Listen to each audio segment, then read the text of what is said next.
Why, hello. Oh. It has been a morning. My brain is scuffed. But I got sleep last night. Yeah.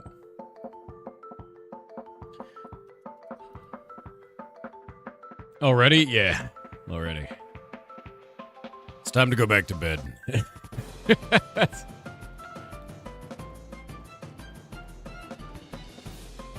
Mornings are conspiracy? Good.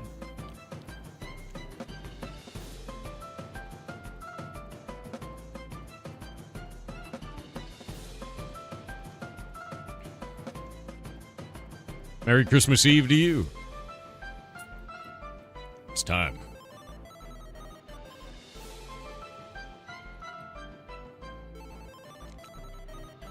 Oh yeah, Little Ham, you don't get to go back to bed. No. You've got a 50-hour shift ahead of you. That's how that works.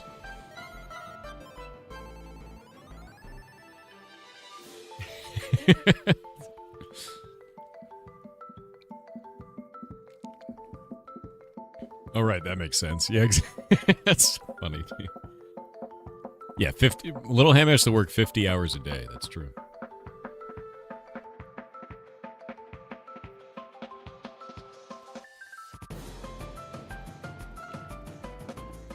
That's why we have so many clones, so that he can meet quota.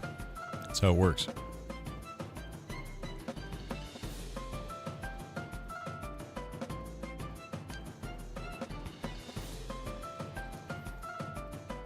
How does he do it? Look at him go. Yeah, exactly.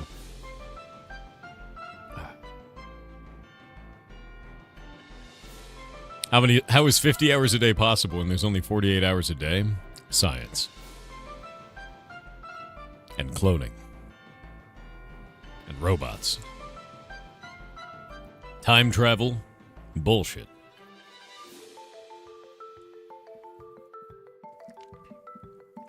Jedi, you're gonna sneak some bread to Ham for that long shift? This guy still believes in bread. Ridiculous.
Did you see that Veto Neurosama set a new hype train record without Valorant? 123 at 99%. Yeah, I actually reached out to Veto and congratulated him yesterday. I said, grad student, insane accomplishment. He said he'd appreciate that, man.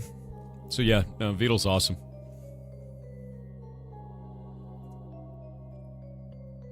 I also threw 5 subs into it, so I get the emotes. Hell yeah.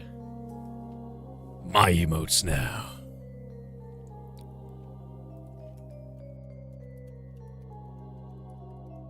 At least I should, anyway. Once it happens.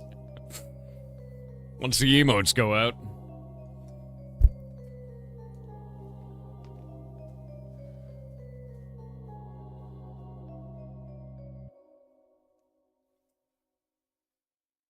Dr. Wise has obtained the cursed quest.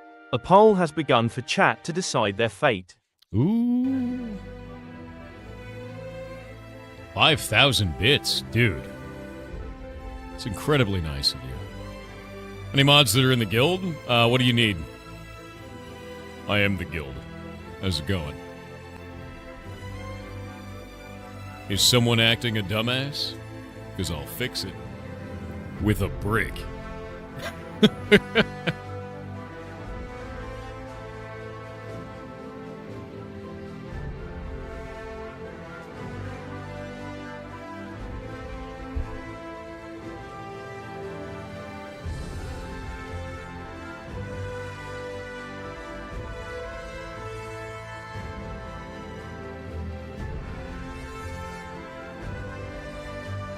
Yeah, you haven't been playing Ashes this phase. Kronos really hasn't either.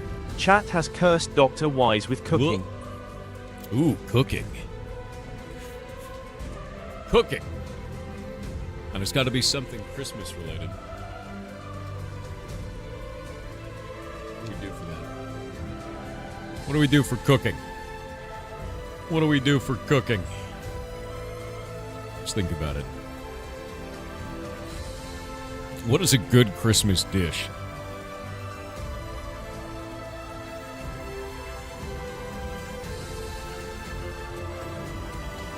I have an idea. I have an idea most foul. Are you ready, Chet? The most horrifying thing I can think of.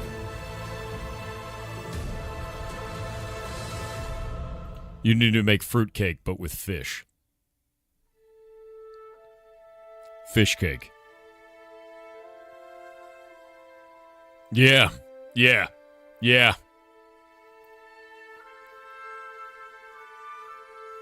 That's the way.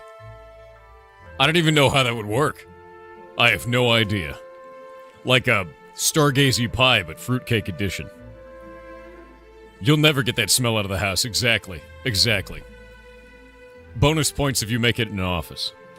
If you make it in an office, 10% more points.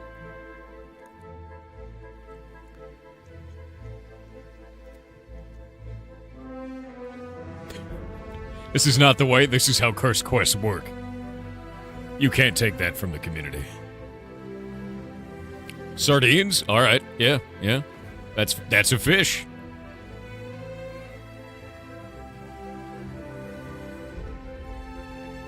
Maybe even 20% more points, dude.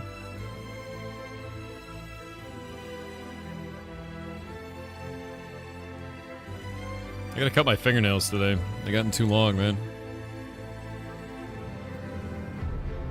We're playing Go Fish. Use gummy fish. Ooh. Who gave that goblin the brain cell? Don't do that. No. Swedish fish don't count. Don't give that goblin. Who gave that goblin the brain cell? Ridiculous. By the way, we did it. Behold. Our new home. What is this? Ah, guild seals. Nice. Starting up a brig group? Nice.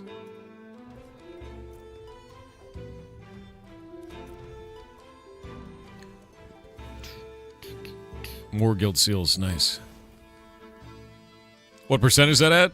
Well, we hit 100%. And now we're doing it again. What are we at? 6%. To their 84. However, we've learned something. This city is about to go nuclear. And when it goes nuclear, it expands which cities it has vassalized. This one has one vassal as well. So there's a chance that when this one goes up to 100%, it vassalizes this one, which stops it from turning us into vassals. We might be safe. But I don't know yet, because we don't know how the game system works. There's a chance that we're good. These guys are at 84, though. So they're probably going to hit it before us. So if this one doesn't vassalize this one, we're turning into their vassal. Then we have to take ships over here and siege the city and knock it down into wilderness again. Because we're not serving any foreign king. Yeah. That's how that's going to go. We're at 6% right now.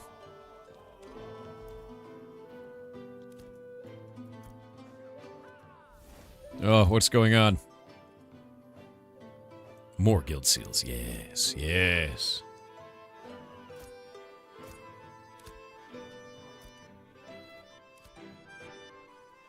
Also, we now have crafting stations over here. Profession stations, which is huge. The biggest problem that I have is that when we do this, if you pop it, send to inventory, I just got 20,750 experience, and I got 8,300 alchemist experience, and no node experience. So you don't get node experience for processing like we anticipated, which sucks. I'm not a fan of that. So, yep, not much we could do.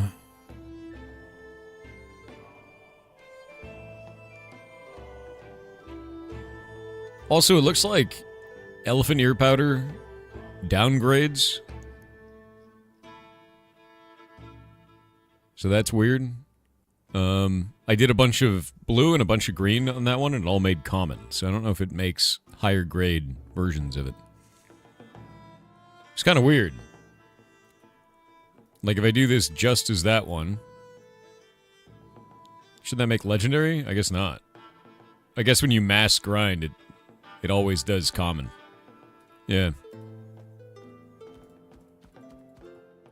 Like, if I submit that, I guess it'll make all heroic. It'll make 133 heroic if I do this.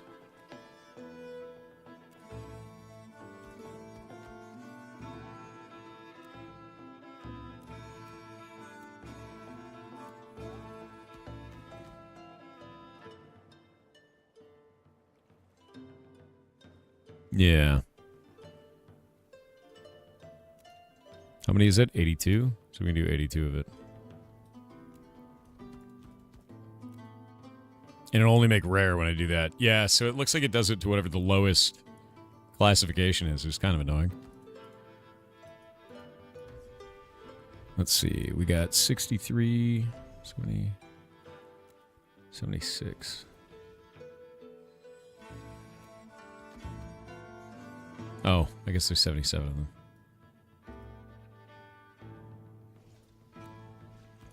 Try to retain the rarity. And 77 of them. Chat's going to love that number. If you are vassalized, how do you undo it? A good old splash of ultra-violence. You know, we show up with siege weapons, we blow up the city, we knock it back down to wilderness, and we say, don't do it again. Yeah. We say, we run Barter Town, not you. Yeah, that's how that goes.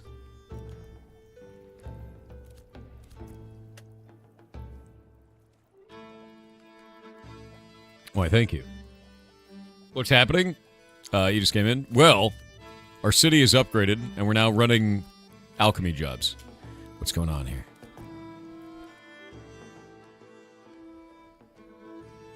Ah, nice. I'm going to turn this all into... Oh, I don't have room for that. I don't have... Well, maybe I do. I'm going to turn all those into potions. I've been making potions out of these. That's too much elephant ear powder. Just sell it to vendors if you can. So, like, the idea is you turn this into elephant ear powder, and then you turn that into potions. And I've been making potions. Like, I've got arcane potions now, which increase your magic power for 15 seconds. Which is kind of cool. And then, that's about it. You just do that. Problem is, I got all this common powder now. And that's, like, the only thing it turns into is that. Which is a meme. It's like a super big meme. So that's sort of the idea, is just turn into that. But this is good. We're able to make, like, a ton of elephant ear powder and, like, grind everything out. And every time I do this, it's like 20,000 experience or more. It's hoping Thor's wisdom. What's up, dude? What do you want? What's going on?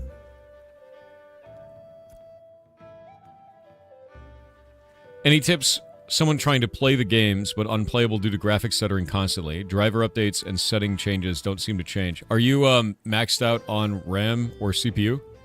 It may not be a graphical issue. The game on minimum settings is now quite good on graphics performance, but it can be a lot rougher on CPU usage. Did the settlement level up? Yes, it did. We're at the next tier. And I've got a bunch of cool pictures that will be sent to me today, but basically, the guild put together an 80-man raid, effectively, and brought out all of the crates that we needed in one gigantic go. They actually took a ship. Everybody was on the boat together. They went and came out here and landed and then took everything in. It was rad. We had everybody come out. The whole guild was here. So now what we need to do is we need to locust to the island again. Yeah, it was really cool. It was actually like a super big blast. Also, we found out Shobek, if Shobek is out there, another streamer, is trying to take Shorefoot, and they didn't know how to level it up. So, Shobek, I need to reach out to you. I've just been very busy, but we can help you with Shorefoot. We can show you the way.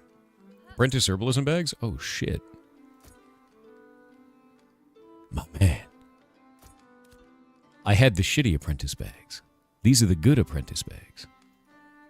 One moment. Wait, what? Oh, that's too many. These give herbalism stack size increased by 42, herbalism speed increased by 20, 43 and 17 quality.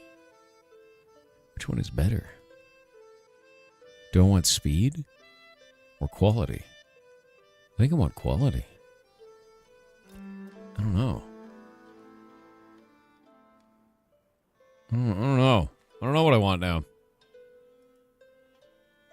Also, I have an alchemist shirt now, so that's the thing.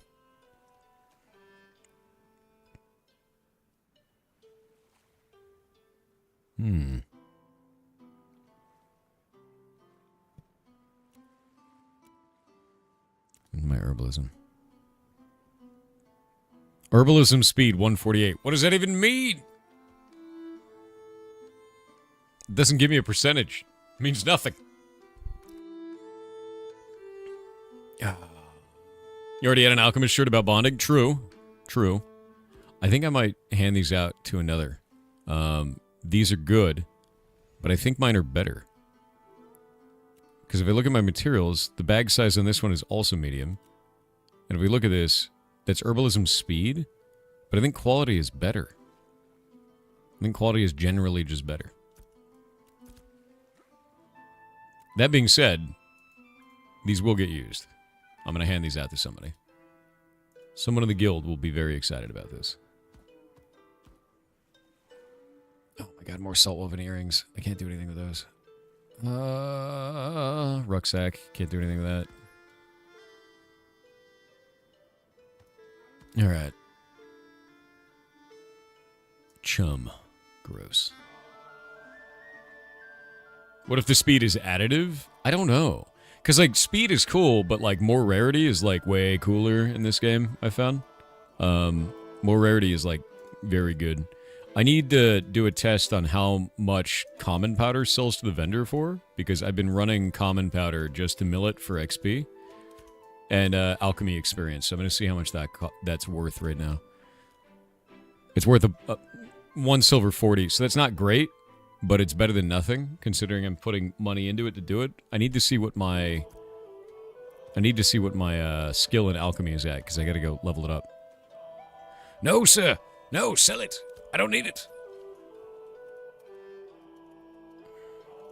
Make it into potions.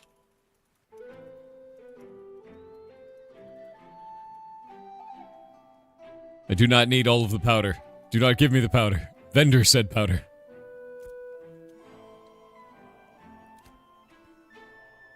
Alright,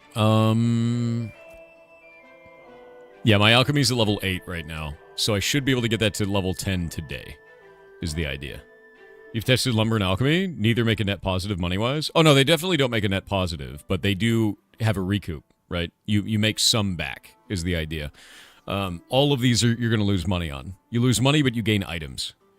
And I'm about to get to apprentice with this, which I'm very excited for, because once I get to apprentice, I can start making apprentice health potions. Which are like the big boy 1000 HP health potions, and that's what I want to do. Beast blood, I have to buy. Water, I have to buy. But the daffodil powder, I have to go find. There's nothing like good out here, too. Like we need fish oil, for instance. and I have to process that, which is annoying. Arcane surge potions require oak timber, which is weird. Well, what are you going to do, right? There's very little that elephant ear is used for. At least it's not snake oil. I mean, it could be. We could turn it into snake oil.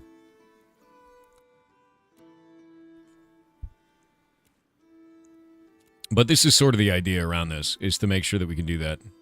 Also, poppy milk? That seems insane. That seems completely insane. Welcome back from the ads. Hello. But yeah, I'm almost at Apprentice Alchemy. I should be at Apprentice Alchemy today, so I might end up doing like a thing to get out there. Like I may end up going to the Mainland to go and level up my certificate and do an adventure to do that, because I need it. I need it bad. That is sort of the idea. Yeah, because we can vendor all the common elephant ear powder, and then I'm going to use the epic stuff and above to go and make things, I think is how this is going to go. Because it's worth it to do that. Because each potion requires one of these. The Riverlands, or Turquoise Sea Essences. So essences are the stopgap there. You mill materials and then use the essences to do that. And the essences are the hard... That's the hard thing to get. We farm those off of monsters. And that's not easy.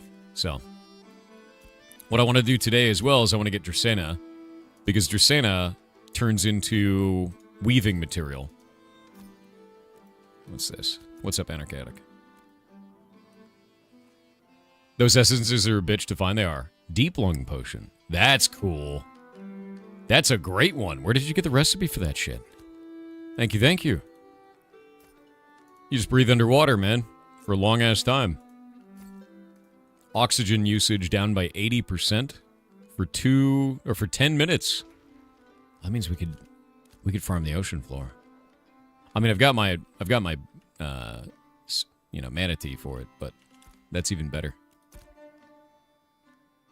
That's even better. That's a get-out-of-jail-free card if I get knocked out underground or underwater. Also, we found out what we need to do to turn all the isopods into guild XP, and it's rough. It's, like, really rough, dude. To be able to do that, I have to put in a job with Tarmok. He's got to make a special item, and the item is called a scalp hook. Each scalp hook takes 10 copper fragments. We need 3,000 copper fragments. So, because I need 300 of these.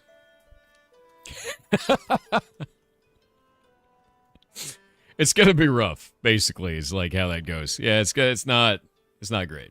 Yeah. We need 3,000. We need 3,000 copper fragments. There's no way around it. Yeah. It's quite funny, but that's where it's at. These are ones we had lots of duplicates on. Arcane Engineering, Apprentice Arcane Engineering. There we go. Drop that one out. Keep this one. That one is mine. All right. You can do about 100 copper an hour. I think everybody can do about 100 copper an hour. And I think that's the point, is if we want to push on this, we can get a lot of guild XP by doing this. But this is the general idea right now, is just go get a bunch of materials, sell off the commons, and then grind up the good ones. That's not what I want to do. Grind up the good ones and turn them in for XP. What are these? Anvil's Essence. Oh, that is super helpful. I can make so many potions with that. You rock, dude. Yeah, any essence is usable for this. What a boss. That is huge. Yeah, I'm going to make 40 arcane potions out of that. That'll be enormous. What I'll likely do is I'll likely get alchemy all the way up by grinding, and then, like grinding powder, and then I'll switch it over to making potions after I reach the higher rank. Because I think this next round is going to level me out. Essences are just a bitch, dude. They're just a bitch to farm. And I think that's an important thing for anybody who's like low level. If you ever find one of those, they are worth money. People will buy them from you. It's a big deal. It's a really big deal, actually. Also, I may level all the way to 25 doing professions alone. Legitimately. Because, like, it helps the guild immensely, and it's, like, it's good? How's the percent on the island? We got 100%. We're back to 6 right now.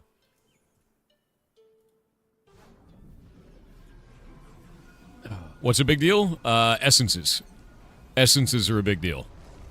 It's a very, very good item to get.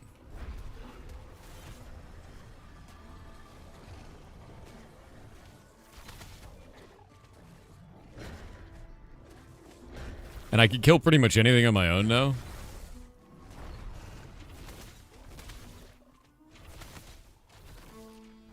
And I really don't have to worry about it anymore, so. You got level to 12, just gathering? Nice. Yeah, I mean, it's really good money. And every one of these that I harvest, right? Like, that was 125 experience, but it was also 28 experience to the node. So every one of these ends up being, like, good value, basically. Yeah. What level is yours, Island? The node? It is level 2 right now. We're getting it to level 3. Now that we have processing, it's really good. Oh my god, you're amazing. Thank you for the essences. I'm going to try and get Alchemy all the way to level 20 today, then. I think that'll be my main goal. It's because if you guys are feeding me this stuff, we could do this. And then I can get the Journeyman Alchemy recipes used. Because there's a couple of them in the guild bank that have just been kind of sitting there. And I could get it to apprentice in like 30 minutes, I think. Just about. I just need to get more of these jobs running. And the best way to get the jobs running is just go farm all the elephant here. I don't think essence is a big deal. We have to grind. Food isn't first priority. What? Is that a food name that I've never heard of? Essen? I don't think I've ever heard of that. That's funny. Platinum Fox said a guy is taking his girlfriend to prom. Oh. He waits in the ticket line for a really long time but gets them. He goes to rent a limo. The rental line is really long but he eventually does it. He goes to buy her flowers.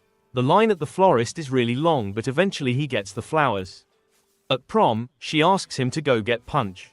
He goes to the refreshment table and there's no punch line.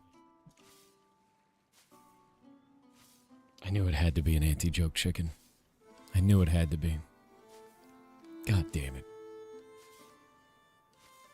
God damn it. You're a monster. Did you know that? Did you know that? My god, look at me just melt that thing now. That's grim.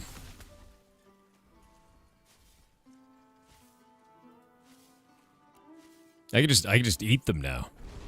I remember when I first got here and these guys were terrifying. You know?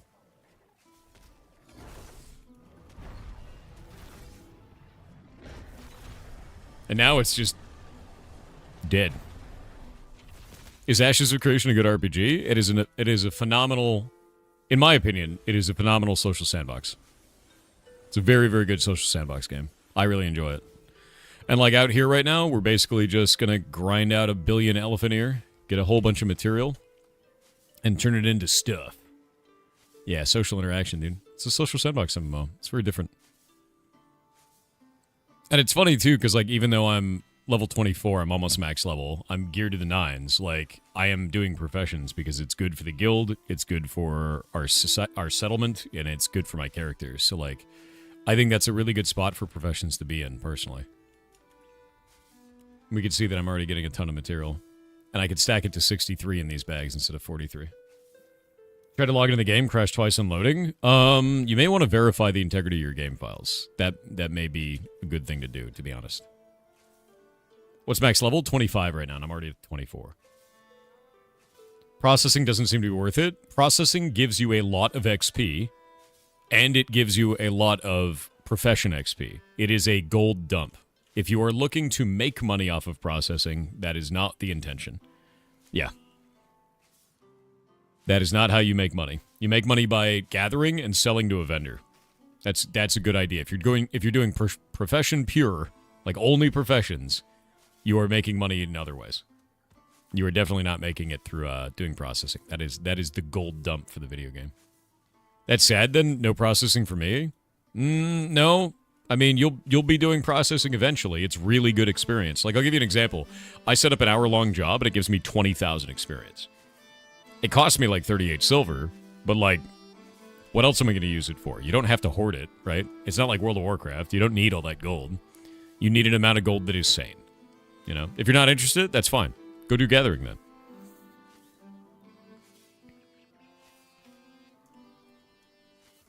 Yeah, because like I'm doing alchemy and herbalism today. And herbalism makes money. Alchemy loses money. But alchemy produces weird items. And weird items can be useful in other ways. And since they're consumable, like, you know, health potions and shit like that, people will always want them.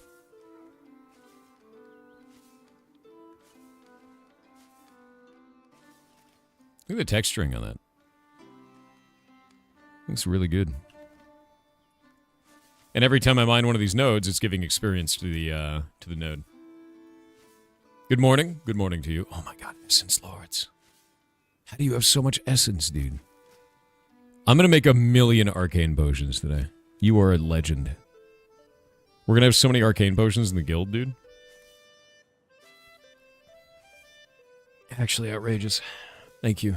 Markovel said, hey Thor, remember that Hyper-V server I told you about Friday, Saturday? Yeah. Well, 2 things to note. 1, so that was a mission-critical SQL server for a small business that ended up successfully getting rebuilt. Okay. Thankfully, I didn't nuke the old server so I could rebuild using the same data. Good. 2, I have been working for the last 5 hours to fix the drive so they don't screw me again. Did I mention I don't have a backup of these new servers yet? 4 more hours to go, I think. Why are you so full of terrors? Like, like what happened that caused this? Jesus Christ, dude. That's terrifying. Yeah, goddamn. By the way, Dracaena, which is a plant that is harvestable out here, it does not have a model. So it's invisible. We've reported it, but that's how you level up tailoring in this area, and we can't find it. Which sucks. You just have to stumble across it and be like, oh, there's one. And then you harvest it, and you're lucky to find it. You're harvesting some? Yeah, it's invisible. It has no model. We've reported it a bunch of times, so.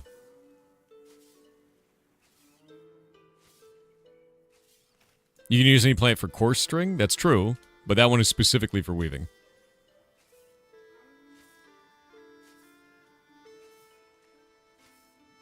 We have ghost trees and ghost grass. We do. Can we have apprentice certification in Brian? We have to go back to the mainland. Yeah, we don't have any stations yet. We have processing stations. We don't have NPCs. The NPCs come when we become the next level up, and then we elect a mayor, and then we start building specific buildings. My plan is if you elect me mayor, I'm going to organize everyone to put an herbalist building in and an alchemy building in, because our island is filled with that. And then we will do carpentry so we could build boats. So those are the main priorities based on our resources at hand. Red VT, if that were to happen, Golemancer would unfortunately have an accident of some kind. I don't know what accident would be, and I fear for his health, so vote for me.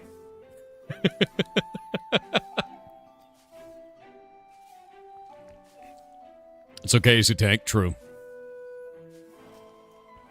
Yeah, we're gonna make alchemy and boats, dude. No, that doesn't mean we're drug runners. Wait, it kind of does. No, it doesn't. It's not the same. We ship medicine around Vera because we're pharmacists with boats. Don't worry about it. Let's not talk about it. It's fine. Feels like East India Company. Ah. Pharmacist. Yeah, we're pharmacists. There we go. We produce poison.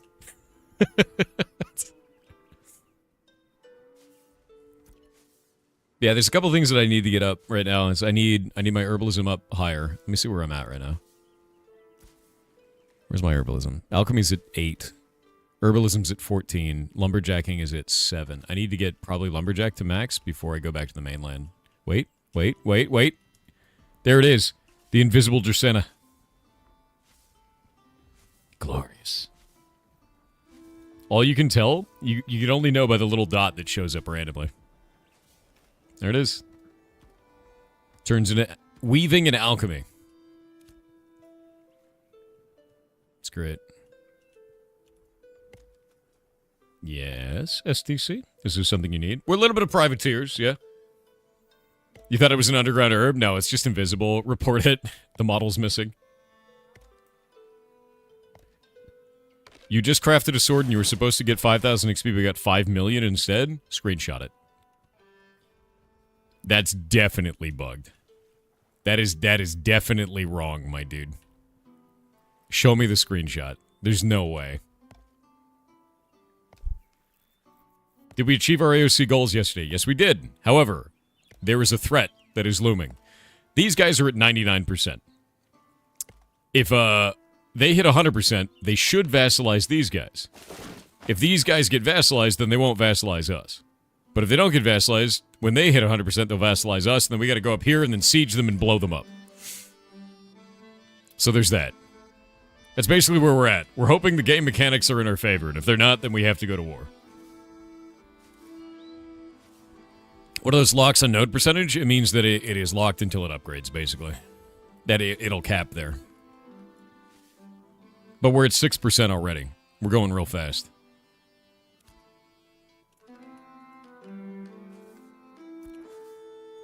More Jusena. Very good. No destruction isn't in yet, no. I think they plan it next year. Then we'll just be vassals forever. Oh, then we'll just go there and kill everyone. Basically, we're just going to be a problem. Yeah. Server, we are on Lyneth. It is in the pin comment. Is this game mainly PvP or PvE content? See, that's the interesting part about a social sandbox. Which one do you want to do? Right? Oh, we already do that, Vextious. Which one do you want to do? Do you want to do more PvE or more PvP? By the way, look how peaceful it is out here now that we've leveled up the node. Monsters have receded from the city. A social sandbox means that you set your own objectives and you do whatever you want. The answer is neither, both, or one or the other. What happens when you die in PvP? You lose 25% of the materials in your material bag. It gets destroyed. Another 25% drops on the ground, and you respawn. And that's it. It's just in the materials bag, too. It's just this shit. Nothing else really matters. Like, it's not a big deal.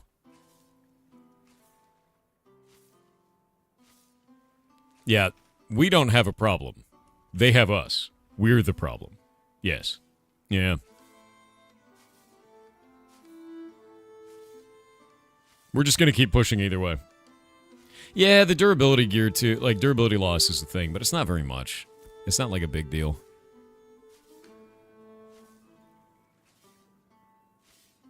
Yeah, it's us. Hi, we're the problem. It's us. Yep.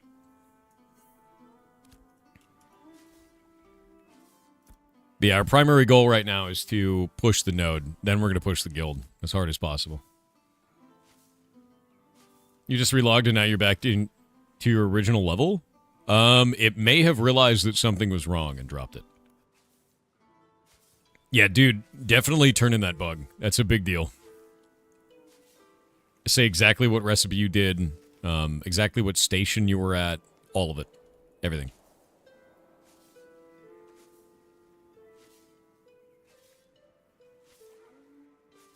What quality it was, what materials you put in, everything. Xmas stream? Yeah, that'll be tomorrow.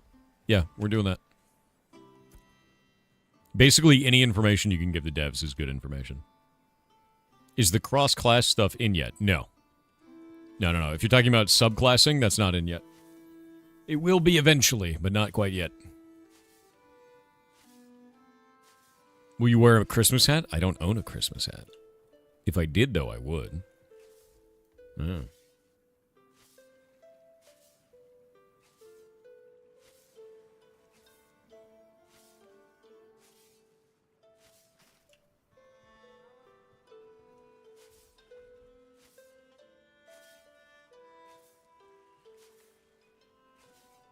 Are gathering activities give you XP to main level? Yes, they do. So every time you do any profession, anything, you get experience towards your main level. Anything at all. And I'm also giving experience to the settlement right now, so I am helping level up our home by doing this. Every one of these is worth 28. Like that little monster is worth 36. This right here is worth 28 for each one of these.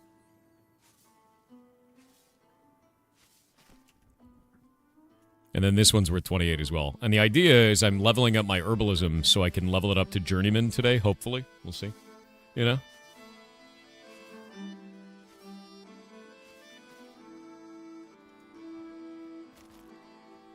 And that's it? Yeah.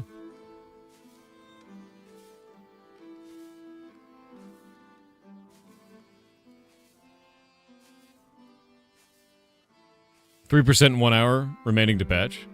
It's not optimized, so there's a lot of clutter files. Oh, you're talking about optimizing the game? Yeah, there's a lot of weird shit in it right now. It's a lot bigger than it needs to be, and it's early days for that. They'll do work on it later. I'm not too worried about that personally. At least not yet. Still grinding old school RuneScape? Always. Always. I think the funny thing is if you like old school RuneScape, you'll like professions in this game. It's kind of how it feels. Like, that's definitely, like, a thing you'll enjoy, if that makes sense.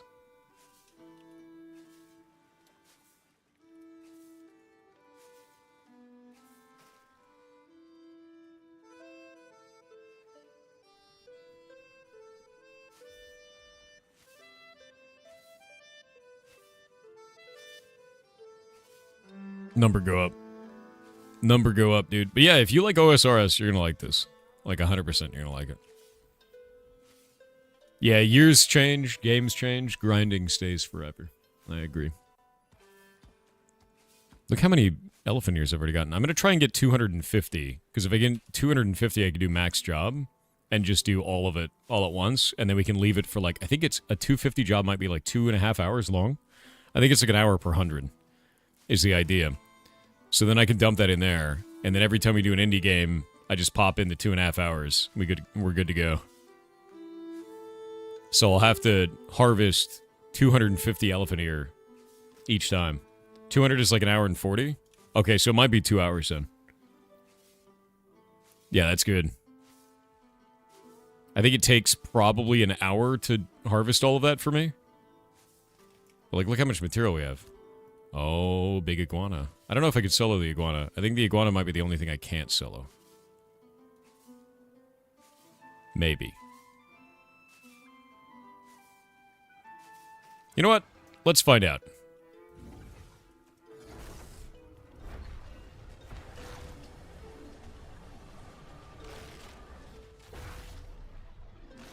I'm letting my pet transfer some of his damage taken to me.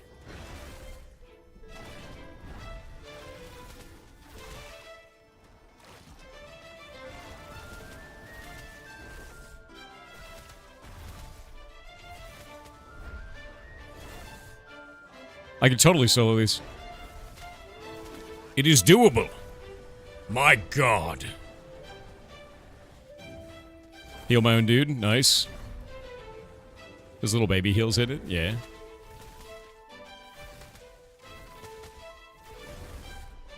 Love the music, too.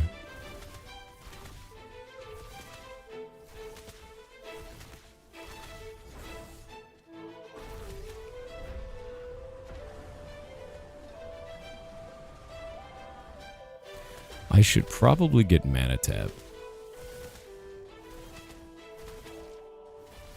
Yeah, this is going to end up being a problem for solo play. But I could totally kill these.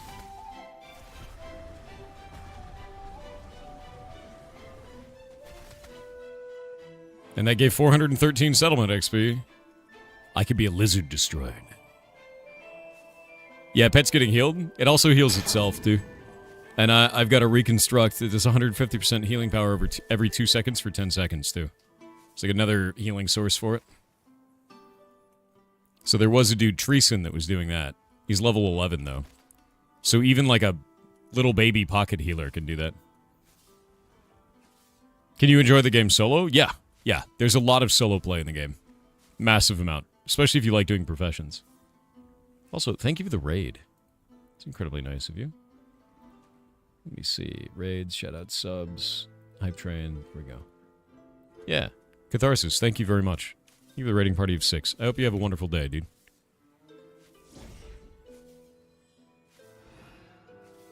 There we go. Gotta get as much elephant ear as possible. And now that I know I can kill the lizards, this whole island is mine. How's the conquering of the island going? Fantastic. Yeah, we've got it at 6% on the latest. Famlo246 with 5,000 bits said, "Yar cheer 5,000 thank you for in December. Oh. Dev interviews are really fun and educational. Keep being awesome." No, you keep being awesome. I'm really glad. I like doing the dev interviews. They're quite good. And they're always, you never know how it's going to turn out, right? Like, it could be totally weird. It could be, you know, intense and emotional. It could be really positive. It could be really nervous. Like, everybody's different, so it ends up being a lot of fun to do because you never know what you're going to get. I like that. I think it's kind of fun. Even if I ask the same questions, we get completely different answers.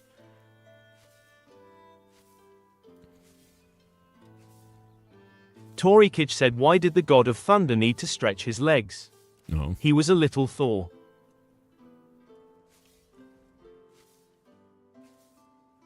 Why are you like this? Another iguana. We have to kill the other iguana.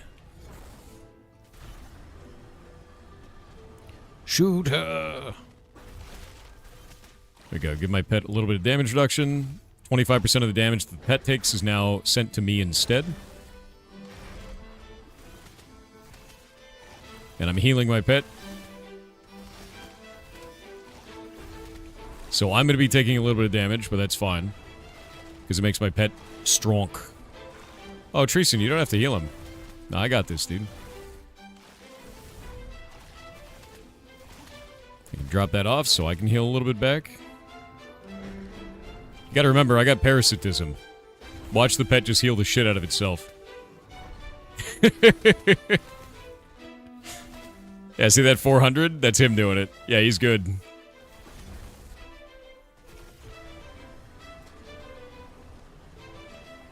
Every minute, the pet can just go into overdrive mode, and outside of that, I can heal it like this.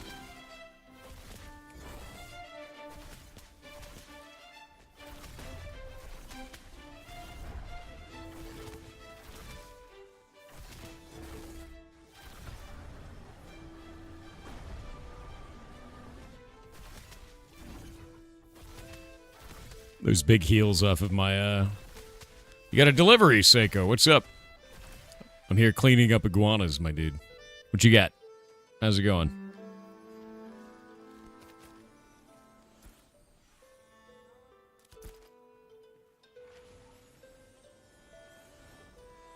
Ah, oh, isopods. I love eating. I mean, I love getting these. Delicious. Thank you, Seiko. Do you know how we actually turn those into guild XP? I have to tell Tarmok to give... I have to give Tarmok 3,000 copper fragments. So we can get 300 scalp hooks. So we can make 300 of those into guild XP. It's a nightmare. It is like the most nightmarish production line I've ever seen, dude. The cost of turning isopods into guild XP is way too high. Like, way too high. It's a mess. It's an absolute mess. That's crazy. It really is. It's an absurd amount. How does one get copper? Mine basalt, and it has a random chance to drop off the basalt. That's it. Yeah. Better to do guild mule runs? I know. Now that we have mules that can carry 2 crates, too, that's like... It's just better. It's just better to do that. Yep. Like 100% better to do that. Volcanic rock on the islands? Oh, does that actually drop copper? I guess, yeah. Volcanic rock for us, then. I guess coral would then drop zinc, wouldn't it? The dead coral would?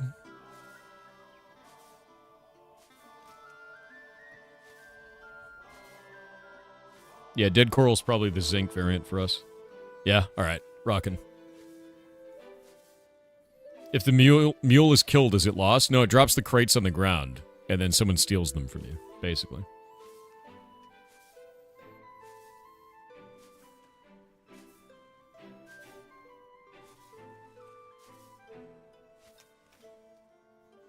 There's a bug to use Bard's Flourish while swimming. And you can also make jump and sprint midair, and it makes you swim fast. Yeah, there's a whole problem with that. It's like a whole thing. Oh, don't apologize for lurking, dude. I hope you have a wonderful day. Thank you very much. Thank you for the raid. Just waking up. Faxoran with 500 bits said, my man Thor, it's your boy Faxoran. I haven't told a joke in a while, so I shall make it up. Oh. Why is Thor's brother not as famous? Because he's rather low-key. Why did Thor lose his lightning powers? Because his father grounded him. How fast was Thor's hammer destroyed? Hella fast. I have more, but I think that is good enough. That's Smile. pretty good. That's pretty good. Ridiculous, really. Oh, wait. Hold up.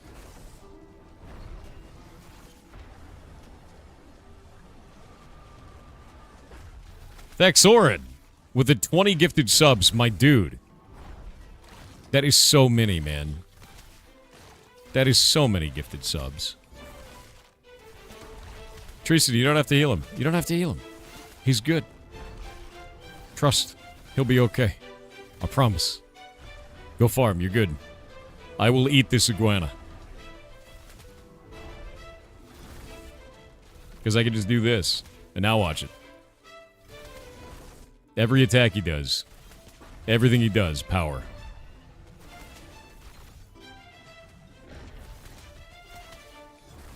Just don't give me 2 iguanas at once, you know?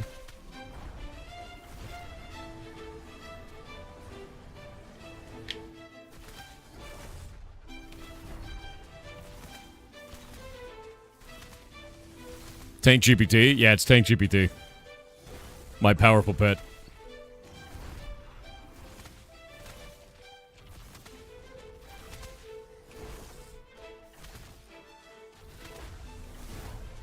I gotta swap my build over. That's gonna become a problem.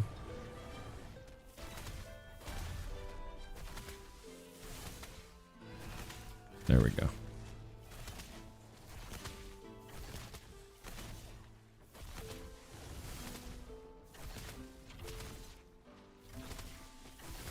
You don't need to do that. What in the name of science is going on? Dude. No, first off, Thexorin with 20 gifted subs, and then Chunky Magician with 50. What are you doing? What are you doing? The hype train isn't even active, man. The hype train isn't even active, man. You are wild. 50 gifted subs and 20 is crazy.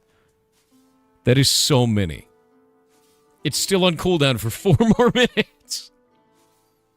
You guys are wild. That's so many gifted subs, man. That is so many gifted subs. You guys are incredible, man. Thank you. Honestly, like, Taxorin too, you've been doing this every day, and it's... I hope you're in a place financially where that makes sense for you. Please don't put yourself into a weird spot because of me, man. You're amazing, dude. Thank you. Seriously. Purple and Silver with 500 bits said, Thor, you always say why hello, but you never ask how hello. Do you care about hello? I don't think you do. The most important entity in your life, and you don't even spare a thought for it. What? Thor does not care about hello, confirmed Yar HMM. What do you do, dude? Torakaj with 100 gifted subs, dude? That's a shitload, man.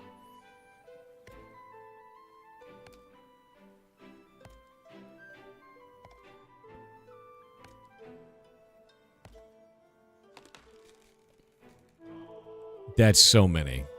That's an astronomical amount of subs, man. No. You guys just did 170 in total.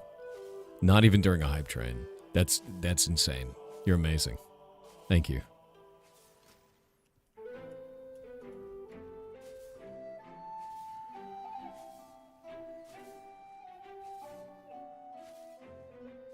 That is actually amazing.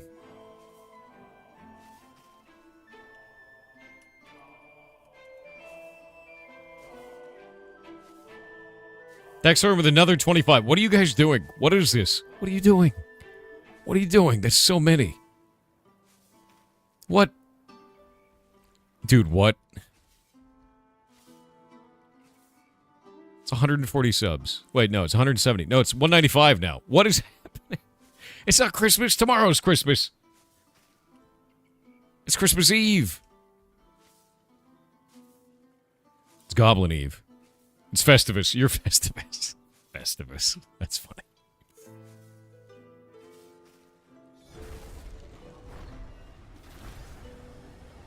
Oh my god. The non-elites just melt. Oh, 683, dude.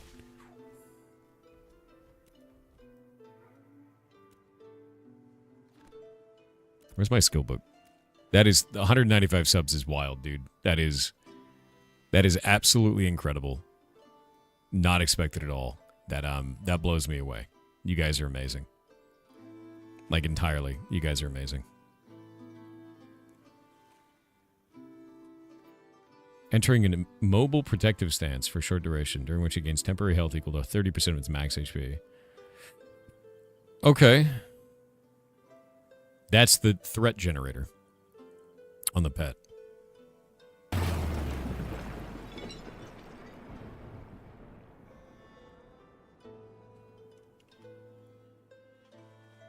Huh. I didn't realize we could get in cap. That's kind of useful. Nice. Have a question regarding fighting. Is it just skill spamming, or is it more like there are skill combinations? There's massive skill combinations. I'll give you an example. When I put Hex on an opponent, that has a cooldown, and it has a duration. When the duration... Oh my god, it started the hype train. It's already level 14. Hold up. I gotta manually fix this. You guys broke the hype train. God damn it. You're wild. What have you done? What have you done? Hold up. There we go. I fixed it. I fixed it. Also, over on YouTube, 20 gifted memberships from Touchgrass Offline. Dude. What is happening? You guys are wild, man.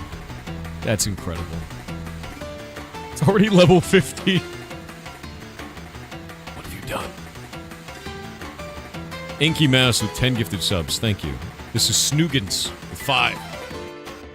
Apex Cthulhu with 5. You guys are incredible, man. Like, you really are. I'm really glad you guys like the event this month so far. It's been awesome to do. I'm just gonna keep doing that, man. Rising tide raises all ships. Oh my shit. What is happening? It's already level 16. That's a lot of subs, man. Chunky Magician, 1900 bits. Oh. 1 sec.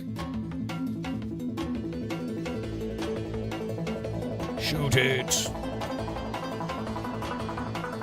Boop. 713 damage explosion.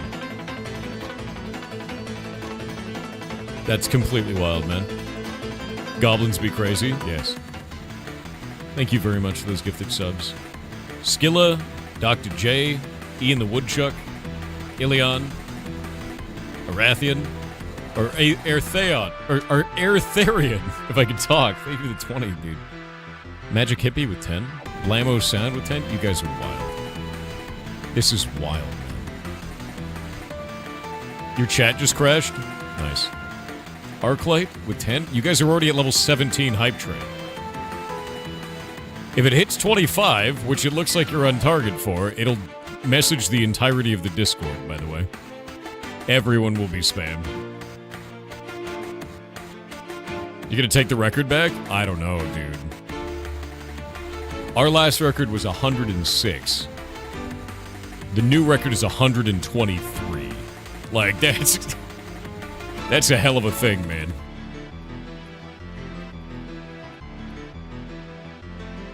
Like, that is a lot.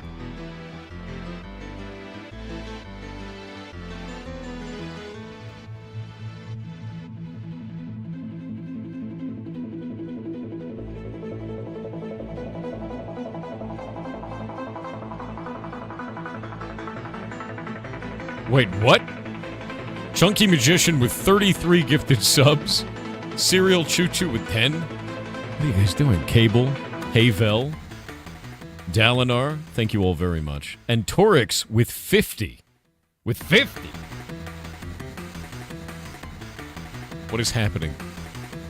The train is at level 19. What is happening, dude?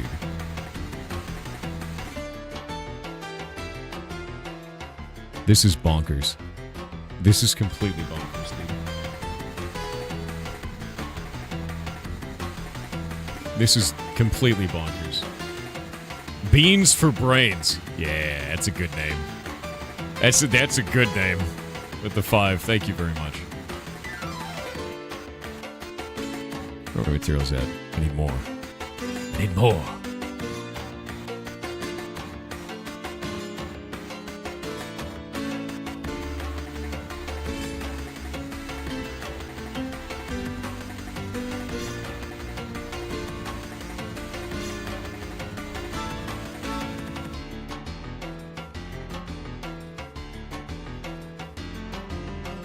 Oh my god, that's so many. Fly opossum. It's a pretty cool opossum, dude. With the 7 gifted subs. 7! Ions with the 5, thank you very much. You guys are outrageous, man. Ah, Dracena. It grew out of this dead guy.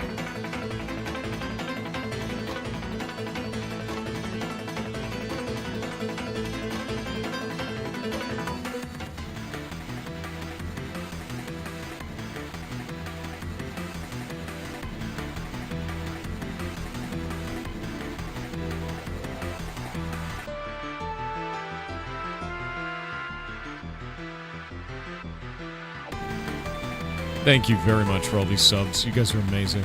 Holy shit, dude. The hype train's at level 19. The music's so good. It's ours, actually. It's in-house. It's from our game Heartbound. It is the combat music that I've been listening to hours every day off stream, working on the combat for the next scene. It's a lot. Zinj, thank you. Laxia, thank you. The hype train is now at level 20.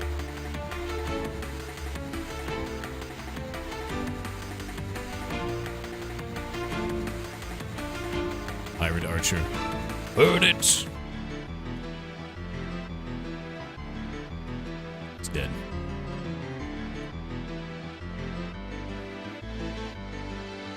Chromior and Dinosu. Thank you both for the 5 gifted subs. This is wild, man.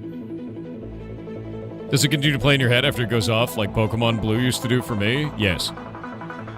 Yes. Malchiwick with $10 said EY Pirate, glad to see you on tonight. Oh. It's a lonely time for me and many of us. I will always be here during holidays because I know exactly what that's like for people. 100%. I always have streamed on holidays and I always will for just that reason. So, thank you for being here. And I hope you have a wonderful night. Faxoran with 500 bits said I am in second for second if I cheer these things. Faxoran, you've done it. Chunky Magician 7 with 1,900 bits said I like turtles. Fair. It's a fair thing to like. Why are you like this?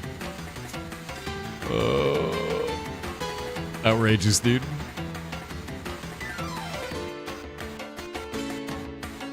You can buy bits with your streamer money directly? Yeah, that's new. They let you do that now, which is really interesting.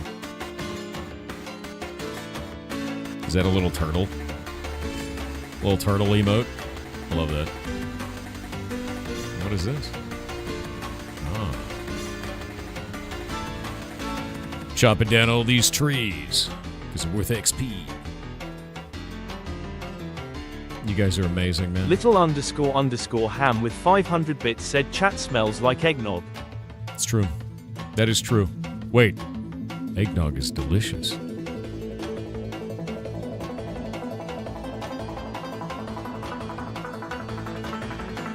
Don't worry about it. Fishnog, ew. Evangelise, thank you for the 7 gifted subs. 7. 7 subs. 1,000 bits. Holy shit, dude. Apex Cthulhu with 500 bits said yar cheer 500 for the hype train, but also I wish you all a wonderful holiday and new year. I am so thankful for this community and for Thor and the team. You're all so wonderful and you always brighten my day, night. Keep rocking. You keep rocking. Thank you very much.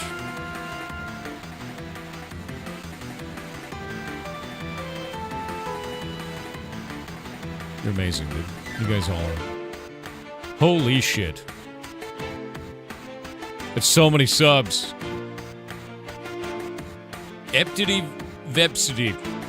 It's impossible to say your name. Thank you for the 10, man. And Clefton Twain. Thank you for the 5. You guys are amazing.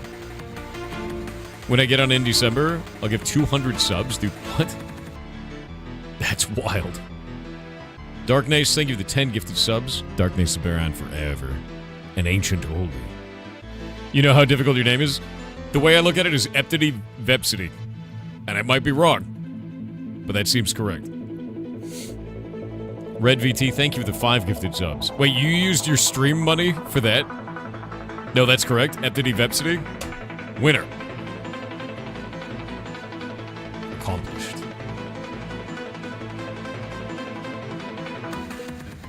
Righteous Cucumber. There's a name. Thank you for the 5 gifted subs, dude. And Architel.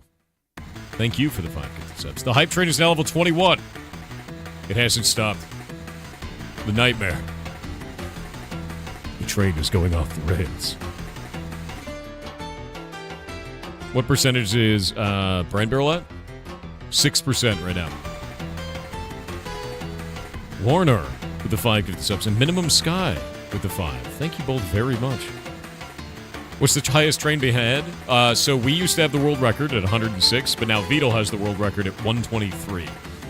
Which is bonkers, to be honest with you. The difference between those two things, between 106 and 123, is like 50% more train. At least.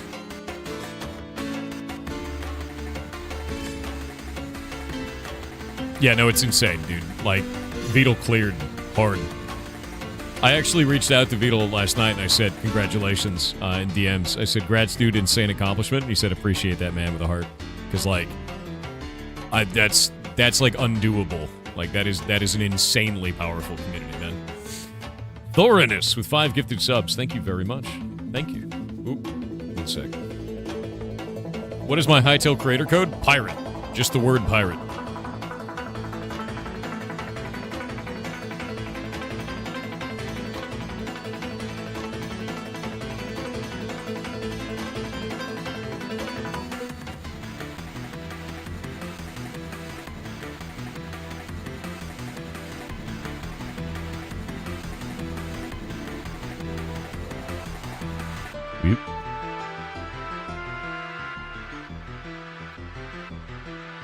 Actually wild. Bizarre with You guys are 500 wild. bits said, do you Holy know that shit. in Australia 6 white boomers, male kangaroos, take over from the normal reindeer on Santa's Australian run? What? Yar cheer 500. Wait, you guys call kangaroos boomers? What do you call old people? You call them kangaroos? I have a lot of questions.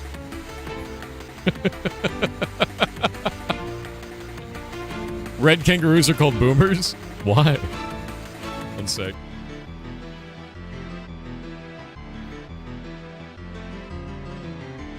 The big buff ones? Instead of okay boomer, it's up to you kangaroo? Alright. You know...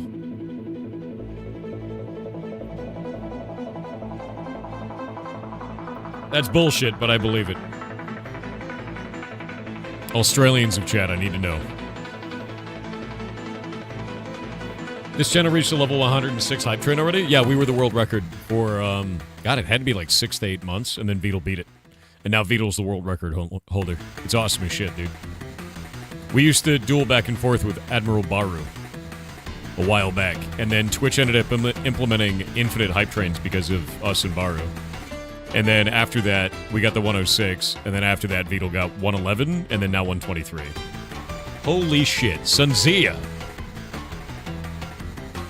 With 100 gifted subs. What, dude? The hype train is now level 22, and already 58% through. What the hell, man? That's wild. First live stream of yours I've got. Cheers. Well, what's up, dude? You're over on the YouTube side. Most of the community is on Twitch, to be clear. Dial. The 10 gifted subs. 100 is bonkers, man. Sunzia, thank you very much. I cannot thank you enough. Seriously. Anyone able to make apprentice tools in the guild? That is done by Tarmok. So you can reach out to Tarmok and get him there.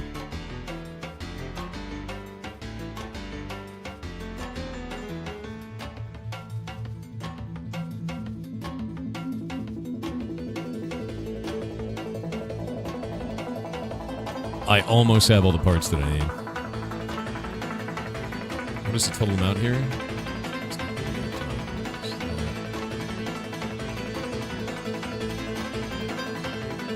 I should have enough when this one is full.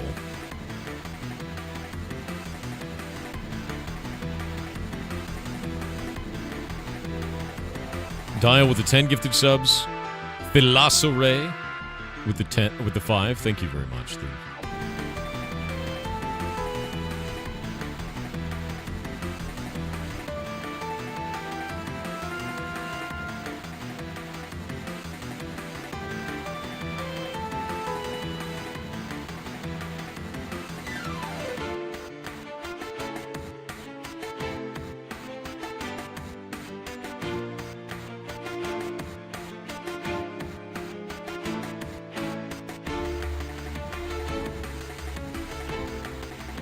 Burning it.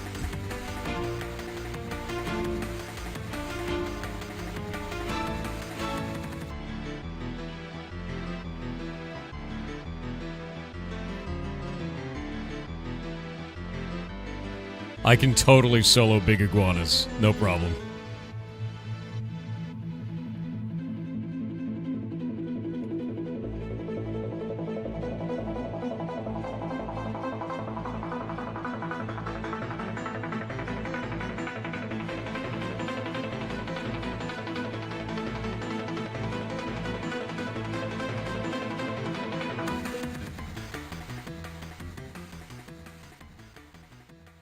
Hell yeah.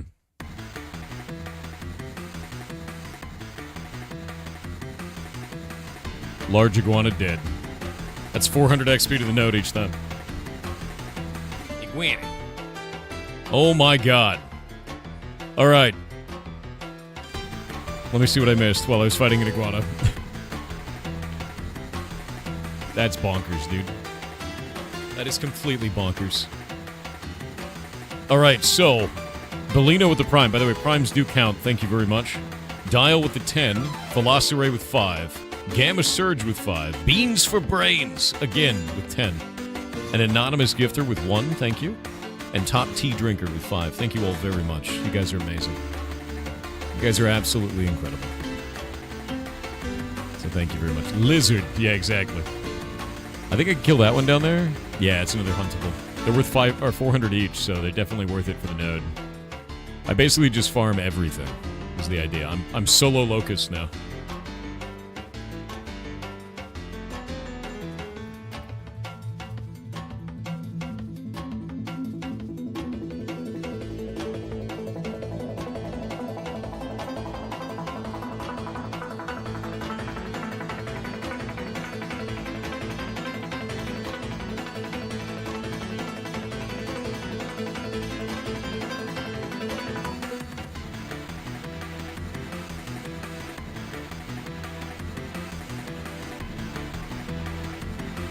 Slowly making my way downtown.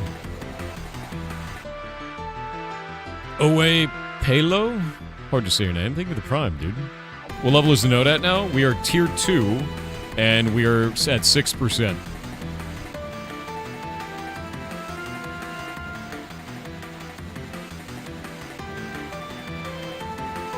Yeah, I'm around town. I'm trying to get as much material as I can to go take back and do processing. That's my job all day today, is just processing. The best part about this is watching Thor Scattered and say the names correctly. Dude, it's so hard. Some people's names are so difficult. We're at level 23 now, with 3 minutes left. That's bananas, dude. I'm glad you finally said mine. Evangelist. Evangelion. Evangelion. Congratulations. Could be any of these things. Congratulations. Congratulations.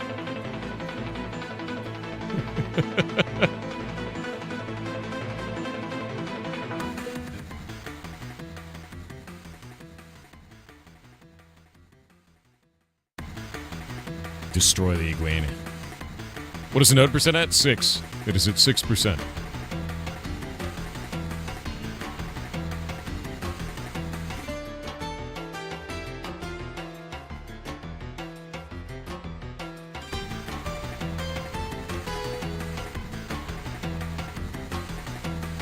And I'm just able to destroy anything on the island, basically. Can the melee pets survive the iguana? No. The tanking one can. The tanking one can, and definitely not the melee one. The melee DPS one dies very fast. Can't you run construction crates to it yet? I don't believe that does anything. Yanni. We already ran all the crates to all of the buildables on the island. I don't know any other thing we can run to it. Is there something else you know that we can do to, like, level it up that I don't know about? Because if so, that might be a really big help. When do those buildables do anything? They're just doodads. They're not very good. They give a little bit of experience to the node, but it's not very much. So, yeah, we already ran those. We did it in like an 80-man raid last night. They're supposed to give a medium amount of experience, but we don't know what that is. The train is at 1 minute left. Level 23. How to node? The node is doing good. Sanahima with 5 gifted subs. Thank you very much. Very much. Thank you very much. You guys are incredible, honestly.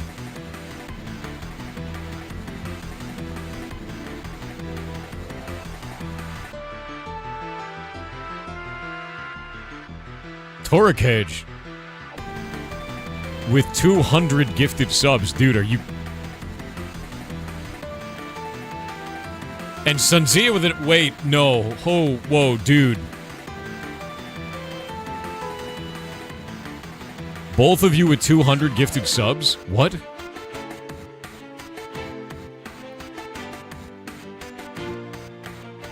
Toracage and Sunzia with 200 each. Are you kidding me? That's so much, dude.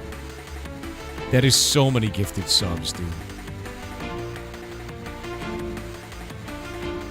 Did that just message the entire Discord? I think it did. It did. You just pinged the whole Discord.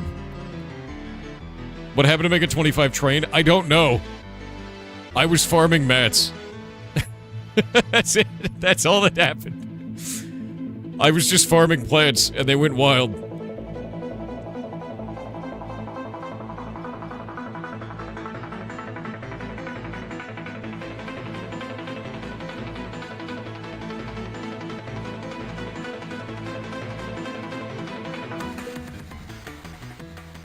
That is completely bananas, dude. That is completely bananas. Holy shit. Doc Sassy with 5 subs. Saragon with 5. R with 1. Thank you all very much. Every time I see your name, Big Mag, I read Big Mac. Every time. And I know that's the intention. Like, I know it is. But thank you. Thank you for the gifted sub. Or 5 gifted subs. S'mores again, thank you for the 10. 200 each. Jesus Christ, dude. Sunzia. That is bananas.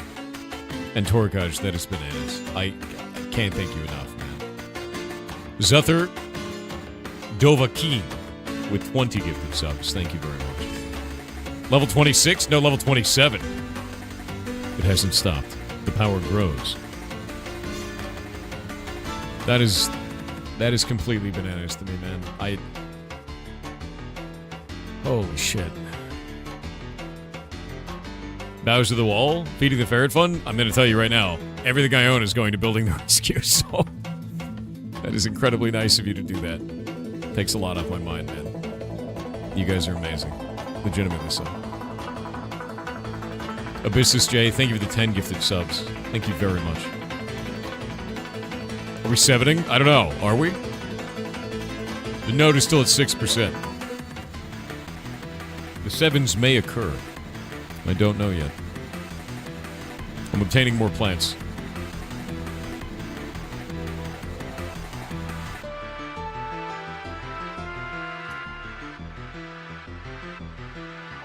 There we go.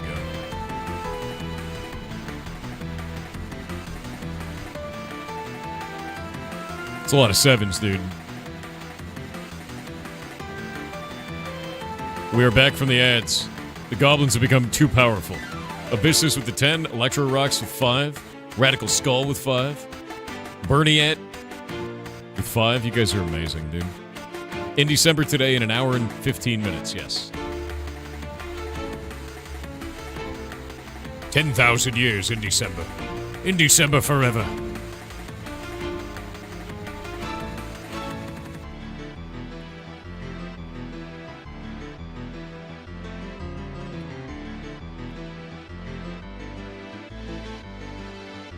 Yeah, look at my pet healing the shit out of itself. That's awesome.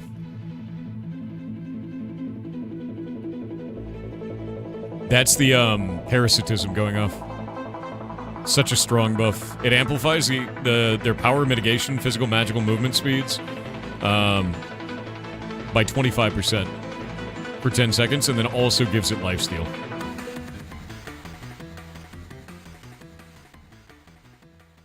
Which is insane. What has just happened? Wait. Wait, what? What was that?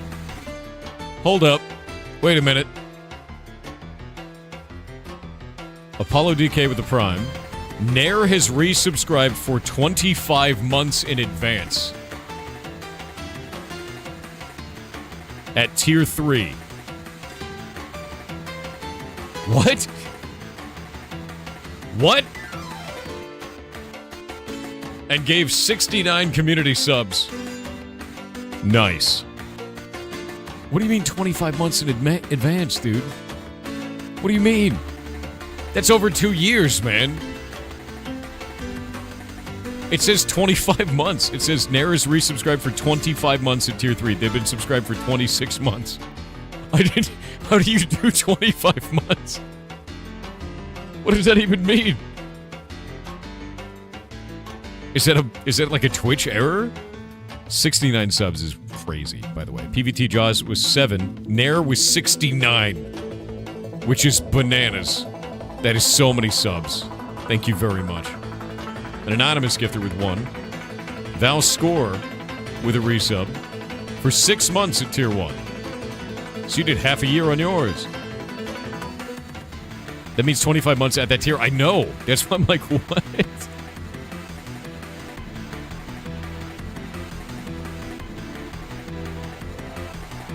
Oh my god. Mitsunari with 50. That's too many, man. No, that's so many, man. Holy shit. Mr. Beardy Bear with 1. Gustav Rodeo with 5. Gustav. Mitsunari with 50, though, man. Like, that's wild. You guys are incredible, man. That is... Holy shit. Zareth with 20. The hype train's at level 28. Being attacked by a frog. What is happening? It's speeding up. What is going on? We'll have me with 5. Bracken Jan with 10. The Morgs with a Prime. Thank you. Nizelia with 5. You guys... What is going on? What is going on, dude? Road to 30 and beyond? I think the next thing that it pings the Discord with is 50. Like, I have a bunch of breakpoints in there where it, like, spams the whole community. This is...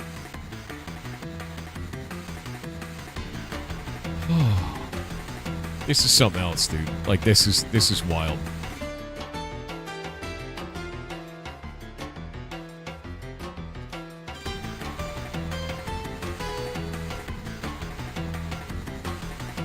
What is this?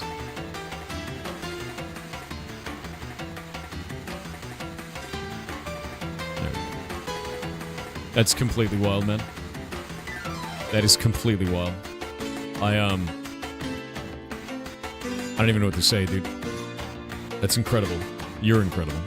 So thank you. No, I'm 100%. You stun-locked me, man. Bubonic Plague with 20. Catherdine with 1. Radon Max with 10. Azure Dracanis with 5. Thank you all very much. And Drake Mayers with 5. It's at level 29, dude. That is level 29, dude. What is that cat emote? It just says the boy. This is insanity. This is goblin power. They're a dangerous bunch, as you can see. I'm a TTS. Arrow Rowboat with 1,000 bits said you can give the mods bread without Thor noticing. That's not true. You can also give them legumes. This is because Thor is bread, bean color blind. I'm not bread bean colorblind. What does that even mean? You can't be colorblind to beans and bread. That doesn't make any sense. My vision is just based on movement, alright? That's all. That's all it is. If it doesn't move, then I can't see it. That's why I miss all the UI. I'm not bread bean colorblind. God damn it. You are ridiculous. That's crazy, dude. Bread doesn't move? Yeah, it does. I can see it in transit. Whenever you're trying to pass it to the mods. The only way that you'll be able to get it to the mods is with a bread drop. Which is like a dead drop, but bread. Wait, what is happening? Holy shit. Double S Loco with a gifted tier 1. Thank you very much. Drake Mares with 5. Artemis Rancer with 1. Ian the Woodchuck with 5. Chandraman with 5. King Leo with 5. Zyzello with 5. There's so many. Link Dead with 5. Wait. Shady Pyro with 25. And Beans for Brains with another 10. Dear God, dude. You guys are outrageous. It's getting longer now. The train is getting harder. The power grows. I think it's like 150 subs per level now. You guys are bananas. This is actually wild, dude. Tory Kitch with 500 bits said what's a dog's favorite superhero? Labra Thor. Insane. Thank you. Seriously. Caffeinated Minds with 5. Metas with 5. Thank you both very much. Leave the wood behind. Don't need it. Giant Fern! I'm almost full up on material. More. I love that emote.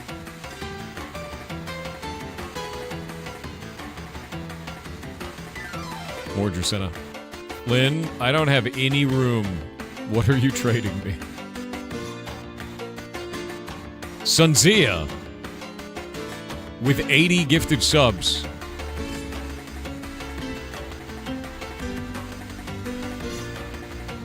With 80. Are you sure, dude? What is happening? Level 30 achieved.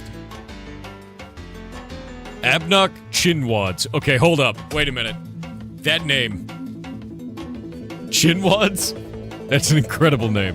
Thank you for the 15 gifted subs.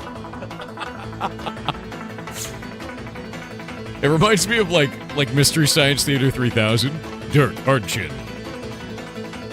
Chuck, beef nose. Right? Like, Abnock Chinwads. That's so good. That is so good, dude. You're amazing. 80 is wild. Senzia, thank you very much. And Abnock Chinwads with the 15 is also wild. You guys are incredible. Level 30 train. Level 30. That's a lot, man. Yeah, punch, rock groin. Exactly. Tootie McButtfarts with the singular gifted sub.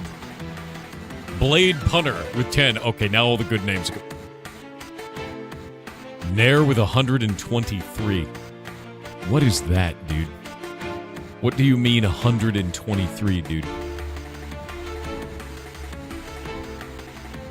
That is so many, man.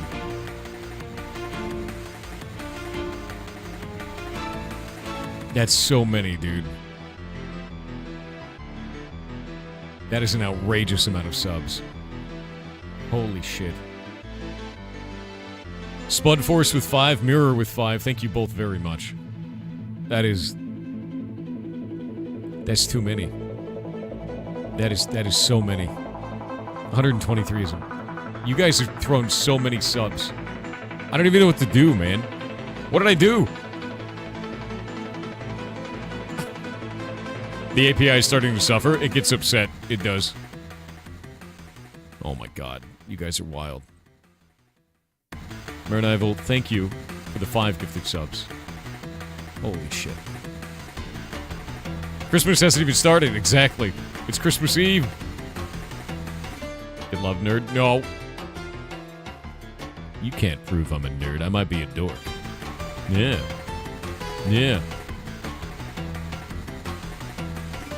Try to distract you so you stop killing plants. They're so full of loot, though. Oh my god, you guys are amazing.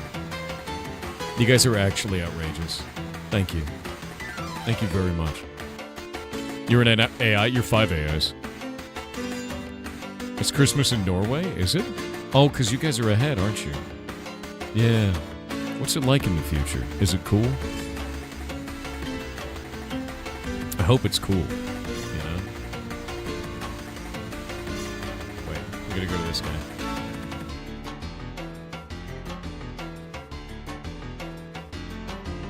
Sell all my junk. There we go. All that glint goes away, and that almost pays for all the things I have to care about. Not quite. Does it? Dump all the isopods in there. We now have one singular heroic isopod. This is bonkers, man. It really is wild. Like, Horntech, thank you for the 5 gifted subs. I didn't expect this at all, man. Like, at all. That's completely wild to me, so thank you.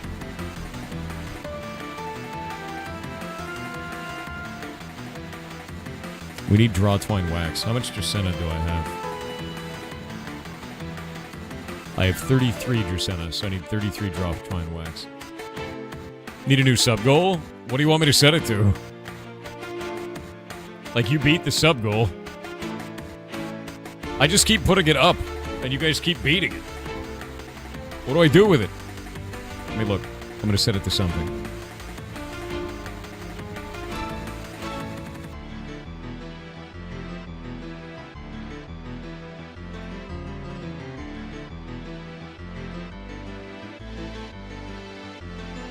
Wait, you guys are almost at the one I was about to set it to. There. I've set it higher.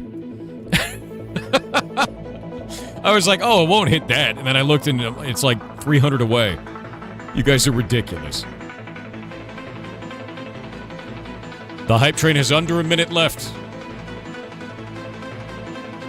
Waldy, thank you for the 5 gifted subs. Lost Jake with a 1. Thank you. Alchemy 16 with 5 gifted subs. Thank you very much. You guys are incredible, honestly. I need 33 draw twine. Draw twine wax.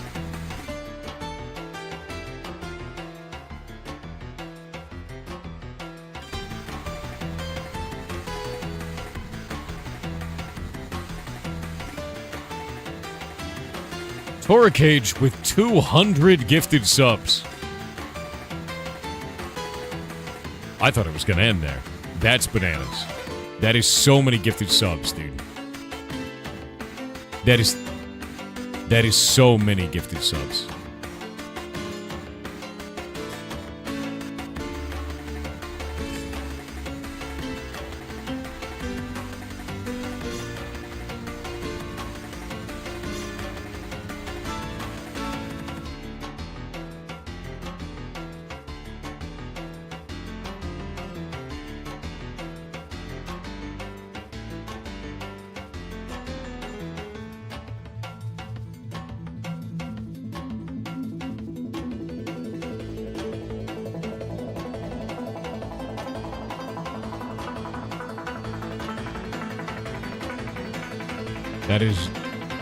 That is bananas, dude. 200 gifted subs, man. Mixor Studio with a resub with Prime. Thank you very much. Cortical Mesh with 5. Tor Sailor with 10. Red VT with 1. You guys. This is insane. This is so many subs, dude. Yeah, it's all on Twitch. The Hype Train is a Twitch feature. Yeah, for YouTube bros. That's what's going on. They're going ham. They're going completely ham.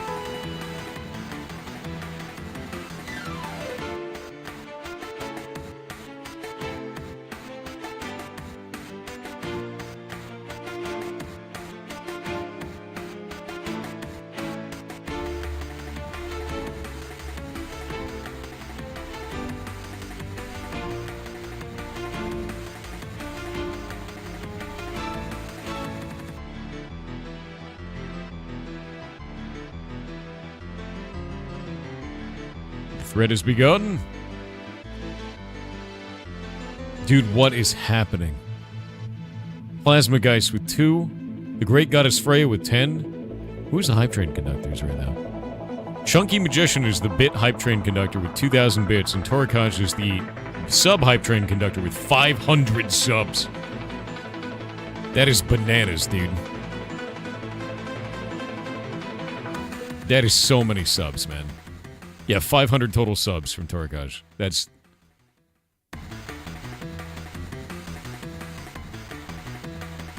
That is so many.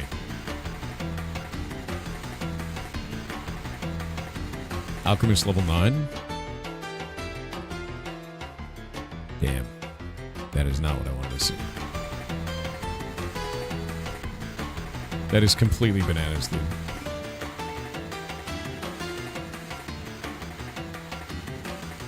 I got 38,500 experience from that. That's nuts.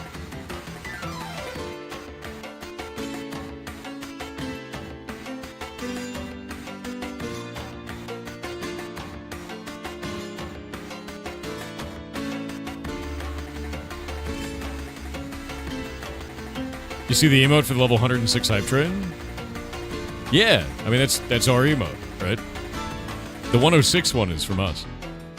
There's a 111 one from Veto, and now a 123 one will be made for Veto. You guys are bananas. That is so much, dude.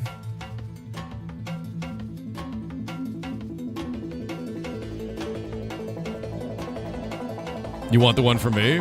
I think if you were part of Vito's Hype Train the other day, you'll get it. The Did I Break It emote, yeah. You guys... Vito had a 123 train yesterday, man.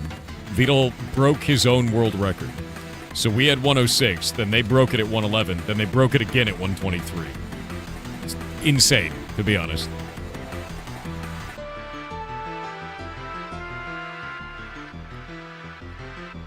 I even threw 5 subs for Vito's because I was like, I want that emote. 100%. It's completely wild. Never seen anything like that, man. That's a Twitch first. It's huge. Yeah. Chat necromancy? You're funny.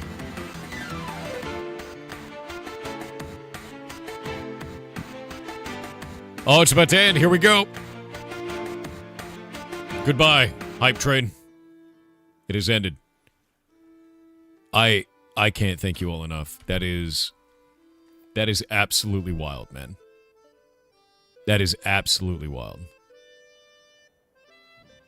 1,974 subs and 19,889 bits. That is enormous, dude. Level 32 at 70%. Out of nowhere. You guys are incredible. Thank you very, very much. Yeah, thank you very, very much. You're a nerd, Thar. You guys gave me a statue, but you called me Thar. One moment. I have to show you this.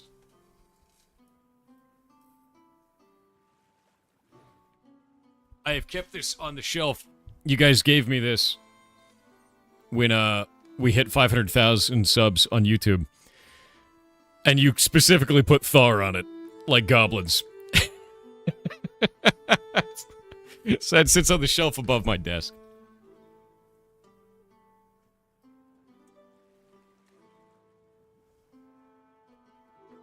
There's something else that's up there that's quite cool, actually.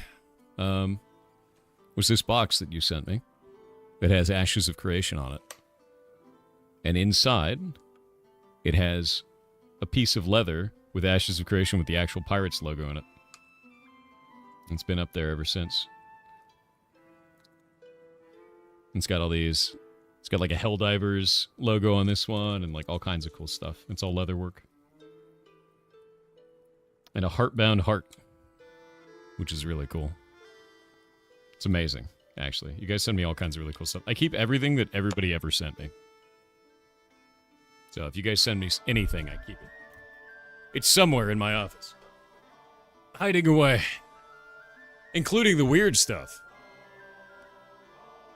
In fact, I would say especially the weird stuff. Like here. Here, look at this. It's a little Long Lemon Thor. Action figure. Well, more like an in-action figure, but you get the idea. Yeah, Mirror's horrible child. Oh, his arm just escaped. Where did it go? His arm just launched off of his body, and it's flesh-colored, and I can't see it now. Where did it go? Oh, God. Where is his arm?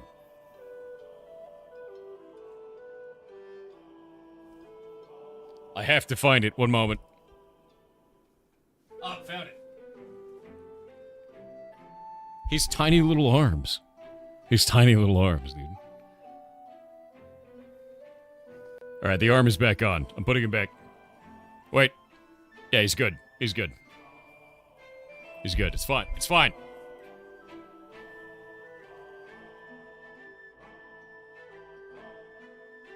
There we go. He's good. He's good. Don't worry about it. Thor is a floor covered in flesh? No, I don't. I mean, you'll never prove it. You know? How did you get in my house?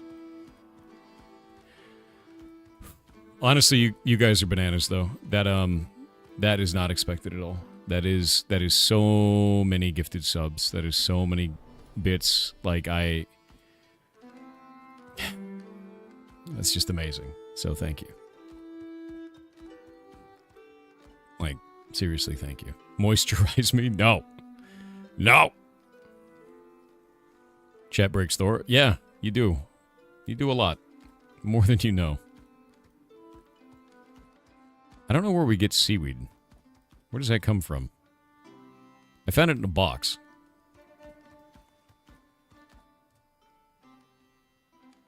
This is 60, 77 of that. I need more. Don't have enough. The sea? Thanks, bud.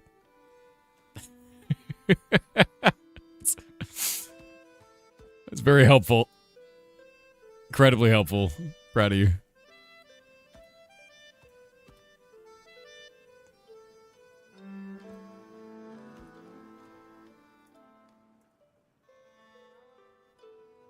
We got bullywog bones, too. I don't know what bullywog bones are used for. They're used in tanning, huh? Interesting. I have so many weird materials. I have so many weird materials now. Elephant ear powder, there we go. We've got all this elephant ear powder. The idea is I'm going to turn all those into potions next, I think is the big idea. I will probably not do that yet, though. I will probably turn all of this into ground-up material. And that'll be, let's see, calc. Is the max job still 250? 378 is how much I have. So I need to get 378 of the material. Let's do 378 minus 118 minus 118. So we need 260 powder.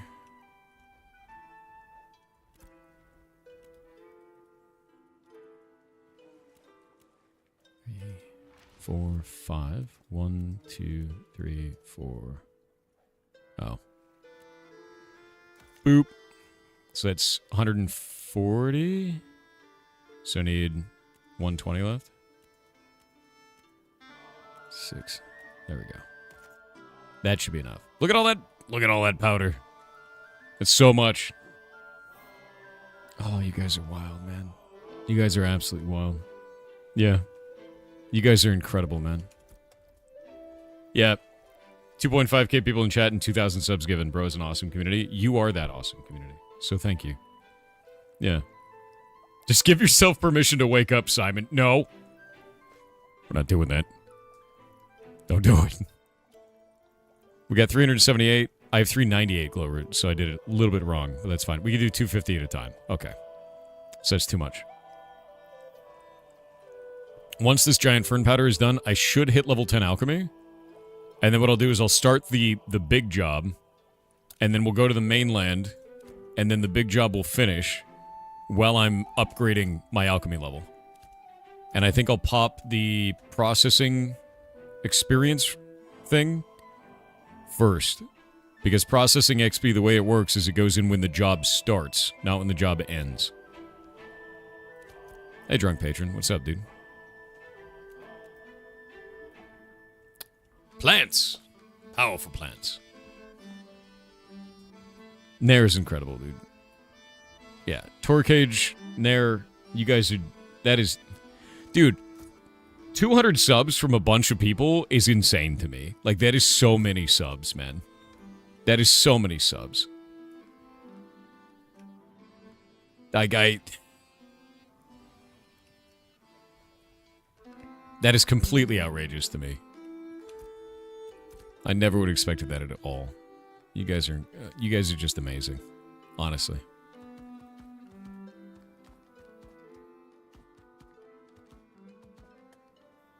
Get love, nerd. You're a nerd. Map percentage?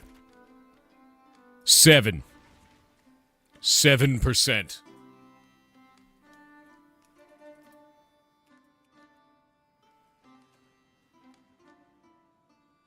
They're at 99, dude.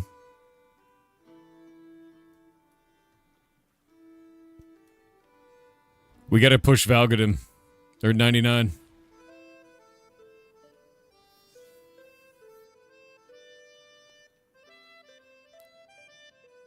Somebody gifted 1,000 subs. Nobody gifted 1,000 subs. The highest was 500, which is Torkaj, which is bonkers. But the community total did 2,000, basically.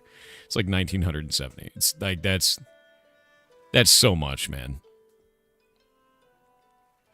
Are boats worth crafting? Would a water mount be better? A Corsair is worth it. Any other boat, I would say no.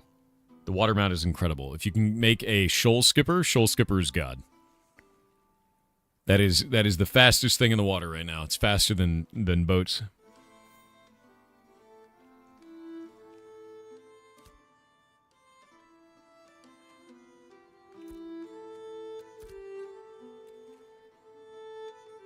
Are the harvest missions bugged for low-level players?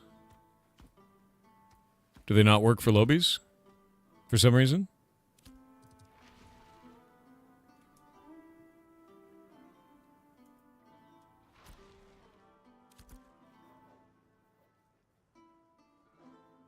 Yeah, because I don't think they're bugged. They may just be locked to low-level players because you have to make sure that the quest is not too low level. If you're too high level, it won't give you credit. So I can't do them, but I know some people who can. Thank you for all that thread. I'm gonna go make stuff out of it. You're awesome, dude. The level 1 ones cap at level 8. Yeah, you have to be like low level. You know. Ship components. Forearms. Is forearms the right way? Daffodil thread. Daffodil thread. Daffodil thread. Daffodil only thread. That's annoying. Any processed thread. There we go. Any processed hide. Damn it.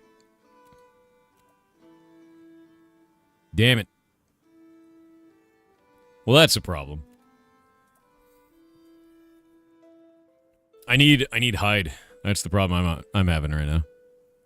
Any processed hide. I just need a shitload of processed hide. I'm making thread right now, too. Yeah, sails are wooden plants. That's true. I need hide. 1 million hide. And it's so hard to find because it hides.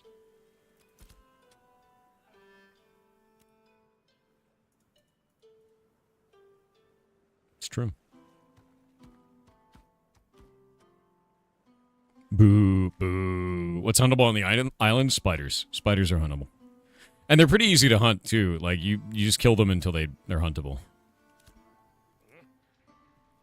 That thread will turn into a bunch of stuff for guildies. I'm going to try and get tailoring up as well. Today is my professions day, to be clear. I need to get all my professions up as fast as possible. I got 9 minutes on this. Which means I might be able to look at this, because I could build sails. And if I could build a good advanced sail, it's 125 acceleration, 100 reverse speed. Any gathered plants, any gathered wood. So if I keep my epic plants and epic wood that I find, I can make a really good sail, I think. Is the idea, anyway. So I access my storage. Let's see. I've got a lot of epic plants that are ready for this. And a little bit of legendary, but epic is fine. So I've been saving it for that. And then wood, I don't have any epic wood. I only have heroic, so that's unfortunate. What's up? Worst machine.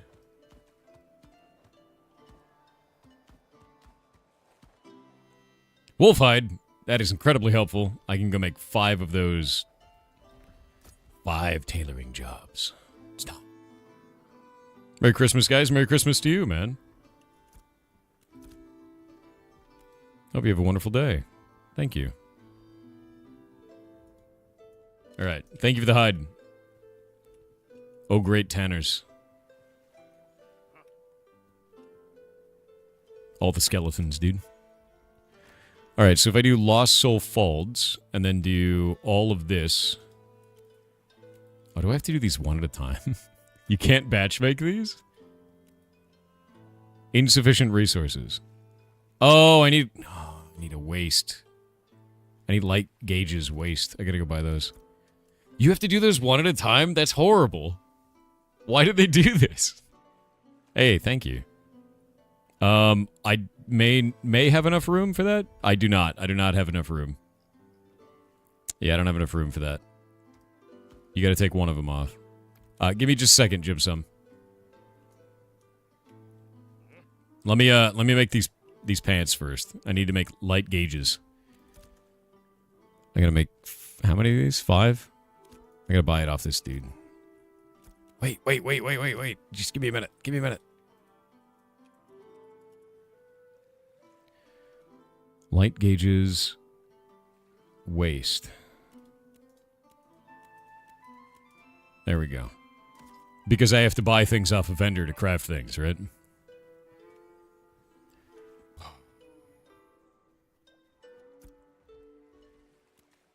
Alright, there we go.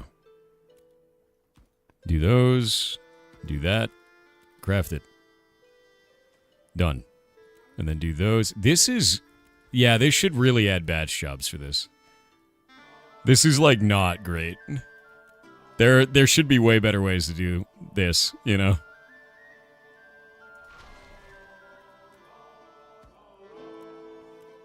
Yeah. This is rather slow and horrible. No.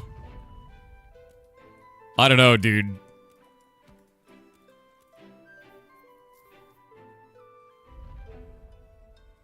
Hey, I got a Destiny finished. One sec. Yeah, I hadn't seen the new crafting flow yet. What? Why is it mad? L. There we go. Gathering is finished. Processing is not finished. Crafting. Looks like I got this one done. And that one done. Both of those are good. And then claim this. And we got a new box. Crafter's shirt. Arcane Engineer's shirt.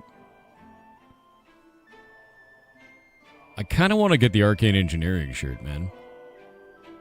Because that's the route I'm going to go. That is the route I'm going, but tailoring is so much easier. I don't know which one I want.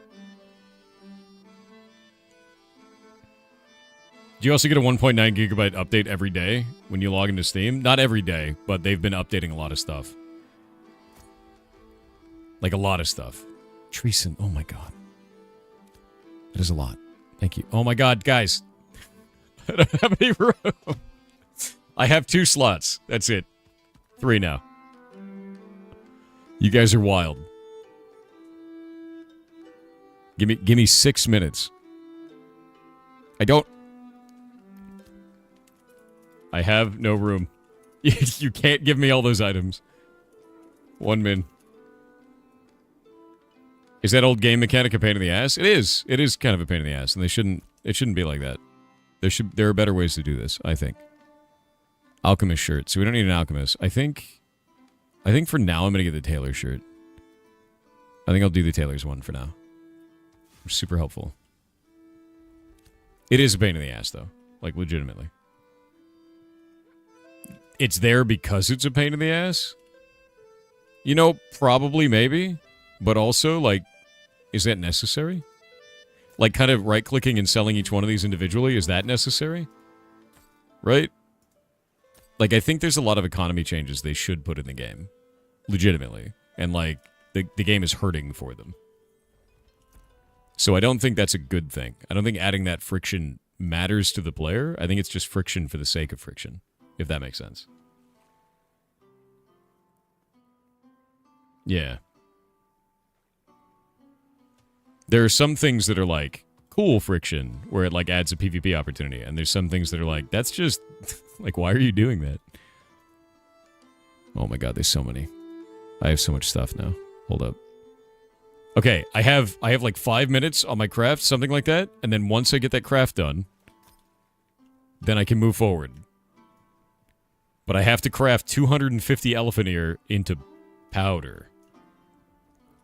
And that's only if... Oh, it's 3 minutes left. When this ends, my inventory will be clean again. Soon. Soon. Oh my god. No. I don't have any room. I have no room. 2 minutes and 40 seconds. Oh my god. I guess that works. I can fit that. You are a bananas human being. There's friction that adds to the player experience and friction that's just annoying. It's an art to get it right. Yeah. I mean, the thing is like I should be able to... I can queue up processing jobs, so why can't I queue up crafting jobs, right? Especially if the game is based on like a lot of material going through at once. I should be able to craft like, here's 500 pants. Go make them, right? If it's going to be volume-based, it should be volume-based. Let me do that. And then I can do that. And then I can just walk away and be cool with it. Okay, 1 sec. This is a mess now. There's so many isopods.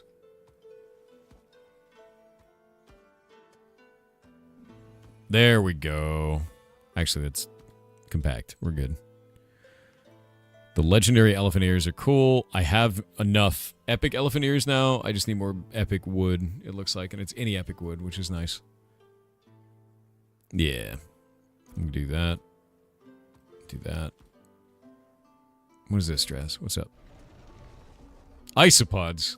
I love isopods. Go to sleep, Thar, or I will leave. Well, I'm not going to sleep. Like, this is the beginning of the stream. You go to bed. Go sleep, man. Yeah, I just woke up. What do you mean go to sleep? It's the beginning of the stream, dude. We're only 2 hours in.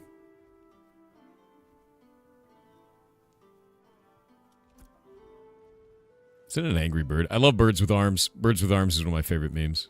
You're amazing. 45 seconds. I hope this gives me enough alchemy XP. It might. It might give me enough alchemy XP.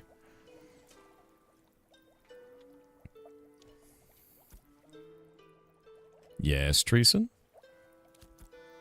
I still don't have any room. Oh my god, you're insane. That I have room for.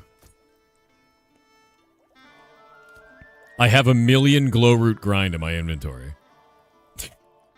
It's eating all of my space.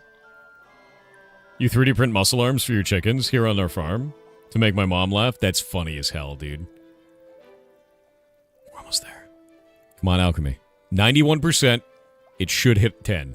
And then I'll go to the mainland and I'll level it up. Level 10. All right. We're good. And now, that should allow me... Let me see. Make sure. Am I good? Can I go level it up?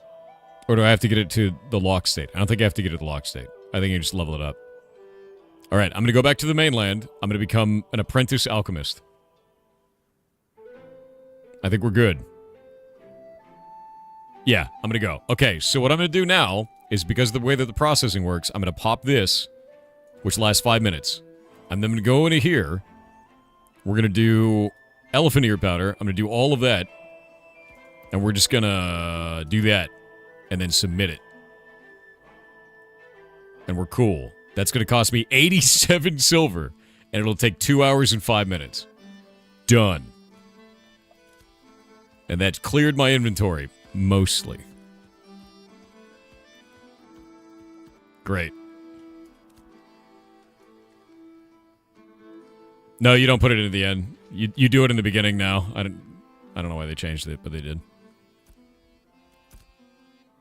Alright, materials. I can then throw... Oh god, wait, no. These have to stay in my inventory, don't they? There's too many of them. Okay, hold up. There we go. Keep all of that. We'll throw these in the bank. I'll keep all this basically worthless amount in my inventory. Because all the greens, all the grays, none of that matters. Yes, Magistrate? What's up? Oh my god, why are you like this? I guess it'll fit. I guess. Like...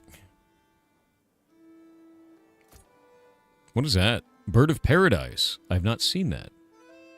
Where did you get that? I wonder what I can turn that into. That's interesting. Oh my god. Okay. That's blue. We're keeping that, keeping that, keeping that. Everything else gets turned into stuff. The Dracaena, I will turn all into thread. I need draw twine wax, though. So I'll do that. I don't know what Bird of Paradise turns into. I think that might be a weaving thing, too. You might find Bird of Paradise in the Harbor Island. Eat apprentice herb for it. I have apprentice herb, so that works. Make it weaving. Inventory. Tailoring XP, so it's not tailoring, it's weaving. Dracaena thread. Alright, Weaver level 2. But now we can do probably coarse thread. And I can just start dumping thread into this. Yeah, I can start dumping elephant ear into it because it's any gathered plants. So I need 250 draw twine wax. The nightmare is real. I have so much crap. There's so much crap happening. Draw twine. 2, 3, 4, 5, 6, 7.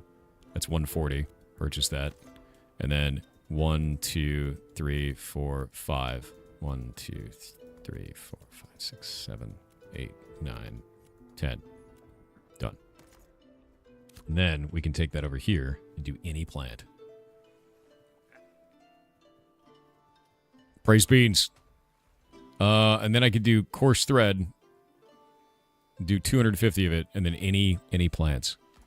And I just take all of these and throw them in there. The job has begun. I am poor now.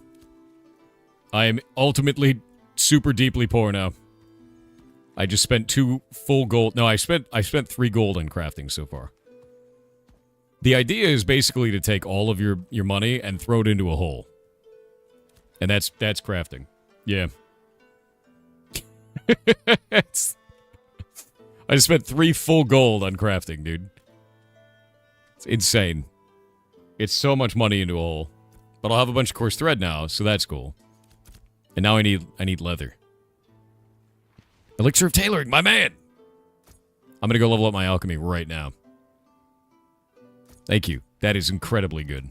Okay, hold up. I got junk on me that I don't care about. A lot of these materials don't really matter. I'm going to dump all of this into the stash. Because I bought way too much.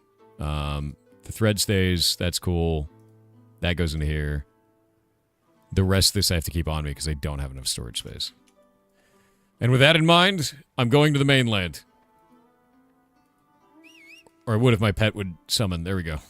Going to the mainland. I gotta go to the mouth. What is gold, sire? Dude, you have to understand, I got like 10 gold. I've made like 14 gold total in the game. I gave 4 gold to Tix because Tix brought me a shoal skipper. And I've spent the rest of it on like processing and crafting now. Yeah, the 50% tax does not help. I know it doesn't. However, we will be dropping that when it becomes a village. When it becomes a village, I'm going to drop it to the minimum, which is 9%. That will be gone. The cost of doing processing and crafting will be very low.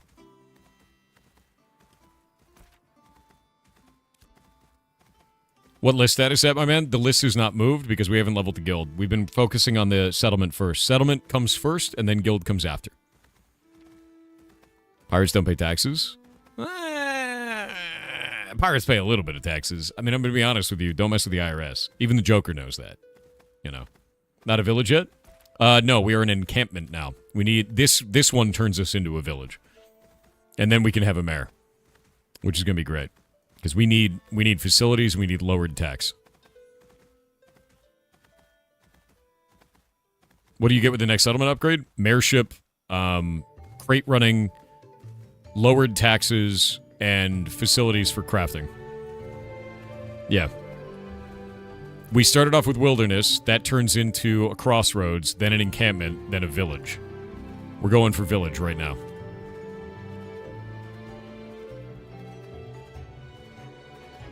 Do you go to Avon Xander Bonfire for leveling professions? I will probably end up going to Bonfire because it's very close for me. And I have a water mount. Makes my life easy.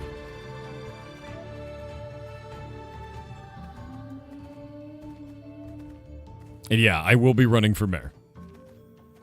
How many professions can be upgraded to village? I think we get like 6 slots now or something ridiculous. It's not a small amount, man. It's like a lot. And we've got the infrastructure to be able to pull this off, and the teams to be able to pull it off. In fact, I want to call out Ray Cleric from yesterday for organizing a massive group of people. It was phenomenal. Because we basically got Tix, Tarmok, and now some other people are starting to just kind of naturally go into leadership roles. And Ray Cleric was one of them yesterday. He did a great job. Awesome job.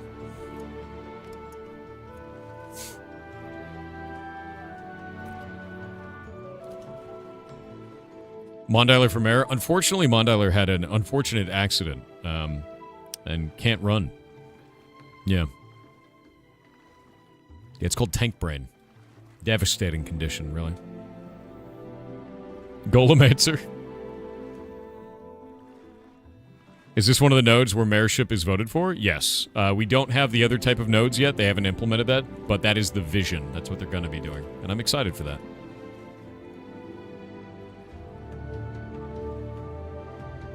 I am setting up the games for the day. Kronos, are you there? What the hell does this mean on my list?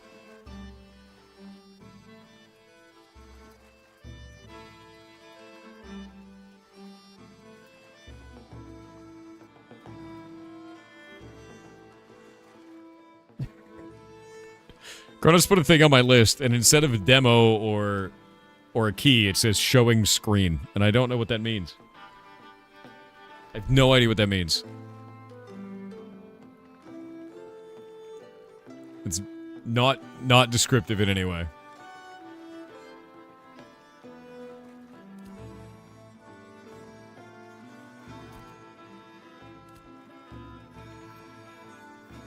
Did it reach 100%? It did. We're now at 7% into the next level, and we need to hit 100% on this.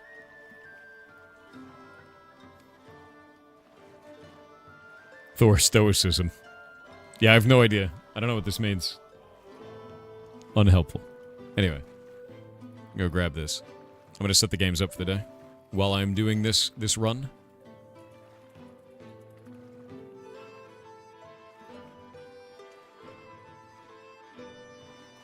I think it might mean that the devs don't have a playable and they want to show off the game through the stream. That may be what it is. But showing screen is not Useful.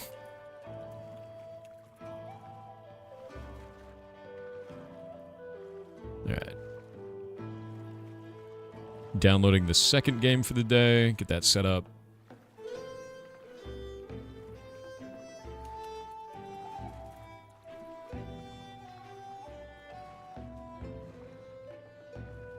Download the third game for the day.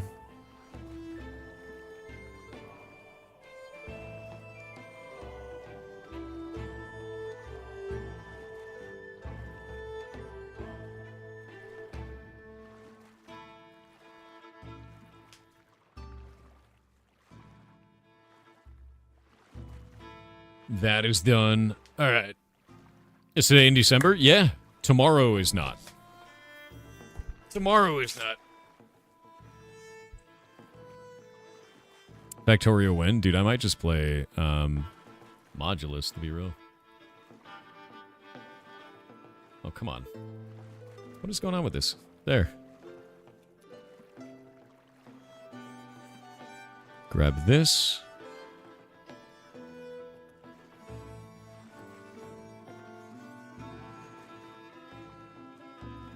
There we go. There's no pinned comment. Yeah, there is. Yeah, there's a pinned comment. It's not showing for you. Refresh.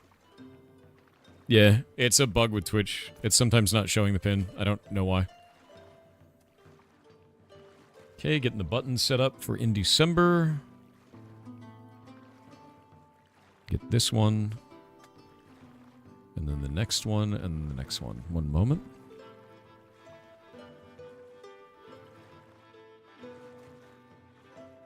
This one is...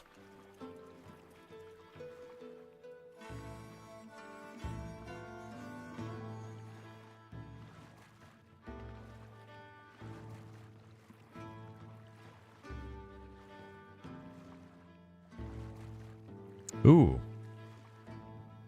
This game doesn't have a Twitch category yet.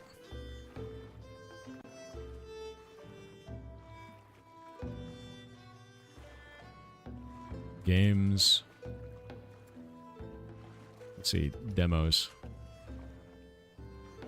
I think it's got to be demos.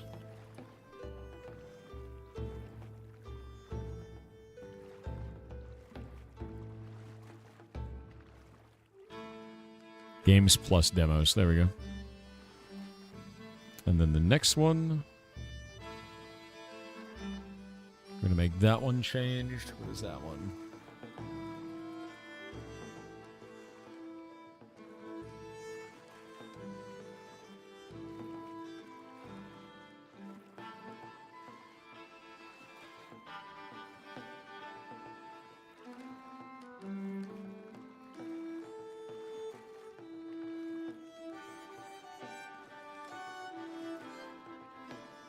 There we go.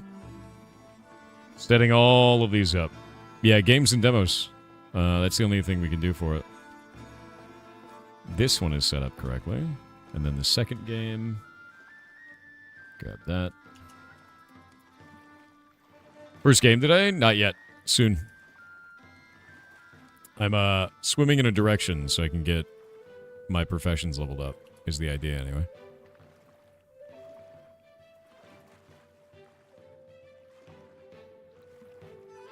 And I'm trying to set these up. No, not dice. Does this one also not have one on here? It might not. Huh. 2 games that don't have that. That's weird. Yeah.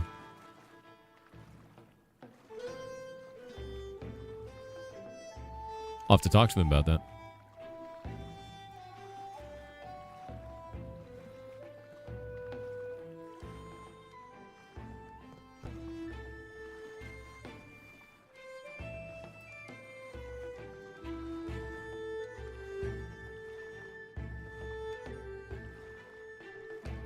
Super annoying. Twitch API. Come on. There we go. Games and demos for both of them. All right, so the first game today is games and demos. The second game today also has games and demos. The third one has an actual category. So we'll do that. But everything should be set up now.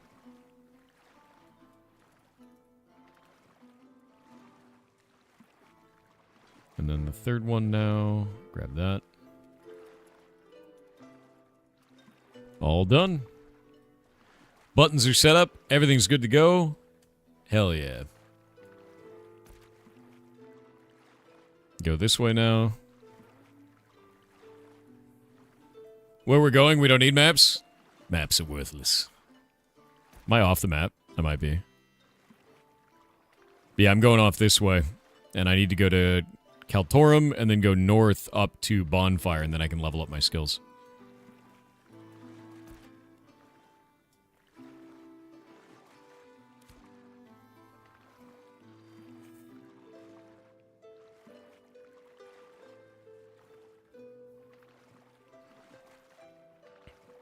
You've seen seaweed in some of the Bonfire lakes. Interesting. You don't know if they're gatherable? I got it out of a crate. Like, I found it in a crate. Which I thought was quite interesting, because I'd never seen it before. Yeah, this will give me Apprentice Alchemy. I should get Fishing up to Apprentice as well, because I've almost got it there. It's at 9. Yeah, that makes sense. But Weaving is only level 2. I feel like something odd about this is I don't think Alchemy should be processing. You know what I mean? Because it is also a crafting skill. It crafts potions. And like, Tailoring and Weaving, it's Weaving is the processing, Tailoring is the crafting. But Alchemy is both processing and crafting, which is weird, right? Is that weird? Yeah, Cooking is also weird. Cooking is also a processing skill, where it produces oil but also makes food. I guess Cooking and Alchemy are the same in that way. It's very odd. Also, Cooking is insane. 607 magic power for an hour off of a roasted chicken is bonkers, dude. Like, it's really good.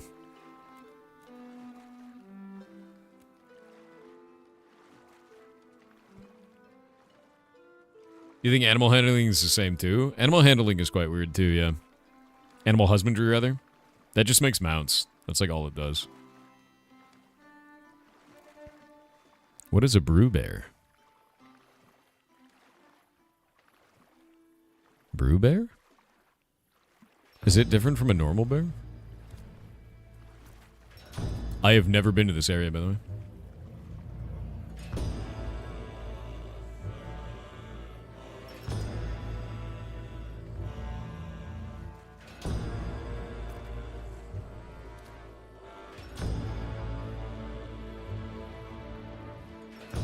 Yeah, what I think the devs need to understand is you need to make crafting easy and also be a gold sink.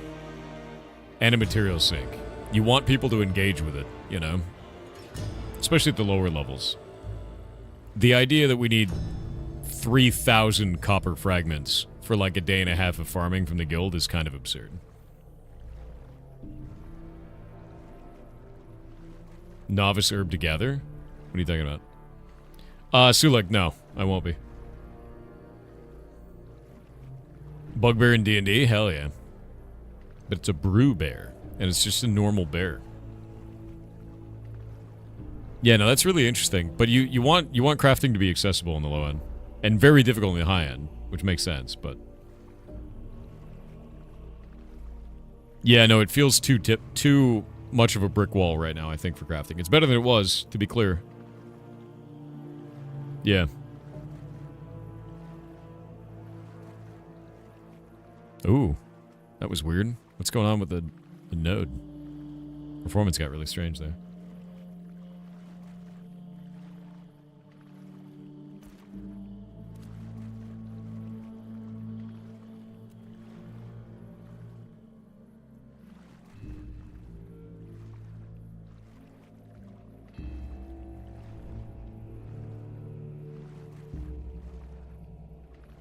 You know what's really funny? They made it so you have to reach level 5 before you can talk in global. And the bots are still doing it. You think Valgadum is locked on level up? Why would they be locked? What would stop them from leveling?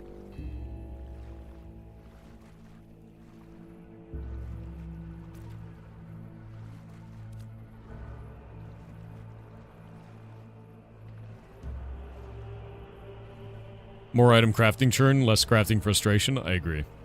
It's just too much money. Like the amount, like for a newbie, they can get a shitload of material, and they basically have to vendor it all, which doesn't feel great to players, if that makes sense. Azarokos said, long time lurker, first time TTS ER, Merry Goblin Mass Thor, love your stuff. Well, thank you. You're awesome, dude.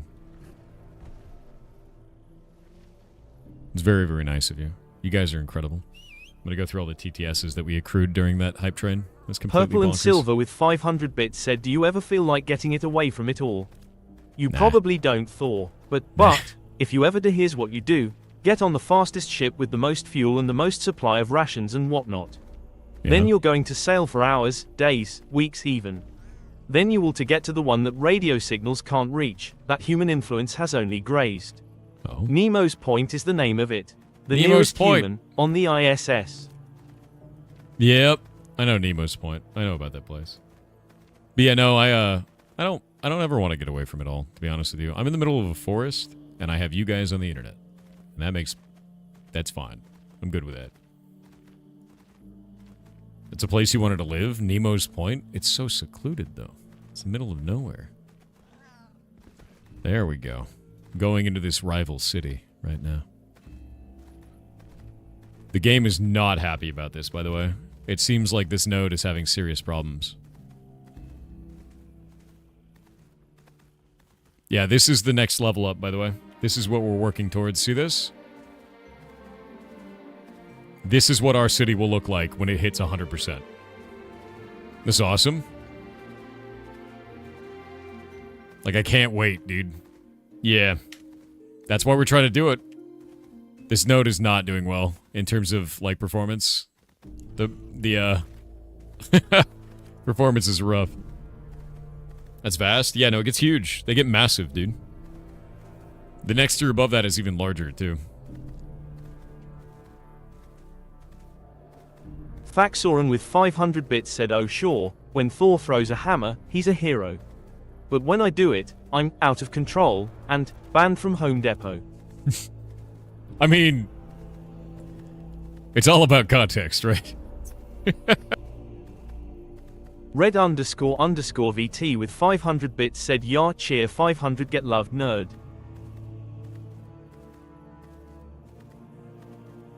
Daxorin, what do you mean 20 gifted subs, dude? You guys have already broke me for the day. What are you doing? That's so much, man. That is so much, man. Seriously. That's so many, man. We'll break you. Don't do it. Don't do it. What level are these? Everything's like super low level here. Oh, they have elites right in front of their house? That's kind of legit. Do we know if Valgadum is actually getting any experience, by the way? Are they actually, like, hard-locked? If so, that means that nothing will level it up. Because that has a lock on it, that has a lock on it. So, like... Is there anything they need?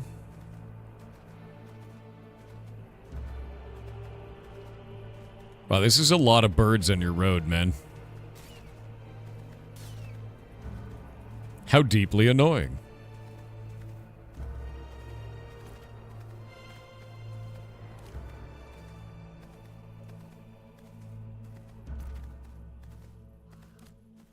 Mob density is really weird and annoying in places. Yeah, it can be. This place is the least polished, to be clear. The anvils, which is the Dwarven lands, are the least polished area of the map. Plate of the dwarves, alright. Wonder what they have to do. Yeah, there's so many birds on your road, dude. And a rock elemental? Alright, I'm going around that. Cool, dude. Oop. Yeah, monster density is like that for a reason, though, Bunny-Chi. And, like, you'll have really dense areas and then really not dense areas. And it's intentionally that way so that players have an opportunity to go and level up professions if they're lower level. Which is great. Like, we want that. Like, that's super, super important.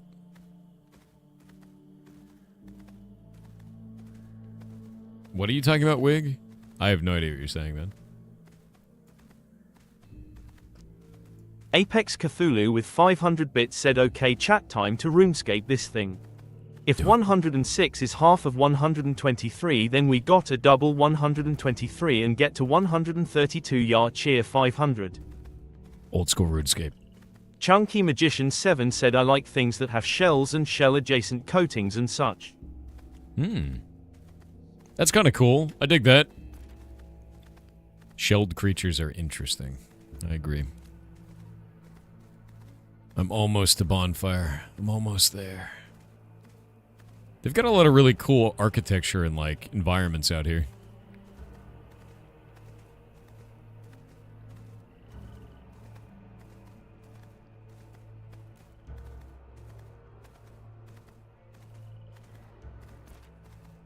Their music is completely different as well. Yeah. You think it's a bummer for travel? I think it's fine. Hype I think it's mostly with the performance 500 bits said hope you have a great Christmas, holidays. Hope you Thanks have a great genuinely Christmas. for being a great person and streamer and for the community. Oh. Reflecting on 2025 with losses such as losing my cousin to glioblastoma brain cancer and a good friend through a burnt bridge, the gains such as a new home I can call my own and coming back to Twitch after some time and the growth this year has provided as a person and content creator. I look forward to 2026 with an optimistic look. Thanks for the kind and funny moments. I'm so sorry you've had to deal with that. I hope you're doing okay, knowing full well that that is an immense amount. Like an immense amount to have to deal with, man. I hope you're doing alright. That's tough, man. I'm glad you're here and I'm glad you're okay. No memory leak. Duchess of Actual Pirates is out here farming. Very nice. Duchess, go farming Brine Barrel. We need you there. Every hand. Where can you farm at level 12? Brine Barrel.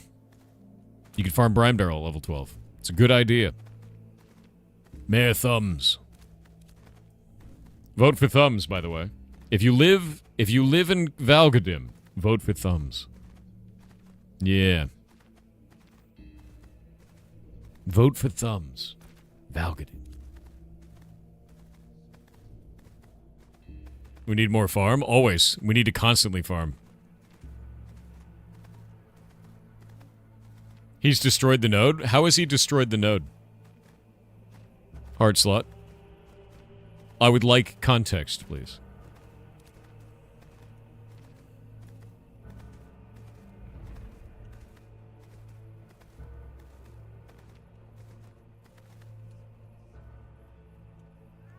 Okay, there's armor smithing. Weaponsmithing. We need our herbalism, man. There's our lab manager. Here's our alchemy guy. Where's our laboratory vendor? Lab manager, are you the one? Yes. Alchemy. Alchemy apprentice. Glorious. Destiny objective complete. Nice. For processing. Done. Claim. Claim.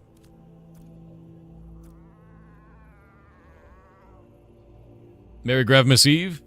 Gravmas? What's a Gravmas? It's broke, the buildings are wrong, doesn't put up buy orders much at all. So it just needs to be more present. That makes sense. Artisanship. Herbalist pants. I have an alchemist shirt. I'm gonna get another alchemist pants.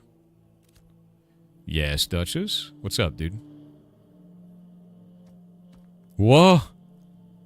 You're farming anvil essence? That's why you're out here? That's what it comes off of. I was wondering how people were getting that so fast.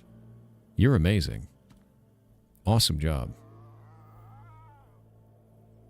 Gravmus is Isaac Newton's birthday, which is tomorrow. Wait, really? I didn't know anything about that. Thank you, Duchess. Awesome. You're amazing. That'll let me make a bunch of potions for the guild.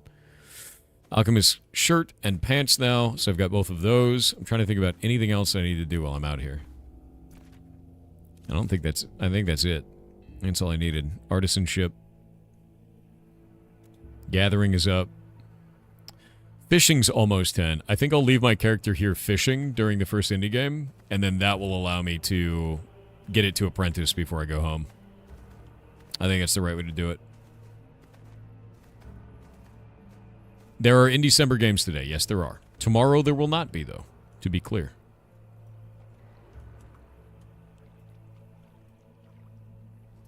Looks like fish aren't biting here? Wait, what? They don't count. They don't count! What's the plan for tomorrow? Stream all day and no in December games. I don't want developers to choose between a marketing opportunity for their game and their family. That's not fair. So they're going to do whatever they want tomorrow, and I'm going to stream. We're going to hang out. You have to go to rivers? The idea that there's no fish in the ocean in this game is weird, dude. I think this is a lake. I mean, it's not connected, yeah? Oh, no, it is connected. That's part of the ocean. Lame. It's so dark and foggy out here, man. Live scream tomorrow? What does that mean? Yeah, look at that weird, like, heartbeat.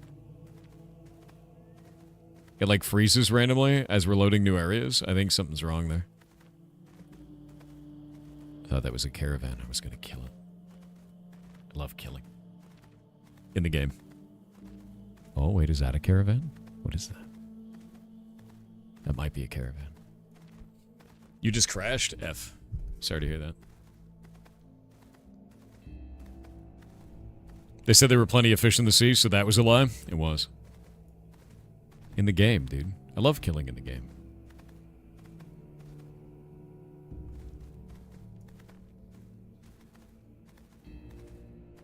Yeah, I love killing in the game. You know, for experience and loot. How's the queen? She's doing good. She's got her little nanotix in there. She's doing just fine. I need to change out their sugar water again soon. Do you have a favorite pirate? Not really. I don't really have a favorite pirate. Honestly. Oh, this is something I've always wondered. Does this give node experience? Because other gathering does, but does fishing?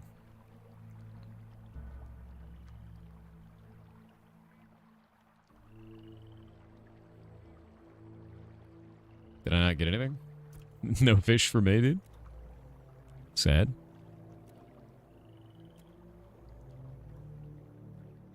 I've fished so many times. Where's my fish? Give me a fish. Wow. Alright. Is my fishing just bad? There we go. What is that? It does give settlement XP. No shit. Oh, that's crazy. So if we had fishing in Brine Barrel, we would get insane amounts of XP, dude. Yeah. Anything more effective than 28 XP per wood grass plant? That is actually incredibly effective, Mojo. Every point counts. Yeah, Brine Barrel is missing out on a massive amount of experience because of this, because we don't have fishing there, which sucks. Like, that sucks really hard. No fishing on an island is screwed? Yeah, it kind of blows. Can you make rum? Well, I mean, we can make sure it's all gone. If that helps. You know. Alright. We're going to be swapping over to the in December game. I'm going to run ads now, and then we're going to get over to it. It's going to be just a minute to do this. Boop-a-doop, boop-a-doop. Why is the rum always gone? Well, you have a guild full of pirates, you know? Yeah. That's really what it comes down to. Guild of pirates. Who would have known, right?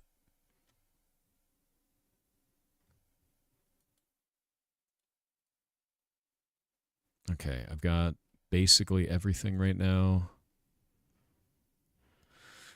All of this is good to go.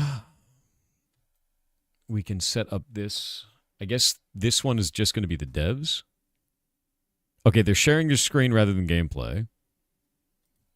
Okay, so we're not going to be playing their game. We're going to get on with devs immediately for this one.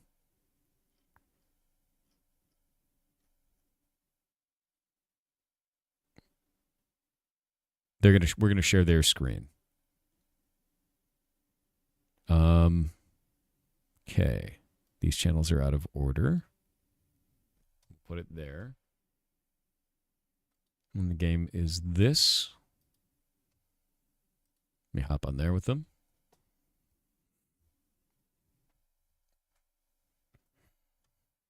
No game? No, they have a game. I've hopped into the channel with, like, waiting for them. So we're going to wait for them real quick.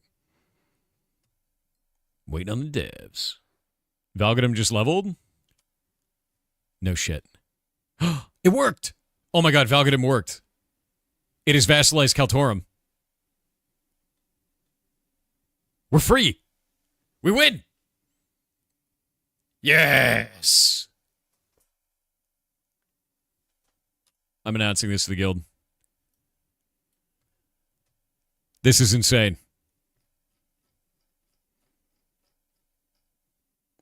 Guild news. Add everyone.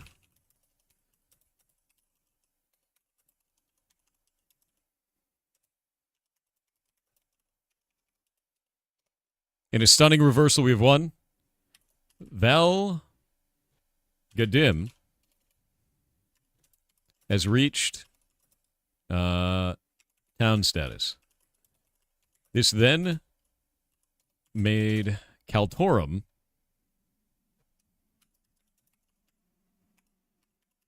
into a vassal. They cannot vassalize us as a vassal. We're home free. Hello? Hello. One Hello, moment. can you hear me? I can hear you. I'm announcing a thing to Yes. the community real quick, and then we're going to get going. Of course.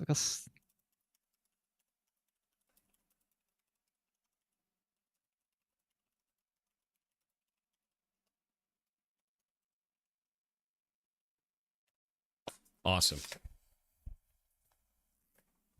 Okay, so with that in mind, let's see if we can get the video set up, and then I'll start setting everything up through this. So if you share your screen, then I'll get it captured on my end, and we'll go from there. Also, it looks like Discord wants to update, so I'll be right back. Okay. Discord mad immediately. Oh, that's not true? Yeah, it is shady. Vassals can vassalize? No, they can't. No, once it's a vassal, it can't do anything. Otherwise, it would spread infinitely across the map. We haven't seen that before. They can't anymore. That was a bug prior. Yeah, no, that was a bug prior. Shady. That's why they had to take the server down. They had to take progression down for like 5 days because of that. If that's still happening, that means that their bug fix did not work.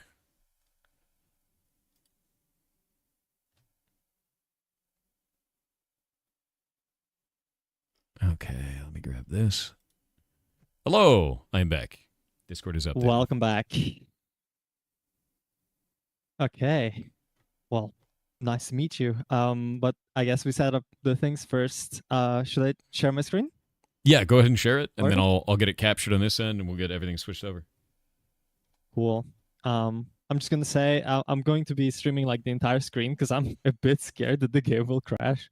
Totally I fair. hope that's okay.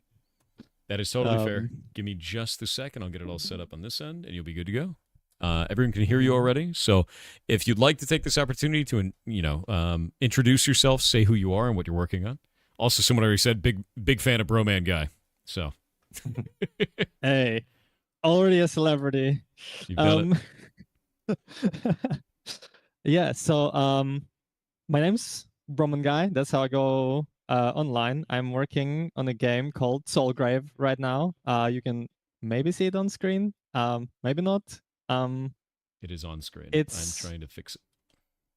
Wonderful. It's a character-driven action roguelike where you create wild builds, explore ever-changing dungeons, and battle brutal puzzle-like telegraphed bosses. And there's also a little bit of a saving the world or dooming it forever part, which is like a story beat thing where your choices basically shape the ending of the world. It's a dark fantasy game. It's my passion project. It's what I spend all of my free time on and a lot of my money on. And I hope you like what I have to show here. I'm very excited for the chat to see it too. They can see it now. Everything looks like it's working. Maybe. Should function. Okay. I would also love to take this opportunity to thank you so much for giving me this chance to show my game. As you know, for indie devs, it's actually really, really hard to get noticed. Nowadays, it's like it feels like shouting into the void a lot of the time. Yeah. And I am feeling very vulnerable right now because I haven't showed a lot of this stuff to any other people, and not many people have played the game as well. I'm feeling vulnerable. I'm feeling a little bit stressed. I'm feeling scared because the last build that I pushed was about 15 minutes ago. So I expect to see some red errors popping up here and there. I hope the game doesn't crash. But yeah, that's kind of how I feel. To be clear to you, it is okay if it crashes. This is not your live build. This is a development build. We have a lot of games that come on here that crash all the time. You're among a bunch of people that are either developers themselves or want to be devs or want to go and build something. We do game jams and things like that. People are used to exploding software here. So you don't have to worry about it. And I know it's stressful, it's scary. It's like, oh my God, if it breaks now, no one will like my game forever. But like, no, like to be honest with you, long run, they don't give a shit. You'll be okay. Even if it lights on fire in front of us, right? Which it will somewhere, right? Look, it's also part of the fun, right? Like if something breaks in hilarious ways, it's just part of the fun. I would love to run a trailer first, just so you can have like a sneak peek, if that's okay. And then I'll jump straight into gameplay. Let's make sure the audio comes through. So go ahead and play it for just a moment. It does. Okay, perfect. Okay. Yeah, let's do it up. Okay. I'll just put full screen and let's just... You'll want to turn it up a little bit too. About double where it's at right now. Okay. Yeah. Let's do it. Those animations look sick, dude. Thank you.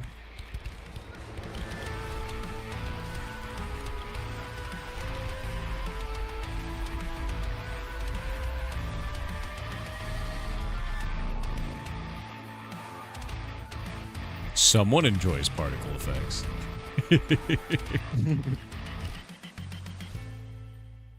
That looks great.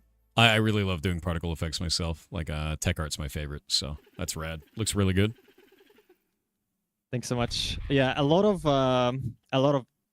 ton of effort goes into all of these little particles, and again, I would love to reiterate that all of this is still work in progress. And it's not the final look.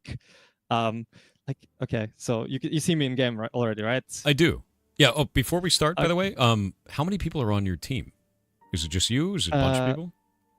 The core team is literally just me, but I do hire a few freelancers to help with stuff. Like some of the music is made by freelancers, by a freelancer, and most of the animations are also outsourced because I can do some animation, but I just can't do it in a reasonable time frame to like release a game. Fair. Like it takes me a long time to animate anything. Yeah, absolutely fair. And by the way, go wishlist the game, guys. It's in the pinned comment. Yeah, no, that's 100% fair. I think that it's normal to use contractors. It really is. And it's normal to be like the dev with contract. I mean, I'm doing the same thing.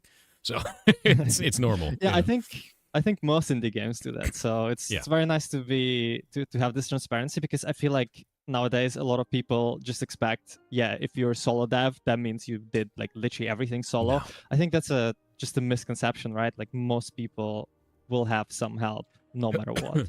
Yeah, 100%. Well, let's go Yeah. for it. Yeah, let's do it. Okay, so we're currently in the game. A lot of it is again placeholder. If you, how's the sound by the way in game? Can you hear the music and the? Here, let's wait for it. I can hear it. It's quite low. I would raise it if possible. Let's pull it up a bit. Is that A better? little bit more. A little bit better. Okay. Put it all the way up. Screw it. Oh, that sounds great now. Yeah, I can see wonderful. the visual level for it. That looks great. Yep, perfect. And also, look, I work as a UI designer in my day-to-day. Like my main job is UI designer. So all of this stuff is currently placeholder. Like all of the icons, all of the UI is placeholder. If the final game or even the demo releases with this UI, you and everyone in the chat is legally allowed to spit on me when you see me on the street. Okay. Fair. Like if it looks like this, you can just do it. I give you permission. As a UI designer, this is a deep sadness for you. I see. It's funny too. Yes, I feel super vulnerable showing this because this is embarrassing. But bear with me, okay? Work in progress. So we're currently in the Dark Shard. This is a fully procedurally generated dungeon. Procedurally generated as in not AI generated, but randomly spliced up rooms together. So that's the core gameplay here.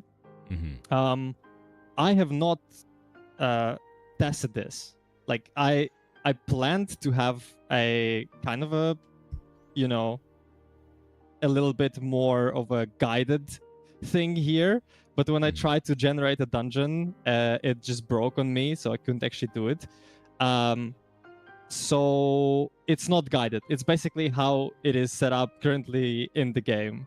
I don't know if that makes sense. So it does. You don't have a tutorial static room environment. You're just doing randomized dungeons right now. Yeah, exactly. Okay. It is a randomized dungeon. I didn't test it, so it might break. It might look kind of awful, but let's do it. So in the game, you can jump, you can double jump, you can use skills that you also unlock during the run. And let's just get going. See something. Okay, we are already in a placeholder room. Wow, that was fast. No, this is cool though. So the way that you set up these rooms, you block them out originally. Are you using actually what engine are you working in? I am working in Unity. You're working in Unity. Are you using tile-based collision? That would be my assumption here. Yes. Okay. So cool. all of these are blocked out with tiles, and then I go with like a polish round and do like the graphics over the tiles. Yeah, this is a Most cool of the thing to show the community actually. So basically, it's just a big grid, and then you mark out everywhere that collision's going to be, and then you can fill it in with whatever you want. That's awesome. It's the same way that I worked on Kill the Moon before. It's so good to do it this way. That's an awesome way to develop this. Yeah, I 100% agree. The reason being is that you can quickly just put together a bunch of maps and actually start testing them. Like when you start putting details in, it usually takes a very long time to do because all of it, like painstakingly painting every detail, takes a long time. And then when the layout of the room just doesn't work, you're like screwed. You just wasted like a ton of time. How So are the you best way storing? to- Oh, sorry. Go for it. Yeah, so the best way to do it is always just like block out things and then like test it, see if it feels good, see if the gameplay works, and then if it works, then paint over it. How are you storing these rooms? Because you're, my guess is you're storing them as like a block in some way. Is that stored as a, you know, how is it built? How are you constructing these and storing them individually? Yes. So basically, they're built as specific blocks. You can say rectangles, but they're not always like rectangular shape. Like this room, you can count it as a rectangle, but it doesn't really feel or look like a rectangle, right? It feels like a open area kind of thing. Mm-hmm. And each room has basically entrances that it can have. It can be from the top, from the bottom, from the left and the right, and then these entrances are then connected by what we call a corridor, what I call a corridor, and it connects to the next room. And so the height, for example, of the entrance, for example, it's 4 blocks. It will connect to a to a corridor that is 4 blocks as well. Wow, but can we actually see a unique room? What is happening? It's really funny because the way that I learned to do what you're doing here was watching Spelunky do it originally. And I was like, that's really cool. But Spelunky has destroyable environments, so I had to learn how to do it a different way, and it looks like you're doing the exact same thing. It's rad. It's such a good way to build randomized 2D environments like that. Because you, like, now you have the non-placeholder one. You guys can see how much you can touch up the blocky version here from the tile-based collision, just baseline, into something like this. Looks phenomenal. That looks great, dude. Thank you.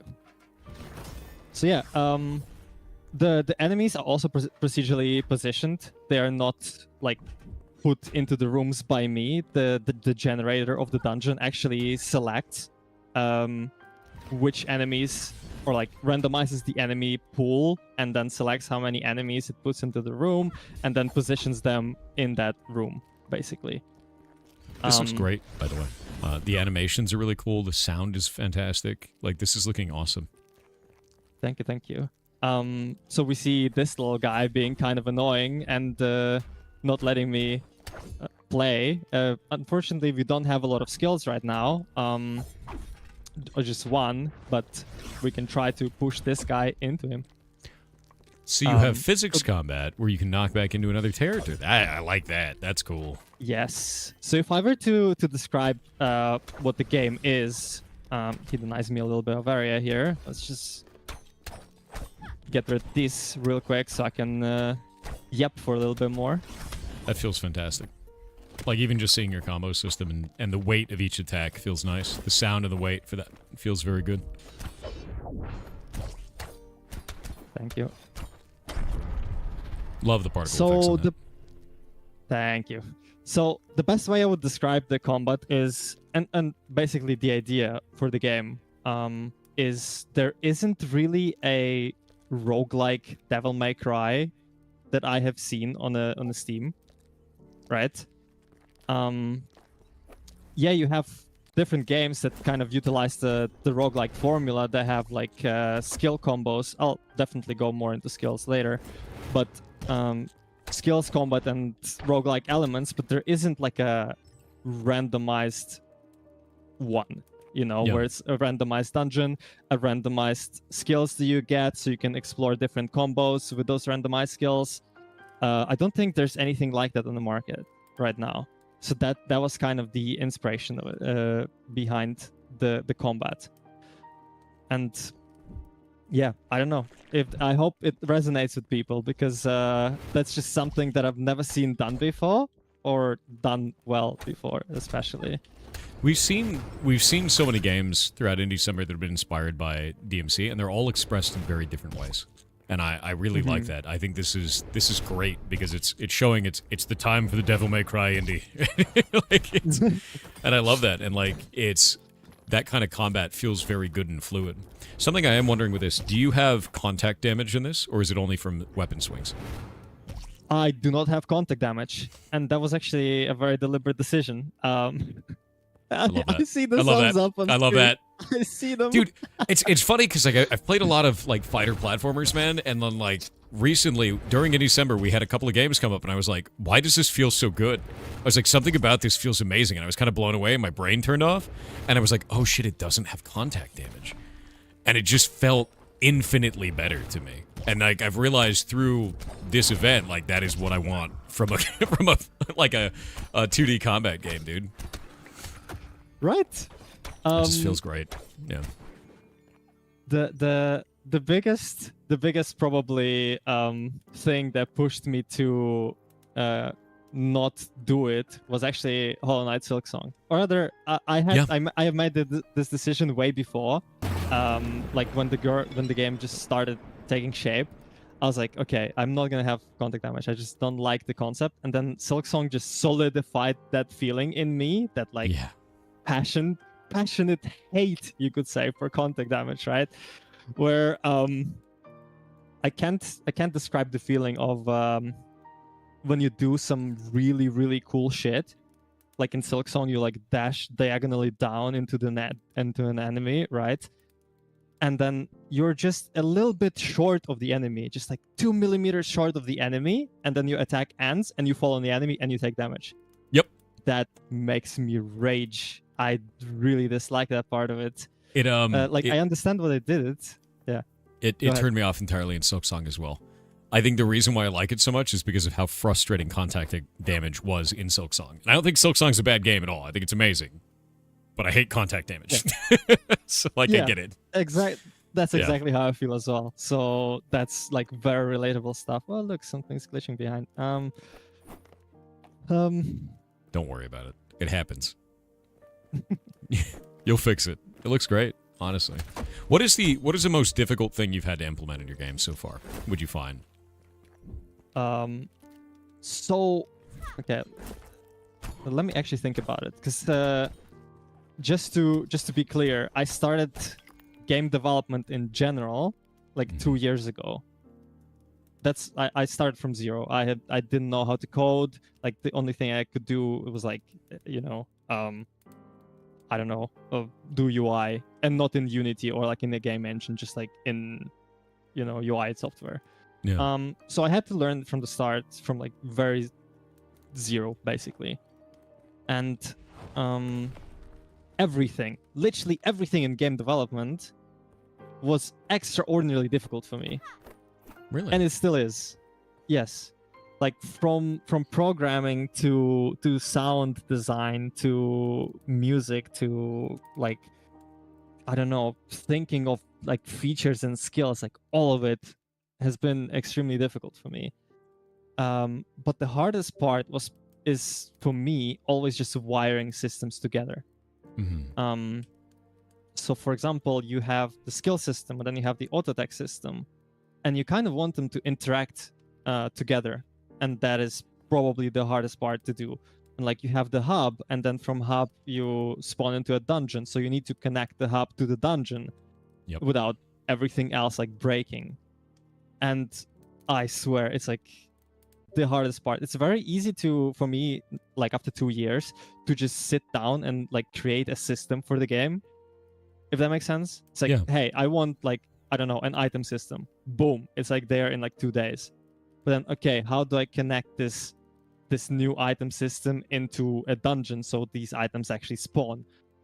That part is always the most difficult for me. I'm going to give you a secret. Feeling that everything is hard, in game dev like that, that never goes away. There's always some weird bullshit that you're going to be overcoming. There's always going to be something that you don't know, or like a specific implementation. You're like, God, I got to solve this puzzle now. And it's always going to be kind of a shitty solution at first, and then you'll find out it doesn't scale, and then you'll make it better, and it just keeps going like that. So that never leaves. And if for anyone who's just starting out, if you're like, oh man, this is really frustrating, this is really hard, that's the fun part. It's fun that it's difficult, because you're learning, right? Wow, this looks great, dude. Okay, so we just entered the arena, and I picked up a new skill, which is the supporting skill, which lets you do a little pogo here. And if I were to show it here, if the enemy is not staggered, all it does is just pogos you up, right? But if you stagger the enemy, he's staggered now, it actually launches them in the air, so you can do aerial combos on them. What was that sound? Was that the drop sound for that? That was the sound of completing the Vive in this little gauntlet here. I liked that. Yeah, that was cool. Yep. And it gave me the choice of some new skills. And now we have another enemy here. This one is a bit more dangerous. Love that. I just hope I don't die, but we'll see. Oh, if you die at your own video game, we get to mock you, so, there's that. Good luck, It's okay. I can just cheat. It's all fine. Oh, okay. I'll just heal myself real quick. I will not cheat a lot, but I will sometimes. Classic game dev. Can't believe it. Yeah, we staggered him. Let's do a bunch of things with him. We can keep him in the air for a little bit. And he's done. Okay. So yeah, I'll showcase more of the combat later. Right now I just kind of want to run through the area and just yap about what I'm struggling. Oh, look at this! Wonderful. That's what I love to see. What is that? A little lantern. That's just on the ground. Yes, it's getting sucked funny. into the ground for some reason. That's how it goes. I mean, that's always the danger with like randomly generated, because it's not procedurally generated. You've made blocks for that, but then you have to tune every single one of those blocks, and it's always really interesting. Yep. Yeah, and, it's supposed love to be like a little systems like that, though. interactable item where you just walk over it and it makes sounds and moves around, but it moves around on its own. It's possessed. Love that. Oh, and would you look at that? An enemy is in the wall. Good. That's where he belongs. Welcome to Game I'm Dev. starting to regret this. No, don't regret it. Honestly, like this is so helpful for people, because I think what a lot of people don't realize is, even when you find a game that is beautiful and finished and complete and like feels very, very polished, right? This is where it always starts. It starts with weird bullshit like monsters spawning in walls, lanterns on in the floor, and like all that kind of stuff. And you make it better, and like your game already looks fantastic. It's got bones that look good, right? And that's a tough thing to get to. That's a tough space to be. Like you've got combat that seems like it looks really good. You've got effects that seem really good. You've got your core system of being able to generate environments that are all linked together. Mm-hmm. I bet anything that when you first built that, there were a bunch of environments that didn't even link up, and you made impassable structures, didn't you? That was exactly the case, yeah. Yeah. And they sometimes overlapped each other, and it was like complete mess. Yeah, because I've literally been through that same process with the same style of world generation, and it's a mess at first, but you've got it to the state now where it functions, and that's the best place to be, because now you can just print content and fix bugs. Like, you're in a good spot, man. Yeah, there's definitely still a lot of work to do, like the room variety and stuff. But you can see like this room. It's a little trader guy. But yeah, I really appreciate your words. I'll go into the trader in a bit, but I really appreciate your words. And I think it was the interview of Disco Elysium devs where one of their lead developer, he just said, the game, the work in progress video game is like the ugliest work in progress you can ever like imagine. Yep. Like if you imagine like just digital art work in progress, it's like a sketch, right? It can look good. Like imagine anything else, like music. Yeah, it's like sounds. It can sound shitty in places, but it's a work in progress. You can kind of hear the idea. With video games though, like everything is ugly. It's like there's so many things. It's like the audio is broken. The UI is just like unpolished. The effects are not there. Like it's just like amalgamation of like unfinished things that makes it like the ugliest work in progress you can imagine. And the funniest part about that is every one of those systems relies on every other one of those systems. So you can't just fix all the animations. You can't fix all the music. Like you have to fix a little bit of each one at a time, and the whole thing kind of rises up. Yeah, that is absolutely how it is. But yeah, we're in this kind of nice room. This is a trader, and I would love to go a little bit into, I guess, environmental storytelling. That's kind of present in the game. So this guy, he's called Coffin Keeper. As it's shown, he's sitting in a bunch of coffins, and he has a bunch of coffins open. So in the future, thank you. These coffins will include items that he can sell to you. Right now, it's actually broken. And the environmental storytelling part of it is that you can see his little locket. Right? I don't know. It's very visible on stream. It should be. Oh, it is. Yeah, it's super it has visible. has a little portrait in it. And his story is that his daughter was kidnapped, and he's basically looking through the entire world looking for her. And the only piece of information he has about her is that she was buried somewhere. That's all he knows. And the lore part of it is that no one in this world can actually die, specifically in this area. So she must be alive still, and he's still looking for her. And basically what we're seeing here is his little locket that he misses his daughter, and the trail of his failures, all the coffins that he dug up and never found her, are basically just signs of his failures.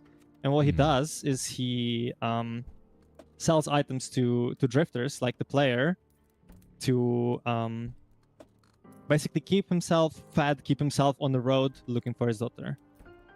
I think that's phenomenal, because I think a lot of times the backstories that we usually get for traders are like they're a villain, or don't ask where they got the materials, like what are you buying, kind of like that kind of a thing, or just a non-entity, you know. So like, I think it's cool to give a deep backstory. Is that something the players can explore throughout the game and like discover over time? Yes. So you can talk to him, and the more you buy from him, basically the whole idea is that you'll be running through these dungeons a lot, and you'll be meeting him a lot. And so every time you meet him, if you interact with him, you'll uncover a small piece of the story, Love that. potentially help him, you know, find his daughter. Oh, I love that. Well, That's who fantastic. knows? Maybe it's you as well. Who knows? It's not, but yeah. He looks a little bit intimidating, but he's actually like a chill guy. And I can also go a little bit into the sound design of the thing. It's like you can hear kind of how much effort goes into all of these little pieces. Like, can you, if you go silent, you can hear all the cracking of the coffins, him breathing. Like, I'll just shut up. Yeah, I can hear all the fire and the creaking.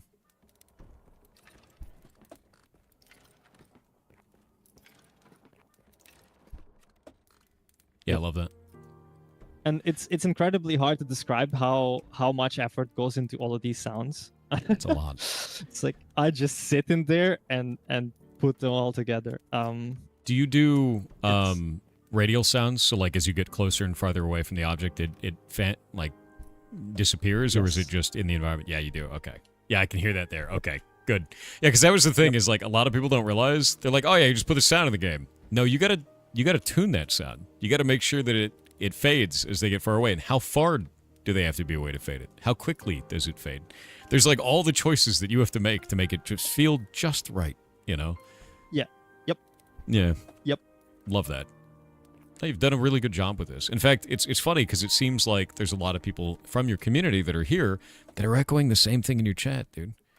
And I think they love the stuff that you're working on. So keep doing it. I feel really proud of this. No matter how ugly it is right now, because it's early and it's not even ugly. I really appreciate the words, and yes, I send it on my Discord and to a bunch of friends, and it's like a lot of people are excited for me because like I have met a lot of people in MMOs, and I actually stopped playing Final Fantasy 14 to develop this game, and they kind of miss me, and they're like, when are you coming back? And I'm like, dude, I don't know. I'm just making a video game. It's incredibly hard. Just give me some time. I'll be back, you know? So they're all rooting for me, which is really nice. It gives me a lot of courage to not only come here and like show this stuff, but also just to talk about it. And I love seeing all the support from people. And it's been a journey. I wouldn't trade it for anything else, even if the game is like ugly most of the time. No, I mean, you're doing an amazing thing. I do have an off-topic question for you. What's the best class in Final Fantasy XIV, and why is it Warrior? It is Warrior. It is just Warrior. It's Home Warrior. gang. Yeah, dude. Hey, we do it. You're a tank, a DPS, and a healer, but only for yourself. Love it. I played Warrior. I'm literally a one trick. I've been playing since like Heaven's Ward, right? And I've just been playing Warrior. Every raid Boss. I go Warrior. It's just actual Warrior. boss. Infinite. That's so good, dude. Warrior was my first, and I loved it. Loved it so much. Yeah. Yeah, it's fantastic. Well, with the Scythe character, you'd kind of expect it to be a Reaper, right? But nah, Psych, it's Warrior. Get It's on the always Warrior Warrior. train. Hell yeah. So, Hell yeah. tell me a little bit about how this all started. What made you want to start making a game? What was the spark for you? Oh, so the spark has been there since the childhood, really. I think when I was like a very small kid, I used to make games in a in this little app called Skira Construct, which is like a visual Construct. engine, I think. Yeah. Yeah. So I made a few games there, and yeah, I never released anything. I would actually give all my money right now and my soul to all the demons that wanted, just to get the files of those games back, so I can just like look at them and reflect how those games were. Because like I used to upload them on this little unknown forum, like Ukrainian forum, and the forum got nuked and all my files with them, so I don't have any of those like old games anymore.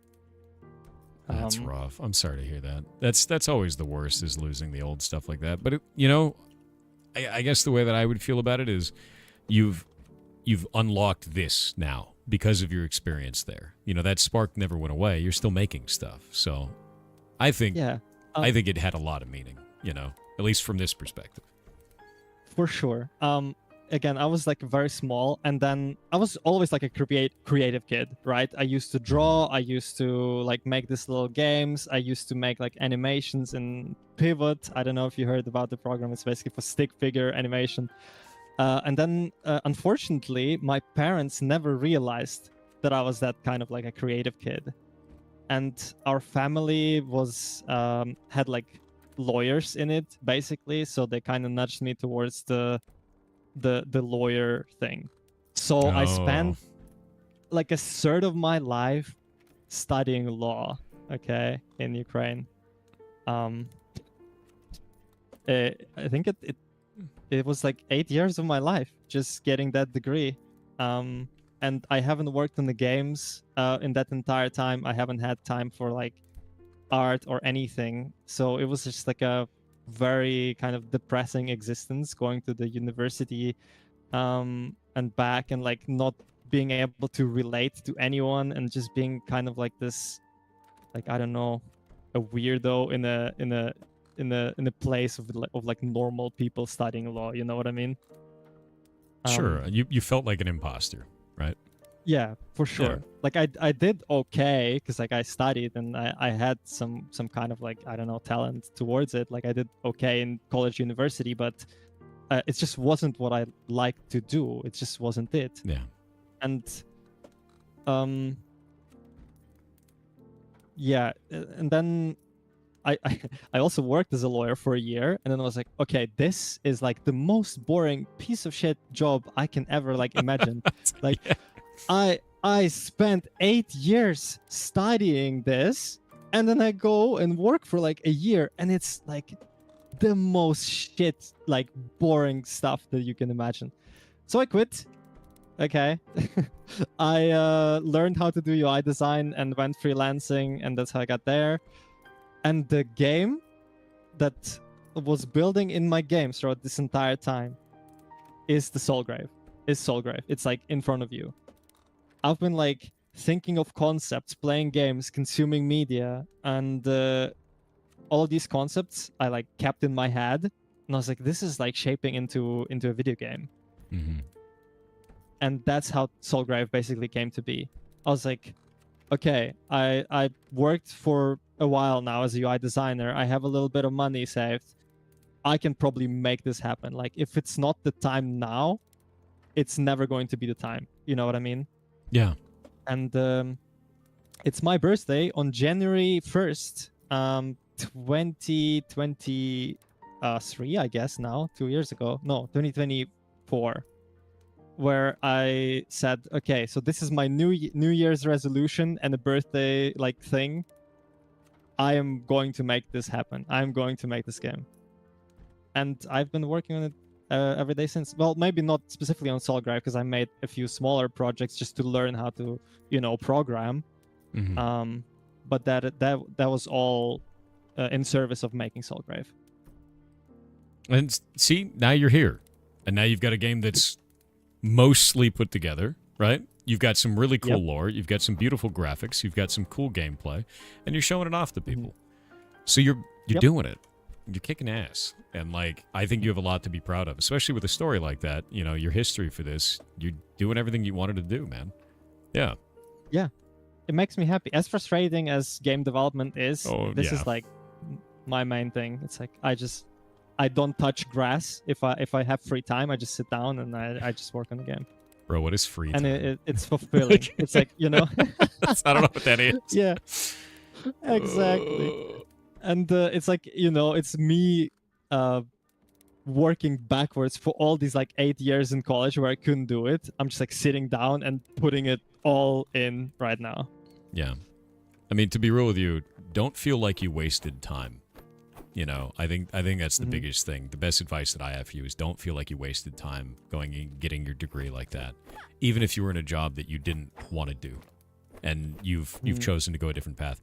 You learned a lot of stuff throughout that. A lot of ways to different, you know, handle projects or handle like even the legal background that you have might help you as a game dev now. You know, to think about, you know, handling different things in different ways. A lot of people don't even know anything about that. You know, I don't know anything about that. That's why I have lawyers handle it, right?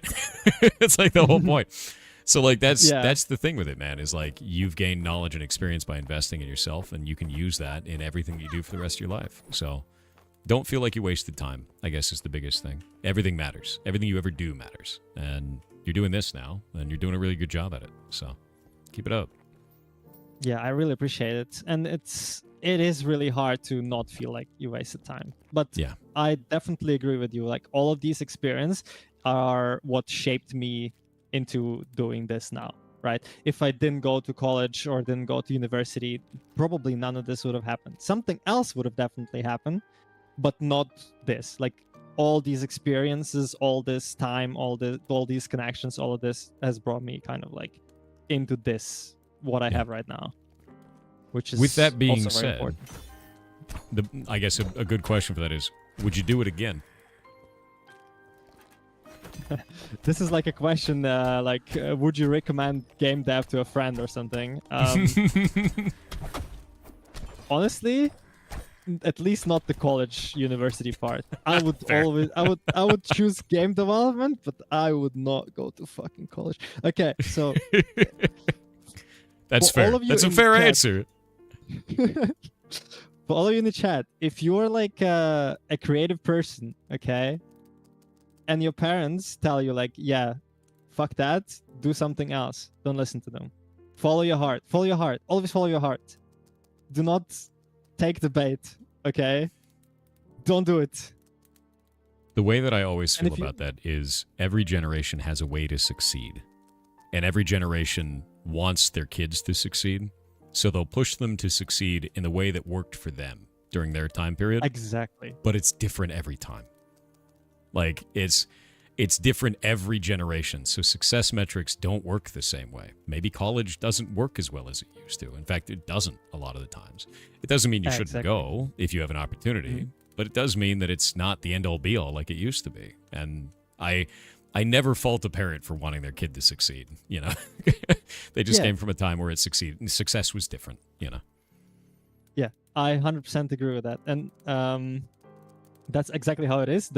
Like my parents really wanted me to succeed. They did everything. Like I understand where they came from, but it just wasn't the right thing for me, I feel. And also, I swear, and like I don't know, maybe it's just a Ukrainian thing, right? Or like a post-Soviet Eastern thing.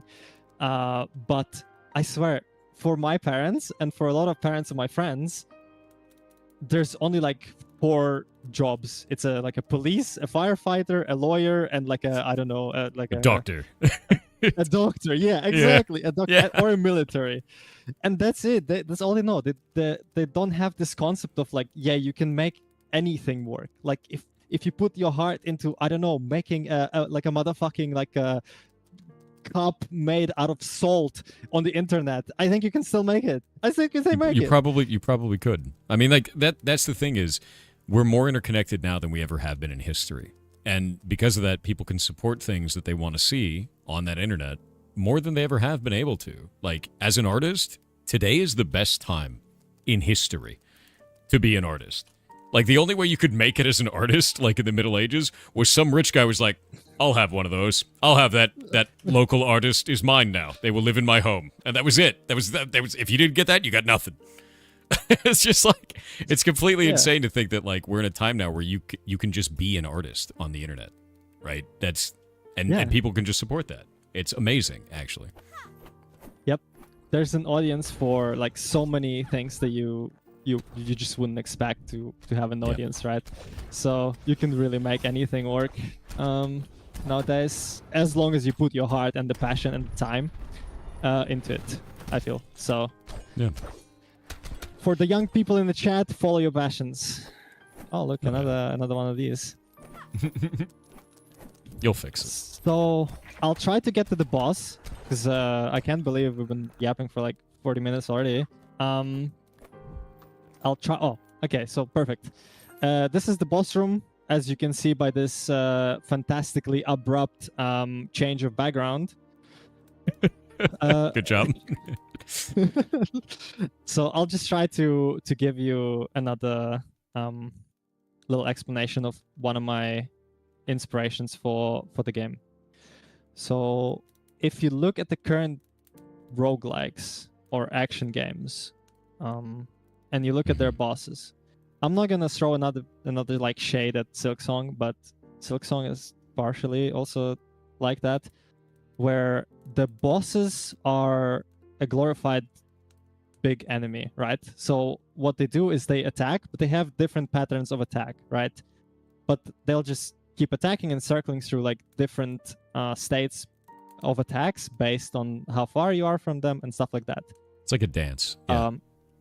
Yeah, like a dance, but it's not really how I want it to be in Soulgrave. So if you would imagine an MMO fight, like you can imagine any MMO, usually what they have is slightly different, which is a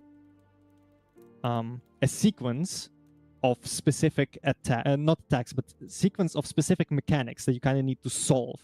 It's not really attacks. The boss does attack the tank sometimes, but what's the main thing is that you as a group want to solve specific mechanics, if that makes sense. Yeah, exactly. Someone in the chat said MMO boss fights are puzzles. That's exactly how I'm kind of thinking about my bosses as well. So instead of just fighting straight on, you will be trying to solve a puzzle, try to solve the mechanic of the boss, try to see what he does, how he iterates on this, and basically use your brain, not necessarily your reflex. So this is an example of such a boss. So the idea is bosses will have specific gimmicks. This one, for example, has a quarter arena AoEs that you need to like pay attention to, but all of them will have this different concept that we'll keep iterating on. So I'll just shut up and go try to do it. And it's not entirely finished, but I hope we can get somewhere with this. So I'll just try to fight. I will also not heal, so if I die, I die. But we'll see how it goes. Oh,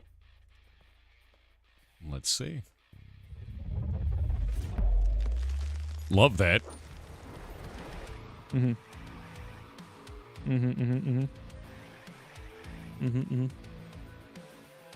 No, I really love the way you're doing text there too. That's great. You can see the cast bars as well. I don't think any game like that had a cast bar before. I love that. So it actually calls it by name. Yeah, that's quite cool, dude.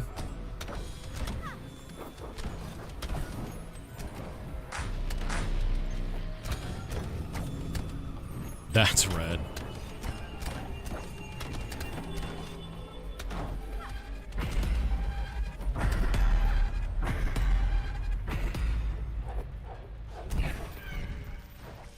I love that he changes the environment as you go through as well, like the shape and size of all the room. That's phenomenal. Yeah. Oh. Okay, so this is the end rage. Basically, when you don't kill the boss in time, he will just like annihilate you. I mean, you almost got him. Look at his health, right? Oh, that does it very, very well. I love that. And the peak time at the end there of like, hey, you got to kill him now or it's over. I think you did a fantastic job. That looks great.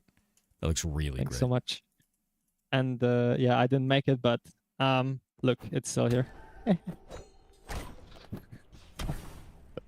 That's He's just funny. still there. Yeah, that's really funny. Yeah, that's the unfinished part.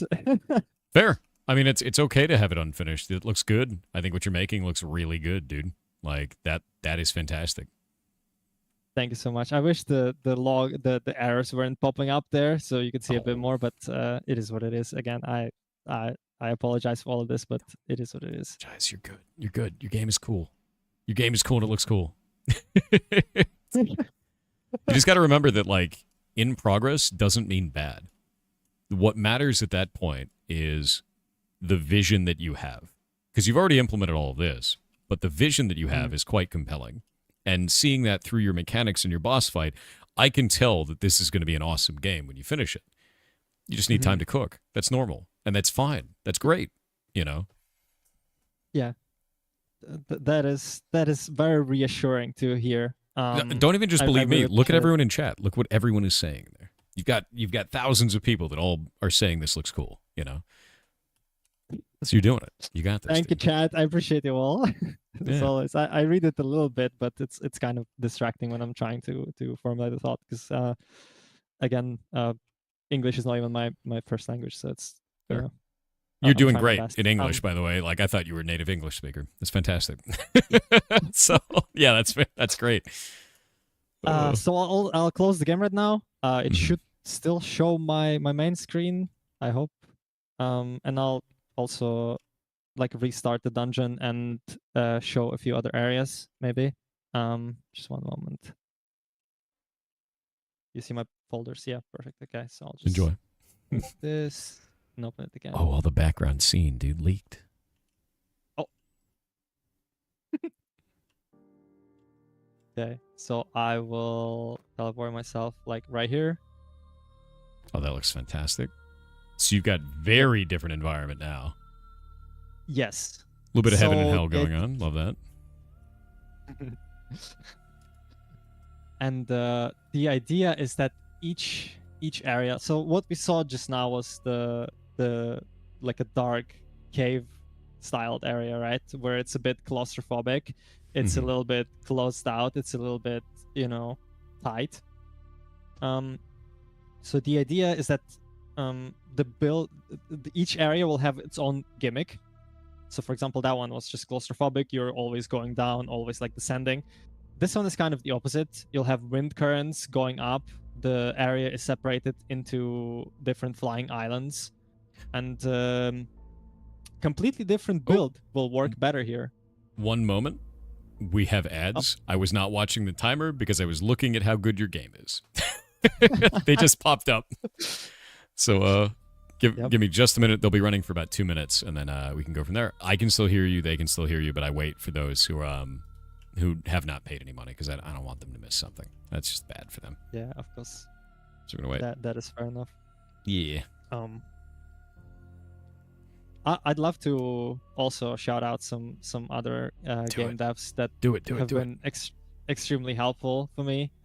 Kendall from Shade Protocol. I saw you were yapping with him for also like 4 hours. That was really good. I love his game. I love everything they're doing. He's been really helpful in supporting me and other people in the community.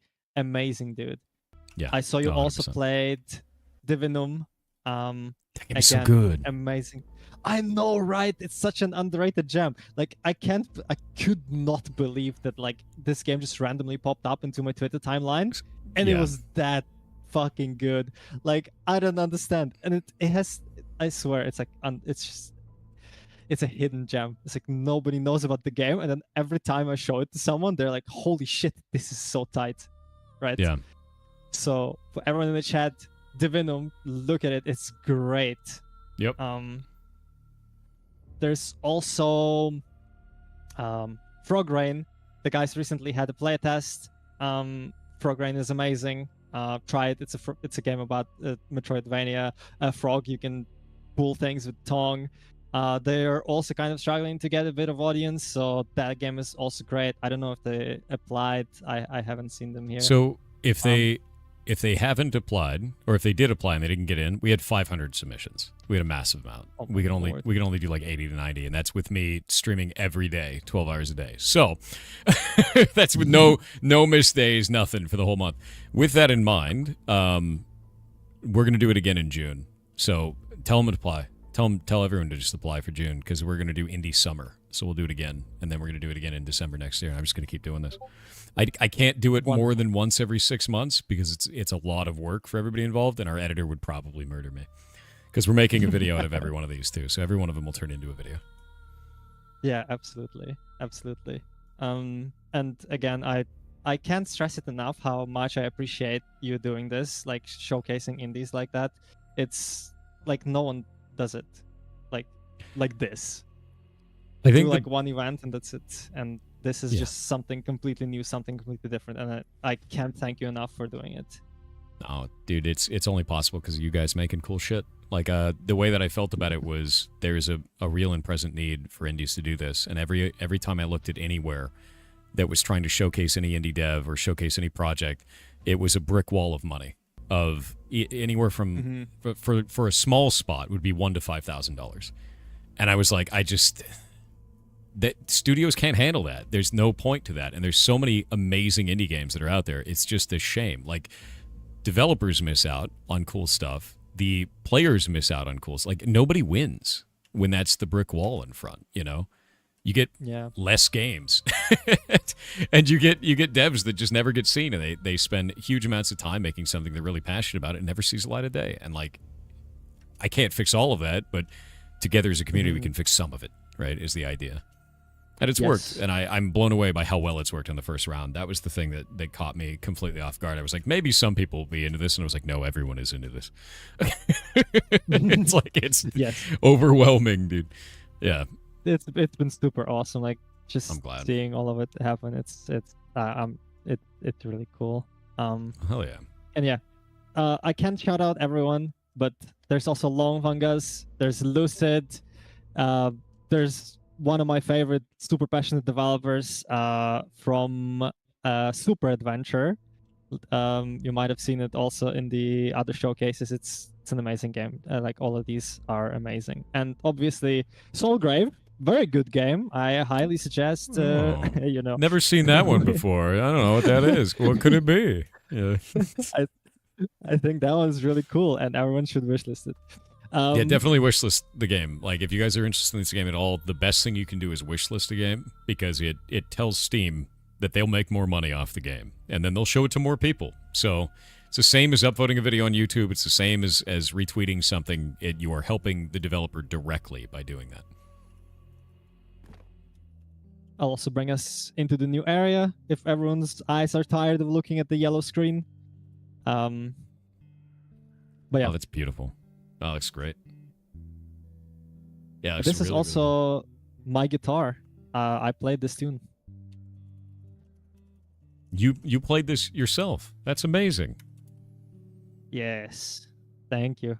I've been learning guitar, and this was my my little contribution to the musical part of this game.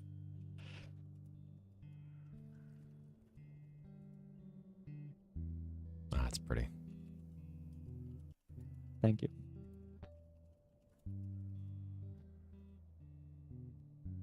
So there's Veronique, the Witch of Delusions. We can talk to her. I can go a little bit over how some of the progression systems will work in the game.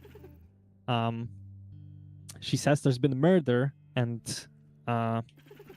she's really condescending a little bit about how she talks, but that's just her character. And so what she wants is for us to get down back into the catacombs and find the murder scene and retrieve a soul of the victim from there. The UI is absolutely amazing, as always, but we can basically accept this quest, and it says find the murder scene in Lustrarium. So basically what that just did is next time we go into the catacombs, which is called Lustrarium, there will be a special new room that will be added to the dungeon that will have stuff that you need to do with this quest. So Okay. as you pick up the quests, new stuff will pop up in the dungeons, new stuff will be discoverable, and stuff like that, which has been a really hard thing to implement as well, because just of how dungeon generation works. But it is a really cool feature that I really like.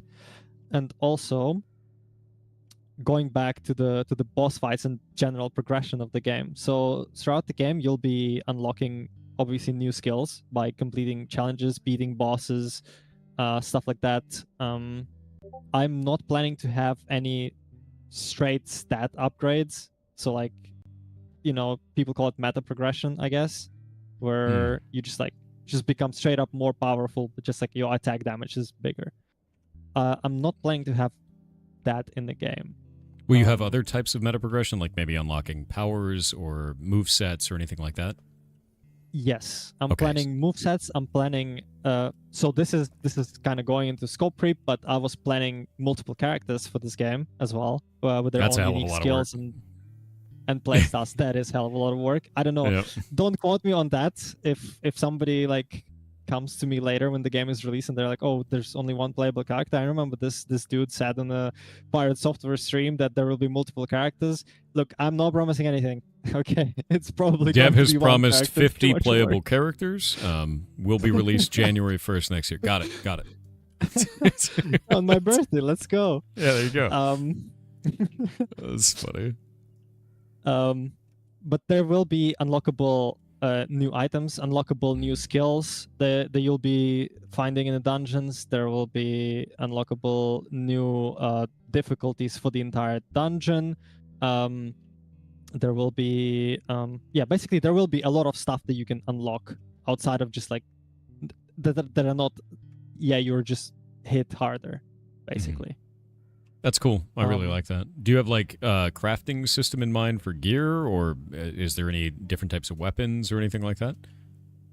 There are currently no different types of weapons, and I'm not really planning to. I think as I'll go into a combat showcase in a moment here, you'll probably see the potential of the current systems. And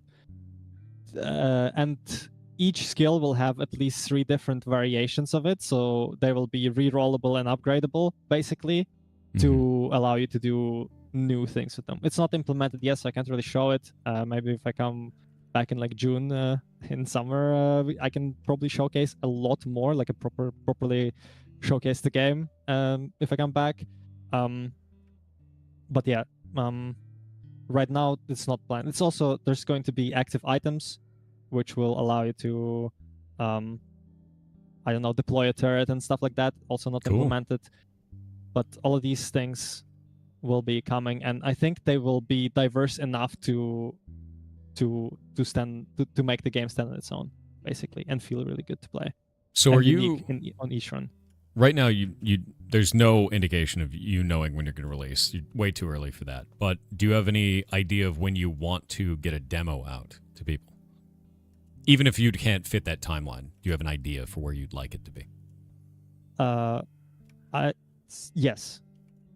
I'm planning for Q1 of the next year. I don't know where that quarter, if that's doable. I am planning to at least a playtest. That will be kind of like, maybe unpolished UI, maybe some effects are missing, some sounds are missing, but the playtests in Q1 for sure of like the proper game loop, and then the demo by mid-year next year. Cool. Yeah, no, that's really good. I always find that like demos work really, really well. Like that's the best way to showcase your game imaginable. With that in mind, are you in any way worried about financing or anything like that? Are you planning on going like a crowdfunding route or anything like that? I'm not super worried about financing. I'm gonna say that, and then every publisher will just like not give me money if they ever contact me. So don't call me on that. I am struggling for money, guys. Please, I'm okay. Please, publisher, okay give me right all now. of your money. I need it. Yeah. That's funny. I will make this game no matter what. Okay. I'm not struggling for money right now. I think I can finance it on my own until the very end. But there's also like I would do crowdfunding only if I were to really increase the scope and like hire people. Fair. Because the Kickstarter, for example, is not available in Ukraine, so I can't really do it. Oh, But yeah, if no, I were to forgot. do it, Do you guys yeah, get I would have to do it Fig or through like a company. Indiegogo or any of that stuff? I think there's a bunch of other services, and I don't know if they serve that area. Maybe. I Maybe. honestly did not take like a very deep Long look time into ago. it yet. Fair. Yeah. Because like again, I'm not struggling for money. I'll make this game no matter what. But if there's like I don't know, a publisher that has like a giant bag of money that they can just able to throw at me, I'll gladly take it. I can quit my like day job and work on this full time, because again, I work on this every day, but it doesn't mean I work full time. Sometimes it's 20 minutes me going to an engine and like editing one particle, and that's like That's all you get. my entire that's all I get. It's like it's not very easy to to make a game of this overscoped while doing it part-time or like in my free time. So I am interested in that. You are talking about a publisher. Is the publisher that you would be looking for at that point is just funding, nothing beyond that? No, not really. I think so if I were to take a publisher, I'm not really planning to if I can help it. I think I can do it on my own. But the biggest hurdle is probably, again, marketing, right? So I think publishers can help a lot with that as well. I don't really need the money. I would take it if I could. Like, why not? Well, I mean, why not? I don't really need money. the way that I'll always say this is, if you want a publisher, you should know exactly what you want from a publisher going into any negotiation. But beyond that is, if you can do this without one, do it without one. You get to keep everything, and you don't have anyone else steering the ship that you built. You know, that's one of the scariest things that can happen, is losing control of your own creative project. You know, so yeah. And you're real early days. Even then, your game looks very compelling, and people are really enjoying it. So, I am actually interested. How many wish lists do you have right now, or did you have before in December started for this? I have had 10,200 wish lists before I came in great. today. Yeah, no, that's really good at this stage of the game. Like, that is really good. When you get a demo out there, that's going to balloon. Like, yeah, you're doing fine. You're doing a lot more fine than I think you realize. That's great, dude. Yeah. I really appreciate it. I'm the goal right now is to hit 15,000 before I release a demo, or like before the middle of next year, basically. 15,000 and then a demo, and maybe it'll snowball from there. That's what I'm hoping for. I think you can hit that. I think you'll hit that just fine. Yeah. No, we'll have a YouTube video out for this as well, and I hope that gives another kick. It's taking us about a day for each video, so it's taking a little while. But once yours comes out, I think that'll give more of a kick to the game as well, because we're putting links and everything and like telling people about it, and I think that helps. I think my hope is to just keep doing this, and we'll just have this big gigantic thing for in December all the time. And yeah, I feel like your game is going to do very, very well in terms of people going like, wow, that looks cool, wishlist, right? Because if you're already at 10,000, you don't even have a playable out. You have the vision of an idea, right? And it looks good, and people like it enough to wishlist in 10K, like, you're fine. You're going to do great, dude. Keep it up.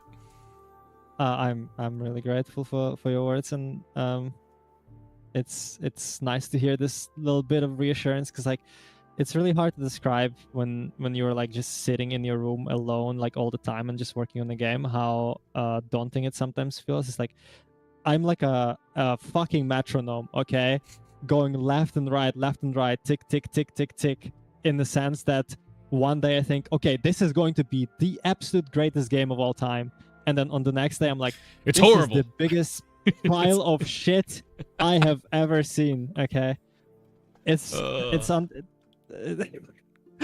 normal. yeah, hearing any reassurance is really helpful. I think that's so much more normal than you would ever realize, dude. Like, it's the, I'm a god, I'm a genius, I'm an idiot, this is terrible. Like, just back in 100% every time. Like, that's super normal in any creative activity. You're right on the money there. Yeah. Oh, this Yeah, this I guy think said, it's Dev, I own a restaurant and I'm exactly that. Yeah, this is normal. Like that's how it works. Oh, it's Yeah. it's so over, we're so back, over and over again. You know. Yeah, Yeah. that graph is exactly what it feels like. Yeah. The best thing that Um, I will ever say about that is no matter what is going on, you can see all the weak points in whatever it is that you're working on, anything that you're creating. Other people don't see those weak spots. You are more critical than any person could possibly be. And don't forget that, because what you're making is very cool, and people are definitely resonating with it. It's hard to believe them when they like it, but you should. Yeah, I mean, I'm kind of a perfectionist in that sense as well. So again, I'm struggling. That hypercritical, yeah. Yeah. I think So that's one of the biggest quality struggles. standard. Yeah, go ahead. Oh, I was going to say, I think that's one of the biggest struggles in any type of creativity is when someone likes your work, you go, really? It's like, are you lying to me? Who paid you? You know, and like that's just how that feels all the time, and it doesn't go away. But you have to listen to them. You know, you've got a community Yeah. of people that really like what you're doing. You've got a lot of people wish this thing because they like what you're doing, and at a certain point, you got to believe them just a little bit. So keep making cool shit because you definitely are, and people really like it, man. I appreciate it, and I agree. So if you don't mind, I'll go a bit into. I know I'm kind of breaking the format, but Do it. you mind if I go a little bit into the combat showcase here? Yeah, And- do it. Let's see it. Cool. Okay, so I'll try to replicate the game loop a little bit. So you'll be collecting items. So these are the passive items you can find. I don't have a lot of them right now finished. So, but I have a spreadsheet of like 250 planned, basically.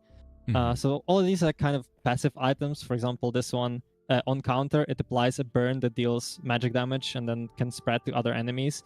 So stuff like that. Some of them are more interesting than others, but yeah. This will also be part of a kit. For example, you can see it in the UI here. Right now, I don't have anything, and if I were to pick this one up, we will suddenly see Cinderheart is here. So these are not necessarily skills, but these are some items, passive items that will help you finalize your build as well. So we have a bunch of enemies spawned here. As you can see, I don't really have any skills on the bottom left right now. I'll remove the mouse to not annoy chat. I moved my mouse thinking it was mine. That's funny. So I don't have a lot of any skills right now, actually. So all I can really do is just like basic auto attacks. I can attack in the air, but I can also counter enemies and stagger them immediately. Love that. So you can see them burning as well from the passive item, and a wonderful red square that indicates their attacks that sometimes bugs out, but it's okay. So we'll just deal with them like normal. Okay, so these are just normal goons. Nothing impressive happened so far. But now we get to select a bunch of skills. They're separated into primary, secondary, and supporting. Right now we got a little bit unlucky, but we get Dreadlift. Knock staggered enemies in the air. So this is the part that allows you to start air combos. Again, with just one skill, we're not going to be able to do much, but I can still show you how it is now. So for example, these are basically similar enemies. If you attack them 3 times, they get staggered. Each enemy has different amount of attacks they take to stagger and stuff like that. But for example, if we stagger them, we can then launch them in the air and keep hitting them until they unstagger. The DMC is coming through now. It's starting. It's just the beginning. But we can already do a resemblance of some air combo. Okay. I love that. Love it so far. Cool. Now we have Gore Loop. Send a circular projectile that bounces from enemy to enemy. Not only will this skill, for example, help us with dealing damage to multiple enemies or dealing with multiple enemies, it'll also help keep a single enemy in the air. Let's just pick it, see what kind of enemies we get. Okay, so there's an interesting enemy here. First of the slime that jumps in the air, which is pretty cool. So all the enemies have like a little gimmick to them. And the lady that's walking is a weaver. her special thing is that she can resurrect dead enemies, and she's kind of keeping the distance and attacking from afar with a little spike from the ground. As you can see. So More let's try to kill. That's cool. Yep. Let's try to kill one of the enemies. It's probably going to be Slime first, so we can see her resurrecting him. Oh, that's cool. And he's back. I love that. Yeah, she just like weaves him back into existence. So let's launch this, see how that works. So it bounces from the enemy to enemy, dealing damage, which is really cool. Let's get rid of the Weaver. Yeah. Look at her just running away from me. What an asshole. She's doing it. There we go. Okay, wonderful. Yeah, the combat looks great. This is looking fantastic, dude. Okay, so now we can do some crazy stuff. We got like a really good ability, Fallen Grace. I think I showed it before a little bit. This is the Pogo one that lets you bounce the enemies from the ground. So now we'll be able to do some absolutely wild stuff. Let me just pick it up and just go ahead and start showing it. So we have the large dude now who's sending projectiles at us as well. Love the explosion of blood out of the skull on that. That's great. Thank you. Okay, actually, let's get rid of him first, so we can do a little bit of stuff with the skeletons. Ow. Okay, so now we can launch him in the air. We can keep him in the air for longer. We can do this, and he died. I'll showcase more later. I really like. I guess the word for it, the sounds in your combat are juicy. I don't know how else to put that. They feel weighty. They feel like you're hitting meat. They feel like you're hitting bone. They feel really good. There's a little bit of variance on them, it sounds like, as well. It's great. It's really, really good. There's no audio fatigue there. Like, it all feels good. Nice job. Thank you so much. Yeah, again, a lot of effort goes into sounds. I just sit there and, like, sometimes edit them for days. Okay. I'll try to keep the skeleton so I can do some silly combos on him. We have one of the flying enemies that can teleport behind you and deny you area as well if you're not careful. We'll just... I don't know why he isn't flying, though, which is not how it's supposed to be, but let's pretend he is flying. We saw a flying one earlier. That's fine. That's true. Love that. Okay, so now he's staggered. We can launch him in the air. We can keep him in the air for a while, and he's dead. Again, there will be a dummy that I can show a bit more on, so we'll just keep plugging through this. I think my favorite part about this so far is, I know it's kind of a weird call out, is the death animations. Your death animations are unique per monster. They all have a very vibrant kind of explosion out. It's very clear when you've killed an enemy. There's a lot of games where there's not a lot of fanfare on the kill, and they kind of just fade out, and you may not even realize it a DMC style game of like, hey, that monster's actually dead, but you've done like a firework for some of these, and it just like explodes, or like the bones shoot everywhere. It's like, it's very obvious that the monster has died. I like that quite a lot. I think you've done a very good job on that. Yeah, I appreciate it. And yes, all of them will have unique ones, because sometimes you can juggle a lot of enemies in the air, and as you said, you can't really tell which one you killed, so all of them will have unique ones. Right now, there are a bunch of placeholders, like the large dude, for example, and the Weaver, they still explode into skeleton parts, which will be fixed later, but yeah, I really appreciate you noticing that, because I also find it very important. It's tough to do, too. Like, a lot of people don't... Like, I guess the basic way that I feel about stuff like that, technical art usually follows the same realm as shadows in a game. No one notices if they're good. Yeah. And that's it. You know, like, if they're bad, they're like, that looks like shit. But if it's good, they're like, they say nothing. You know, so I really appreciate the work that you put into that, and I know how much work goes into that. It looks fantastic. Yeah, thank you so much. It's you like, most people wouldn't believe, like, if you just remove the juice and like the visual feedback from the games, how unbelievably boring they suddenly become. They're like, really it feels boring. like nothing is happening.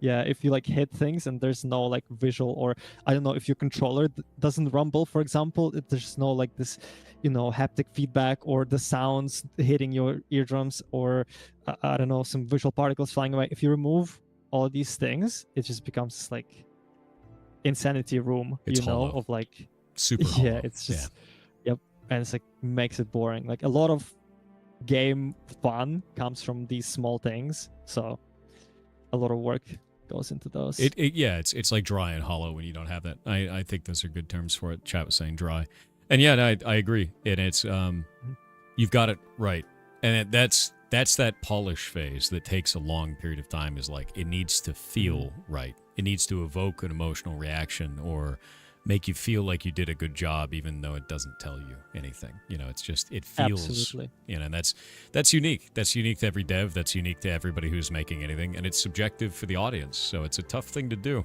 It's not easy. Absolutely agree. And it's also again going back to just development processes. When you develop a game, it's very easy to get something together that is playable very fast. So if I were to make a new game, I can have a game loop within like 3 days. It will be a playable game. It will be playable from like, I don't know, start to finish on one level or something. So you get the idea, right? Yeah. And then the making a game out of that concept takes an immeasurable amount of time.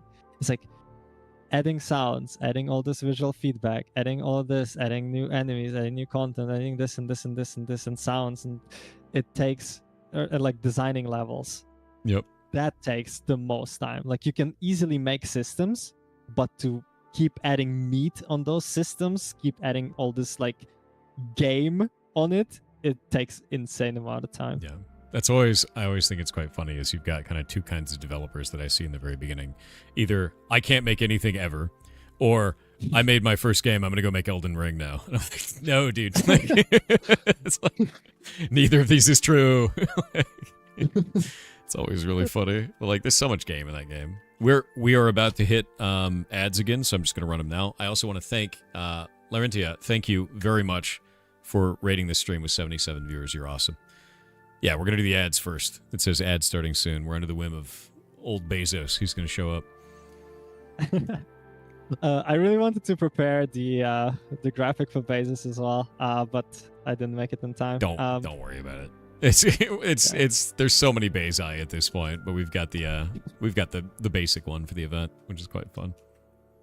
Yeah, but again, are we in the ads already? Kind of hard to tell. But it says ads starting soon, and it's basically just baiting us. Like, you gonna do it, Twitch?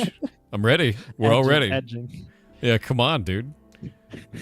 You're doing Dune on one of your servers. Oh, that's great. Yeah, Dune is super fun, man. I hope that they make the end game more PvP oriented again, personally. But I do love me a good Dune, mostly because I'm a huge fan of the series. So, is it really not going to start these ads? What are you, Twitch?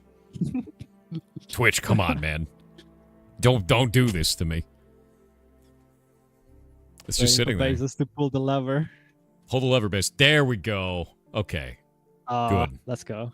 Good. He loves Dune because he is a worm. How dare you tell people that? It's definitely not true. Don't believe them.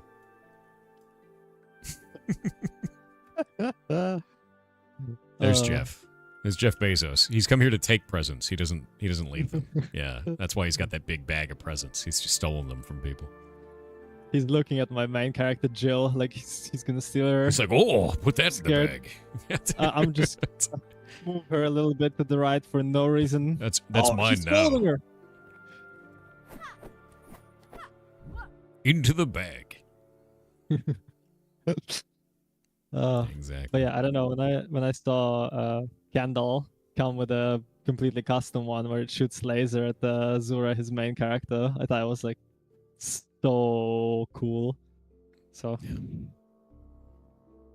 No, really you've done a great job on this.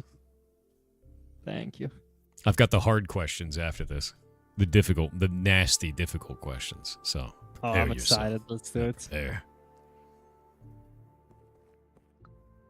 Okay. I'll just start a gauntlet here and run to the good parts as well. Nice. So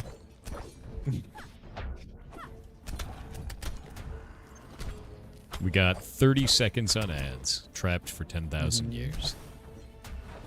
Can't you force the ads? I can, but when I press the button, they still have to fill the ads, and that's what it was doing. So, like, the ad said ad starting soon, and it just sits there until Twitch fills the ads, right? You know, Twitch. Just Twitch things. Yeah, just Twitch stuff.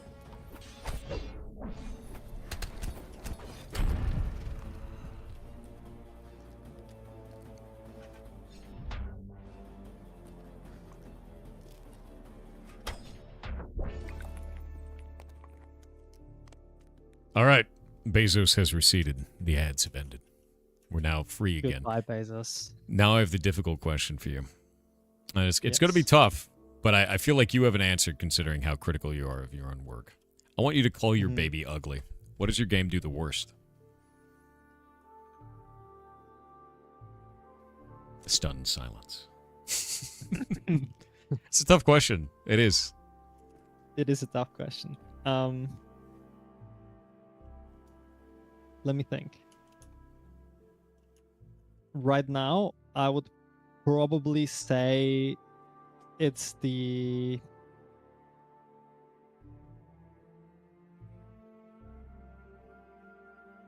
consistency, let's put it this way.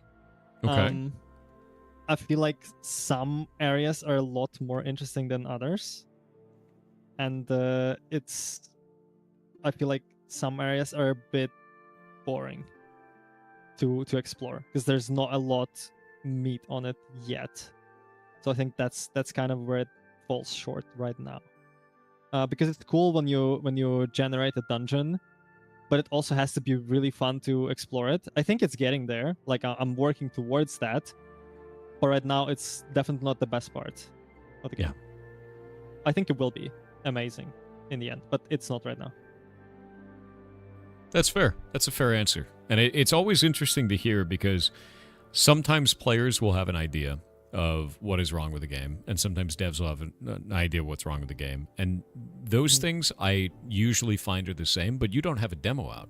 So it's really just you. And it's an idea of like, where is your mind at? What do you perceive as being the biggest pain point? I love that. You know, every dev answers that completely differently, you know. I usually try to be honest as well. You can see with all the bugs and stuff. Like I have my hands open. Like I'm not trying to hide anything. It's a broken mess right now, but it's going to be great. And if I were to elaborate on the exploration, if you, for example, play stuff like Dead Cells, for example, there's always a chest that curses you, or like a room that you can enter with a puzzle. I have all of this also planned out, but it's just not there yet. It's getting there. So it kind of falls short on these aspects right now. I wouldn't worry about it.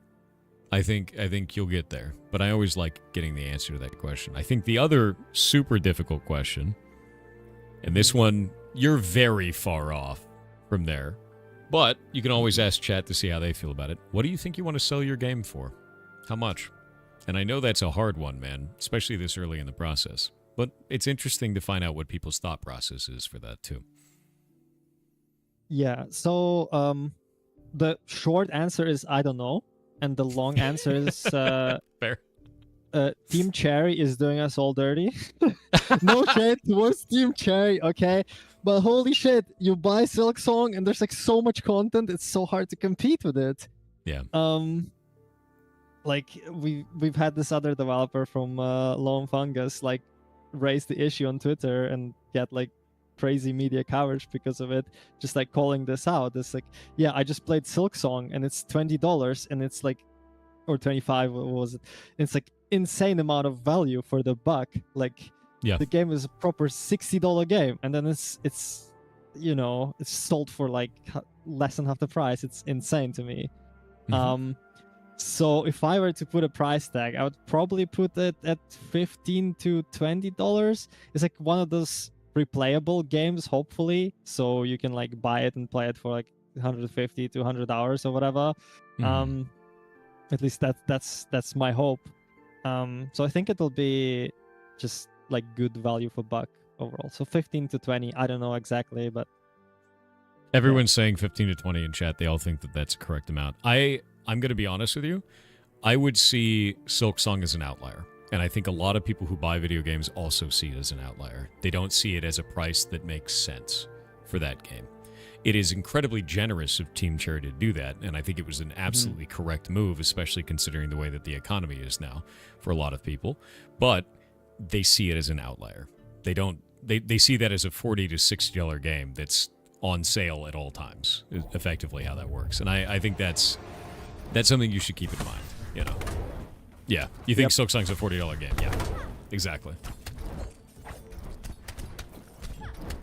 Yeah, don't compare to Silksong, exactly. And I do think that that's a pretty common thing right now. And it's so scary for people that are making combat platformers like this, right? Yep. That's the big fear. It was funny because that was the same thing for people that were building like shoot 'em ups when Enter the Gungeon came out. It's exactly the same. Yeah. Yep. That game was so good too. Yeah, and everyone was like, I was making a shoot 'em up, and now I can't because Enter the Gungeon is just better. It's just like really good, and it was cheap too. Same deal. Well, anyway, we are almost at time. I have a couple more questions. If you were to give advice to anyone who's just starting out now, what would be your advice to them? It could be anything, positive, negative, whatever you want it to be. So my advice would be, everyone's saying like start small, right? I think it's a fair advice, but I also don't think it's for everyone. It's like really it's really easy to get like a burnout from just like developing stuff that you don't enjoy doing. Again, I can go back on my experience with the university and college, where it's like when you don't do the stuff that you want to do, you get like really sad and like really discouraged. So I'd say if you feel like making a giant game, just go for it. But the thing with it is that you need to think of it as like designing systems for your future game, not for the actual like small games that you're making. So if you make 3 small games, but all of them are systems from your future big project, then you can just reuse that, and you didn't really waste any time. So you'll have like a way better time developing that way. Heck If yeah. that makes sense. Yeah, it does. Makes complete sense. That's good. Good advice, I think. And the last thing I'll ask is, do you have anything left to tell the community before we head out? Yes.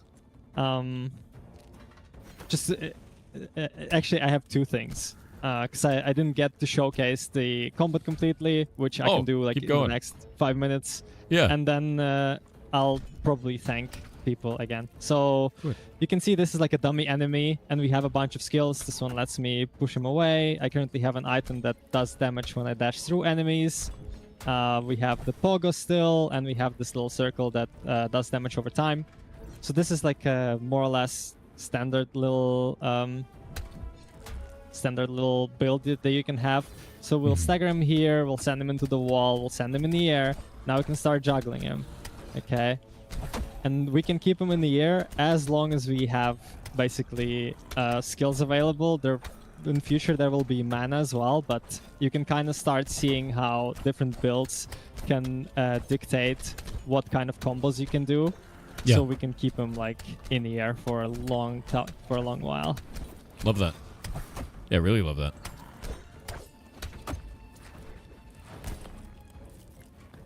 So you can start seeing the potential of different builds, utilizing different aerial combos, and how each run will force you to experiment with the skills that you get. Sometimes you'll get like completely mismatched skills that will not work together, but then you can just like re-roll them and upgrade them into variations that will allow you to do some crazy stuff. Love that. So yeah, that is something that I really wanted to show, like a proper full 3 skill build. And imagine there's going to be items also that like a turret that can like shoot him while he's in the air and stuff like that. But yeah, I think that looks fantastic, to be honest with you. I think this is cool, you know. It looks cool, it feels cool.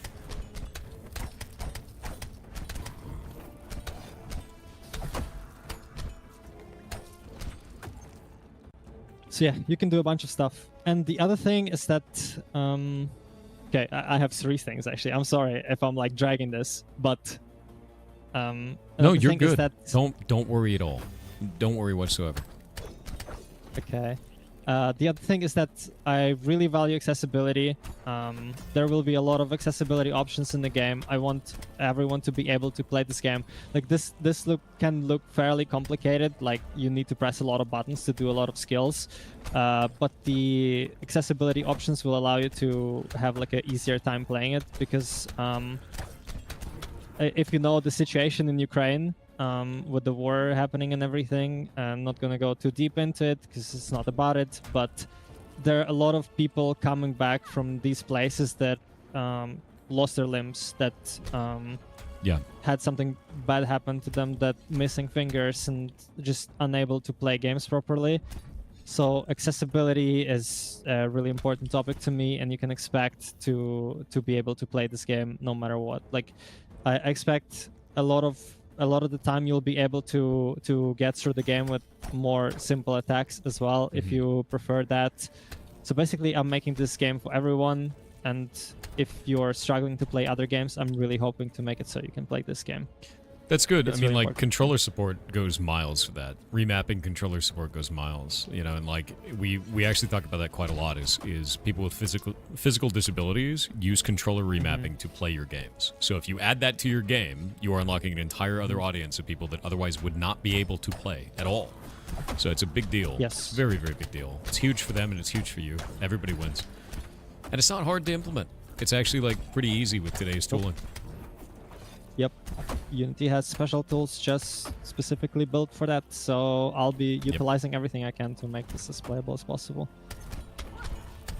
And yeah, I guess the last thing I would say is thank you so much for having me. Thank you so much again for this opportunity. It's actually really hard to believe that I'm actually here just talking to you about my game, showing it to other people, and it's kind of crazy, because one of the things that pushed me to start developing games as well, when I was like unsure if it's actually something I can do, was one of your videos where you talked about let's just go make game, or like go make games. I don't remember what exactly the title of the video was, and you were showing your website where it's like go make games, or you were showing examples of like Undertale not having super cool graphics, or like this game having that, this game having that, and like hey, all of these games are successful, all of them are making it, why can't you?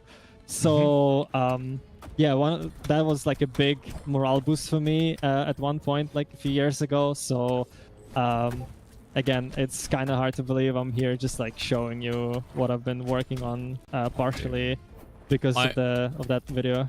That's awesome as hell. And like, yeah, that's been my slogan forever. Just go make games. Just do it. Make shitty games. Make good games. Like just make something, because as long as you do, you'll make something really cool that you can be super proud of one day.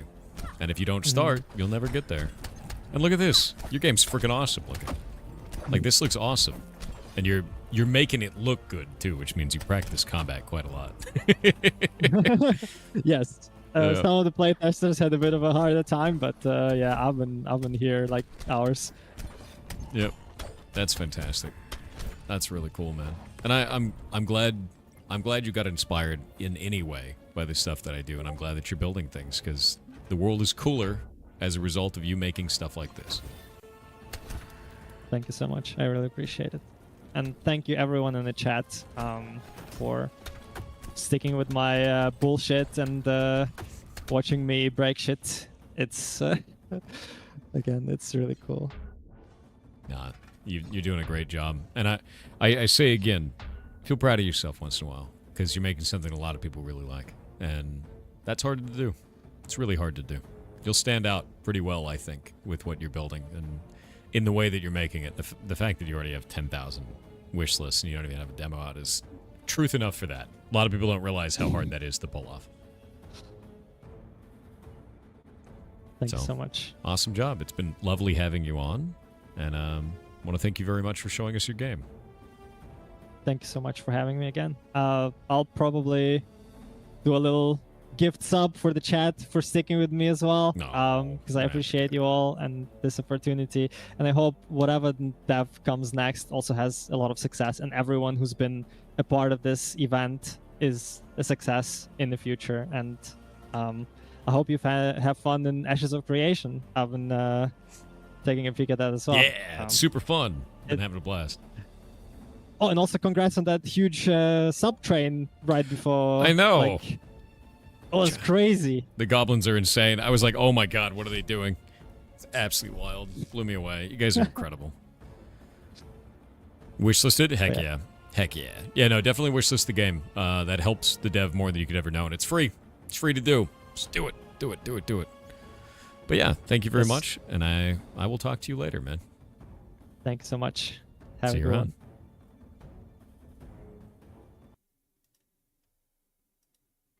What an awesome game. Awesome game, awesome dev. Loved that. Really, really loved that. Yeah.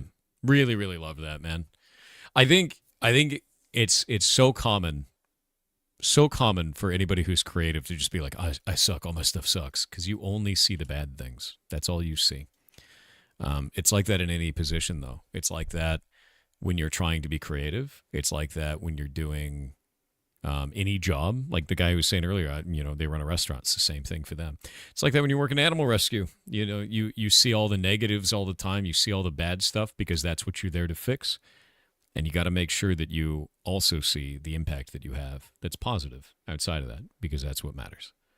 That's why you dig through all the trash, is to make sure that other people get something cool at the end. So, hell yeah, man. You guys have a wonderful day, or you have a wonderful day. And thank you for showing us your game. Seriously. I'm going to get back onto the other stuff. We'll go from there. Next in December game is going to be up in 1 hour and 18 minutes. Hell yeah, dude. What a cool game, too. It looked really, really good. Got this set up. Get this set up. I broke my OBS. Very nice. In December rocks. No, you guys rock. Thank you for letting me do this, man. This event would not function without you. So, you guys made that possible. Grab that. This up here. Are you an OBS? Dude, I'm 5 OBSs. At least.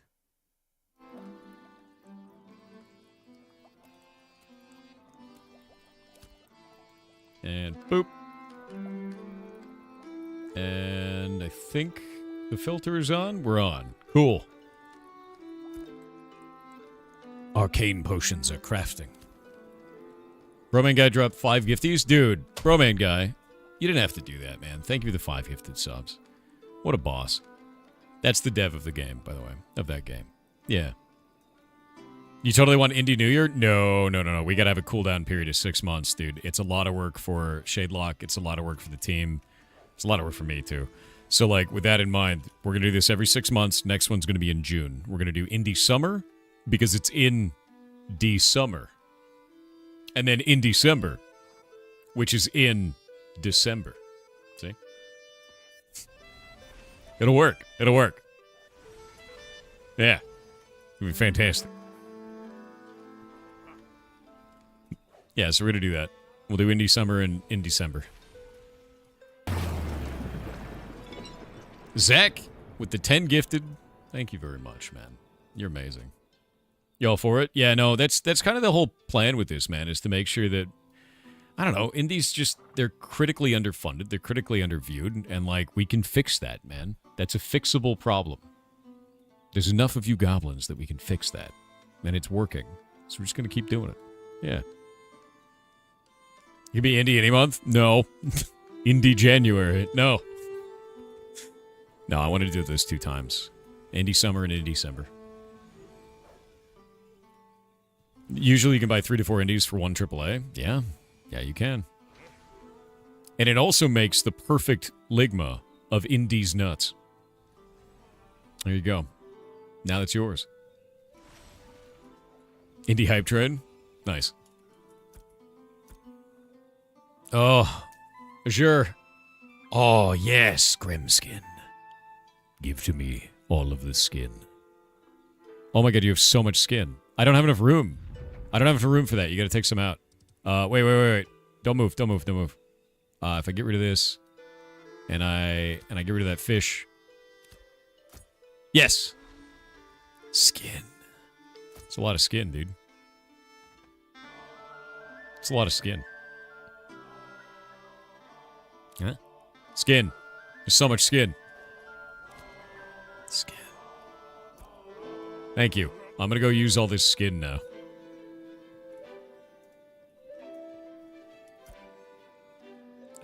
This is gonna be a crafting potion. Do I have crafting? Processing, gathering, crafting. Scroll of crafting experience. What do I need? I need like 20 of these, I guess. So light gauge. I think you can get that now. Taking the skin off their back. I'm crafting the skin off their back into stuff. Let's do some TTS. Rallian MK with 500 bits said for the Ferret Castle. A suggestion though, a mural on the wall of the Long Lemon on a Goblin King throne. Goblin King throne. You're a Long Lemon. I need... Oh, those are 99s. That's fine. We'll just do that. Cool. They stacked a 99 unlike anything else in the entire video game. Thanks. That's great. Crafting experience, and now I get to sit here for 10,000 years. Yup. Do one at a time, because that's great. I love it. That's a great experience for the player, I think. That's a great experience. I have to click this every time. It's a great experience. That's great. It's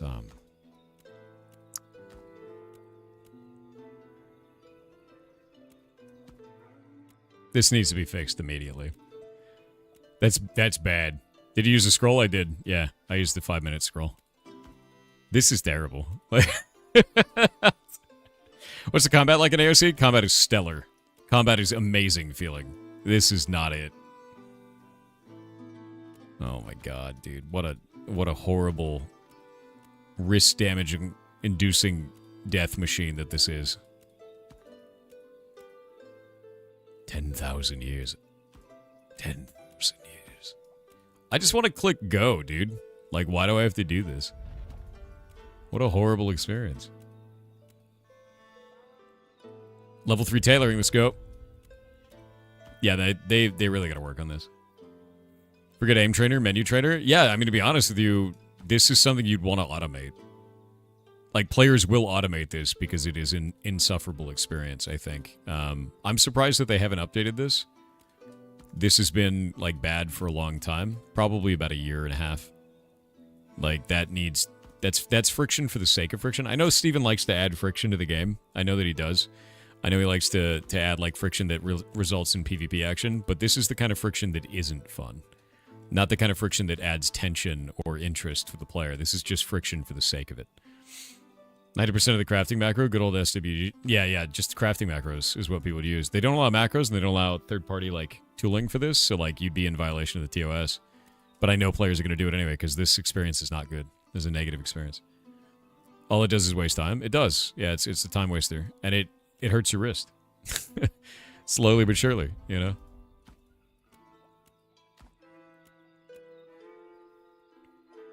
Almost done with these. Yeah, I wish there was something I could just craft. Leaving it as is will make players leave the game. Agreed. It will. I actually don't think I want to do any more tailoring for this entire phase. After I get this to apprentice, I feel like I'm just going to do the apprentice jobs from then on. And then just not get it to journeyman, because this is not it, right? You know what I mean? Like, this is just not it. The experience doing this is not it.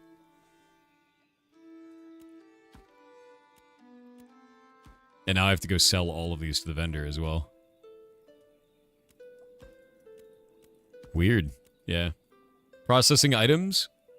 Processing is easy. You just queue up a job of 250 and you're good to go, and you walk away for 2 hours. This This is insufferable, my dude. Yeah, this is not the experience you want your players to have. Want to have tailors in the guild? I'm gonna be a tailor anyway. I know. But look at the sacrifice I have to make to tailor for you. Scribing is also really nice. I'm sure that they'll update this, but like they need to. I think it's well overdue. I'm always constantly amazed by like some of the systems that they just don't update in Ashes. Because they have a lot of employees. They have 250 employees. And I'm surprised that there are things like this that are just like, where's the team that's associated with this? Why hasn't that been fixed? You know, in a year and a half. Why has that not been iterated on? And that's surprising to me that something like that hasn't been iterated on in so long. Another one is this. You actually have to click sell each time. I can't hit enter. You can't multi-sell. This is another one that's just like, why hasn't this been iterated on? Like, why is this exactly the same a year and a half later? That makes no sense. These type of core interaction systems in the game will hemorrhage players if you leave them like this. And the iteration on this should have been done over a year ago. This is like a core functionality of in-game economy in a game that is driven by economy. So that makes no sense. It feels very bad. And they need to prioritize stuff like this. Because they're easy wins. Like, multi-sell is an easy win. That's a simple thing to implement. That's a low-lift ticket with a high amount of value for the player. Yeah. Not being able to hit enter to sell an item is a bug. Oh, I've bug reported all this stuff. Like hundreds of times. Like, this is not new to me at all. But it's just like, it's surprising that it has persisted as long as it has. Because it shouldn't. You know, this is easy implementation stuff that's over a year. You know? Like, this should be, I want to make 50 of these, go. And then just craft them. It's low-hanging fruit. Yeah, it's super low-hanging fruit, and it's high impact for the player. And I just don't understand. I'd like to understand why they haven't prioritized this. Because you don't have your whole team working on one feature at a time. It's not like everybody's working in the nodes, right? Like, you have a team that's associated with in-game economy. You have a team that's associated with PvP. You have a team that's associated with combat, right? And, like, those teams interact with each other, but they have their wheelhouse. And it seems like this has just been left by the wayside for very, very long in a way that is strange to me in terms of development cycles. Is it better to do cheap items? The expensive ones give more XP. It's just good to do both. I'm mass producing right now because then I get more consistent XP. You know? Like, I've just got a ton of coarse thread and a ton of Grem skin, and we're just milling it. You know? But it is very strange. This is such a strange problem to have. Wait, did I lose my 5-minute buff already? Jesus.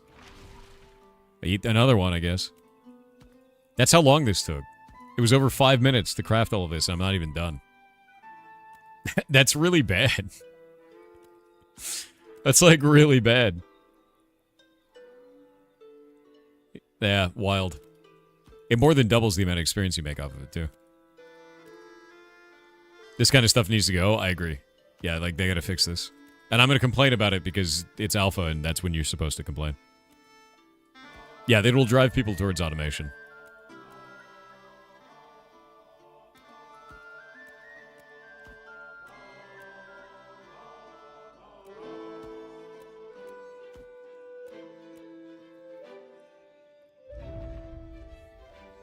I think one of the things that they need to do is they need to stop looking at high concepts and they need to fix core functionality. Like multi-sell and multi-craft. Like basic economic needs for the player. Like that's... In a game like this, these types of features are mandatory. I know there's ads. Yeah, there's ads right now. We'll talk about it after the ads, but I think this is beyond important for the kind of game that they're building. And the fact that it hasn't iterated is wild to me. Yeah. Lock in the core mechanics and features. Bingo. You messaged me in-game? What did you message me with? Arcane Engineer can deconstruct the items. Also tedious to get materials back. That sounds awful. Does it give me experience for Arcane Engineering when I do that? Do I get all of the materials back or like half of them? Kind of a thing.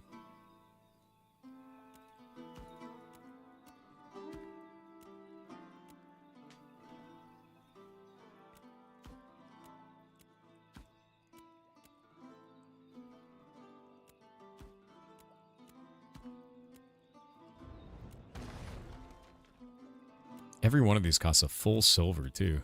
Like, what the hell?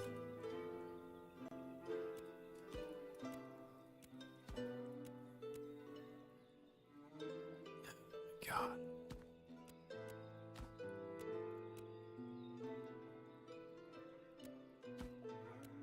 I'm just gonna sell them, dude. I'm gonna be honest with you. Like, I've got 3 minutes on my scroll. I'm just gonna sell these to the vendor, man. What's up, Cinders? Trade was canceled. All right.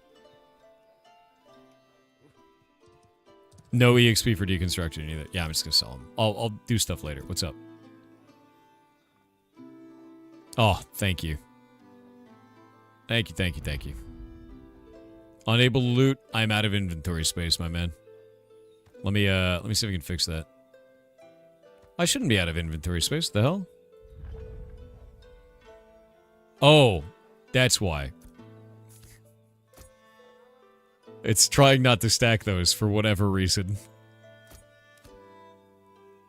Even though it stacked them, it needed an empty space. Despite this. I don't even know why I'm selling these. These are 8 copper each. The nightmare is real.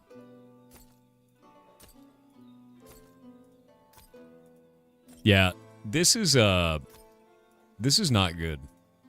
I think this is probably the worst experience I've had in the game. Unironically. I think that, and this is why I didn't do crafting and professions last time. Last phase. I remember this now. Is this experience was exactly the same a year ago. Why have they not iterated on this? Why has this not been prioritized? What a horrible experience. The rest of the game is so compelling. I'm very surprised that it's like this still. Yeah. Yeah, the crafting leaves much to be desired. I agree. That's bad. That's like actually bad.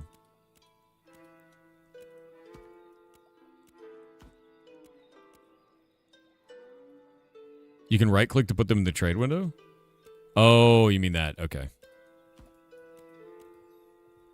I was going to say there's no faster way to do this, like at all. And it's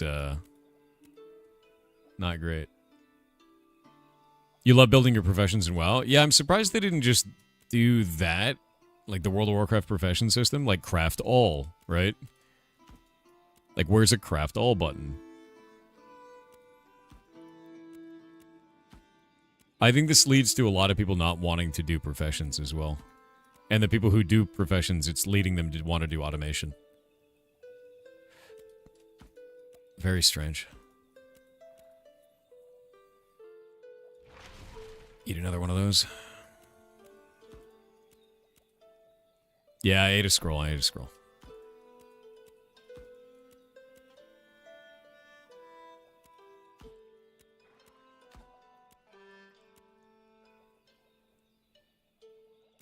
You can buy them from me and get deconstruction materials. If you want to come over here and do it, do it.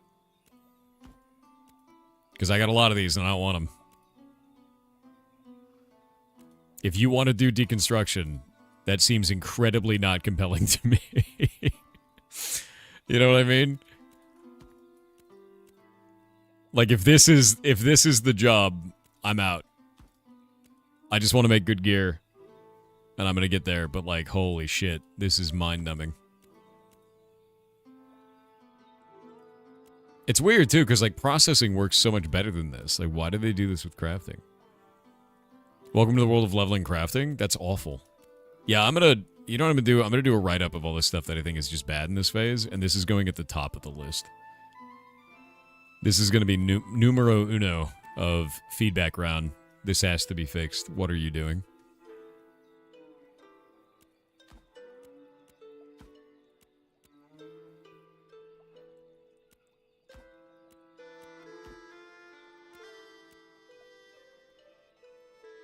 Getting there, dude.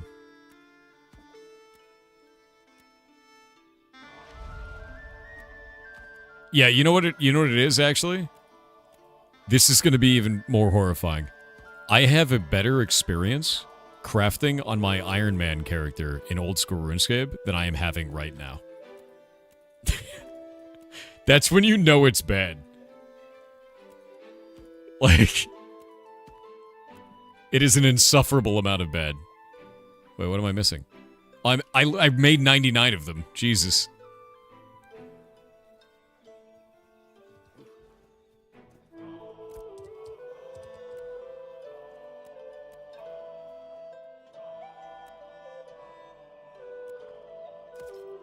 Insane, actually.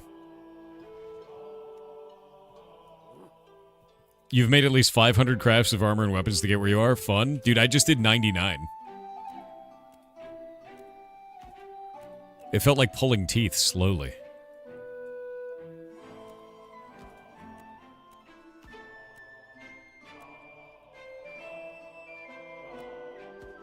Oh, you better get here quick, poet. My inventory's almost full.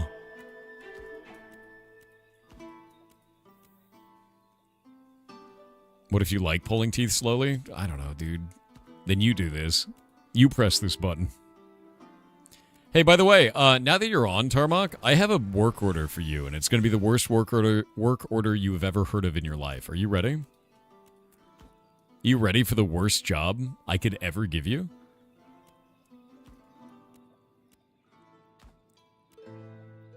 I need 300 scalp hooks, which is 3,000 copper fragments. And we need it for the guild.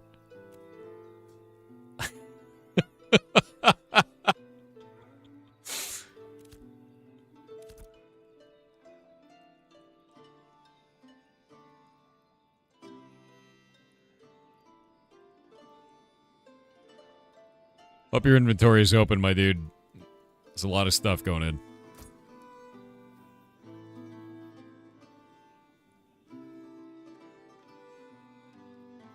Please, God, game.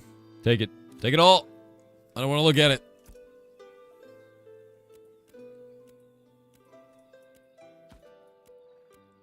Oh my God, I'm almost out. Finally.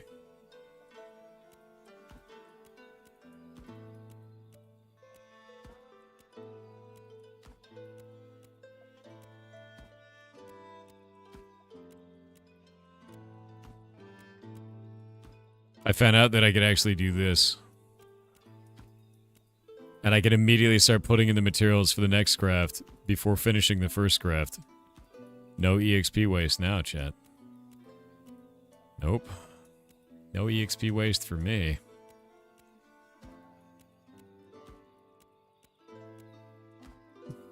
My efficiency is going up. My sanity down.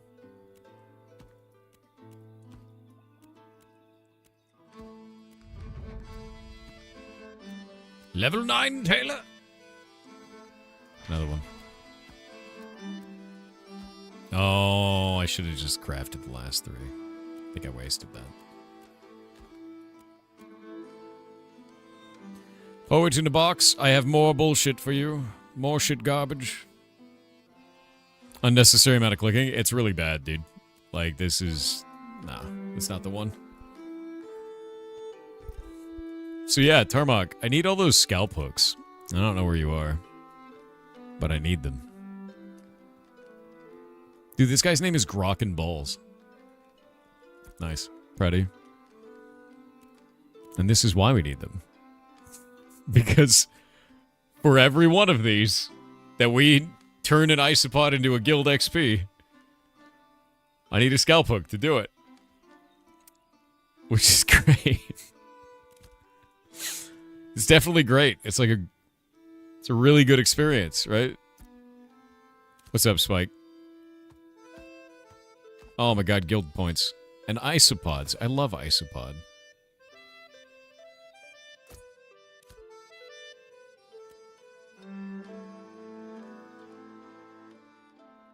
Hello, poet. Trading you.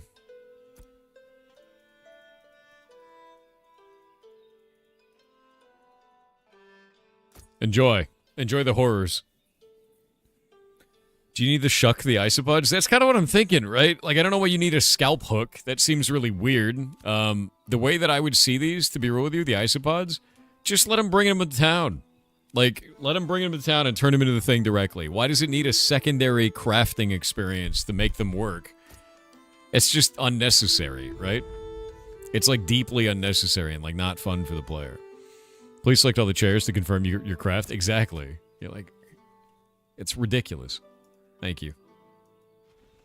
And I'm going to be real with you. Like, I just used 2 of those for the guild. They gave us 10 experience. We need 16 million. Like, it's... So I'm like, oh yeah, I'm just going to take the ice buds home and turn them into XP. Like, dude, why is there this multi-level craft bullshit to get 10 experience? That doesn't make any sense. It's just bad. It's a bad experience for the players. So I think this is stuff they really, really need to iterate on. This is what I was talking about before, which is the in-game economy experience is very bad. And it's still the case. Still the case, but in different ways now. Better than it was, but holy shit, that was not fun. Yeah.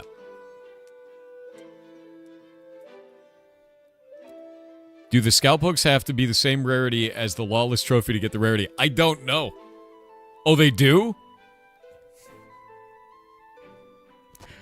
I think we should just vendor the isopods. I don't think these are worth it at all, man. I think the only time it's worth it is when we get, like, an epic one, man. Like, it's just not... It just ain't it, right? I'm not gonna make 99 of those to get 10 experience per. Like, there's no reason for this. It's a shitty craft. This is the worst craft imaginable. Yeah.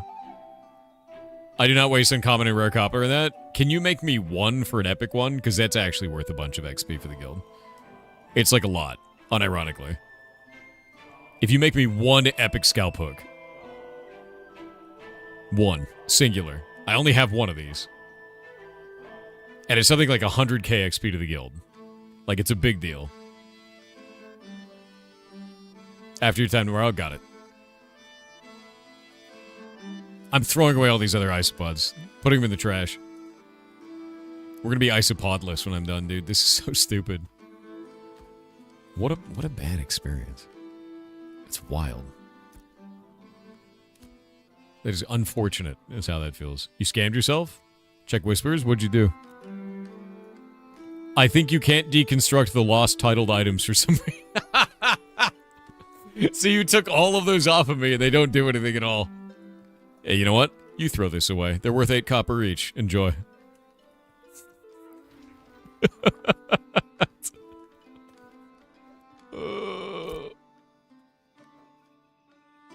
That's funny as shit, dude. At least now I know they're completely worthless. So your question, Mr. Pirate, what you got? What's up? What? Pirate, I missed the days where you shared pictures of your ramen. Do I still have the food folder? Yeah, I do. There. You can't show anyone this, all right? This is pretty private, but I'm going to show you guys because I trust you not to tell Twitch, right? Yeah, it's my tasteful nudes folder. So here you go. This is a very tasteful nude of mine, as you can see. And it's got oyster mushrooms that I grew at home, kimchi that I made myself, bok choy that I grew, and then nudes, and then a piece of little ham, who's one of our moderators. Just a piece, just a shave. You know, there's enough little ham to go around, so it's fine. Don't tell John Twitch. No, stop it. No. I saw that. I thought I could trust you. Ridiculous. Let's see. Do I have any alchemy things? Apprentice tailoring? We can almost do that. I'll grab this. What's this here? Apprentice arcane, journeyman arcane, journeyman alchemy. We don't have that yet. Apprentice tailor. We'll bring this with us. Wait, what the hell was that? Something just happened. Apprentice arcane. Apprentice tailoring. We need a village. Okay. Apprentice arcane engineering. Cool. Apprentice tailoring. Apprentice tailoring. Journeyman alchemy. Can't do that. Journeyman alchemy. Apprentice tailoring. Apprentice tailoring. I'm almost at apprentice. I'm so close to apprentice. So these are all going to be good. We'll have all those. And I've got these arcane potions now. When will we get Tasteful Nudes calendar merchandise? Why are you like this? Insane behavior, dude. Yes, air stuff? No, no, stop it. I don't need that. Just because you have it doesn't mean you need to put it in my inventory. I am not a trash can. Swear to God.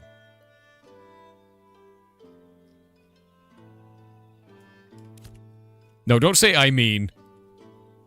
Your wife approves of my tasteful nudes. Nice, dude. I'm sorry for your marriage, I guess. Congratulations, or I'm sorry that happened.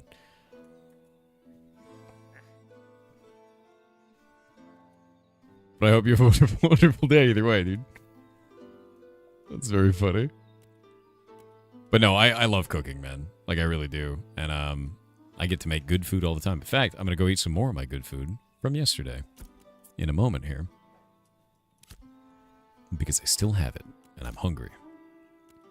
The hunger is with me.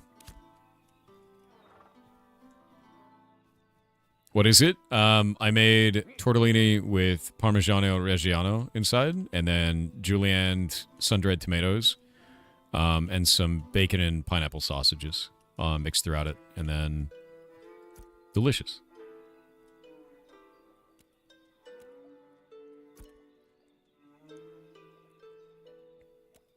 Should make a monument to the broken system of isopods. It'll be like a guild bank filled with the Gormling pet from Mists of Tyrna Scythe and WoW. You know what? I'm going to do that. I'm going to fill up an entire storage crate, like an entire storage in a town of just isopods then. And I'll be like, Steven, fix this. This is a horrible experience. This is the worst. This is the worst craft in the game. The isopod craft.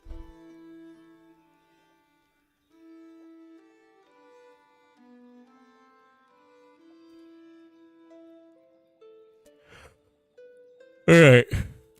Let's see here. Do coarse thread on that. And then this. And then I'll make a green one. And then I can pop my scroll of crafting experience. And then we can go... How much XP is that now? 312. Great. Just a little bit more. Just a little bit more. Chat, I can stop anytime. I can stop anytime. Stop anytime. It's just when I look at the clock, it doesn't say anytime.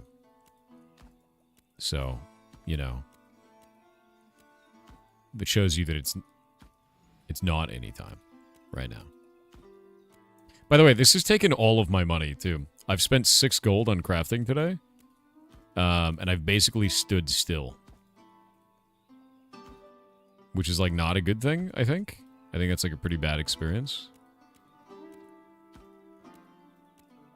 And it makes me horrified as to what it would take to go from apprentice to journeyman. Legitimately so.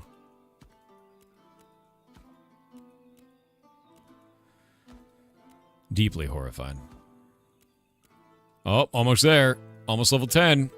And then we get to go back to the mainland. And I get to become an apprentice. Where do I become an apprentice fisherman, by the way?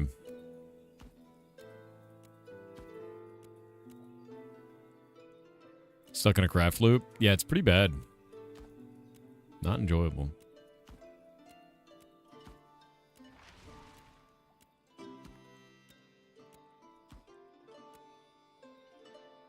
What?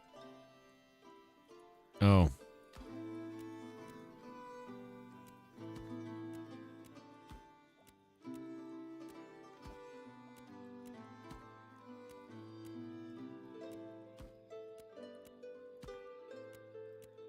Come on, man.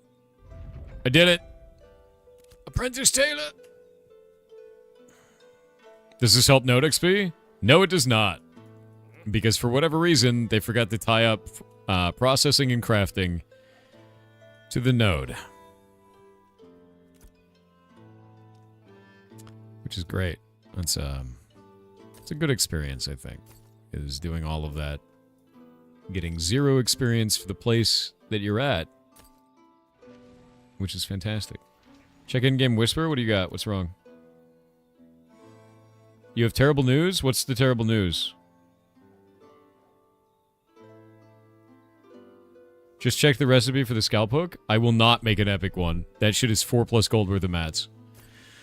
Okay, I'm gonna give that feedback to the dev team and be like, dude, nobody wants to make this. That's a horrible idea. This sucks. Don't do this. I'm gonna send it now. What's the terrible news, Tix? Is the terrible news also the terrible news that Tarmok just said?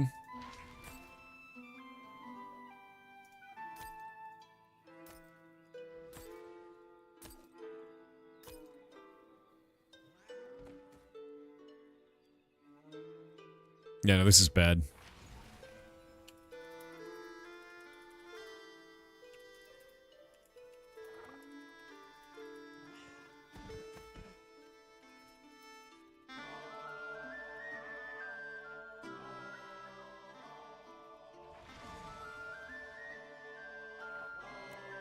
Let me go take a picture of these.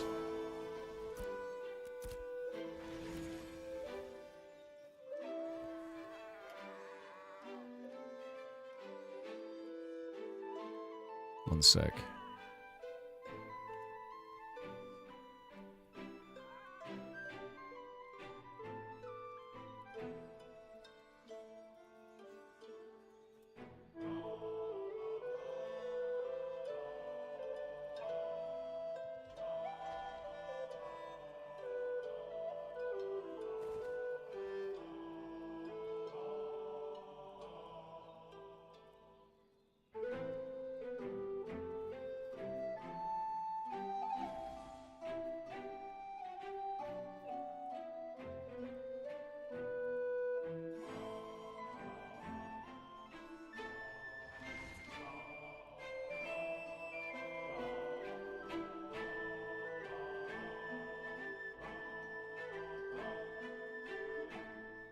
One moment. I'm writing up a whole write-up for them right now, because this is not entertaining whatsoever, or good.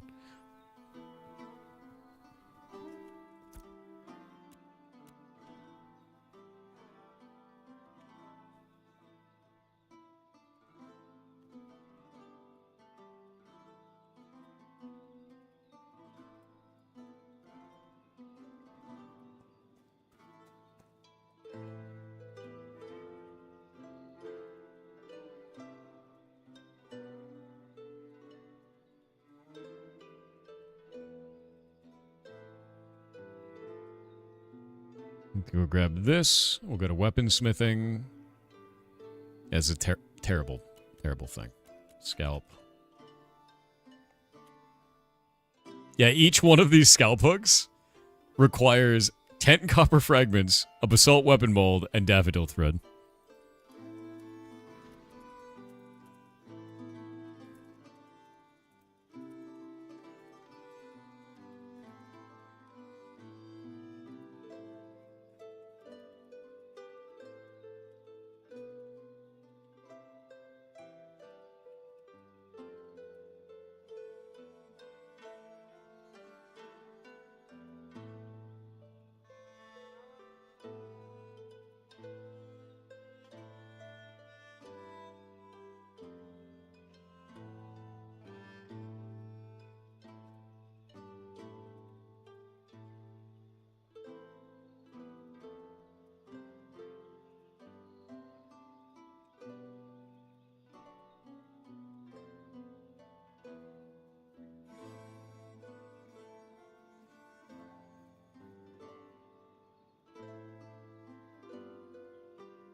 I believe it's 10 XP for the green ones.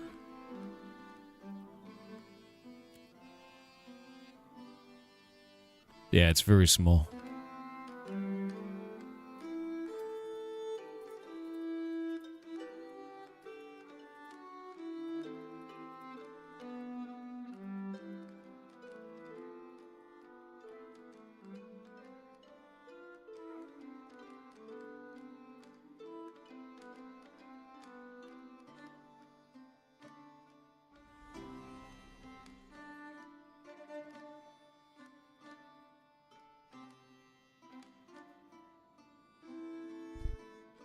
Yeah, I said, have some feedback on a major crafting system, but for a specific use case. We've been collecting a ton of lawless trophies because we opted to live in a dangerous area.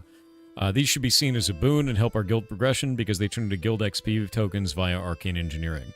They are dangerous to transport as well, so that adds to the friction and fun when getting them home. The craft for each one of them, however, is awful for the player, and as such will likely never be performed. Each one requires a scalp hook. Each scalp hook requires 10 copper fragments, a daffodil thread, and a basalt weapon mold. Each rarity must be matched to ensure you get the EXP token out of the lawless trophy.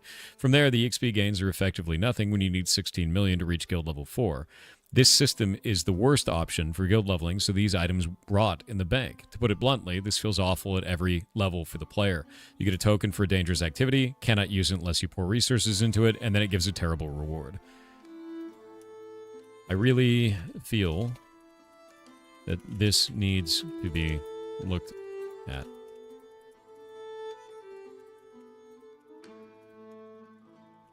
Yeah, I said, I really feel this needs to be looked at to ensure player time feels rewarded. Because, like, this is not a good feature at all. Like, it's a very negative one.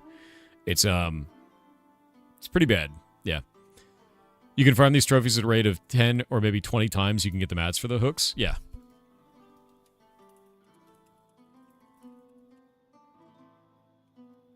Honestly, it should be take the lawless trophy home and turn it in, and you're done. There should not be a crafting step on this at all. Like, and I think that's really negative for this. Yeah. Like, that there's no reason to tie this to a crafting step at all.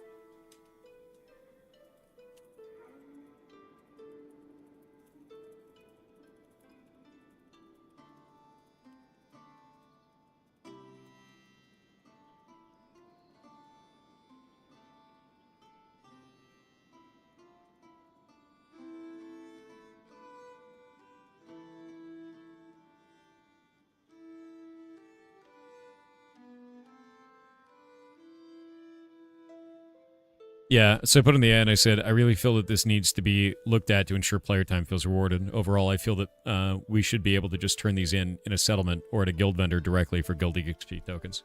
Because you're already taking the dangerous activity. You're already doing everything and adding to the game by doing this. This is, it doesn't feel right. It feels really bad.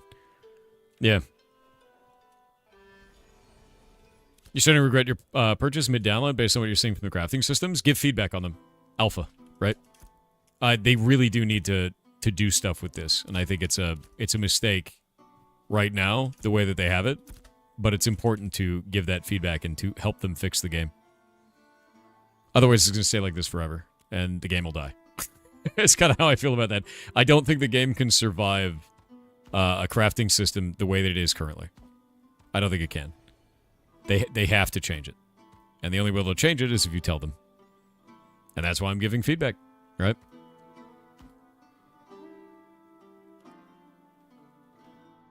Yeah, you have to understand something is they didn't have a principal economy designer until a month ago.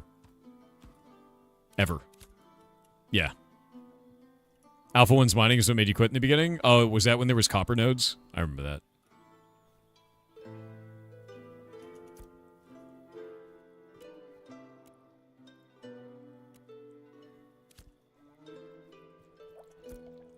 Yeah, because all this has done is made me not want to pick up those isopods ever again.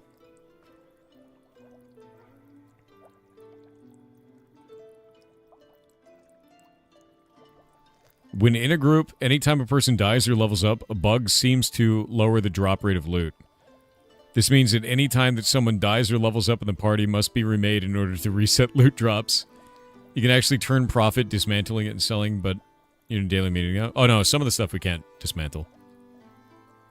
Yeah, no, the stuff we were doing earlier we can't. That's a crazy bug.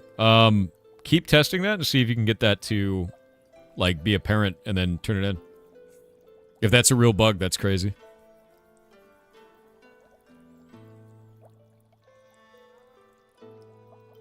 Yeah, the base resource requirement I've already said is trash. I don't think that needs to exist. I don't want to buy things off a vendor to be able to do processing. It feels awful. I don't think anyone likes that new material. We're back from ads. Yeah, I don't think anyone in the game likes having to buy glowroot grind to process. I don't think anyone likes doing that. You don't mind it, Tarmok? You're a mutant, though. I'm going to be honest. You're a journeyman weaponsmith. Like, you are a mutant, man.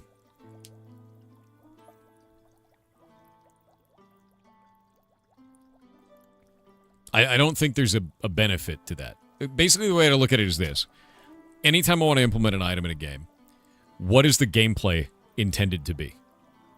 Right? What is the gameplay intended to be to create daffodil powder? Why do I need glowroot grind? Is this off of a boss? Is this off of an enemy? Is this something to be crafted by somebody else? Is there a reason that this exists? And the only thing it does is make you go to the vendor 10 feet away and buy it. So why does it exist? It's just unnecessary inventory management. Exactly. If you want to take more gold out of the economy, just make processing cost more and get rid of the glowroot grind. And also, this is adding a ton of items to the game that now need to be localized. That don't offer gameplay value. So there's no gameplay value for the player. There's a ton of extra work that the developers have to do. What are you getting out of this item? Nothing. There's no benefit to this item. Like, it's super weird. And I don't know why they implemented it. They did it for every craft in the game. Every craft in the game has these now. And I'm like, dude, why did you do this? That doesn't make any sense. Yeah, doesn't make any sense at all. You're a JM weaponsmith and a JM armorsmith? Okay, you're a mutant. Yeah. It doesn't even affect rarity. No, it doesn't. It doesn't affect rarity. It doesn't do anything. It's worthless. What classes are needed? Clerics and bards. And tanks. Did we make the crossroad? We did. We did make the crossroad. We are now at 8%. We need people out there doing stuff. And these guys have vassalized our sworn enemy. So that's kind of cool.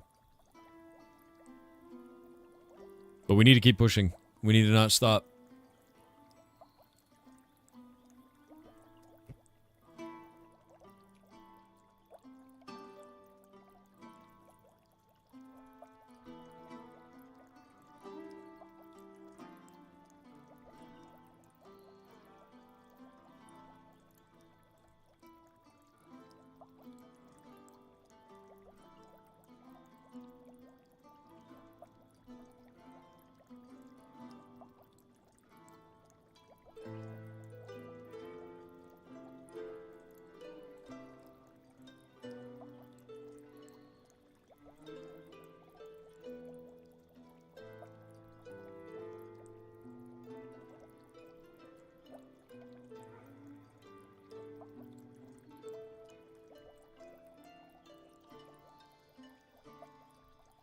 There we go.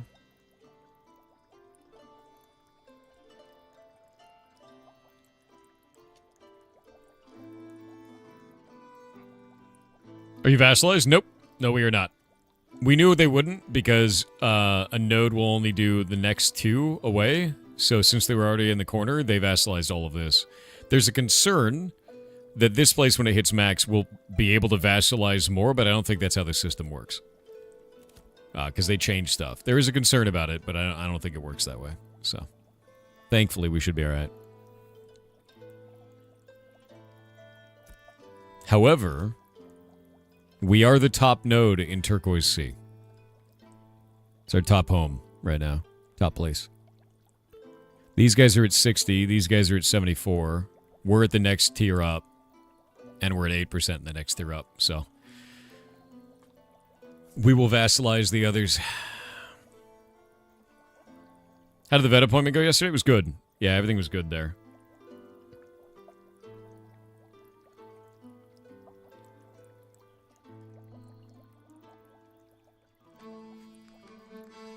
Aren't you only going to be able to vassalize Shorefoot since others are vassals already? That's what it looks like, but I don't really... I'm going to be honest with you. I wish we didn't vassalize anyone. Right?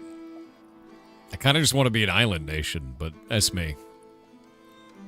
Shorefoot is the only opponent now, I guess. But Shorefoot is being run by, Shobek, who's like a good dude. So that sucks. Not gonna pull punches, but Shobek's cool, so. Vassals should be diplomatic arrangements. I agree. It should be like an alliance system, not like a mandatory thing. I don't know. Feels weird. Yeah, that's what I think is going on, Kaltos. Is I think Kaltorum can't evolve. I think it can't descend.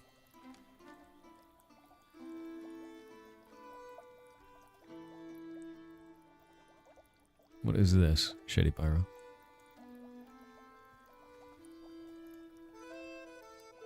Vassal nodes give excess experience to the parent node and are able to have their own vassals, as long as they fit within the parent node's zone of influence. Okay, that's the part that you missed. As long as they fit within the parent node's zone of influence, which is 2 away, we're safe. We win. Yeah. Gotta read the next sentence, man.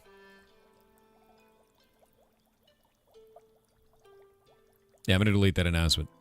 I'm gonna go put this up.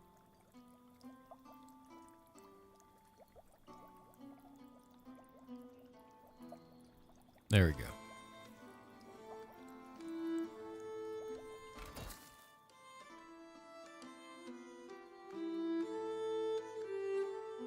Delete that. I'm gonna put another one up.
All right, there we go.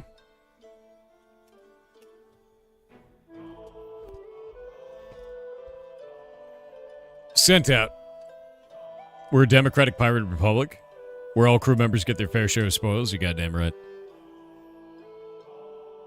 Yeah, this is a really bad... I don't know. I am unimpressed with the system as it is. And I hope that they evolve upon this because it feels shitty. Best way I can put it. Sub Golomancer? Golomancer is a potato. That is true. Pirate politics is PP? Okay, buddy. Why are you like this? Get rid of the heroic ones. We'll keep the epics. And we're going to go melt all of these now.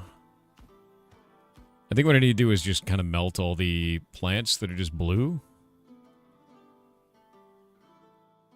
Can I do anything with seaweed? I don't think seaweed does anything yet. Alright.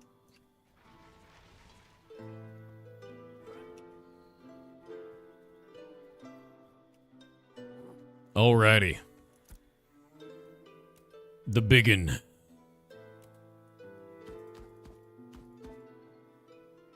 What? Oh, am I out of materials? I need 8 more. Somehow I actually need more glowroot grind, dude.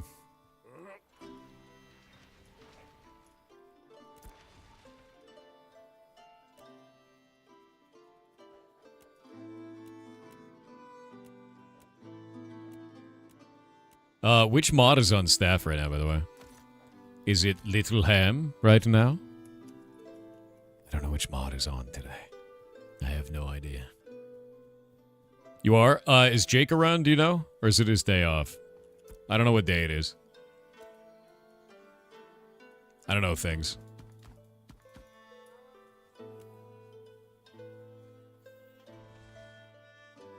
Why mix the rarities? Because they don't matter. It literally doesn't matter.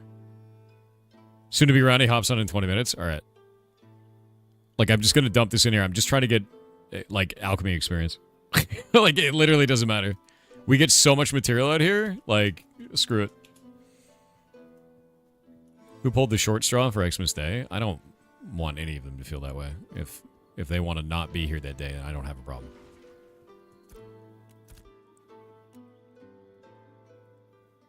Alright, these are trash. Dracenna, I guess we can keep. Trash. Trash. Keep. And these fish. Alright, my god, he's done it.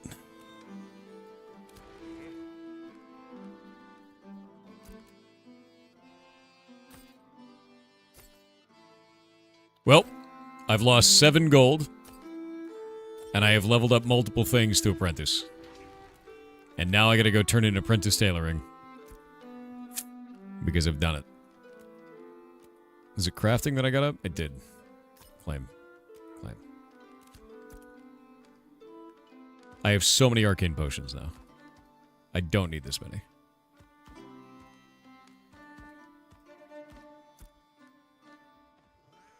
Jeweler, tailor pants. I don't think I have tailor pants. I should get arcane engineering. What pants do I have? Alchemist, alchemist, tailor, tailor. There we go. What is it? What do you got? No. No! No! No! No! I'm escaping. You can't catch me.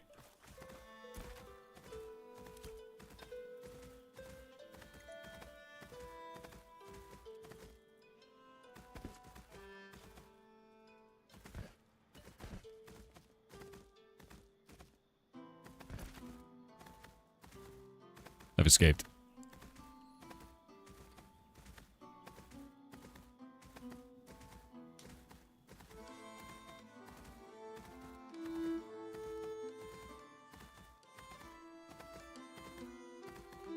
It's my personal island? No, it's our island. It's the islands of pirate. Island of pirates, my dude. Anybody who wants to live here can come and live here. It's great, dude. It's an awesome place to live. A pirate who refuses free booty is a shameful thing. Dude, I don't even want to look at it anymore. It's a nightmare. I need to get tailoring up. Where's the closest tailoring rank up? Is that going to be bonfire again? Is that bonfire?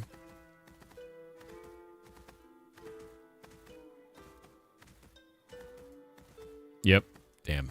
What about fishing? Is that bonfire too? Because I have fishing at 10 now, too. We got lucky with the vassals? Yeah. It's the closest for all rank ups. Got it. Yeah, we got lucky with the vassals. We may also be friendly with the, Mayor of Valgadim. Could be that, too. They're good dudes. What percent is the island at? 8%. We're at 8.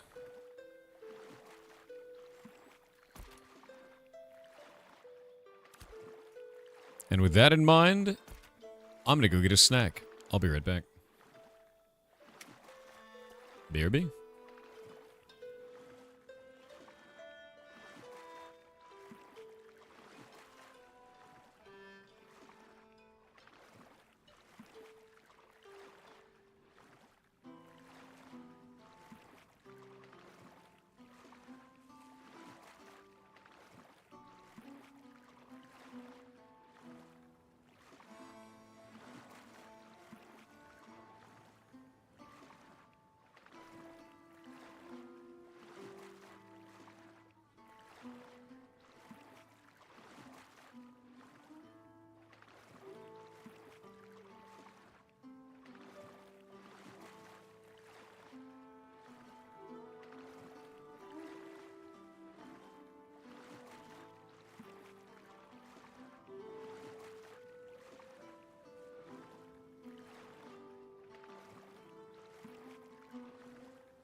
I've returned. I'm eating a food.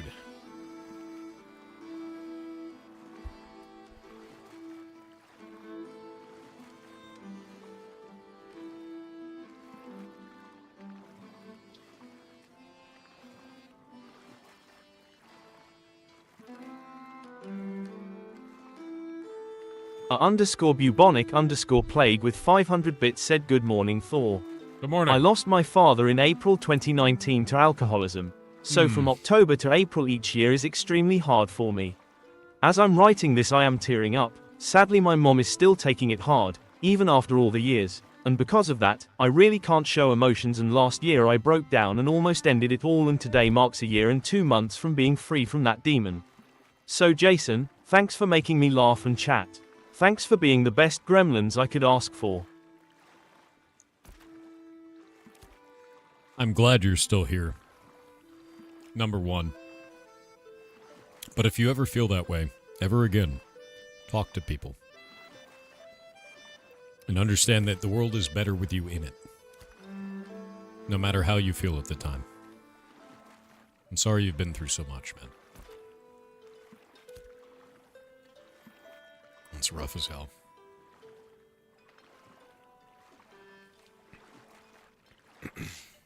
Yeah, talk to people, not AI. True. Yep.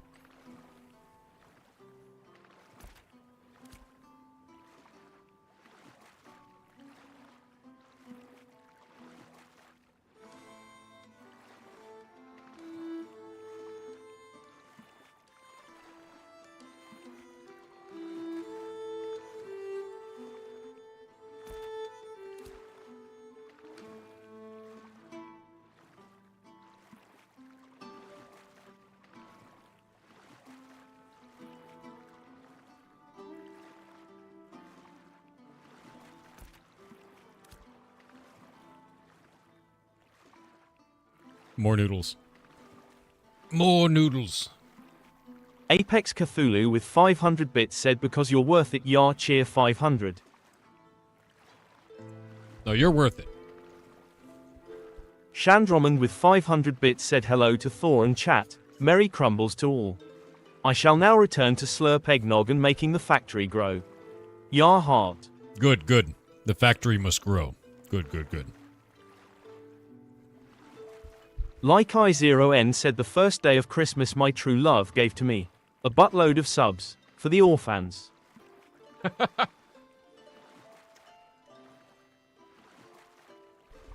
You are wild, dude. You are completely wild. That hype train earlier today was insane. Blown away by that. Bizarre with 1000 bits said, 'Twas the night before Christmas, when all through the house not a creature was stirring, not even a mouse. The stockings were hung by the chimney with care, in hopes that Saint Nicholas soon would be there. The children were nestled all snug in their beds, while visions of sugar plums danced in their heads, and Mama in her kerchief, and I in my cap, had just settled down for a long winter's nap. Hell yeah. I love this time of year, man. I love this time of year, but I also kind of hate this time of year. The reason that I love this time of year is because it's cozy, it's indoors, it's cold, you want to stay at home. It's great, right? And I hate this time of year because I work in animal rescue. And anybody who works in animal rescue or in medicine knows that this is the time of the year when they leave. And there's nothing you can do about it. And that's just how it is. Nature's a cruel bitch, dude. It is the worst time of year for that. Worst time of year.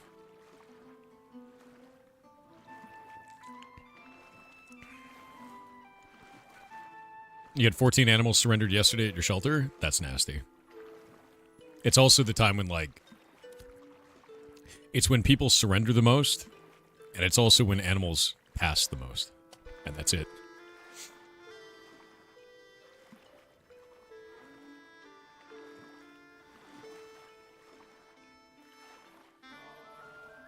Yeah, it's terrible. Where do you live? I live in Washington State. To the dwarflands. Eating more.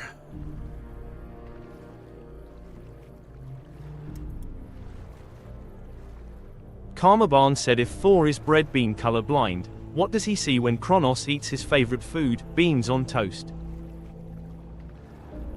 I simply refuse to look at the display of gluttony and horror. What's dark in here?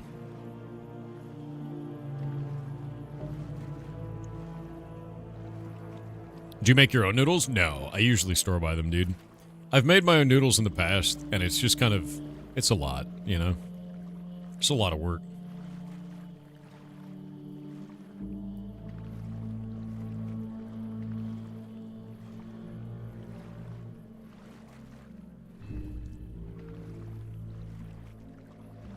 Your tiny ham is amazing. Can you keep him? Sure. Little ham, you're owned by Chet now.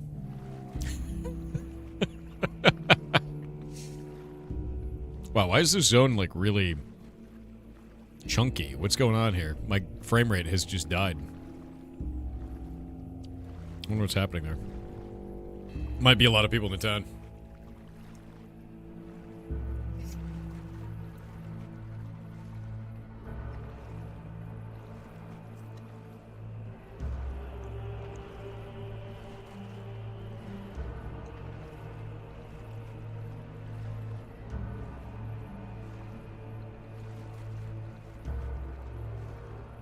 Hope you have a great day. Hope you have a great day, dude.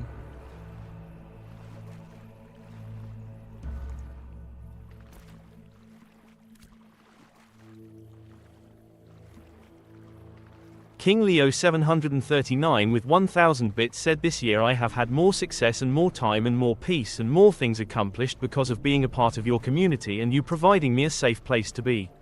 All the love. Oh, you're awesome, dude. Thank you.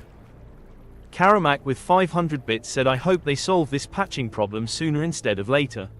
Some of us download in under 10 minutes and then have 2 to 3 hours of disk operations from Steam to patch the game. I have not seen anything about that. No, that's super weird. What the hell?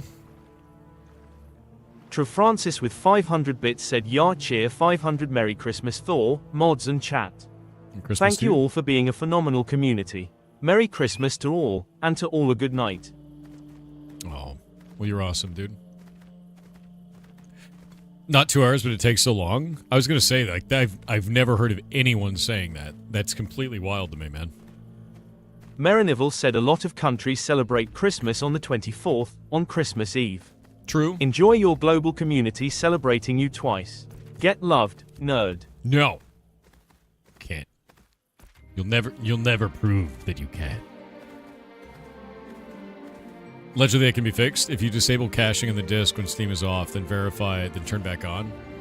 Yeah, but the end user's never going to do that. Like, the grand majority of users are going to be like, why does this game take so long to load? Negative review, right? Like, that shouldn't be a problem. I don't know why that is one. It's an odd one. You want physical media to exist again? It does exist. Look how pretty this place is. This is the kind of lighting that we need. Look at this. Look at it. Radial with shapes on it. Look how nice that looks. Look how good it looks. I'm sick of just the soft circle light. I want this. Oh my god, it looks so good.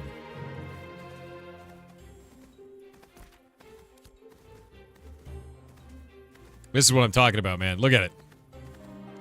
Look at it. And it actually does the lighting correctly as you cross over it. Look at this.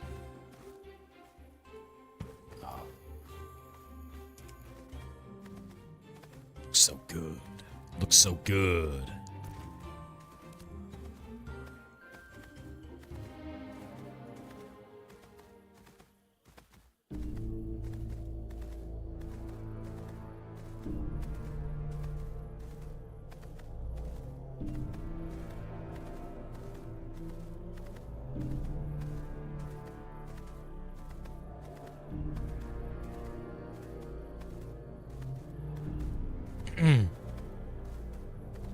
Oh, that's a pretty sick one. Tix, that's an amazing piece you got there.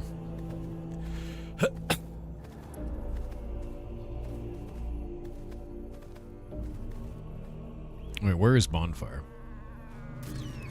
Ow. Birds. 55 husbandry spoils and 113 max HP. That's kind of sick. Getting more. I will devour.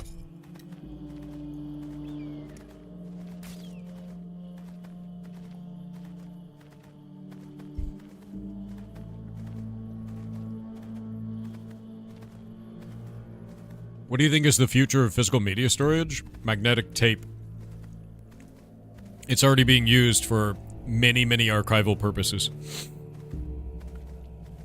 Literally. It lasts like hundreds of years without having any damage, and is really, really, really good. Yeah. Petabytes in a roll. Yeah, magnetic tape is super useful for archival. It's very common. Yeah, they've been using magnetic tape a long time. Yep. A lot of people don't realize that that's being used, but yeah. We did not move on from magnetic tape, no.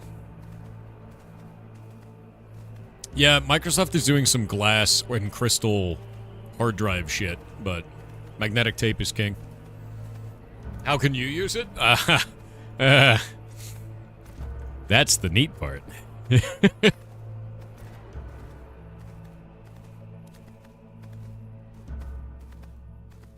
Quartz storage could be cool. Yeah. That'd be amazing. If it works, right? It's one hell of an if, so. Oh, there's a dead guy here. And the game is barely running out here. Great. Alright, whose corpse is this? Oni's! Unfortunate. Mine now.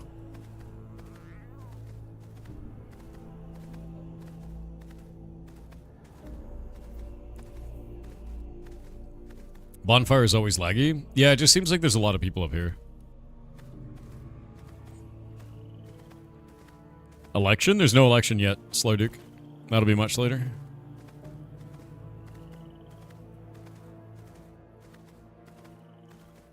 Yeah, no, not yet. We won our town. Yeah.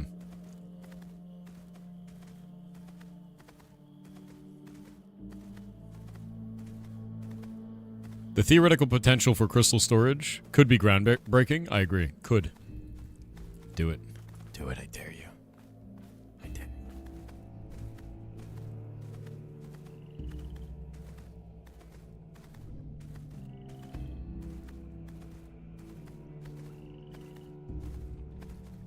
Bonfire is where all the Care Bears live?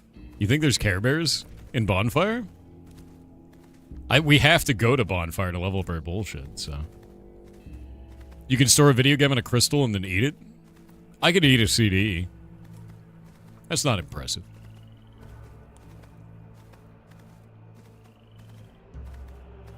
Soul gems required. Yes. Okay, show off. Exactly. You wouldn't download a crystal? Watch me, dude. Look at all these dudes out here with their fish. God, I wish we had fish. Wish that was me.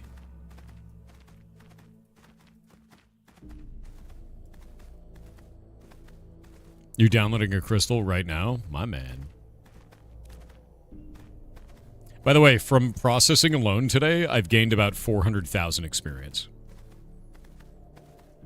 It's kind of nuts.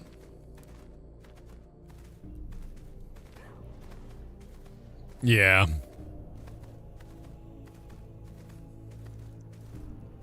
All I have done is processing and crafting today, and I've gained about 400k.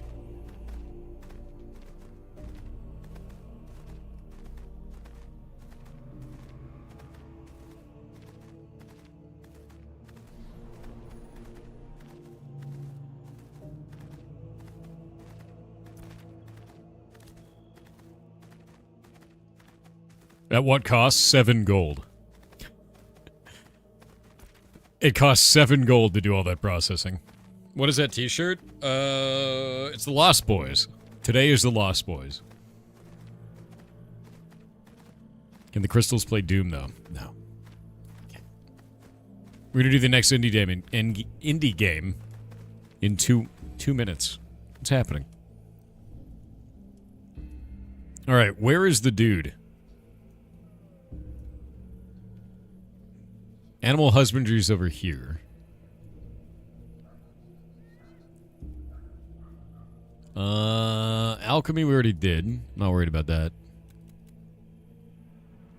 Arcane engineering, weaponsmith, farming, settlement, commodity station, construction station, carpentry, weaving, tailoring, so we can go to tailoring. Where's fishing? I don't see fishing anywhere in here, man.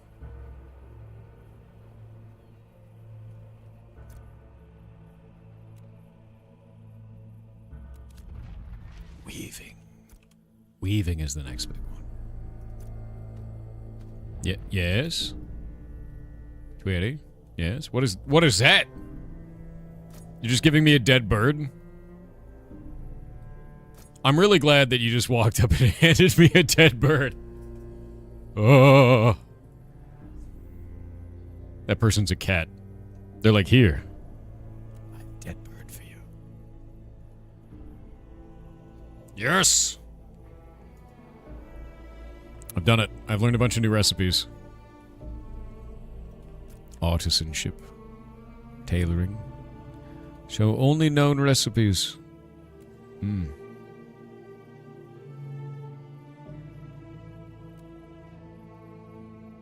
Why? Ridiculous.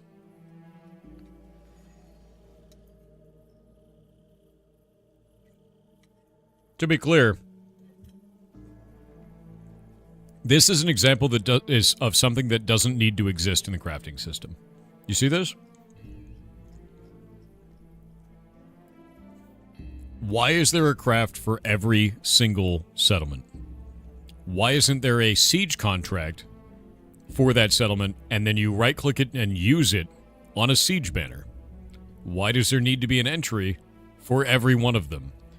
Which means every time they enter a new settlement onto the map, they have to make another craft for every one of these. This is creating tech debt for the future. This is not that doesn't make any sense. That is an insane way to build this. Stuff like that just bothers me, where I'm like, dude, don't do that. You are making work for later. Future you is going to be upset about this.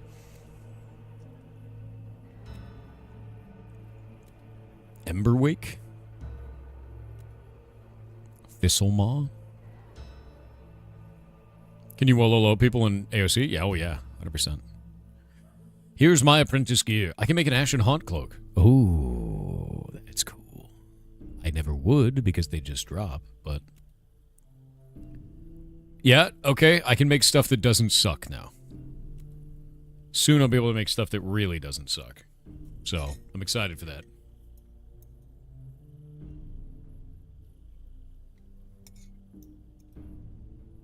I'm eating the last of my food.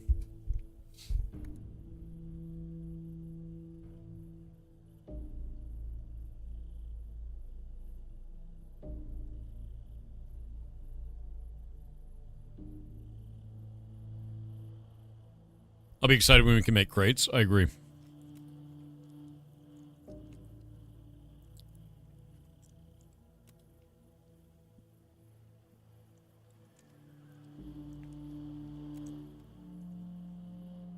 It's all finesse. We don't need finesse.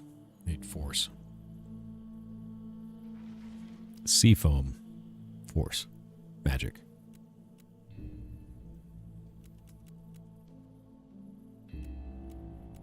So seafoam is the big thing. I need Dracaena prepared yardage and Grem leather. And that's going to go weaving, I guess.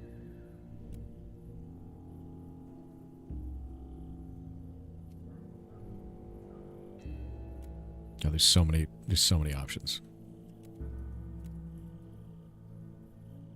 Prepared yardage. Okay, so you can take Dracaena thread, you turn that into a bolt, and then you turn that into yardage. But the thread takes one Dracaena and a draw twine wax, 1 Dracaena coconut board, a thread, and a bolt wrap twine. And then another Dracaena and a bolt and a pre-shrink steam vial.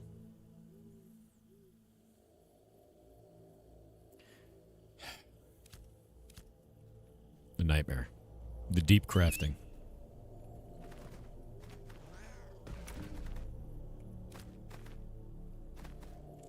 All right. I'm going to exit game. We're going to go play that. I'm going to play the next video game. You guys ready? Are you ready for the next video game for in December, chat?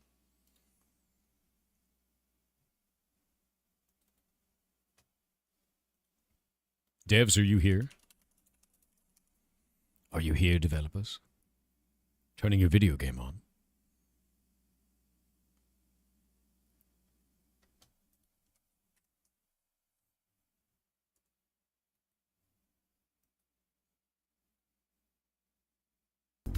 The music is sick.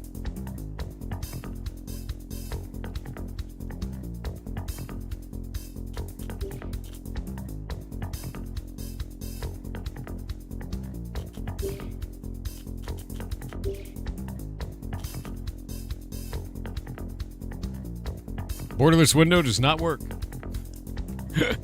Oh, there we go. Now it works.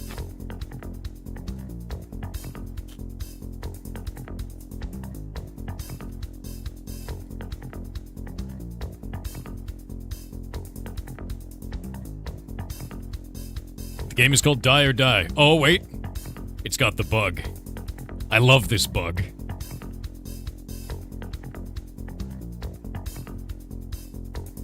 Flip vertical. Hey.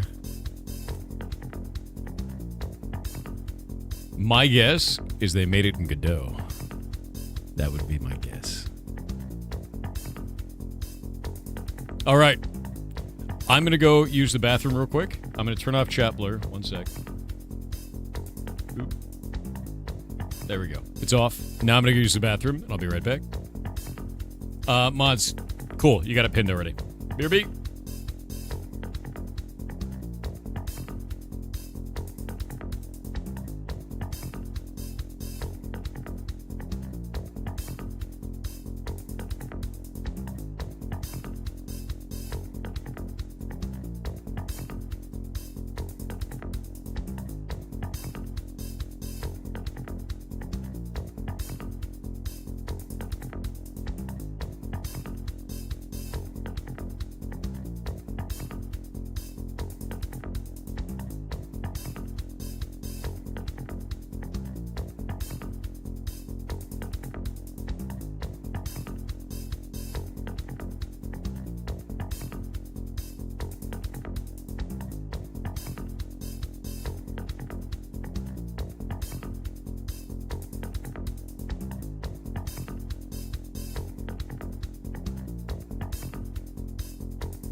And I'm back.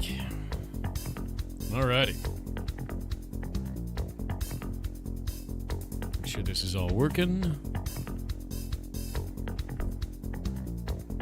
Music is great, dude. And I love the art style of your game. Fantastic, man. All right. Let's roll.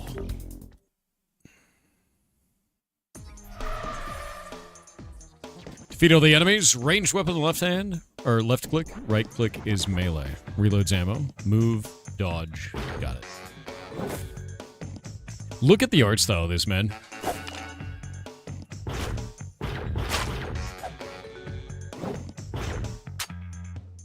To get more bullets, I'll have to attack those enemies with my melee weapon. So you have to hit with melee to get ammo back. But look at the art style on this. It's like all super sketchy and red. Dude, are those babies in taxis? The horror. Wishlisted already? I love this, dude. Let's see what kind of graphics options it has, too. I love that it's inside of a taxi like this. Camera effects. I wonder what that does. Is that like screen shake and stuff? Might be. Let's see if it is. I'll turn them up and down. Pizza Tower vibes? Yeah. Okay. Dice found. Plus. Cursor seems to be flipped. This is a bug that's with unfortunately, this is a bug that's with Godot, which is quite funny, because the game is actually flipped as well. Let me do something really funny here. I'm gonna flip this vertically, and we'll have this in here, right? And that's up and down right. And now I'll take this, and I'll do something really stupid. I'll rotate it. Nope, it's still doing it. Oh, no!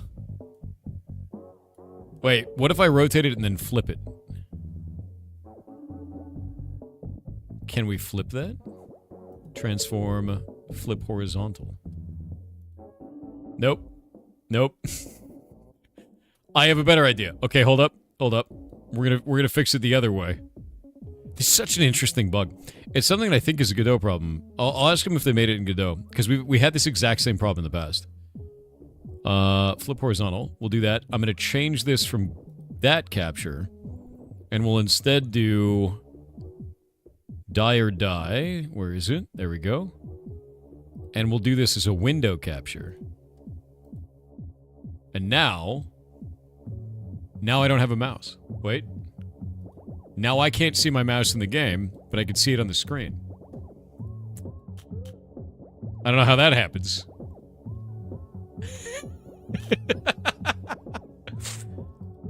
What's going on, man? How is this happening? Alright. Let me see if I can get my mouse back. There we go, I got my mouse back. Oh, but now you guys can't see it because it hasn't changed screen. Better idea. There. No? What's going on, man? Hold up. I have an idea. No, not windowed. Full screen. It doesn't want to be captured. It doesn't want to be captured at all. How do I fix this?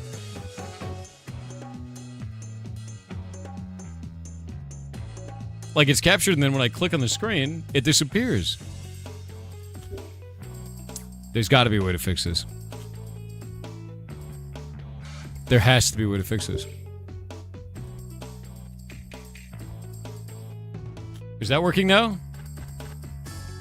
I changed it to windowed mode, and I do desktop capture, and it's working fine. That's wild. There's got to be something weird with that. Cool bug. I've never seen that before.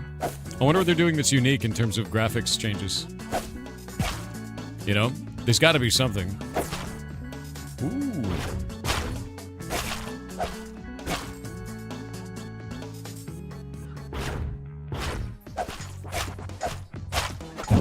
Oh, my bones!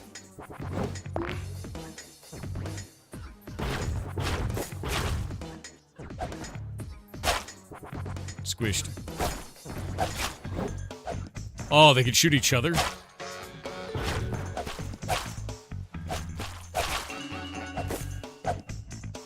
Yeah, it kind of feels like Nuclear Throne. It kind of feels like that sort of vibe, but it's also like sketch hand-drawn kind of feel, and I love that.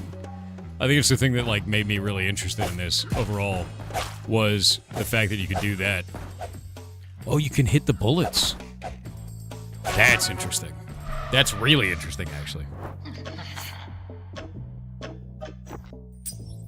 Nice. Pizza Tower, Nuclear Throne kind of vibes, yeah. What is a bummer? Let's see. Attacking in melee pushes you back a little. You almost can't see the level. The game goes upside down. What? Wait. You forgot how to hold your weapon. Is that what's happening there? In order to can damage enemies. Powers. Eye body odor. How do I do this? Okay, that works. So now I have that power. And to get rid of a bummer, I have to put a 4 on that one and a 4 on this one. And I can just get rid of bummers by using my dice. Got it. Okay, now it makes sense.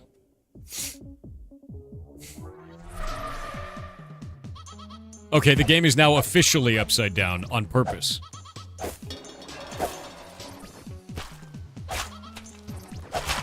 Alright, I have to fix this.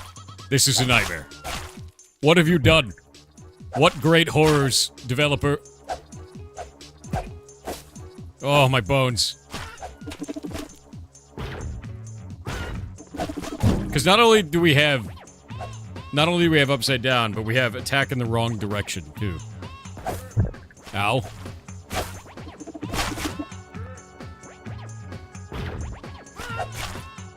Alright.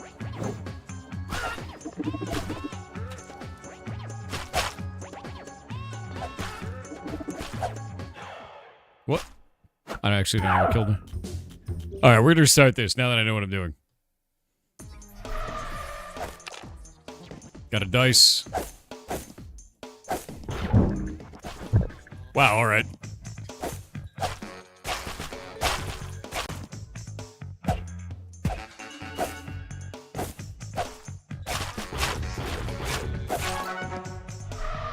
Alright, let's get out of here. Get 3 dice for that. 1 dice for that, so I get 4. What is this? The floor is lava. Enemies are faster. We need a 6 and a 2 and a 4. And then I could do, I guess, a 5 on that one. And a 1 and a 2. There we go.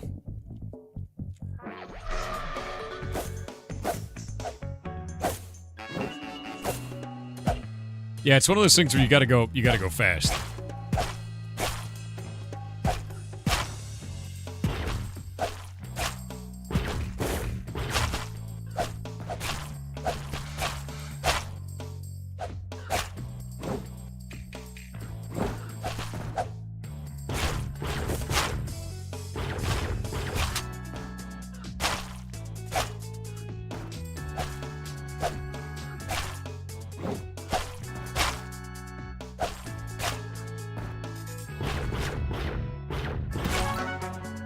Oh, there was a thing up there. Could have gotten the free dice. Nice. Alright. A 2 and a 4 and a 6. 2, 4, or 6. Taking melee pushes you back a little. I don't care about that. Even more taxi enemies. 1, 3, or 5. I can get rid of the 1 and get rid of the 2. I got a 6 for the bonus power. Permanently increases speed. That's awesome.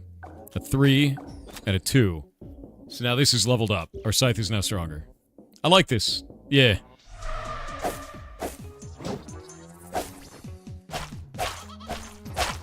It doesn't seem like my scythe is doing anything more. Maybe it's faster? It's faster. Alright.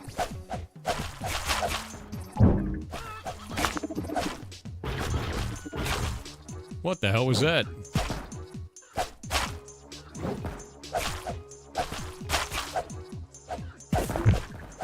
Okay. It is very Nuclear Throne.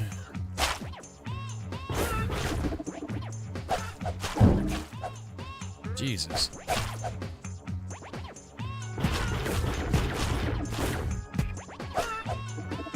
That almost looks like that feels like Pizza Tower.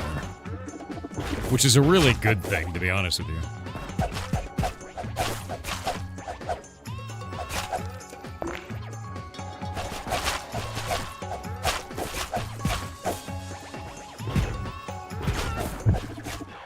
Oh, God.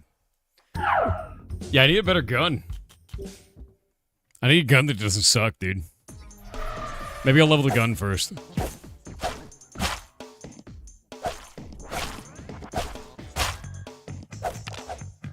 Got a dice.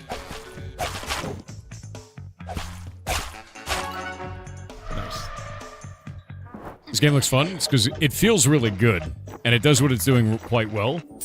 It very much so reminds me of, like, Nuclear Throne and kind of animation like Pizza Tower. Because it's got that nice sketchy design, you know? What is this? 2 new dice will roll with half the value. Throw that up there. Under 2. Get rid of that. I don't think I need to split a dice. I'm going to keep a 6 in my hand. Wait, what is this? Oh, wait.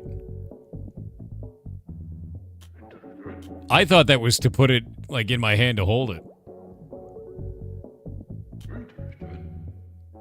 Damage is bad for your gut. Your farts are toxic to your enemies. We could do toxic farts, dude. 3 and a 9? Yeah, do it. Toxic farts. And then I could do a 6. We could do a 5. We do a 5. Gun is upgraded. Are we winning? Maybe.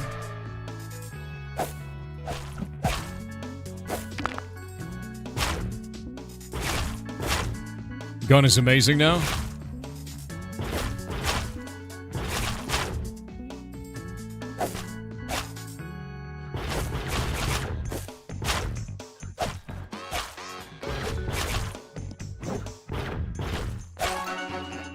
Yeah, gun is really good now.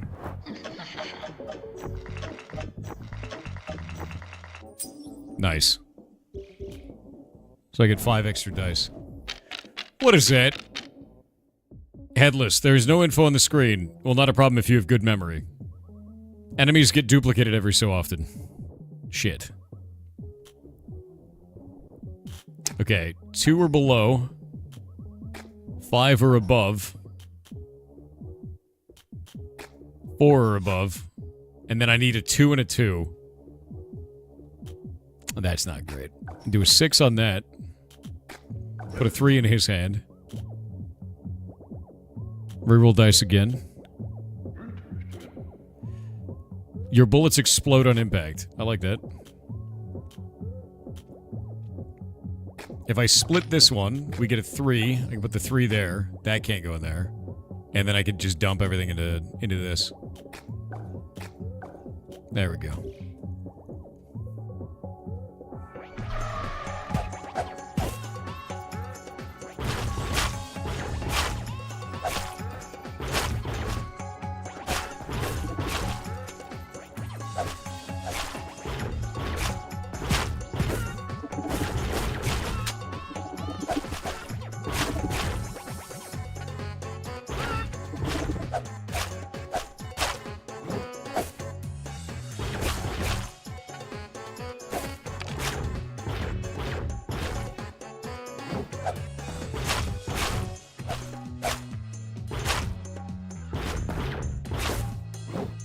Oh shit.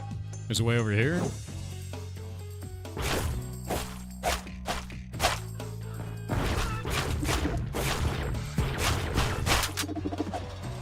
Oh.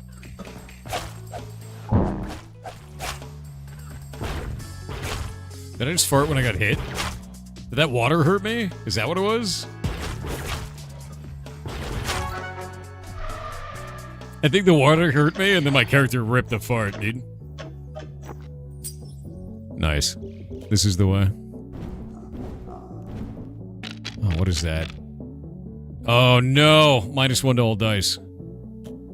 Okay, we need a 2. Get rid of that. A 1, 3, or 5. We can split the 4 into 2 2s and get rid of this. And then get a 1, 3, or 5, and then a 3. Diarrhea. That would be an awful ability. Return of the Dead. Enemies come back as zombies after dying. It's not great. It's not great at all. We're gonna wait on ads.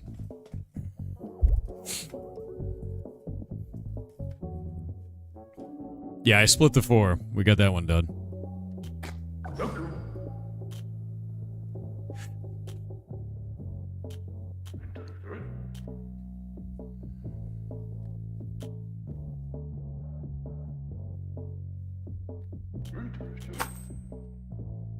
Nice.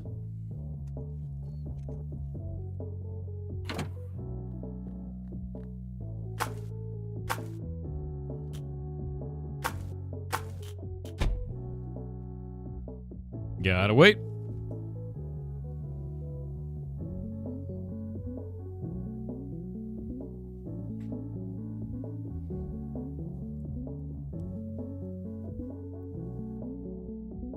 Jeep Panettone for Christmas? I have no idea what that is. Is that a Ligma? That might be a Ligma. Dev here as well if needed. Nice, dude. Well, I will have you on quite soon. To be clear, I love the art style of your game, man. It's a phenomenal feeling. Yeah, I'm an American. I don't know what that is. Italian pastry. Oh. Italian Christmas. It's a cake. Interesting.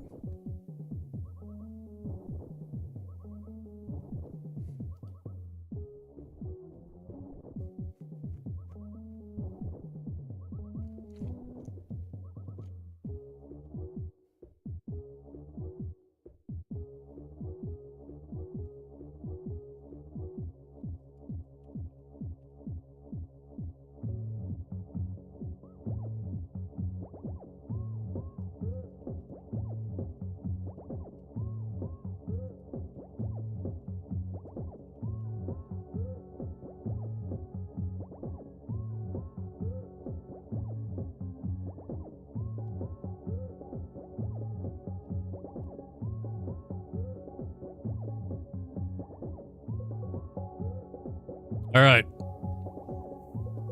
Ads are over. The ads are over. All right, so I picked up a frying pan. I don't know what that's going to be like. We're going to find out.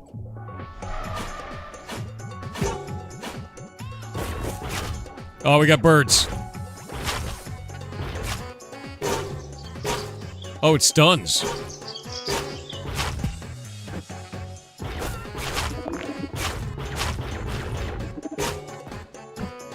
Ugh.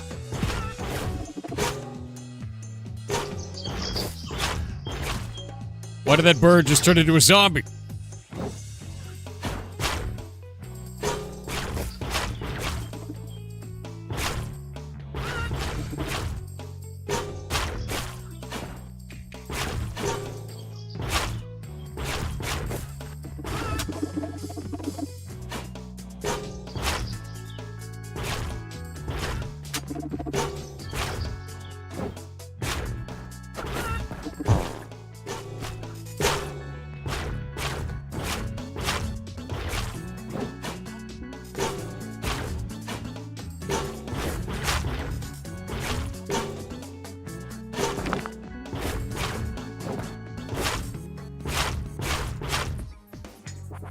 Wait. Where's the enemies? Oh no, I'm gonna lose all this time.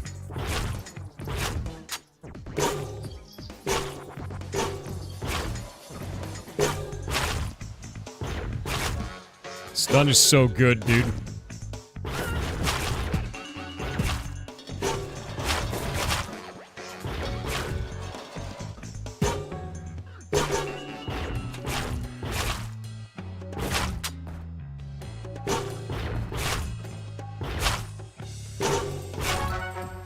Nice. Alright, stun is great. I need more dice. I need more dice. Oh, that's a shitty one. Okay, one of these is reducing my dice, but I need a 5. It's an odd reduction, so it reduces odd dice, but it needs a 5. How do we resolve this? You can't have a 5 if it reduces a 5 to a 4. That's just permanent. Maybe we could do up to 5. Maybe we could do 4. Yeah, okay, we could do it that way. There we go. And we can do a 5 on that one and a 4 on this one. Okay. I was like, dude, what am I supposed to do with that? It lets you build up to it.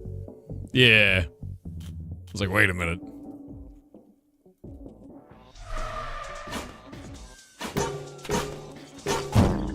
Damn it.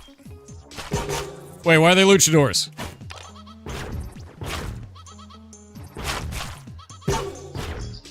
Why are the zombies more powerful? What did I do wrong? Oh, god damn it. Holy shit, dude. Luchador zombies are insane.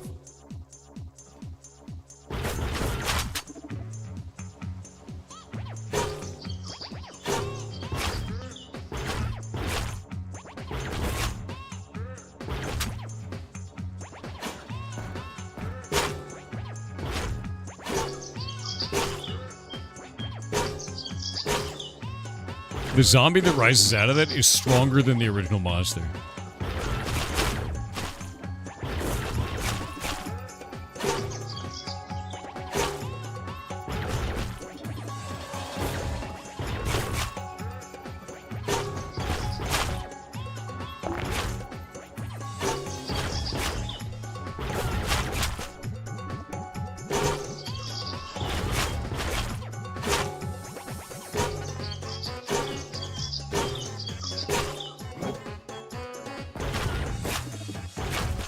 Jesus Christ. All right.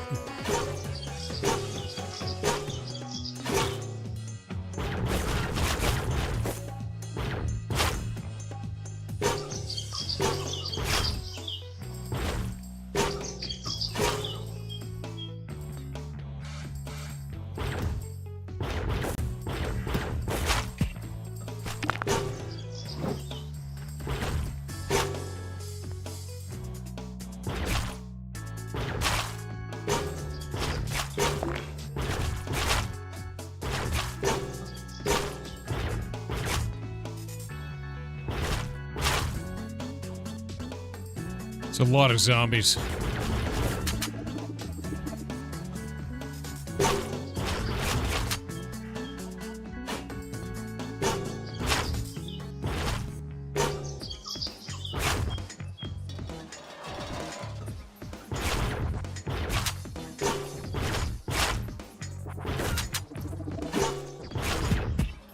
Oh.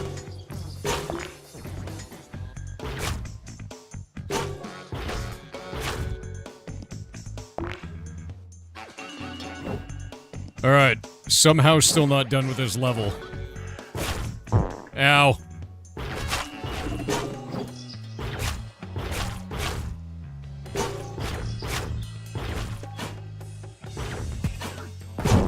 Oh, come on. The swing speed is so slow.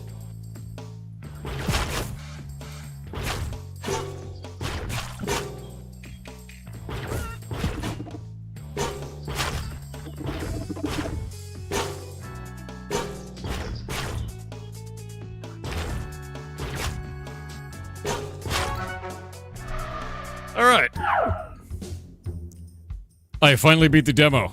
Still, I can keep playing as long as I want, but I should wishlist this cool Die or Die game on Steam, or else. Already wishlisted. I did it!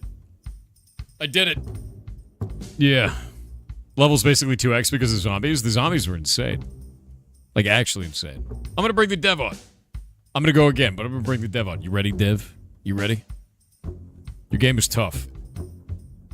Zombies are super imbalanced. That's fair.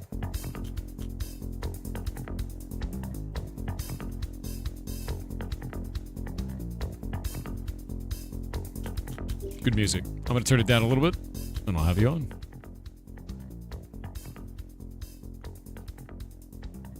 I think probably about there is going to be good. Don't take Thor as a measurement of what gamers can do. Fair. They're going to be way better than me, dude. Alright, I am in your channel.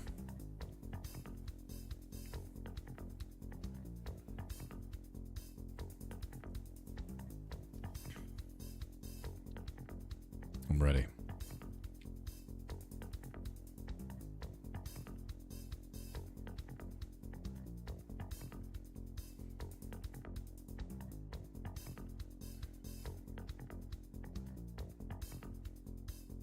I love the art on this, dude. Anorte, I am in your channel. Will you be joining? It's ready. Ready for you. It's a Godot game, yes? Yeah, we've seen that bug before. It's an interesting one. Gotta say thanks as the art director. Are you the one who's coming on for the interview, or somebody else coming on for the interview? What's up, Jake? Yeah, it's a Godot bug. Yep. Yeah, we knew about it. We'd seen it in other games. I'm joining you later. Oh, you're not able to yet. Okay. I was going to say, if you want to jump on now. Because I'm ready to go. If you're ready to go. I'm in your channel.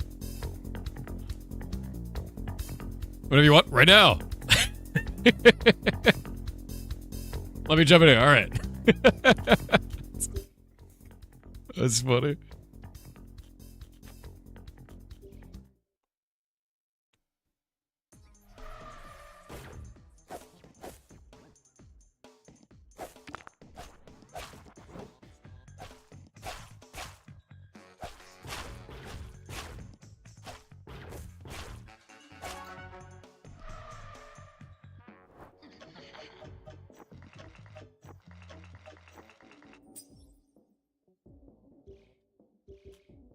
But when is now? I don't know.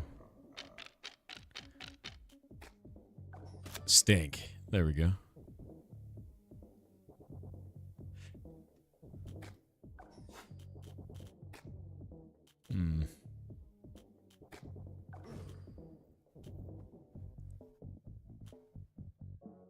Let me know if you have trouble getting into the channel. 2 new dice of the same value.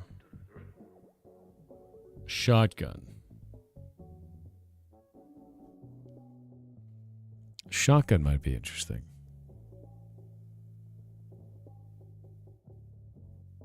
You can't join the private voice private voice chat yet? Let me see what's going on, man.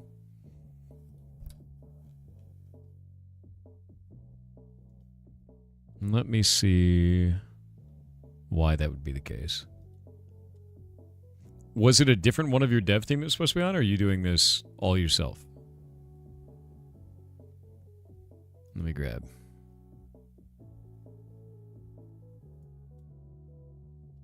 Profile. I don't know why you can't join the voice chat. It shows that you can.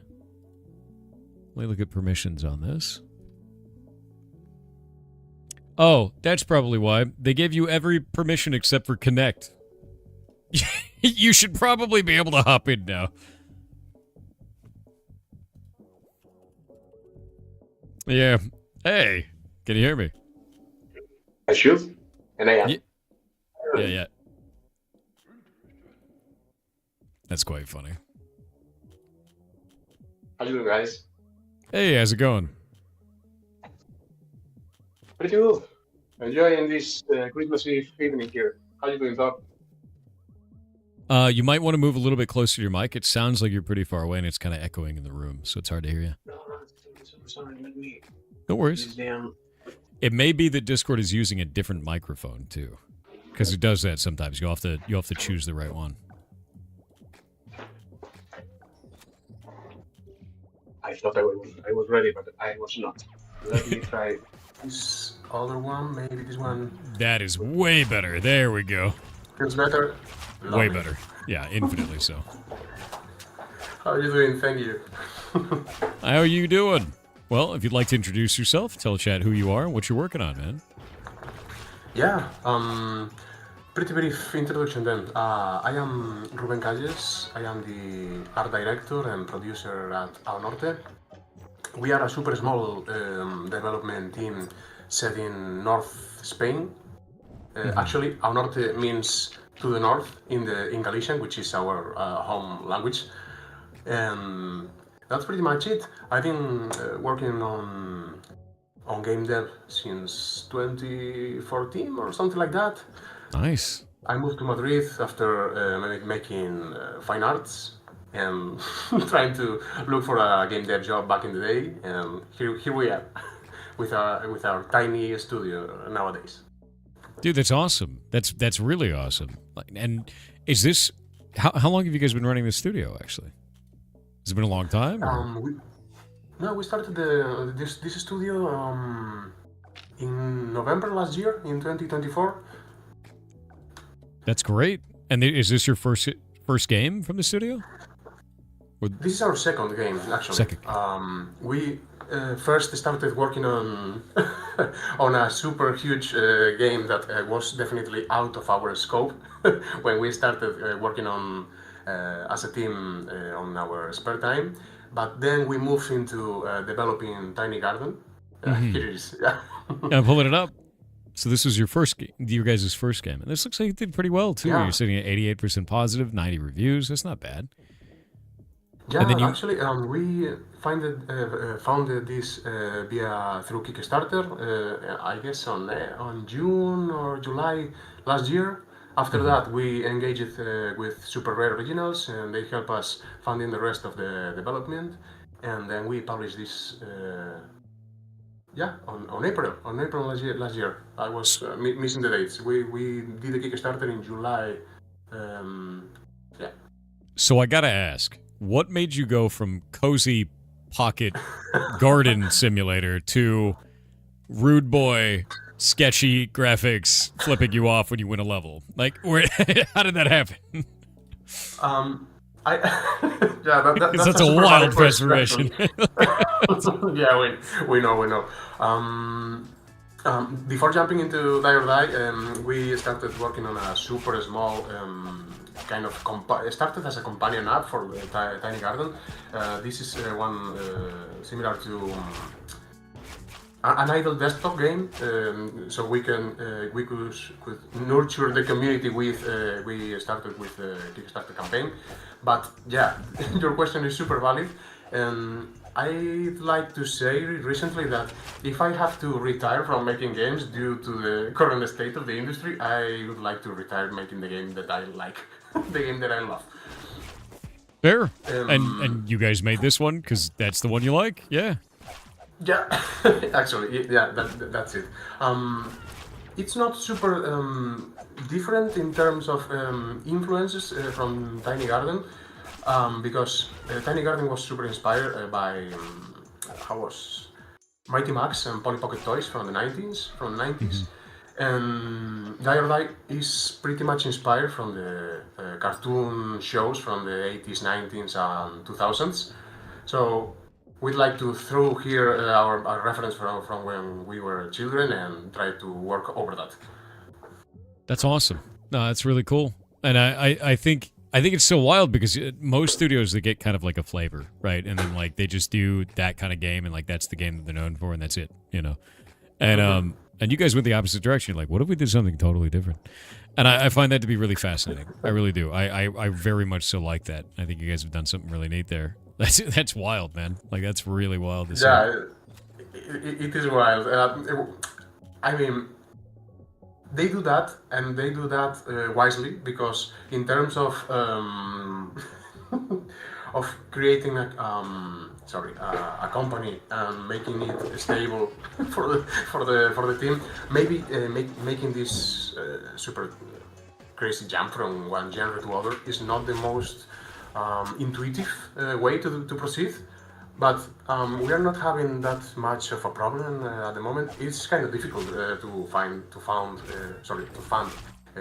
our developments, But I guess Die or Die is kind of appealing, and when you guys watch it or play it, we always have good feedback.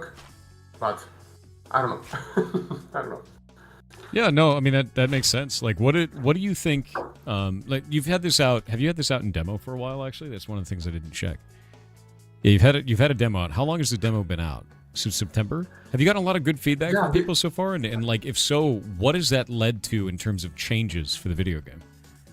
Like the most extreme change of it. This is actually the demo you're playing. Since then, we've seen a few people playing the game, and for example, you were asking for reduce the screen shake and control the camera effects. To put a simple example, that should be pretty much fixed in the newer private releases. We threw you the latest demo in case you wanted to try it out, because I see this now, the one you're playing the one you're playing, and it feels kind of rusty to me. Even I love it, but we improved a lot in terms of game feel, balancing of damage, the economy. We added a lot of content, and we are aiming to do early access release sooner than later, maybe around end of Q1, beginning of Q2 next year. Mm-hmm. Oh, that's great. I mean, like, that means you guys are you're hitting the ground running, man. That's awesome. You said, so that's pretty early now. What do you think is the thing that stands in the way the most of your launch date then? Sorry, could you repeat? I just got... Sure. Like, what is the thing that you guys are focusing on the most to get to that point, basically, in terms of development? Yeah, for us, the development of the early access version is pretty much covered to the day. All the content is there. We are just polishing it and adding a lot of minor tweaks and changes to the progression, making it not easier, but easier to start, difficult to master. For example, the bummer you found while playing, the one that reverses the screen upside down, we just got rid of that. That was yep. That's a Godot bug. To be clear to everybody else, we know that's a Godot bug. I believe it was Godot 4.6, if I looked correctly. Yeah, there was. Yeah, this was an issue with Godot. Another game that was shown off in December had the exact same bug. So, no, we know that's an engine-related bug. It's not even you guys. No. That was a Godot bug. But if you look in the right corner of your screen right now, you have the active bummer that reverses the screen. Yeah, that one. I do have that one, and I need to get rid of it. Because it's horrible. That one is impossible. We soften it a bit, but the one that we rid of in the current versions is the next one, that the one that you point in one direction and you shoot in the other one. That is not playable at all. The one you are getting rid of right now. Yep, those are my top priority removals, so that makes sense. Yeah, that is hell. For example, picking up your previous question, one thing that changes the gameplay and the way that players play a lot is that we added a system that rewards you if you let bummers stay in play.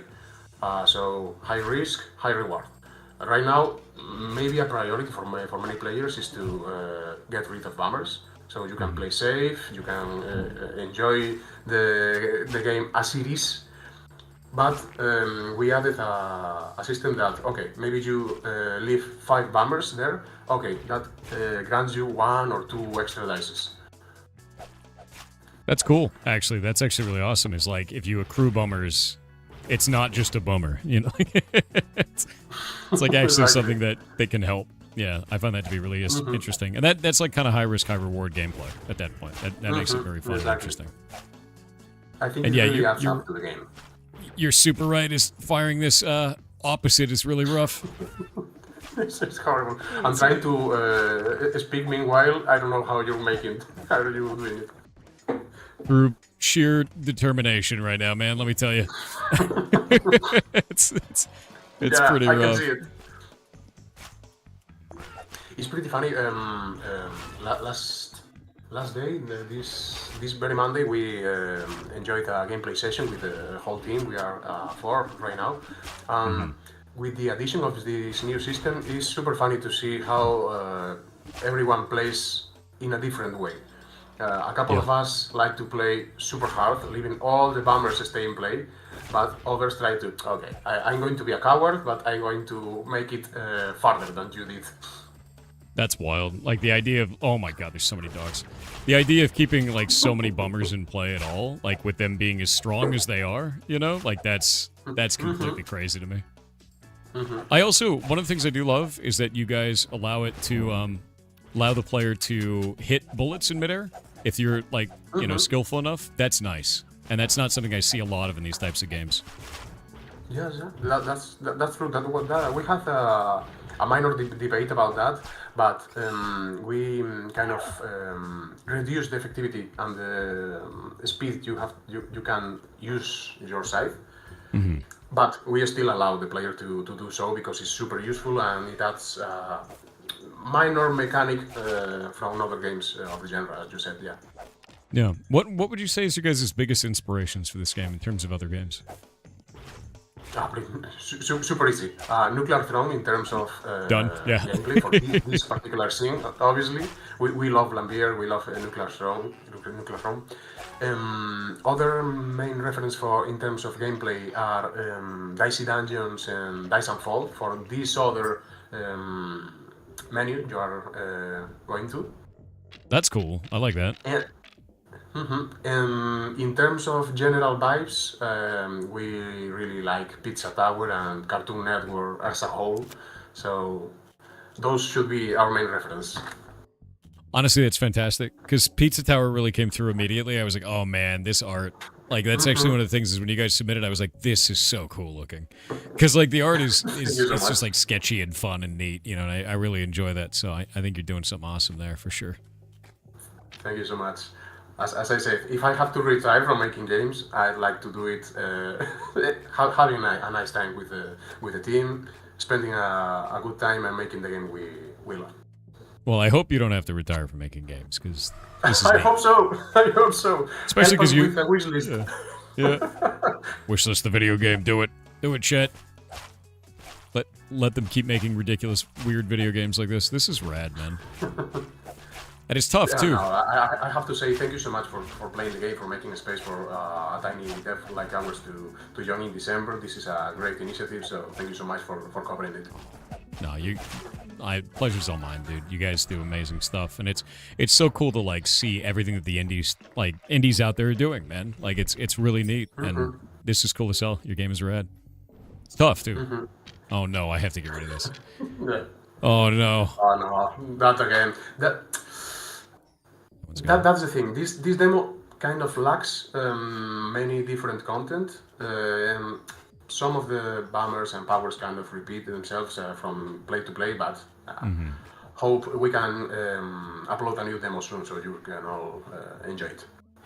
That's cool. Yeah, heck yeah. And I think, like, honestly, I think that this is really, really fun as it is, but if you're telling me there's a bunch of improvements coming up, I'm down for that. I think that's rad. Super excited to see what you do. Whenever you want, you have the links in the private chat on Discord. So. Oh, that's for the Google Drive version. Okay. Yeah, I just sent them a bit late. Sorry, I was out for a couple of days. My bad. That is no problem at all. So that's a great excuse to see each other again. Yeah. No, it's true. And like, I'm gonna be honest with you. We had so many people submit for in December that like, I've talked about it a bunch with like all the other devs. Is we're just gonna do this again in summer. We're gonna do it in June, and just do another one, great. and just like bring more people on because it's been a blast. It's been fun for the community. It's been cool for all the devs. Like everybody wins, you know. Yeah. I just wanted to ask you how are you doing with this in December initiative? Are you enjoying the games as a whole? Yes, no, 100%, dude. Like this has been probably the most fun I've had almost all year. Like it's like pretty insane to me to like see all this, and it's the coolest part about it is we get to sit down and talk with it because one of the things I realized about like all these other games shows and stuff, and like like no hate to them, I think they're doing a really good thing, is you just see an ad. You see like an ad for like 30 seconds, man, and like that doesn't tell me anything about the game. It doesn't tell me about the devs, and I'm finding increasingly as a person who buys games, as a consumer, I go, well, I want to know about the devs. Like, what do they want to do with the game? Like, where do they want to bring it? How do they feel about game dev, right? Like that matters to me, and if it matters to me, I know it matters to other people that want to buy games as well. And I was like, why don't we just fix that, man? Like, because we just have people on and be like, hey, come look at it. Gotta be honest, being so directly in touch with the community and with you, the ones that play and enjoy and that make fun with our games out there, is super first useful for us, obviously, but super super fun and engaging and encouraging to keep making games, because game industry is quite a thing right now. Having a look that our games are enjoyed, or I don't know, just seeing a couple of people talking about it is super encouraging. So thank you so much. Yeah, no, absolutely. By the way, I'm seeing in the chat someone saying, Cursed Moon, is the dev Javier Bardem? No, I am not. Well, thank you. That's funny. So where is your guys' studio actually situated? Like, where in the world is it? I think you may have said earlier, but I want to make sure. Yeah. We are in Spain. We are in the north part of Spain. It is called Galicia. We are actually in Santiago de Compostela, which is that place where Christians and Catholic people go to I don't know, to pilgrims. Yeah. Pilgrimage. Yeah. That'd be the word. Exactly. Yeah. That's awesome. Like, what is the indie scene like there, man? Because like, that's always an interesting thing to me. Is you never know what it's going to be like. Out here, it's kind of collaborative, but it's very, I don't know. I wouldn't say fully collaborative. I would say it's kind of sneaky. Like people just don't talk to each other. It's unless there's like a big event, and they're like, hey, everybody, look at my thing. Yeah, I think I heard you before that you are set in Washington, maybe. Yeah, I'm up in Washington State, and like, it's probably people don't meet up very often here. It's probably because it rains all the time, man. We get rain like 75% of the year. It's just rain always. Yeah. There's no reason to go outside. It's pretty much similar to what happens here. Yeah. Actually, Santiago is the most rainy part of Galicia, and Galicia is the most rainy part of Spain. So that's funny. Now here, I am actually the president of the regional game dev association. It's kind of awesome to see what's going on here right now, because when I have to go to Madrid, to the capital of Spain, like 10 years ago, to look for a job in game dev, there was nothing here back in the day. But right now, there is a lot of degrees, masters, courses, etc. So a lot of young people is making games here in Galicia. And that seemed to be impossible like 10 years ago. And people is so kind, is so collaborative here in Galicia. The thing is, we don't have an industry per se. It's like we are too young to be considered an industry. We have to solidify our businesses here. Mm-hmm. So it's very new. It's very like kind of unheard of sort of thing. Does that make it tough for things like business loans or like being taken seriously on like tax purpose stuff? Like what kind of complications does that cause? Yeah, exactly. Here in Spain, we have a public grant from the Culture Ministry, and that kind of helped a lot of devs to start their businesses or to solidify them. And in Galicia, there is another small grant by the culture part of the local regional government. But it kind of didn't fit the requirements of the scene, because they asked for some things that didn't fit what we could be. We hoped to have 2 or 3 years of expertise or longevity as a business, but that wasn't possible a couple of years ago.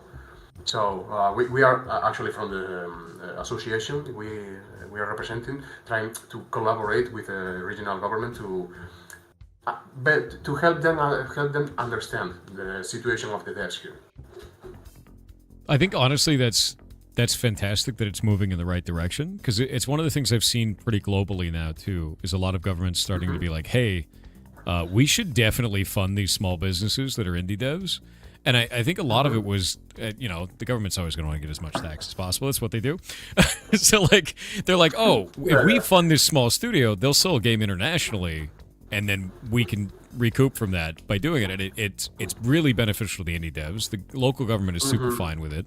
And it's a bit of a risk, but you only need one indie game to, like, super go viral. And, like, as a dev, if you're out there, see if your government has plans like this. If they have grants, get them. Right? Like, that's a totally normal thing to do. And some countries even do, like, tax breaks on indie studios as a result of that, to try and get you guys to get out there and make stuff, which is great. That's a really positive thing. So I think if it's moving that direction on your guys' side, that's a very good sign, man. Like, you want that for sure. And I think that a lot of stuff will follow suit. So good. That's great to hear. Yeah, it's awesome. I'm super happy. I'm super happy that I was able to return to our home region, trying to help the guys here, help myself by making a company here in my local region. I don't know, trying to push forward, because the weather out there is kind of rough, and we have to stay strong. So good. Yeah. No, that's cool. I think that's a fantastic opportunity, man. That's great. Hell yeah. Yeah, it is cool. Yeah, it's awesome. I do find that a lot of devs don't realize how many systems they can reach out about, and we've actually had a number of devs from in December be like, yeah, I got a government grant, or I got a government kickback, or any of this kind of stuff, and like, that's great. Like, that's soup. You didn't know it was a thing? Yeah, a lot of countries do it. A lot of them do. There's small business loan kind of stuff, and there's specifically indie development like funds and like creative arts funds that you can get. Some colleges will do them as well, and some governments do them. So like, look at your local area, see what you can do, man. Like, it's a beneficial thing for you. We are almost in ads, so I'm going to pop them now before we start talking on another subject so they don't interrupt us. So we'll be out for 2 minutes and then back. That is when Twitch runs them. Yeah, we'll sit here and wait. There we are. Look, it's Bezos. They can still hear us, by the way. So chat can hear us. Yeah. I can hear you. Everything's cool. Yeah. I'm kind of an outsider. I usually don't consume much Twitch or YouTube, but I try my best. That's fair. Yeah, no, basically the way that it works is if I don't run ads, they do these things called pre-rolls, which is like, you ever change the channel on the TV and like it immediately plays ads and then you just change the channel because you don't want to watch them? It's the same. They just show ads the moment you enter the channel, and like, no one likes that. So you run ads at a regular interval, you don't have that problem anymore, they go away. So that's great. Yeah. Same happens to casual mobile games. Yeah. Oh yeah, no. The only way I like mobile games to be monetized really is like when I get an ad that pops up, but it's not like an ad, it's like a little fairy or something, and you click on it and it goes, "Do you want to watch an ad? I'll give you 500 gold." And then I say, "Yeah." Exactly. Like, that's fine. Yep. That's the fine way to do it, man. Yeah, try to be the less intrusive the possible. Yeah. Oh yeah. What's up, okay? Why'd you put a 4 in my name, dude? Weird. It's a long Bezos break? No, it's just 2 minutes. I'm seeing here someone in the chat saying, give the devs love from Vigo. Are you from Vigo? Pero, let me switch to Spanish. ¿Eres de Vigo? Manifiéstate. We got 25 seconds left. We're almost there. No sé. Yo soy de Pontevedra, por cierto.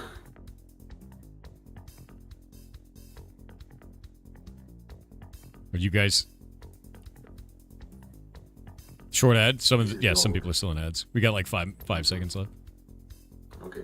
His name is actually Jason. How dare you? God damn it. No. I'm not Jason. I'm YAML now.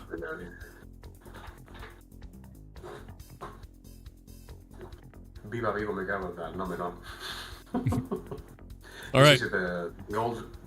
Yeah, go ahead, please. Ads have ended. We've escaped Bezos. But yeah, so like, I think you guys are making something really cool here. I love the art style, by the way. So you said you're the art director? Yeah, actually I'm the art director, producer, I don't know, the jack of all trades of the studio because we are a tiny studio. Yeah. Very tiny, yeah.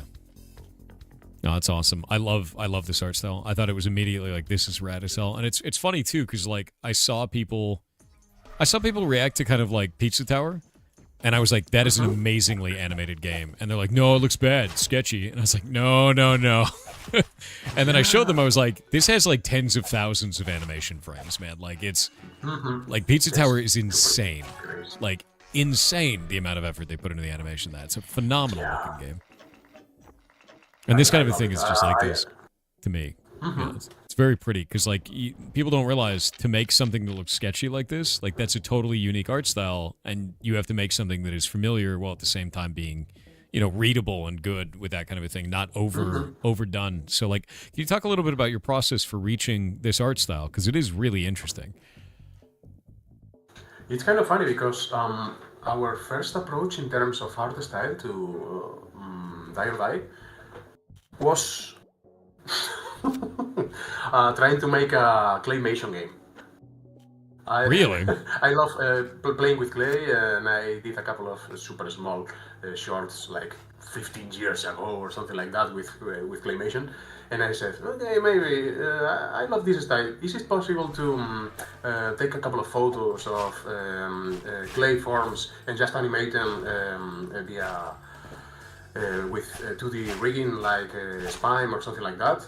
Okay, yeah, it is doable, but it is taking a lot of time. I'm not going to be able to put that amount of efforts and money into that. So maybe in the future we take back that art style for other game, but we jump into this because the main reference I talked to you about before. The Animaniacs, Ren and Stimpy, Cow and Chicken, Rocko's Modern Life, etc. Did you try a bunch of art styles for this game prior, or was this the one that you just settled on like right away? Yeah, apart from the early stages that when we tried the claymation style, this was the one we started with. So it was just claymation style in this? That's fantastic. Have you ever seen the game Hylix before? You ever seen those?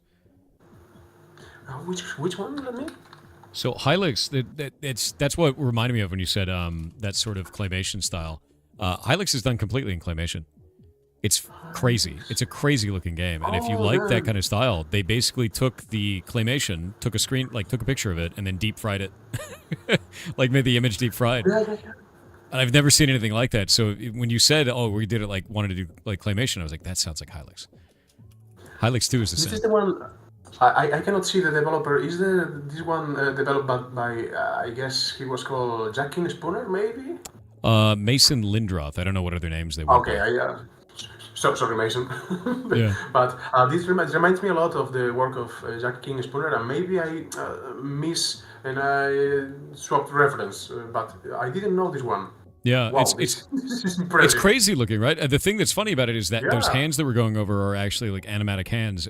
That's how you cast magic. Like it's just like this is a spell in the game that's not like just for the ad. Like it's just absurd. So when you're talking about that, like that weird art style kind of a thing in claymation, this is what I envisioned immediately for that, and I think it's really cool. So there is definitely a market for that. If you guys are ever wondering, like, oh man, I wonder if my weird art style is like people are like it. Yeah, they will. They will 100%. There's 100 million weird art styles out there. Yeah, absolutely. The thing that you said before regarding Pizza Tower, okay, this is too sketchy. This is not worth. We got a couple of responses from publishers saying that very thing, and I'm saying, okay. I obviously I respect your take on this, but that is the direction we are aiming for intentionally. Yep. The thing is it makes you stand out. It's not a lack of resources. Yeah. But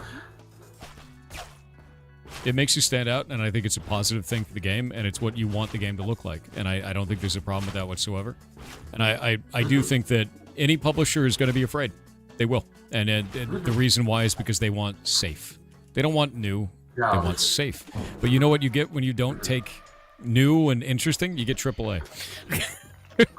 So it's like that's not what indie's about, man. You know, like, so I I congratulate you on that. I'm glad that you went with your gut and you went with something that you thought would be cool, because it is, to me, it looks really cool, Thank you so and I much. love this.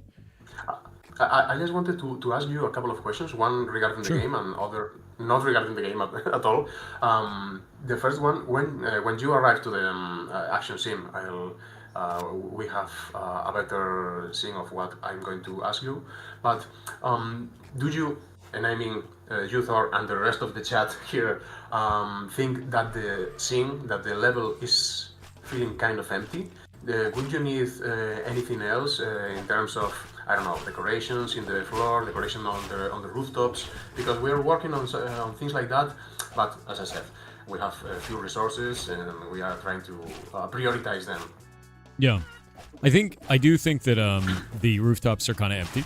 It'd be cool to have like maybe animated assets around there, like maybe people like sunbathing up on the roof, or like little things like that, like little dudes up there that aren't enemies, stuff that makes it seem a little bit more lived in and alive, kind of a thing. I think that's probably it, but like outside of that, the amount of clutter that's inside of the environment, the monsters and everything like that, it's all very readable and it feels really good with the level of clutter it is right now. So I don't know. I think it's mostly just non-combat doodads, I guess is the best way to put it. Yes, I love the idea, and people are. I mean, Chepi Kajika are saying the same in the chat. Like people watching from the rooftops could be a good thing. Yeah, kind of like the direction we are trying to like take, rally cars.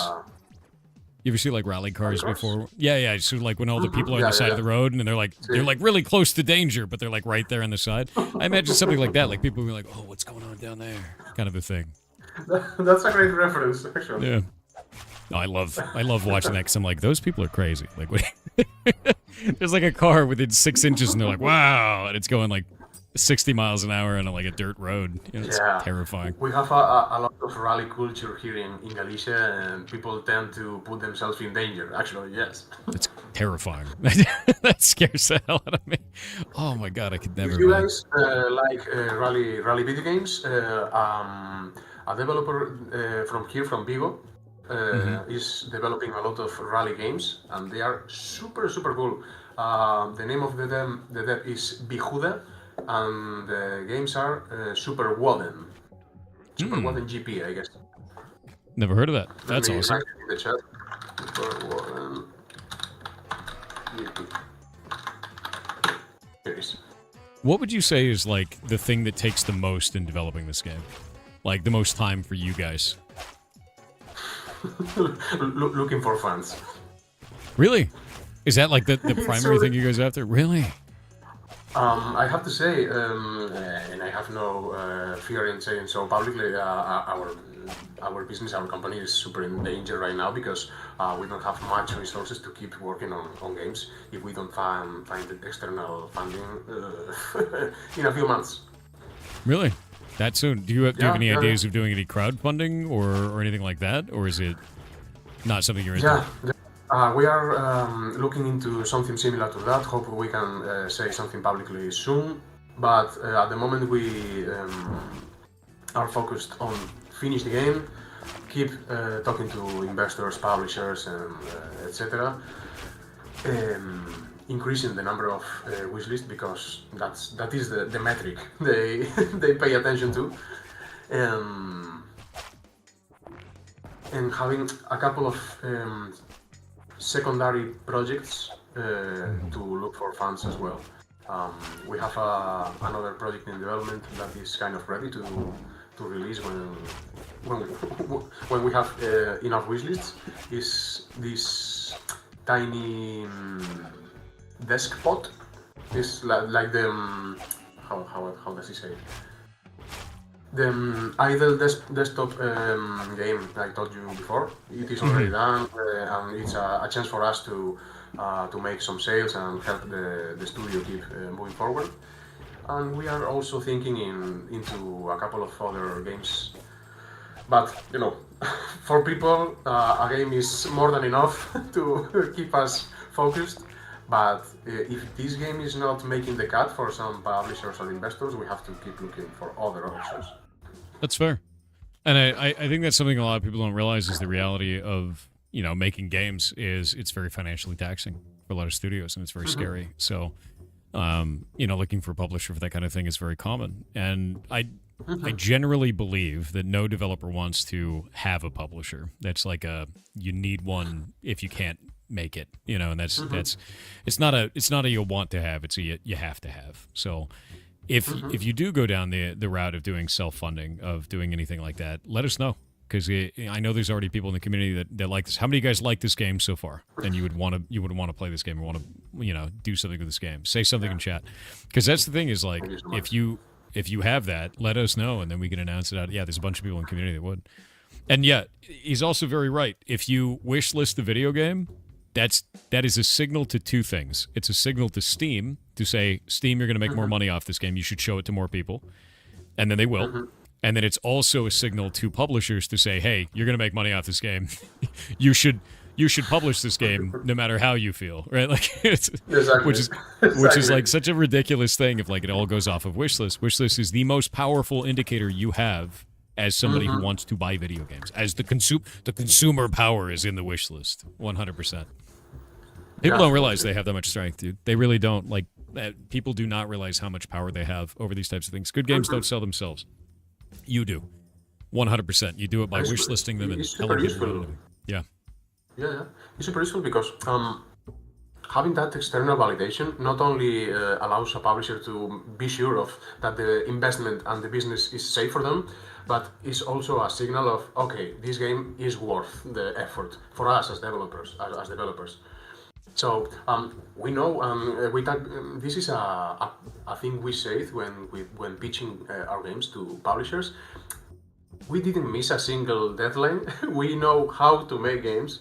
Maybe not the biggest games in the world. We are not working on AAA, but as a team and as a producer myself, I am so sure that we can develop develop and make solid games in a few months. For example, Tiny Garden, we developed that in 9 months or 10 months, I guess. Yeah, wow. So the only thing that's missing right now is the external validation, and that is a pain for us, because we know we are good doing that. We just need to achieve the extra validation first from players, obviously, from the community, and second, and in this case most important, from a potential partner, such as an investor or a publisher. Yeah. Yep. I mean, for investors, for publishers, for platforms, the only thing that matters is you guys. That's it. They care about, a lot of the times, a lot of publishers won't even care maybe about the vision of the game. Some of them do, which is great, but some of them, they just want the numbers, man. So it makes the dev's job infinitely easier if you wish list that, and then they can use that as numbers. Be like, you may think that the art looks weird or whatever, right? Like, look at Pizza Tower, probably had a really tough sell with that too. Like that's a tough thing for them to do. But if you go and we have 100,000 wish lists, they were like, oh, okay, I don't care. Yeah, we're done. Come with us. Yeah, like immediately. Yeah, exactly.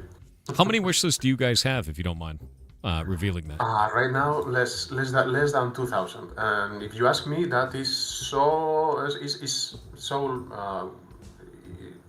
sorry, I just missed the word. It's a few.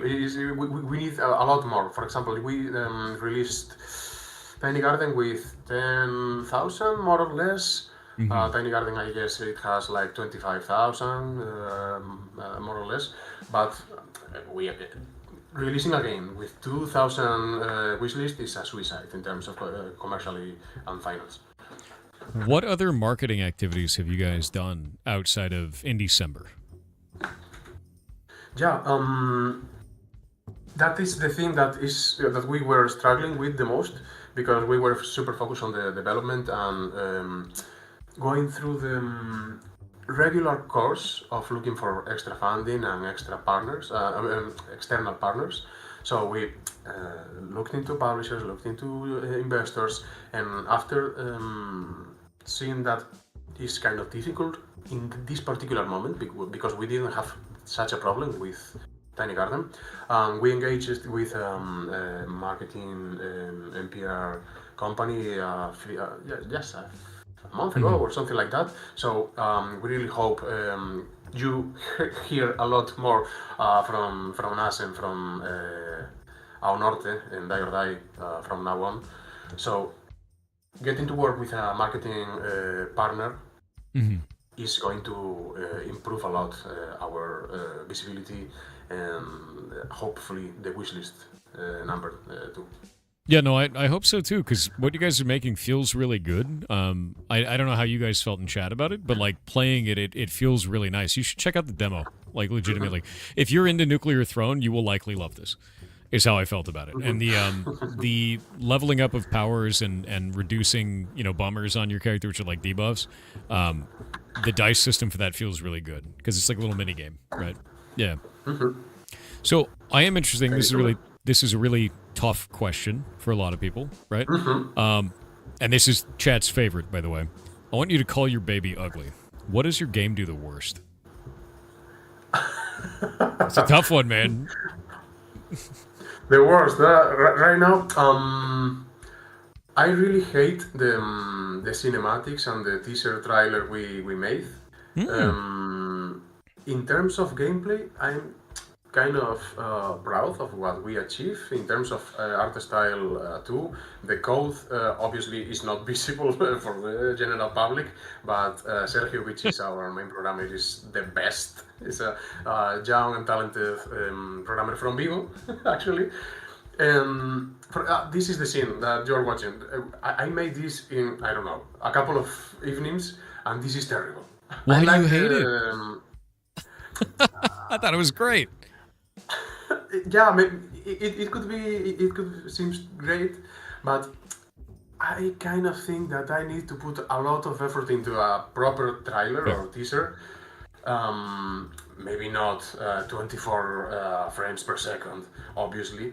But, no, spend the next 5 years making a trailer, dude. Yeah. No. Oh, the nightmare. Listening to players is kind of difficult for us right now. Being able to react in real time to what people say about the game and to tweak the stats of enemies, to get rid of some bombers, to change some powers for others. We feel like visibility like the one you're allowing us to have right here is going to be super useful because it's going to be a test for us. We didn't have such a visibility in the last months. We joined the Steam Next Fest. We did kind of good, but with the numbers you see we are having, we didn't do great, obviously. So having this focus on our game is going to be so useful because I don't know how do you say in English, like tunnel vision. When you have tunnel vision regarding your own project, having external feedback is super useful to know that maybe your project or your product is not that good, or maybe the thing that you were more proud about is not is not that good, or even in the other direction. For example, Feller, which is our sound designer and musician, is making a hell of a job here, but as I said, low funds, not a big project, not a big team. I really hope we could pay him better because he deserves that. He just surprised us a lot with the quality of his work. So in one of the first comments here in the chat, people saying I could live with this loop forever. It's like so encouraging. He's going to be so proud. Yeah, the loop is super nice. I mean, it's. I've had it on the entire interview and it feels great. Just in the background, this is just like the main menu screen. Like, there's that one and then there's this one here. Just feels great. Feels really nice, honestly. So yeah, to be real with you, I think you guys are making. I kind of avoided your question. Yeah, I did. Yeah, you did. I noticed. But that's fine. For me, as an art director, the thing that we are doing the worst is the level design in terms of that kind of details on the rooftops, details on the scene, like smaller animated details that make the scene feel alive. It works nice. The game feel is okay. I guess you are enjoying it, but I think we still lack that extra level flavor. that makes a player say, okay, this is nice. Looking, for example, look at that scene. A lot of the screen is just brown because of the empty just rooftops. empty. That is not appealing at all. If you ask me. So you want to add stuff to this to make it more appealing? I can see that. Yeah, I can see that entirely. I mean, that was the thing that we were talking about earlier with stuff like that. I think you had a different environment in the other trailer that looked really interesting as well. If you ever play the next demo, you have 3 whole worlds. This is the first one, the city. You will have the gas station and the Western amusement park. Yeah, see, this already looks way more compelling, and I think it's because I think you're right. I think it's just not like a big car park on top, right? You know, you got these really stylized crows all over the place. You've got, you know, like like this looks rad. I dig that, and even the texture, you know, of the hay up there looks really good. Yeah, so I think you're right. Just kind of adding stuff to it. That's all you got to do. But it looks like the thing is to me is everything looks really readable right now. So it's always the fine balance, you know, adding cool clutter and greebles to all your buildings and then making it so it's still readable somehow at the same time. So, but it does feel very readable. Right now. Difficult. Awesome, thank you. I just want to make a parenthesis in the conversation because I just wanted to ask you too. I'm not the interviewer by all means, but I just wanted to know a bit more from you, Thor. Are you working on pirate software? What are you working on right now? So I'm working on 2 things at the same time. I work on Heartbound, which I'm the programmer, writer, and designer for, and I also work on Block Game, which is our MMO server that we're going to be porting into Hytale soon. And I do all the economy and game design in that, and some of the systems building, and all of the systems design for that. So it's like with Block Game, it's Jake and I together, and then with Heartbound, it's me, and then I work with 2 contractors, which is Shay, who does the art and animation, and Stein, who does our music and sound effects. And that's the stuff I do off stream, 99%. Most of the time I work on Block Game on stream, but for in December, we're playing video games, making video games. There's Jake in chat. That's not Irma. So Jake does the other half of the stuff when we're working on Block Game stuff. But yeah, that's the stuff that I get to work on for that. And then our first game as a studio was Champions of Breakfast, which is a little arcade game. And I made that when I was still working AAA side, and I was like, I just want to make something. So we had to get approved, which a lot of people don't realize this. Check your contracts, by the way. If you work in AAA or if you work in tech and all. Yeah, I had to check my contract, and I was like, oh, they own anything I make, even if it's at home. Cool, right? So then I had to go through HR, and I had to go through like all the corporate bullshit red tape, and they approved me to go make something, and I was allowed to do it and keep ownership of it, even though it was at home, even though it was on my own PC. But they approved it, and I ended up making that game in 24 days from concept to launch. And it was just a little tiny whatever video game, right? But it taught us everything then. It taught us how to make stuff on Steam and like launch things and Steam trading cards and everything that goes along with that. And it's probably the best decisions I ever made for making something is like, yeah, make the tiny thing first. Made everything else much faster. Yeah. So seems really invasive. 100%. Welcome to contracts. Read them. Read them all. Have a lawyer read them. Like it's how it works, man. That is a super valid and universal tip. Yes. Yeah. But that's all the stuff that I work on, and then I stream and hang out with the community, and I also run a ferret rescue. So if you haven't seen that, let me show you this.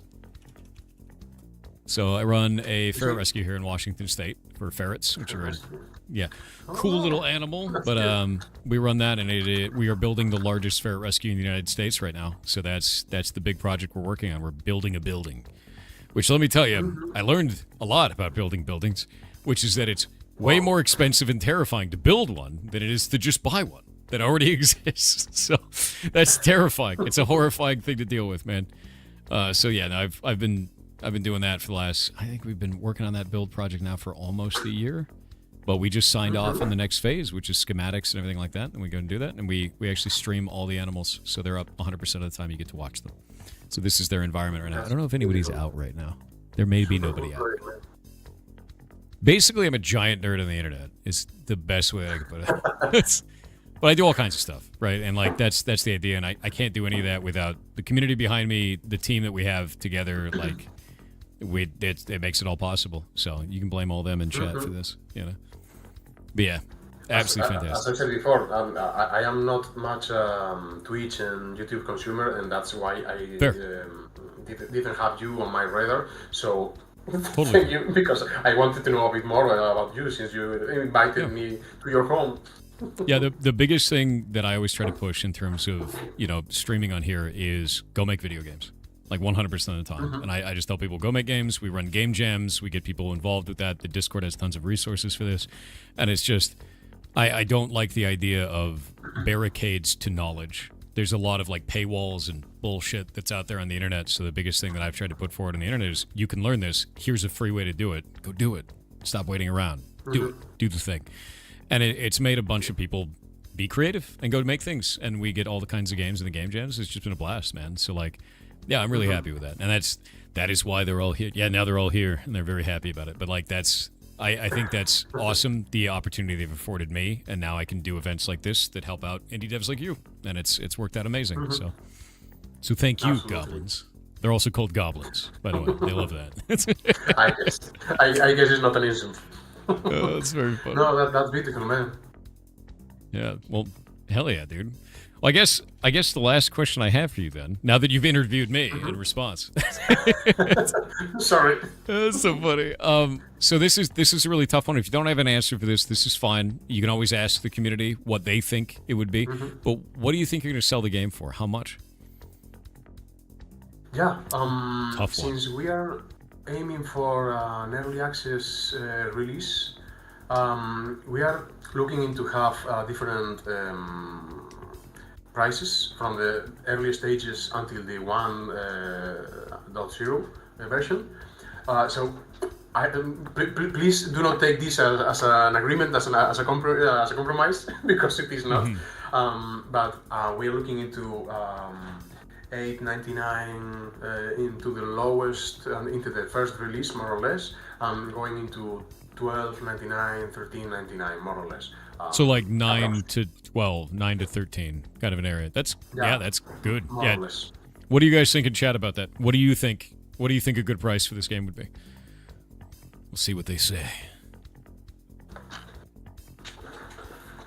As you've watched me play through it, great value. You're thinking 24, 10 to 15, solid 15, Oh my God. 10 to 15, 10 to 15, Yeah.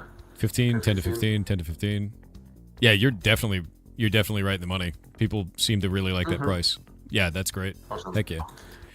That is a super useful question. Thank you, because having all the chat talking about this, so useful to know if we are in touch with reality. Yeah, no, it's super good. I always think the difficult thing too is localized pricing. I mean, you guys know very well. If you're out there in Spain, like it's tough. It's tough for a lot of regions of the world in terms of pricing, especially from U.S.-based prices, and then it just kind of goes wild in other areas. But Steam does a pretty good job with that automatically, and then whatever you do past that helps as well. So heck yeah, man. I think that's a really good price. I really do. I think it's a steal. Awesome. We have to polish it a bit and to look into the final details, but we are aiming into something like that. Yeah. Well, rock on. Well, we are almost Anyway, at time. anyway. What? One last thing, and I am leaving you already. Sure. Since I have this opportunity of being here, and we are surrounded by a lot of awesome people, do you guys happen to know someone that could help us with a trailer? Actually, I have some people I can get in touch with you. People that I've worked with before that do amazing stuff. Yeah, I can do that. I'll send you some contacts. 100%. Awesome.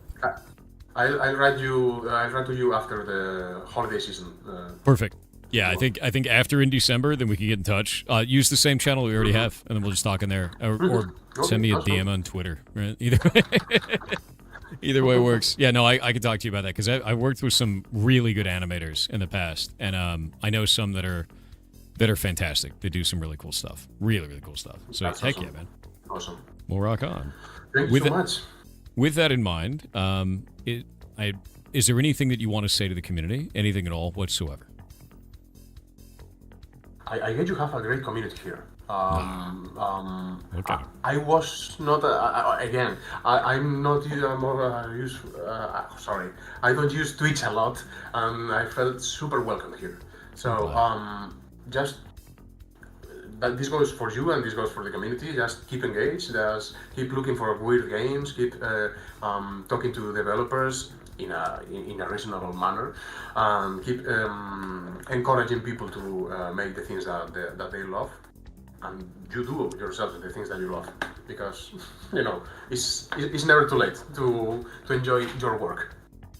I 100% agree with you, and that's a fantastic message. So thank you. Thank you so much for having me, Thor.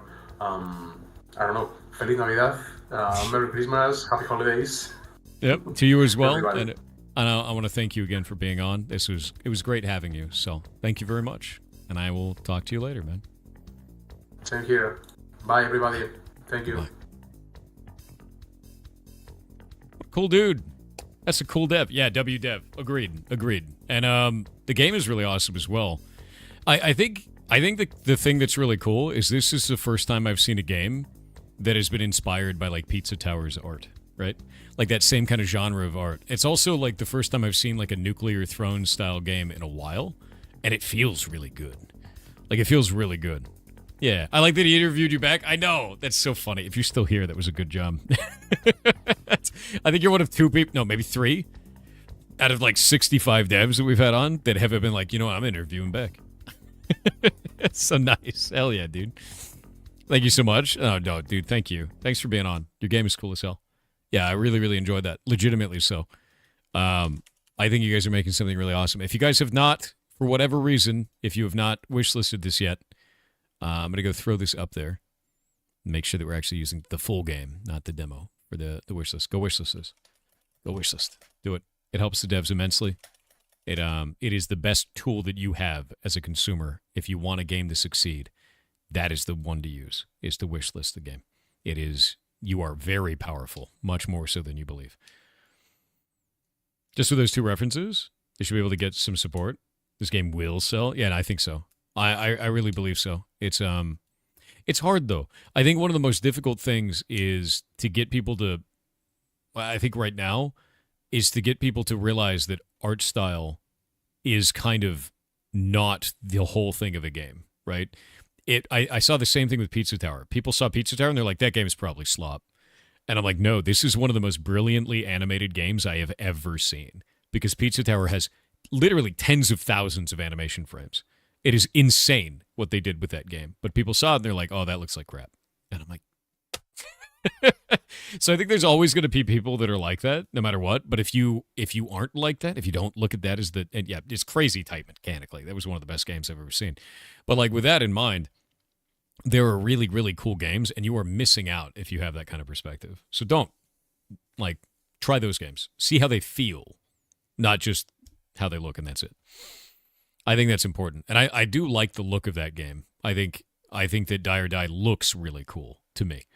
I like that style. But that's me, right? That's me personally. Graphics slot people? No, I can't see my reflection in that man's eyelash. 0 of 10 stars. Ridiculous. It's like insane, dude. I'm like, what's wrong with you?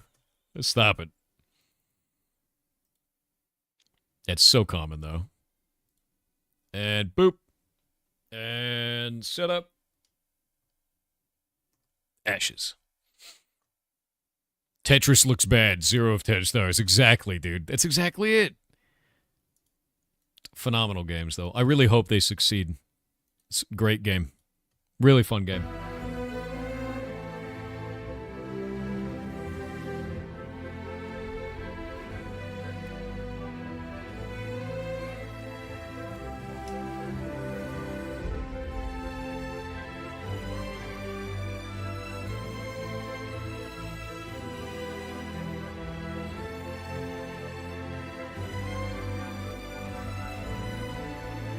Zelda isn't the main character, 0 of 10. I know it. Who won the vassal race? We did. We won the vassal race through a little bit of... Don't worry about it. Because I realized something late last night. Let me show you the chessboard. Once we get in, and the ads are about to start, so we might get interrupted. We do a little bit of political manipulation as a treat, you know? Basically, you see this up here? Yeah, that's run by a buddy of ours. It was about to level up. We might have tipped the hand a little bit, so it did, and then it vassalized Kaltorum, so that Kaltorum can't vassalize us. Whoops.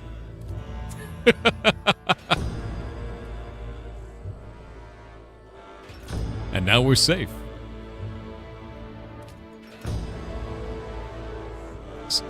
Welcome to social sandboxes.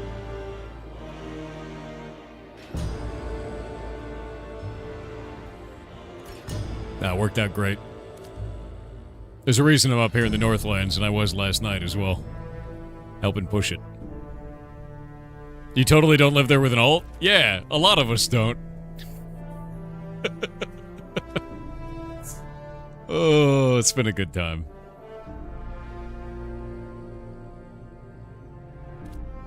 Yeah, a little don't worry about it never hurts, you know. True. Don't worry about it, it's a fun one, though. It's alpha. Makes it more fun this way.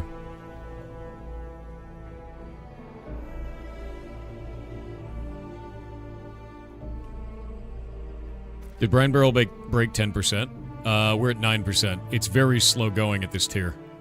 Like, this tier is so much harder to level than the previous tiers. We need a lot more. I need to find out where the fishing guy is. Does anyone know where that is up here? I'm not seeing a fishing trainer, man. Which sucks.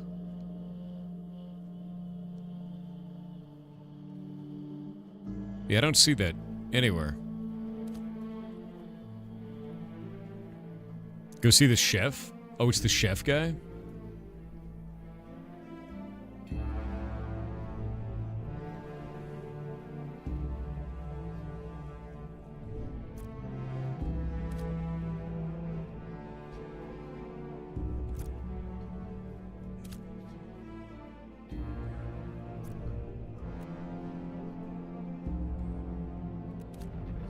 Nice.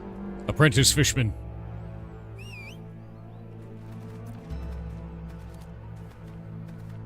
Yeah, chat blur is on now.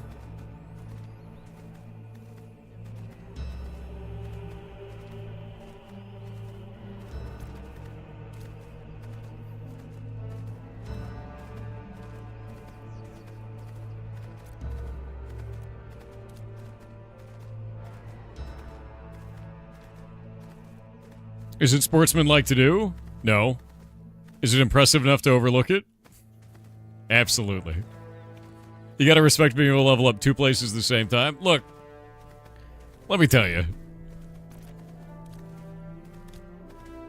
You gotta do what you gotta do. What we did is legal gameplay. That's all that matters.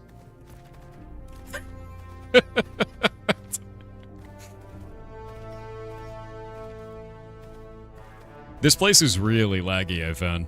There's like a lot of performance issues in the anvils. It's a new area, so it's kind of busted. Just don't tell Steven. I'll tell Steven. No, I'm 100% fine with that. We had a bunch of people have alts up there and help out. I ran up here myself and started helping out because it was the only way to do it.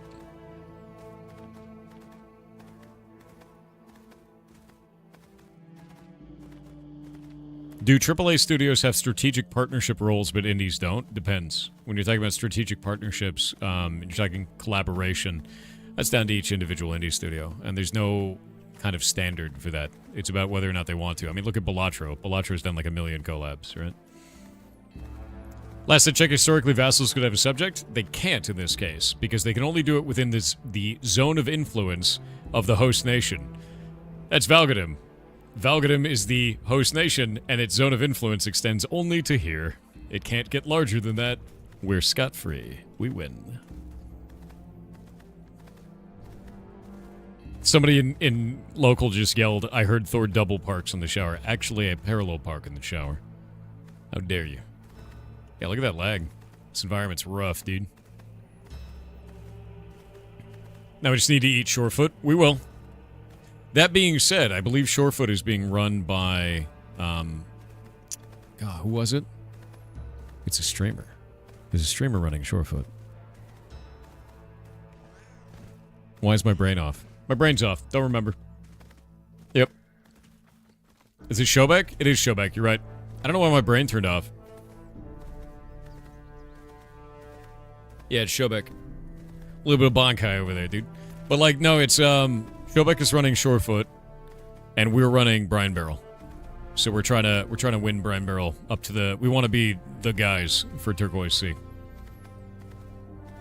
Yeah, whichever of us reaches village first will eat the other. Spoilers. It's us.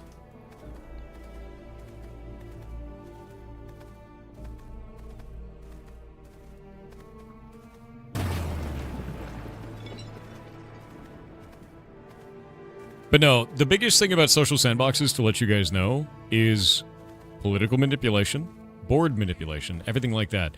When you are a leader of a group in a game like this, your game stops being about the minutia of fighting with your character, and it starts becoming a 4X game. If you are a mayor of a town, it is a 4X game. It is no longer an MMO. It is very different. The experience changes completely. When I was the mayor of Halcyon, it was the same. It was like playing any other 4X game. Yeah. It becomes Excel and 4X. It becomes an RTS where you don't get to control your units directly. Yep.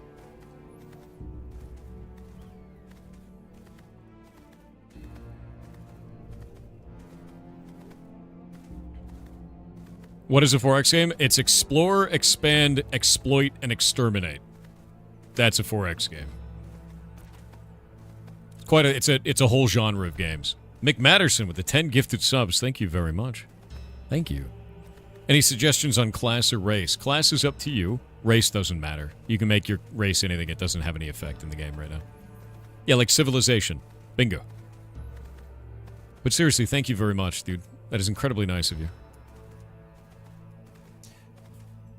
What is a triple X game? Ask your parents. Dwarves can hide behind rocks. Yes, they can. They're very scary in PvP.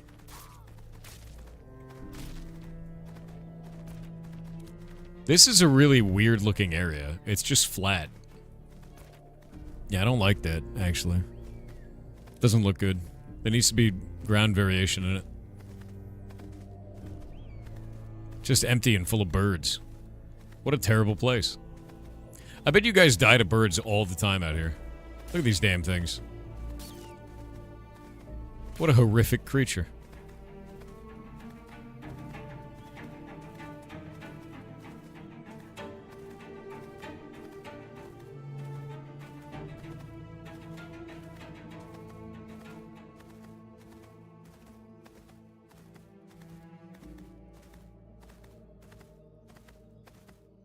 Yeah, birds aren't real, that's true. Alright, we're getting the hell out of here. I don't like all this civilization. Stinky. Yeah, stinky. Leapt your wall, nerds. Yeah, dwarf lands. The dwarven lands, dude. I don't want to be here. I'm leaving. Oh, look at that. That's starting to look a little bit better. They actually have, like, wet sand kind of going on.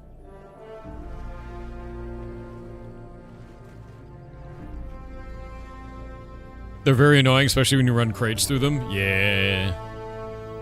But no, we've done a couple of things like that, kind of tip the hand a little, or like tip the scales a little bit in our favor in a few situations. This is probably the biggest one we've done so far, though, is a little bit of risk, you know, playing risk on the map. But that's what you got to do in a social sandbox. That is the whole idea. The sea calls to you. I know my manatee is taking me out to the ocean. Did you do anything to upset the streamer known as Queso? I have never interacted with Queso ever. All I know him as is incredibly positive and having a fantastic community. Why do you ask, Stuart?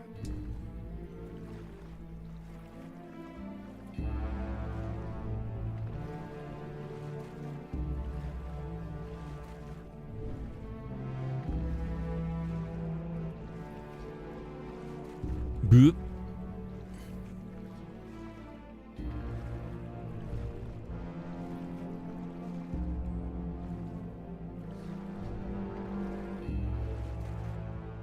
Yeah, dude's hilarious. He's hilarious and very positive.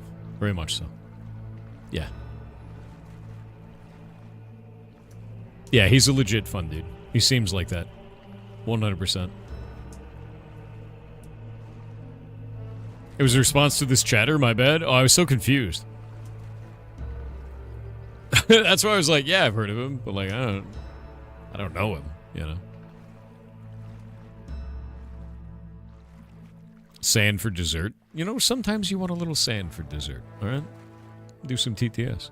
Pandar.js said, hey Thor, and Merry Christmas. Have you seen the news about the new Stargate series? Yes. Working my way through Atlantis now. I'm sorry. I hated Atlantis, dude.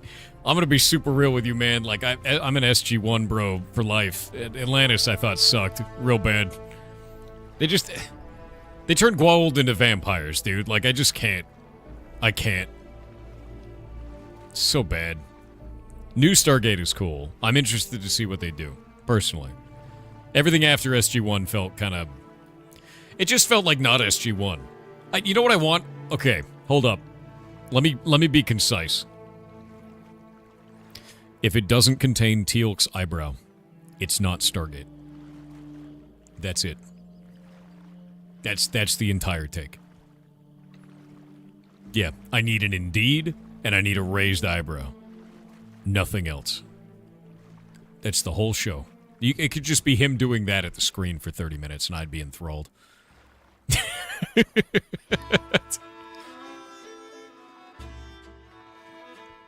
You know? Indeed, Daniel Jackson. Yeah, exactly. Ooh, people are selling commodity certificates for Lyneth. That's kind of nice. That's a really nice one. You can go from Lyneth all the way home. By the way, just to let you guys know, soon, when we get this to next tier, once it's a village, we're going to be able to run crates from here. So instead of running crates from Jova to Lyneth, you could do something like Lyneth all the way home. And we could drop a boat, take us all the way across, make a lot of money.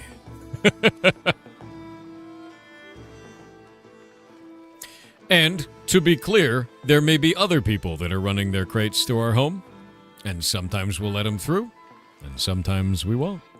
Depends on who they are. We'll see. Waters are rough, and there's a lot of pirates out. Better keep guard. You like Stargate Atlantis, by the way? No! Hicks, no! Okay, what about it do you like? Because I hated the Goa'uld variant that they did. I hated it, man. They made me feel so gross. The vampire Goa'uld thing just turned me off immediately.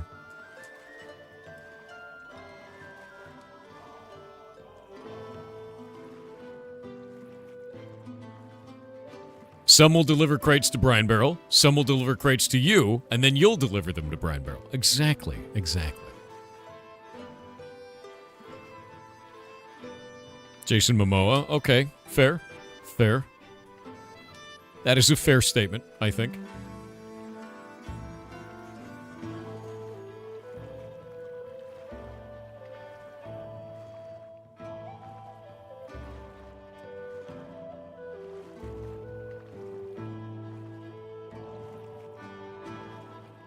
Teal'c is the best.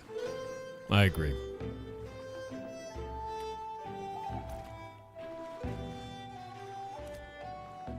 Almost home. Who the hell is that? What?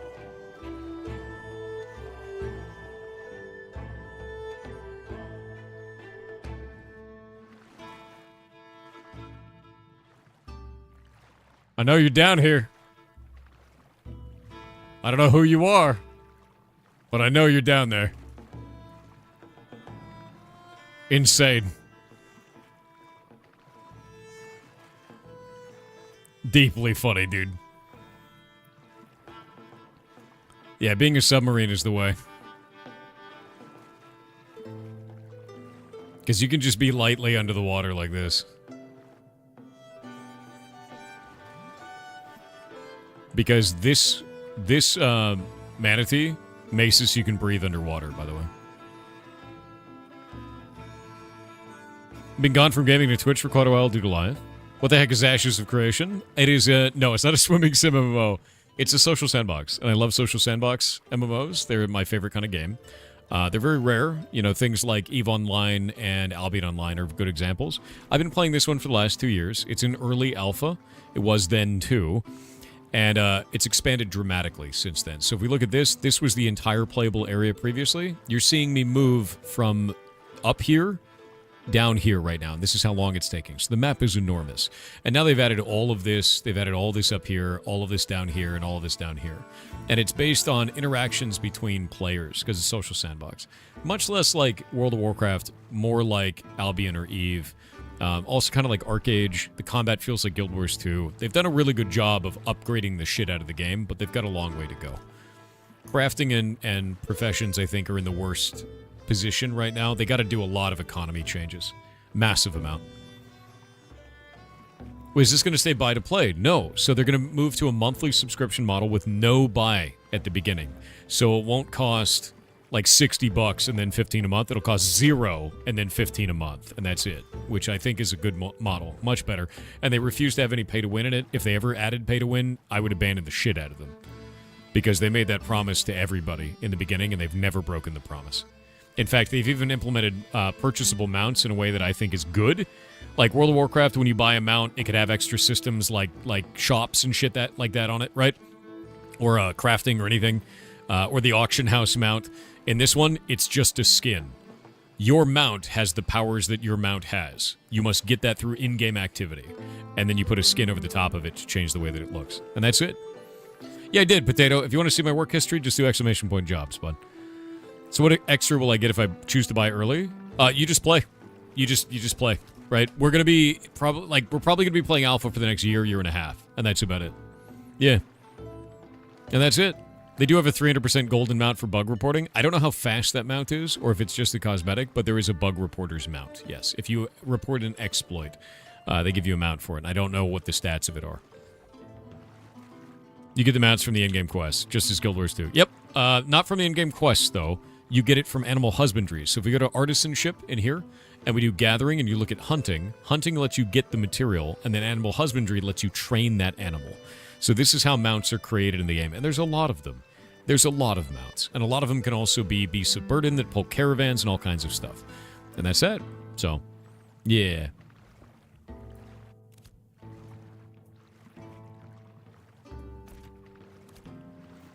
Starter horse mount from a quest. That's the first one you get. True. Yeah. But you craft the other ones.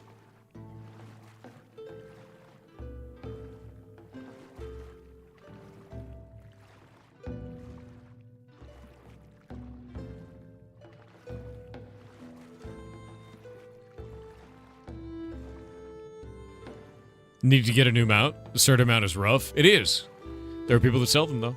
Has Kel returned his go-around? No. Keladar is on a different server, but wants to be part of our guild again and wants to come over. If you talk to Tix, Tix will sell you a mount. Tix is quite good at making mounts. Northerners get RAM? Jesus, they must be rich.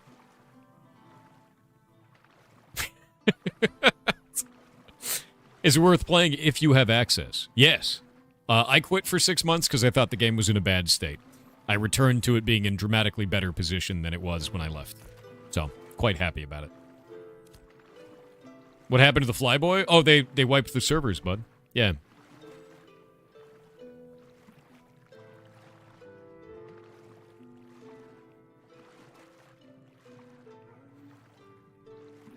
What happens to cosmetics in a server wipe? They're bound to your account. They reappear in your mail on the next server wipe.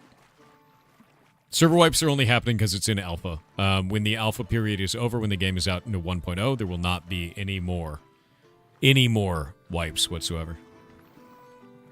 Frizzy, what are you talking about, bud? Be more specific. Jobs link broke? You have to read it. You have to have a LinkedIn account, man. It says it right on the thing, the sentence before the link. Hope everyone has a good day. Happy holidays if you observe. Yeah, I hope you have a good day too. I hope you have a good holiday as well. By server wipe, do you mean your character gets reset to level 1? No, everything gets deleted. They don't want to have... You're not going to have a character at launch. You're going to start over. Which is good. Right? You don't want to have a massive advantage for all these players. You know, that's not fun or interesting. Remember the time where the actual pirates had a war with another guild in Ashes? Oh yeah, no, we've had a bunch of wars, man. And it's super fun. And, like, I really enjoy that. Like, really enjoy it, to be honest with you. Yeah. No, you're not going to be behind at launch. Hey, Jake. Mr. Jake. How's the corruption going?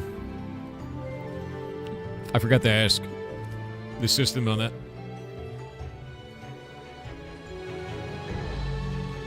How's Summoner?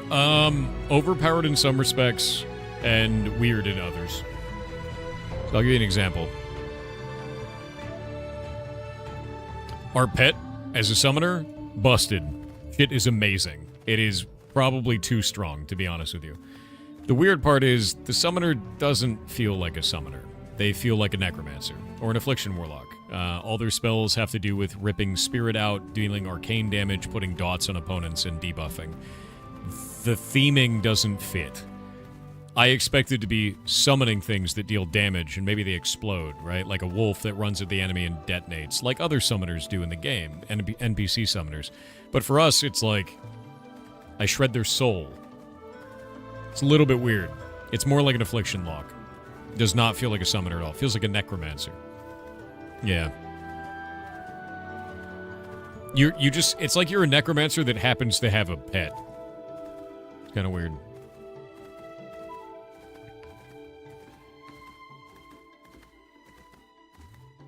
Needs to be renamed to Hexer. I could see that. Ah, welcome home. We have roads now, by the way. They're not good roads, but they're roads. What's the note at? Encampment. Next level is village.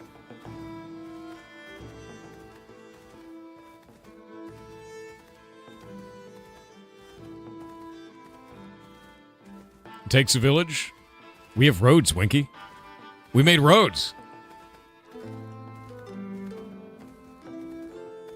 What server? Lyneth. Pin comment. Grok and balls. There he is.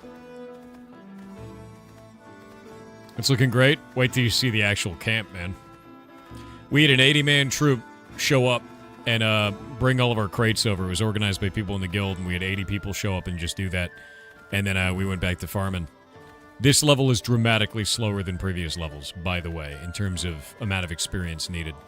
But, look at our new camp, dude. Road looks bald. Good. There we go. So we now have a basic encampment. Got our storage, got our tents up. Camping in style, exactly.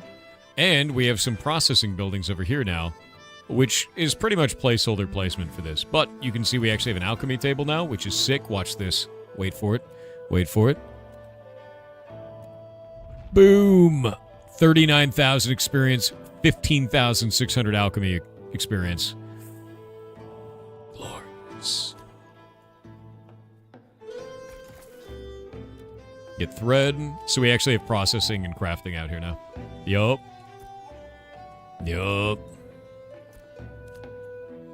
And 0 node experience. Thank you, Intrepid. Feels bad. You had to use storage in 5 times for your coppers? Sell that shit. Sell that shit to Tarmok. He'll give you a lot of money. Tarmok loves stuff.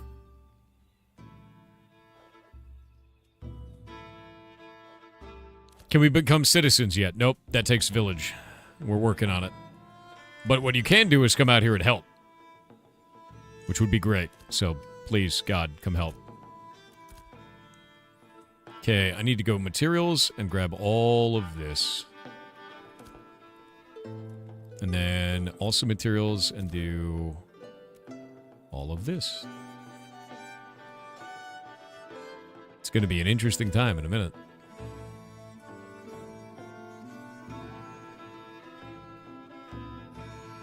Here we go.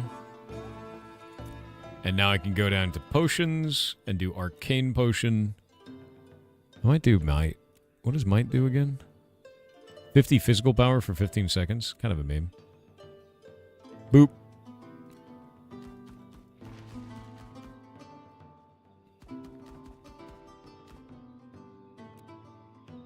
And then any dropped essence. There we go. And costs 20 silver. It takes 53 minutes.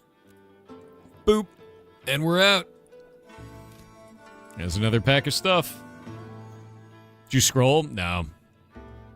I mill this stuff so fast, I don't even care.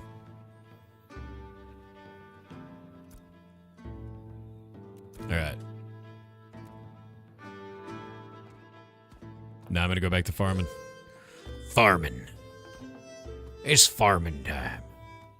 Also, I needed to check to see if it actually does work when you scroll in the beginning versus if you scroll in the end. Because people said it did, and I don't know if it does. I gotta find out.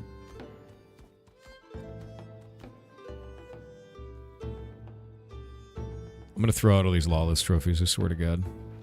They don't work. Makes me sad. Sad in my bones. Those potions are super memes, I know. They're not great. But whatever, man. They're XP. By the way, Winky, look at my sick book, dude. Look at that book, dude. It opens up and it actually has pictures on the inside and multiple pages when I'm casting spells. It's actually freaking sick. Look at that book. Who gave you a book that cool? That's insane. I want a book like that, dude. My cat's been out here waiting for me. Oh, goblins, do you have a group? I would love to farm. I need money. Money for farming. Look at your book. Your book is amazing. Does it taste just like raisin?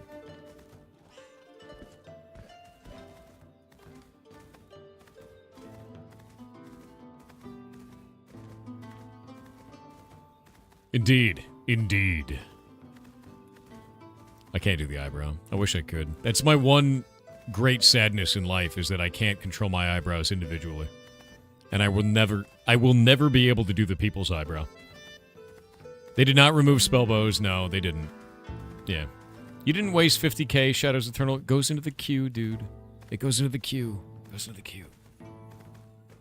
Bolakongen said, Dear Mr. PP Soft, Merry Christmas from Norway. I have already started on the traditional dinner and following this insane hype train. The goblins are fantastic. You're fantastic. When you say that is bananas, I hope you mean that is long lemon, yar heart, yar stinky. It is long lemon. Let's get a 7 in chat. Oh, no! What have you done? You know not the power you tamper Glorious with. Splat with 500 bits said, Yar cheer 500 Thor. Big Oil has seen record profits yet again thanks to your leadership. We at the Fracking 5 want to thank you for your service. As such, your performance bonus is in the mail. Now, for the airing of the grievances. We are not pleased that you deny your position as chairman. See, you're doing it right now. Now for the feats of strength. First you must arm wrestle Nemo, then win a cage match against Frog, Toad and Big Mike. We're sure you'll survive. Probably. I'm not the chairman. I'm the man in the chair. It's different. It's the same, but different.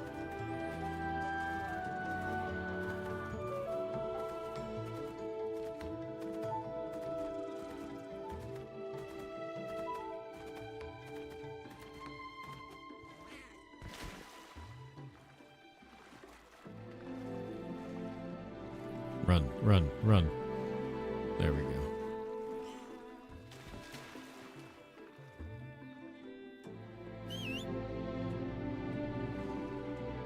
My shoal skipper. Sneaking around.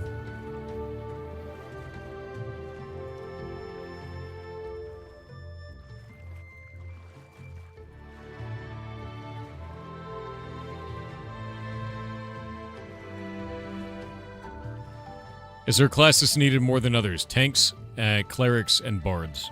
Those are the big ones. Kind of in that order, to be honest. Yep.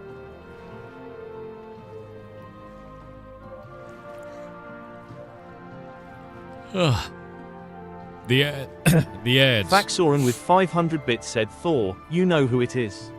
No, it's Fax. Remember the Big Bang issue when Penny gave Sheldon the napkin from Leonard Nimoy? Well, Yeah. you are Penny and I am Sheldon. Did that just say Leonard Nimoy? Leonard Nimoy. Not Leonard Nimoy. Leonard Nimoy.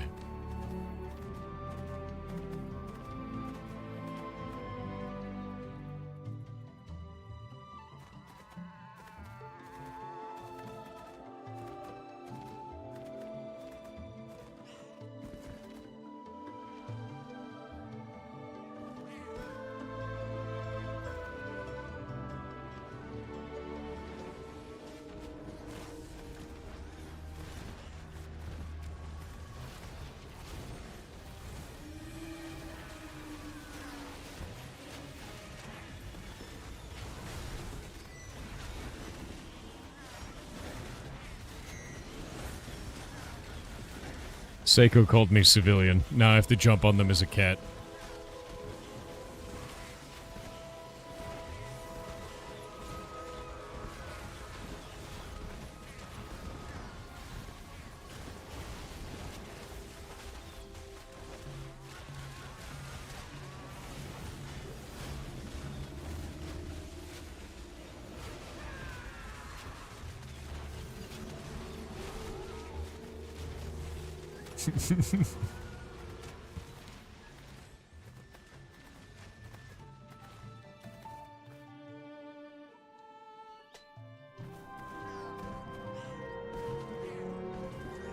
You stomped on me with my dwarf altar back in the caverns in the north, by the way. Super disrespectful. Good. Good.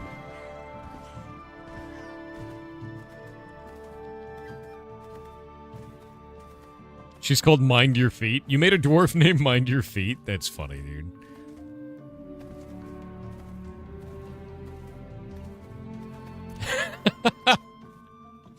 Oh, Kronos has invited me. Where's Kronos at? Wait, is Kronos actually here? Kronos, are you farming? Wait, what?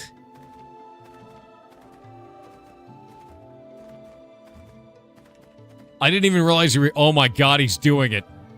He's moved from one pit to the other. Holy shit.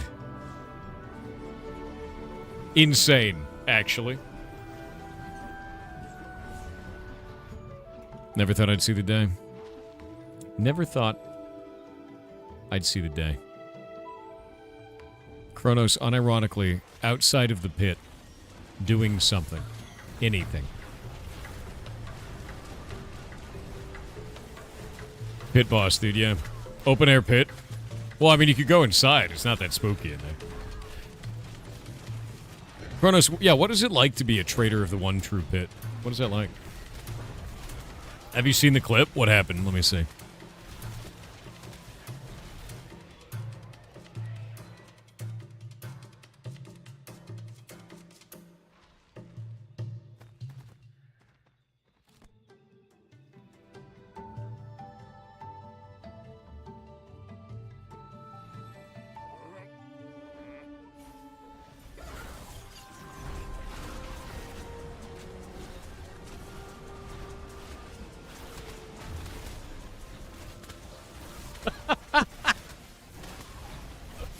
Kronos was talking shit and died to an ad. Nice.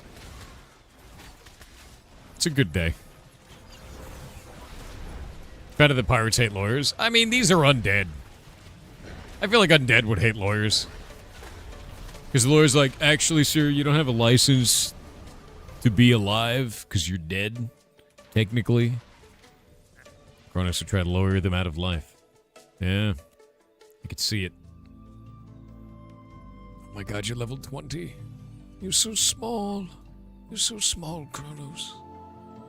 Very tiny. Wearing full heavy, too. Look at that. Vicious. How's been your experience with Cleric this time around, man?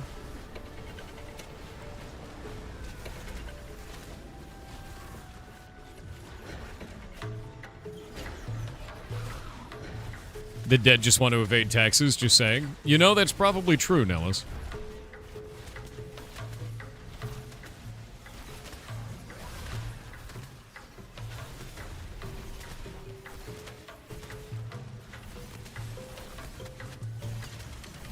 Nillis, you know we have to do... Did Seiko just die?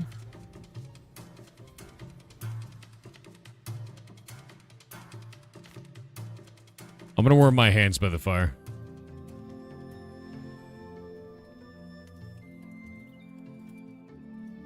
It's warm. Anybody got any marshmallows? Marshmallows? Anybody? Anybody? And pop these in the guild bank. These weird blue things. I can feed them to Tarmac. You are a marshmallow? I don't think that's true. I deserved it. It's very funny.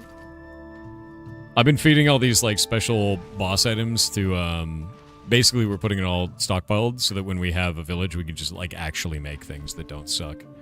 Is the idea. I got apprentice tailoring today, so that's ready to go. And I also have apprentice alchemy now as well. So I can start making things that don't suck. So if I get fed a bunch of daffodils, I can now make 1000 HP healing potions, which is kind of good. And I'm very excited for that. Because it's never going to be a bad thing. So if you have daffodils out there, bring them by. Because 1000 HP healing potions is pretty disgustingly good. Wait, why are we making a new party? What's going on?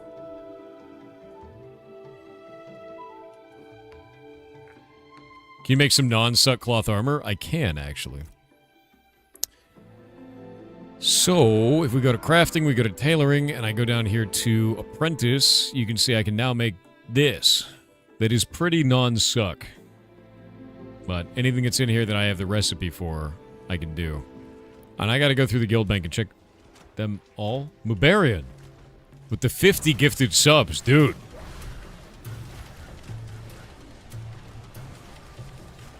That is outrageous, dude. That is really, really nice of you. Thank you very much. Holy shit. That is very, very nice of you. Thank you. Seriously, man.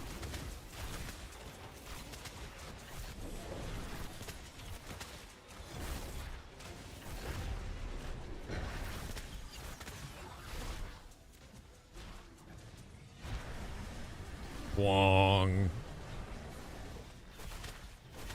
That's really, really nice, man.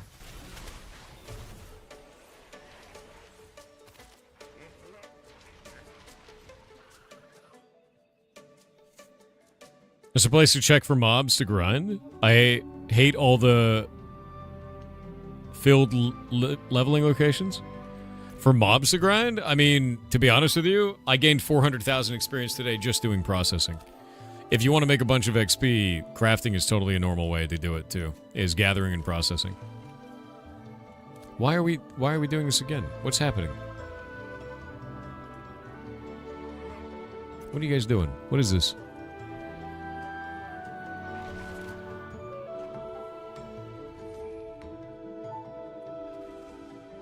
I'll explain on call if you want. Sure, man. Let's find out. There you go. Why, hello, Mr. Kronos. So what is it? Yeah. What are you doing? So every time somebody, and Tix found this one for me, I think she sent you a write-up of it potentially. Yeah. Every time you level up or die, it screws with the loot table more and more and more. So you have to reset the party, otherwise the entire loot table is thrown off for everyone and you get less loot.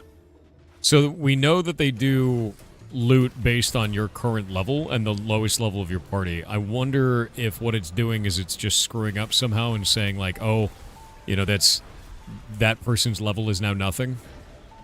If that makes sense. Yeah, that's basically what it's doing. Yeah, we've seen a couple of visual errors where it sets to 1 in the party overlay, and it basically might be doing that. So basically treating it like you've gone back down to level 1. Okay. So the only way to is fix just it is to restart the party. Remake the party every time anyone levels up or anyone dies and is rezzed. Yeah. So a critical bug. Very cool.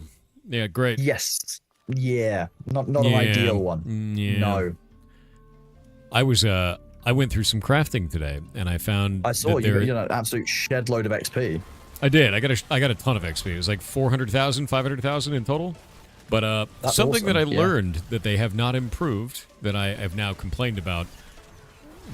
Why can't we craft multiple items at once still? Oh, I know. I had to craft 150 of these pants Oh. manually. What? Like, I can't even just hit craft and then hit craft again. I had to fill the items both times, 150 times each. Yeah, it's like, what the hell? It's so It reminds me of doing PI. It's not even like PI. PI, you get into a state, and then you're done. You just press the button once. It's fine. Oh, well, okay, yeah. New PI was like that. Old PI, you had to click so many times it gave you a repetitive strain injury to set them all up. Old PI was ass. Yeah, I agree. It's like that. You basically end up getting repetitive strain injury going back and forth needlessly when it could just be so much more intuitive. Yeah, honestly, I just want to hit. I want to use these materials. I want to craft X number of times. Like, why? Yeah. Why? Well, I have a couple of materials for you, but I have some bad news. What is the materials? Golomancer has managed to remove the shackled from existence on our server, and it won't be back until a restart. Okay, that's fine. Whatever. That's not bad news. Yeah, it's a nice 40k loot and it has some arcane engineering stuff in it for you. That thing, the shackled's a big bitch. I hate the big bitch that is the shackled. The important one is the captain whatever that's in there. Captain Bulwark. Yeah. Yeah, he's the big boy. That's the one we care and about. the Brian Father. But I mean the shackle at least gives 40,000 XP. So, yeah, so do the other one, the one I've that we got them like in is my Captain comms, Captain and Bulwark. they're threatening to get rid of the other two as well if we'd like, and I'd like them to not do that, please. Wait, what? So What do you mean? basically, if you use that shackled ability that the tank uses, you pull them into the terrain the wrong way, it yeets them through the terrain, and they just get stuck, not respawning. But also untargetable through the wall. They're not there. That's probably good. Yeah, we've reported that one as well. That thing's gonna come back to life. It's been 2 hours since the shackles went, so it's not respawning, chat. That's terrible. That's quite funny, but also terrible. It would be a good way of offensively removing a boss in the hostile territory, but not good gameplay. I think it's a good way to offensively remove a player too. It probably would If be. you think about if it, that would work. Yeah, I think it would. It's not good. Yep. Golomancer yoinks away, dude. He eats and yoinks. But no, the captain that's in here is an awesome amount of XP.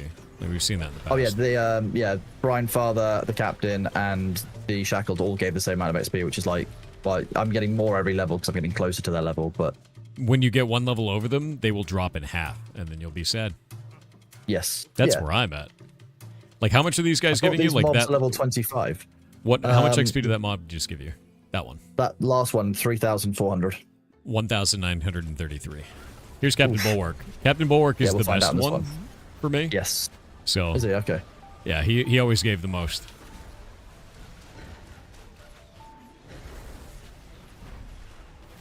But yeah, the bug around loot drops is now my least favorite bug. Like, that's just awful. I could say that's pretty bad. Yeah, at least That being the said, luck in my party menu we just isn't kind of getting bugged ignored again. it, and we farmed Yeah, for like 3 days, and it was not a big deal. Yeah, but we've started to get, as the average party level increases, we have started to get loot dropping and stuff, which is nice. That is good.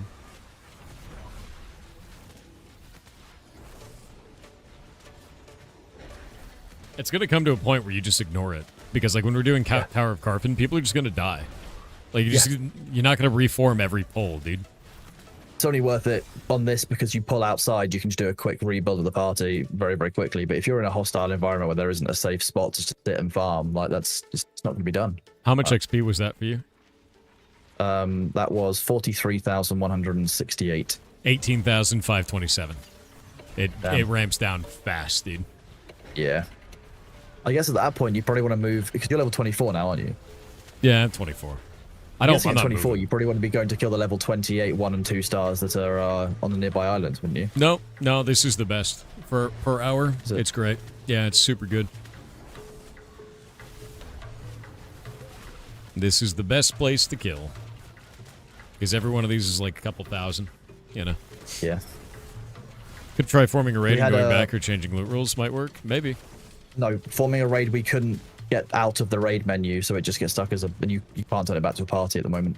Do you want to know my favorite new thing that I've given as feedback go on. to the devs directly? Lawless trophies, you know, the isopons that we collect? Yes. The way that you turn those into anything is you turn them into guild XP tokens. But in order to do that, you need to get this thing called a... Let me pull it up. It's in weaponsmithing. It is called a scalp hook. And in order to make a scalp hook, you need 10 copper fragments, a daffodil thread, and a basalt weapon mold.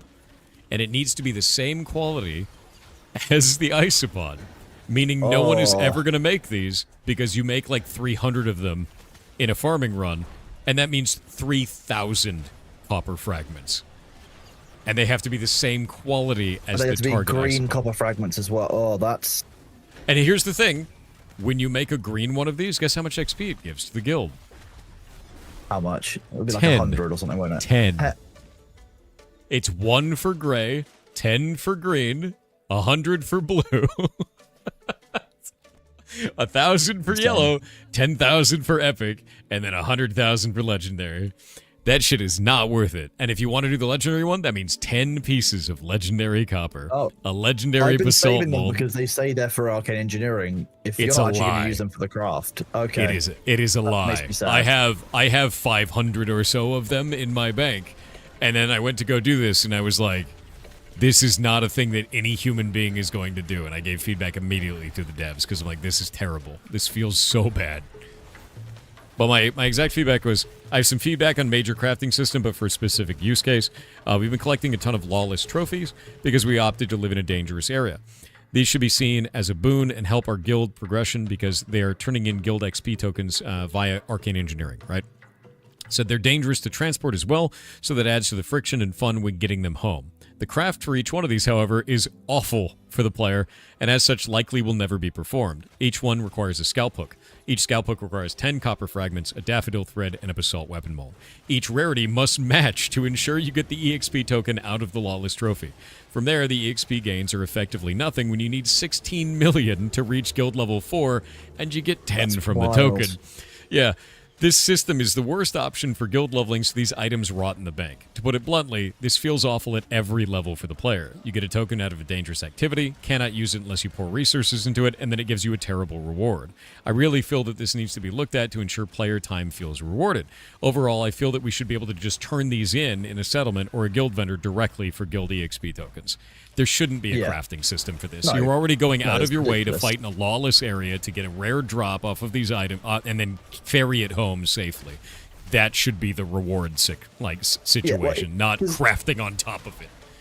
When you think about what you actually get from a copper fragments, if you've made green copper fragments, you're likely using them to make green, like a green weapon or green gear Yeah. of some kind, or essentially like green crafting of some form.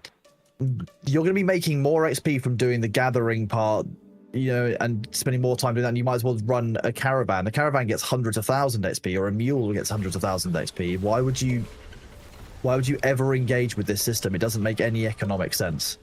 You said it doesn't need to be the same rarity, it's just the average rarity? Yeah, but here's the problem. You have to do the same rarity or you miss out on 10x XP for the token. The difference between a green and a blue is 10 versus 100. A blue to a yellow is 100 to 1,000. There is no reason you would ever craft with one of those tokens unless it was the same rarity. Nope, wrong button. Yeah, I mean, why would you? So, the example of if you used if you used common copper, common everything else, and you used a legendary one of these isopods, you still only get an uncommon one worth 10 XP. Yeah. Which is. Whereas if you'd waited and got all of them out to legendary, you would have gotten 100,000, which is. Yeah. There's no reason Wild. for it. The system is terrible. And if you do it with all common ingredients, you will get a common result out of it, regardless of what the token level is, even though it says average rarity for that, because the amount of tokens, or the scalp adds for more. So what ends up happening is you get 1 experience if you use 1 scalp hook that is common. Oh. And that's just Okay. how it goes. And it feels very bad, dude. Yeah. I will Why not would anyone want to engage in that with system? that system. Yeah, not at all. So I have a whole bank full of isopods. When I'm talking to people about the game needs economic work, this is the kind of thing I'm talking about. That is an economy of an item issue. That's part of that. And I Not think just, it's one that people can buy and sell at the market. That's part of an economy. The other things that I was really surprised to keep seeing, like even a year, it's been like a year and a half, right, of seeing this. Why don't we have multi-sell at a vendor? Oh, yeah. Why can't I hit enter to say accept when I sell an item? Why in some menus, when you backspace, you can backspace so that it's 0 characters in there. And when some of them, there's a minimum of 1, and you have to type in 126 and then backspace the 1 to do it. Yep. There's just inconsistency between 2 different UIs in the same crafting or manufacturing process. It's weird things like that. Yep. Weird friction points. Yeah, the whole thing is kind of weird. I understand Steven's direction for we want to add friction to the game, but I think there is friction, and then there's friction that doesn't have any meaning. I still don't like friction the that gives bonus reason meters. is good. Yeah. I think friction that creates conflict between players is a very positive thing in this, right? But I think that friction, such as I can't just mill an item at the station. Yeah. Did he just hit me?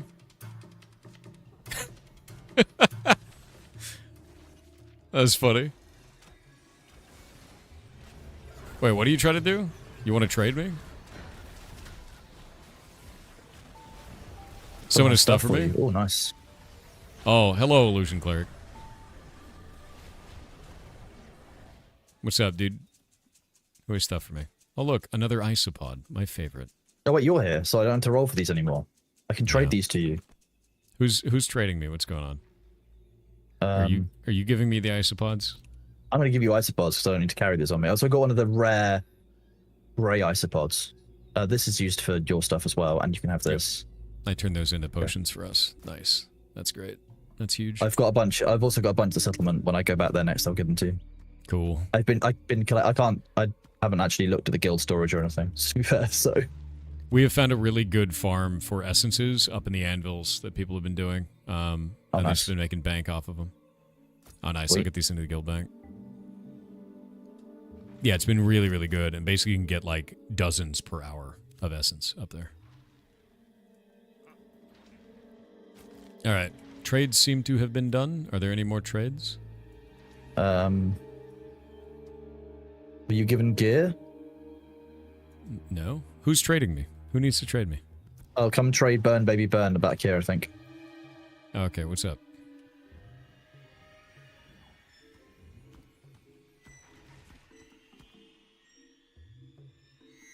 Okay, I'm gonna trade them then. What's going on? Are you... Oh, daffodils. You mad lad. You absolute mad lad. I'm gonna turn those into awesome healing potions. You are amazing. Nice. Literal boss. Thank you very much, dude. Yeah, I can grind these into healing potions. I got the next tier of healing potion up that gives 1,000 HP. Wow, okay. Yeah, very nice. That's why I was like, I need daffodils. That's the only thing I need to be able to do that. Thank you, thank you. Does the guild have a glue alchemist? Yes, that's me. I produce all of it, and I keep it in a secret location so that chat can't eat it.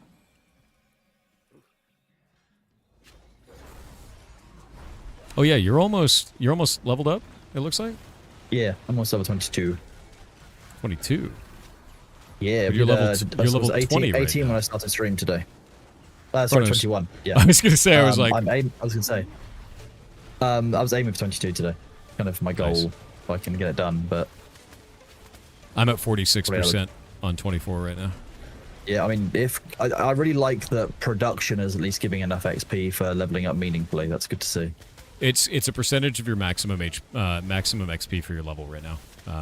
Is what gathering does as well too. So it scales with your level. I don't Super know how I nice. feel about that, actually. It's good. It feels good. I feel like long time that's going to be very exploitable, so that when you just basically wait till that level 40 and do all your crafting at that point, so you don't waste XP. No, it is infinitely better to grind mobs, like at every level. Still, okay. Yeah. Like, I'll give you an example. I'm getting like 250 experience chopping down a tree, and I'm getting like 3k off each one of these. Like, it's not even comparable. Yes, but we've obviously got a group here that's organized. If you were, for whatever reason, solo, then it would actually still be meaningful for a player to do it by themselves. And if you take that away, then what does a solo player have as an option? That's why it's there, right? Well, yeah, solo leveling against mobs is not the easiest. Yeah. So giving them a profession out is totally fine, IMO. Like, they makes need sense. to have Yeah, that that's option. what I mean. They really do. But like I said, when it comes to the main game, I think that would mean that theoretically it's balanced the two of them quite nicely. Do none of you guys have a purge? Am I the only one? Yeah, you're the only summoner. Ah, another isopod for my bank of isopods. I'm going to create like an isopod pile of shame, and I'm just going to keep linking it to the devs. You mean the isopile? The isopile. I'm going to make the isopile. Yeah. And I'll be like, hey guys, so I'm back again to someone talk needs to. about the isopile being shitty. Thought Would you should like to know. buy shares in the isopile? Yeah, would you like to buy a share in the isopile? Anyone want to buy a share in the isopile? Ice obelisk? Dear God, it's evolving.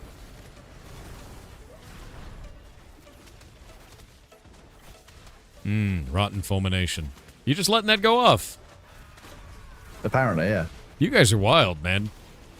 Well, Like- you're the one with the stun and the interrupt, I think. I don't know. No, there's a anyone else has tank been doing right them. there. What do you mean? He's a tank. He's got tank brain. Oh. Yeah, let me fix that. There you go. There, no cast for them. Ding. Patchwork. They're like, oh, you resisted? Really? Yeah, bards also have a silence.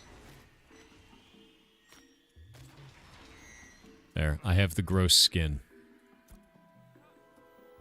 Yeah, that guy was worth 17k XP for me. So that's the whole thing. 41k.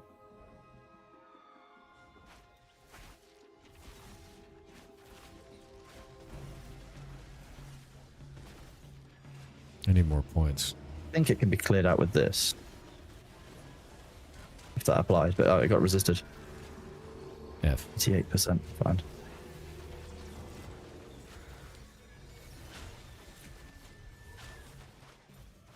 Need more points.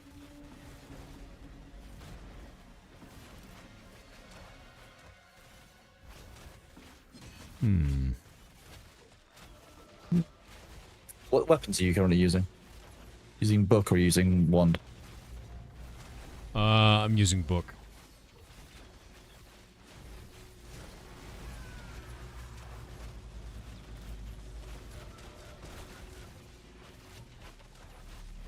But the reason why I wanted to try something, I'm going to save these changes real quick. I'm going to swap over to my sword because I realized something kind of cool. There's a great sword power-up that not a lot of people are doing yet, and they really need to.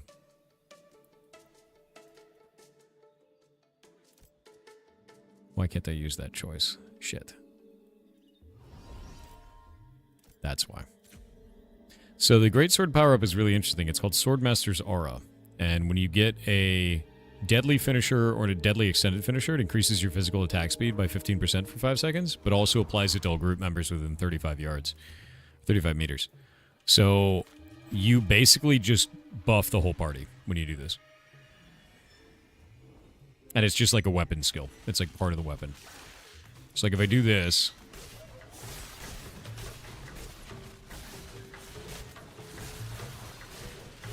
Like, if I had a fighter right now, you guys would be getting buffed like crazy. Which I think is really cool. But we do have a fighter. Yeah, but he's not using a two-handed greatsword. That's what I'm talking about. There you go, okay. Okay. Which I just think is really interesting. Like, I'm using it as a... Like, I'm a magic user, so this is not very good, but, like... Shit's sick. Oh, you're getting it as well?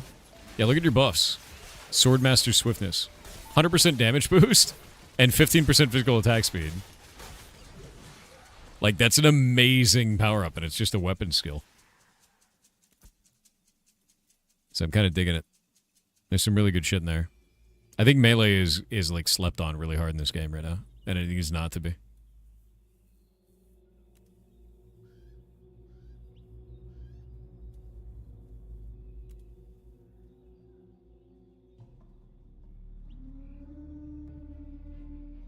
Oh, I'm going to be leaving in 22 minutes, guys.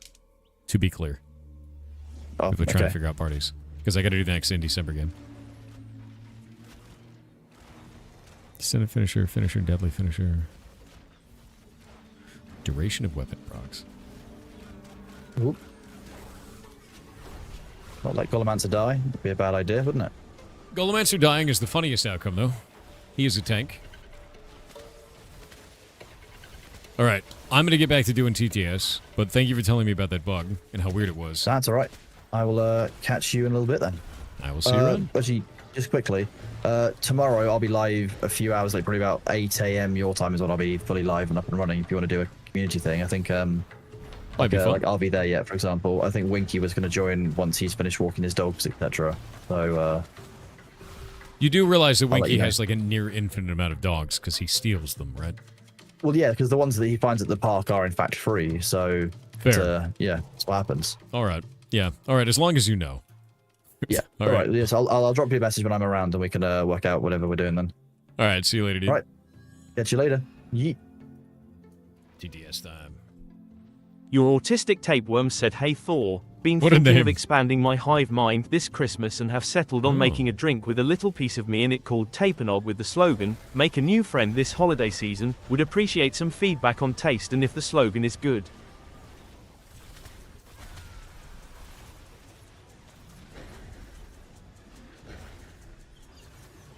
It's a good slogan.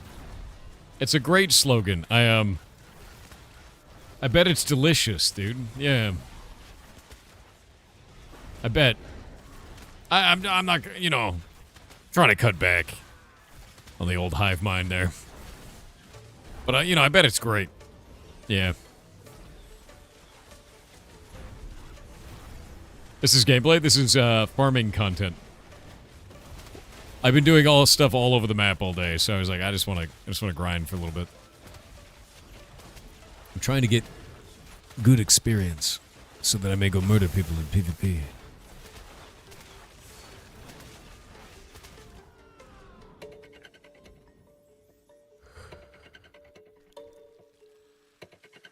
Alright, well, that thing's alive.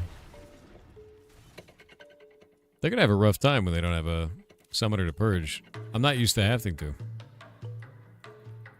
Where is my pet? Okay. Do you need snowdrop too? No, just daffodils. Just all daffodils. Which is kind of weird, but what are you gonna do?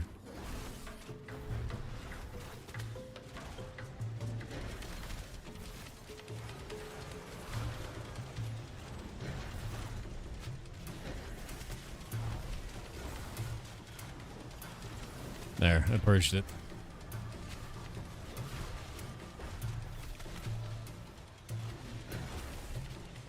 And I silenced that.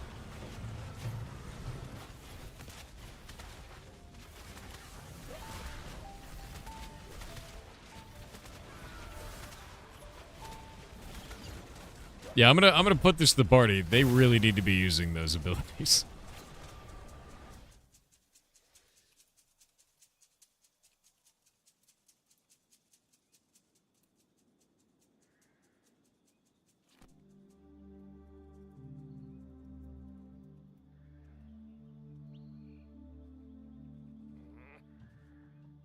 Yeah, 2 bards, no one else casting silence is not great. Definitely use it.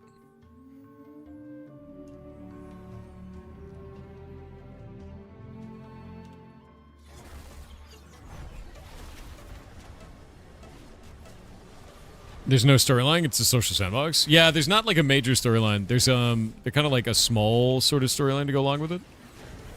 Like it's not like a big deal one. Yeah, people got to get used to pressing those buttons, though, because that's, like, very important for their progression. Like, if you don't have people pressing, you know, silences and stuns and everything else that goes along with it, you're going to have a really bad time later on. Like, a really bad time.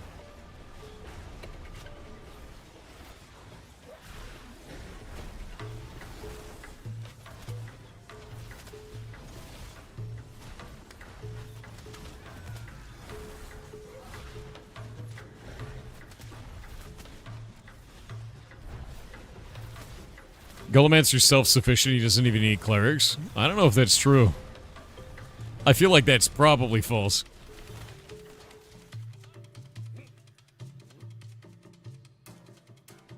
You want more lore about every race? There's quite a lot of it out in the open world, but they need to do better. They really need to do better.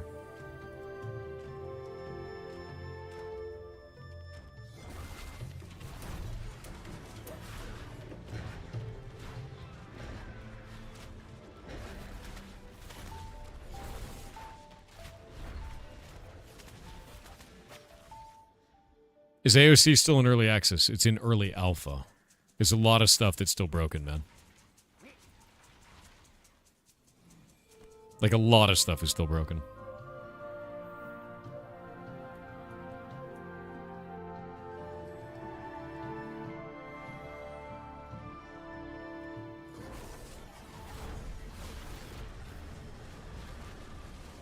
I'm gonna burn that horrible ad.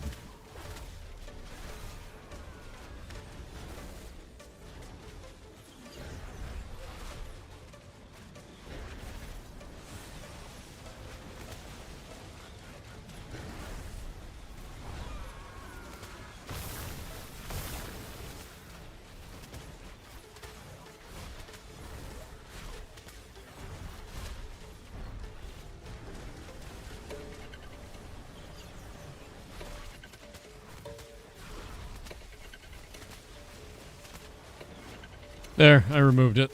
Purge is done.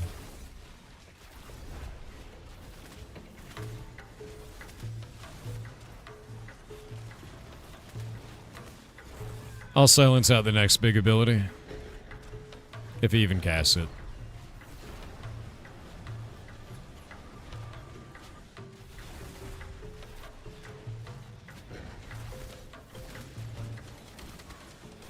Yeah, weapon skill adds a lot of accuracy, and it helps a ton with this kind of a thing.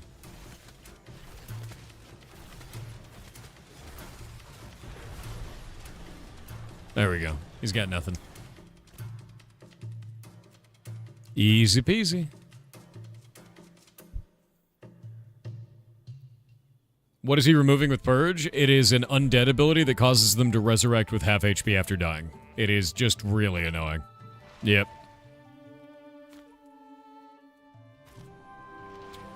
You're wondering if you could possibly help me? I'm just starting to stream again, and I want to set up systems from the start. Any of them, one of them being mod admin incentives. I remember watching a TikTok of you explaining a little bit.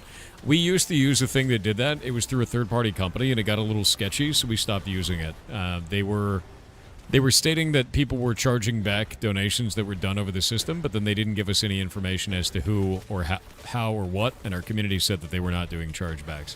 So it became kind of like a weird conflict of, like, we don't know if what they're doing is correct, and also they weren't communicating with people. It got very strange. Like, too strange to a degree where I was like, I don't want to work with them. I don't know what's going on. This is odd. We'd like to do incentive systems in the future in some way, like an in-house one, so we don't have to deal with that, but that deals with payment processing. So it's a whole nightmare, you know? I would love to have something like that in the future, though. Hey, that guy just turned to mush. I don't like that. Nope. Dude. Get away from me. Get away from me. Holy shit. Hey, Tank. You gonna tank this? Or is it Golemancer? You doing it? Did you AFK? Like, what happened? It's killing your whole back line. What happened, dude?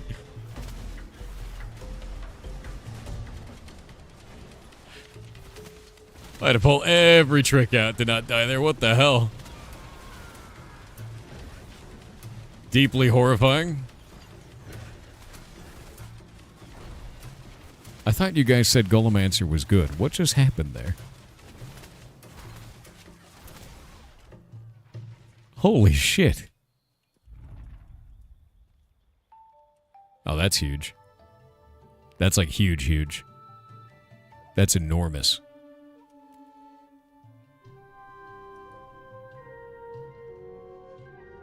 Mine is better. Agreed on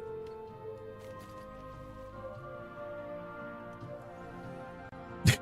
Elementor, what the hell, man?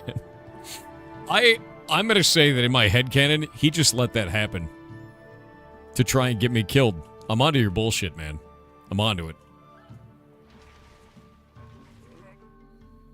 Actually insane.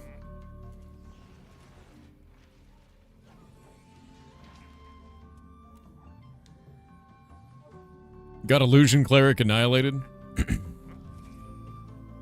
Tries to murder me. Golomancer's fatal flaw is hubris. Fair. Cursed Moon 13 said they gave me a candy cane at work today, and I didn't think it was a good idea to work with a sugar shiv in my mouth, so I dropped it in my water bottle expecting some slightly sweetened minty water would be nice, but apparently it was some fruit flavor I couldn't quite identify despite being the typical red and white. Oh, it wasn't bad, but I would have preferred the mint. Yeah, F. Do we get to pick our second class at 25 right now? As far as I know, no. There's no secondary classes in the game yet. Yeah, unfortunate, but they haven't implemented that quite yet. Why does Golomancer want us all to die? That's scary. Golomancer is scary, dude. Astaloke with 500 bits said good morning Thor. Just got my hands on the Starfinder 2E adventure from Warframe, Operation Cool. Warriors.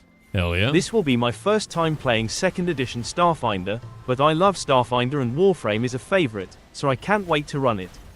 I'm disappointed in the lack of instructions on how to make WF character sheets other than the 4 it comes with, but the rest I've read looks fun. Might make sheets for other frames if I find players interested. That sounds cool. No, I'm super down for that. I think that sounds really, really cool, man. Yeah, hell yeah. My damage is so big now. The largest of numbers.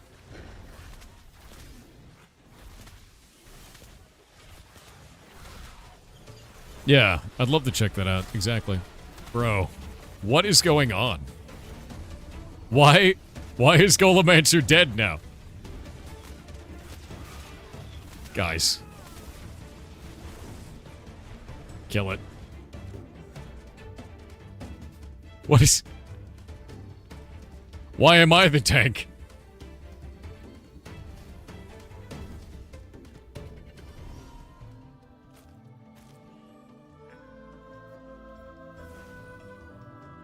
Why is every pull from Golomancer a shit show of everyone almost dying? He stood in the death explosion? Of course he did. Insane behavior, dude. Golomancer, I want to let you know that, your tanking makes me scared.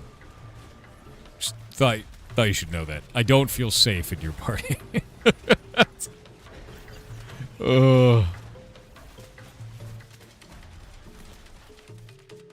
Bismup, absolutely. I'll be streaming tomorrow as well.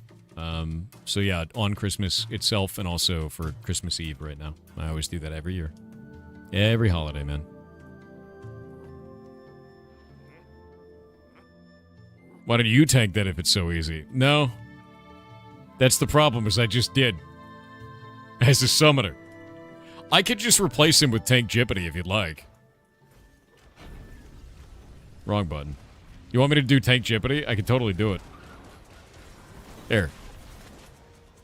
Let me just get that old Tank Jippity out. We're gonna replace him with AI, dude. Yeah, Tank GPT, dude. Tank Jippity. There it is. Look, it's doing his job for him. It's a great tank. It doesn't take any loot. It doesn't split XP. It's got great heals, you know? Tank Jippity. It's the best. Look at it go. It even has a stun.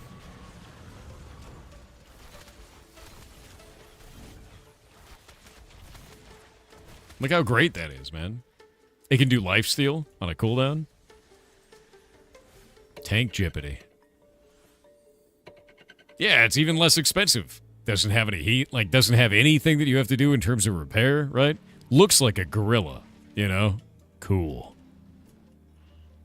It's an emergency off tank. It can main tank too. It's actually terrifying. Yeah, it doesn't offer up the backline for free, you know?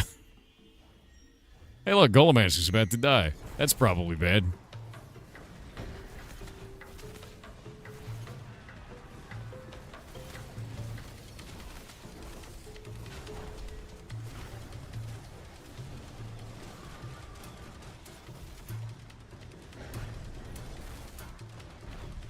There we go. Now it's going to heal the shit out of itself. I love it.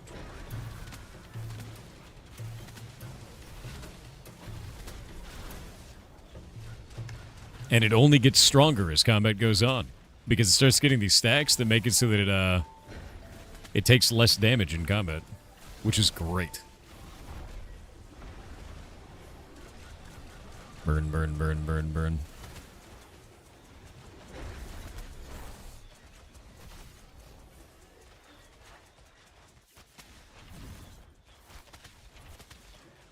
Azarokos said free from VASSEL Pirate Nation rise up.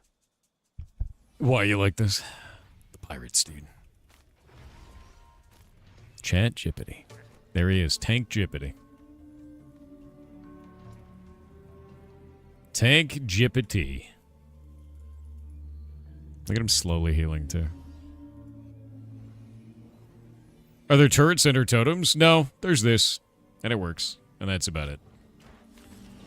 Why are you pulling 3 now? Golemancer, it's not so you could have more of them. God damn it, dude. Oh, you fool. Your hubris is too large.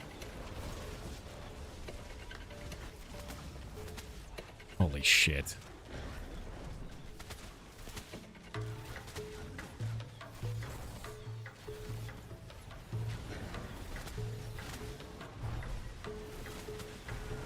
He's insane. There, I got the black lung. It's gone.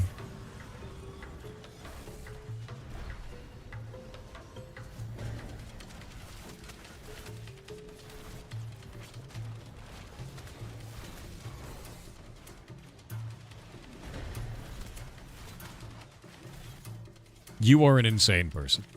Why have you done this?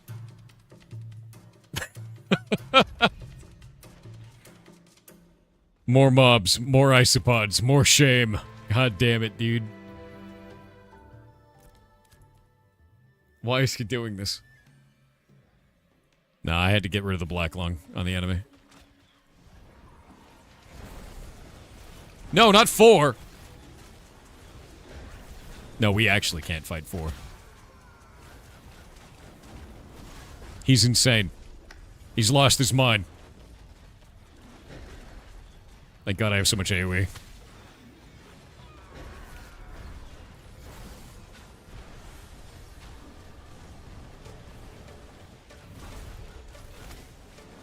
Purged it. Oh, not good. Pet's going down.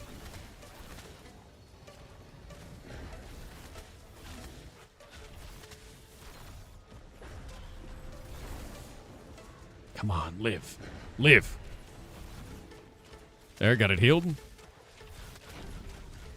Pet's now immune to all damage, so it can heal for a moment. There we go. You're insane. Golemancer, no. What are you gonna do? What are you gonna do when I have to leave, Golemancer?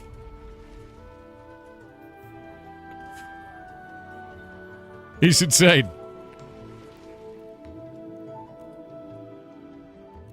His hubris is growing. I can see, like, the Noita run that is Golemancer right now. I can see it. What's in there? What did you pull? Dude, every time you come out of that dungeon, it's like watching a dog with, like, a thing in its mouth and you start chewing faster. Stop it.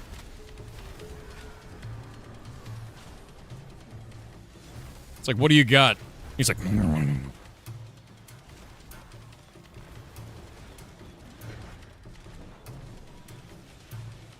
I gotta change the hotkey on that shit. He's completely insane.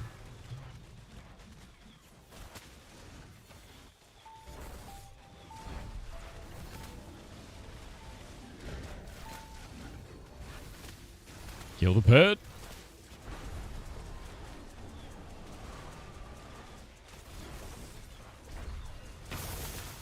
My damage output is so high now. Busted. God, this is scary. Thompson said Merry Christmas kitten Sofher. Today I learned that Sweden, with a population of 3% that of US, made games earning 20% of Steam gross revenue this year. Really? Many releases with success this year. Link incoming. 3, 2, 1. https://gam3s. I'll skip it, but it'll be up on the Discord. That's actually freaking sick, dude. Yesterday you came here and I was just farming this cave. Why am I doing it again? It's really, really good XP for what we're trying to do. We're trying to get everybody in the guild up, like, high enough level. And I am now strong enough to, like, just slap damage in this area, dude. Like, absolutely slap damage. And that's all from farming this cave. That being said, we haven't just done that. I did a bunch of farming and, like, professions and stuff today to try and, like, push other areas of my character, which has been really nice. And our island is now at 10% of the way towards village, which is huge. But yeah, this area is, like, really good XP. We're getting up the other guildies. And I'm still getting XP myself. I'm almost at level 25, which is capped for now. What level should someone join attacking the cave? Level 20. It's like level 20-ish is like where you start getting actual good rewards from this. Before that, it's kind of a detriment to the party. But this is your level 20 to 25, like, fastest route to level your character. IMO. And because I have so much CC and AoE damage, Golemancer's hubris is slowly growing, and then eventually he will basically die to his own hubris. That's terrifying. Alright. Oh, the Brinefather's eating Chronos.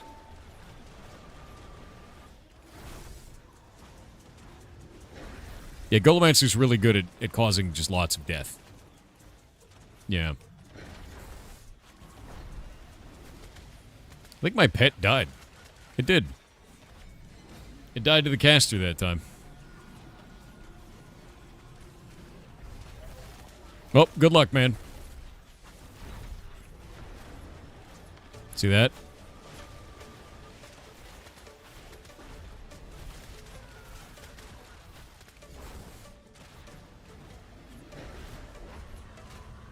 Silenced him out of corrupt sacrifice, and he's done.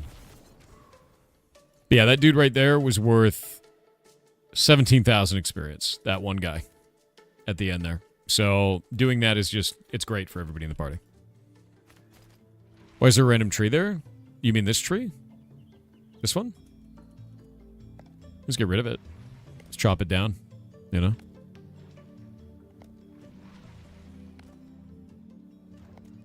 Time for in December. You guys ready?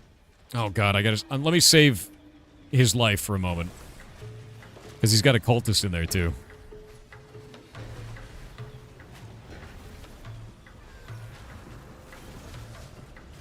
Silence all of those. Do that. Burn that one down.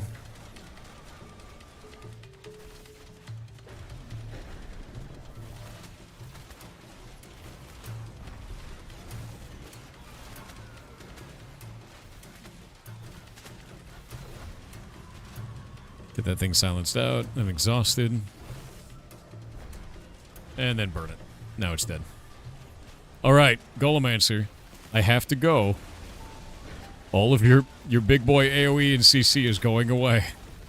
Please don't kill them. No, no. Oh god, he's going crazy. Alright, bye. Goodbye.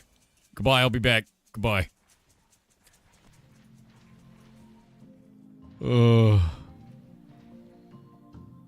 He's gonna get them all killed, isn't he? Oh, he only pulled one this time. Oh, no, he pulled two. He pulled two. That's fine. Yeah. They're gonna die? They might. He pulled 4 on that one time, but I had my combat pet out, or my tanking pet that just allowed me to do a shitload of damage. But yeah, basically what I've done today, to be clear for anybody who hasn't seen, is we pushed Brine Barrel. I went up and I went all the way up to here to Bonfire, and I upgraded a bunch of my professions to Apprentice. I did a ton of crafting jobs, 7 gold worth of crafting jobs, so 7 gold gone, in order to get my professions up, which has worked out really well. They look like they're doing fine. Yeah, because he's not pulling 4 this time. That's why they're doing fine. Because he's insane. Oh, somebody's got a boat out. Yeah, I'm going to go back to the Mainland real quick, and then we're going to get started for in December. The last game of the day. The last in December game. Wait, who are you?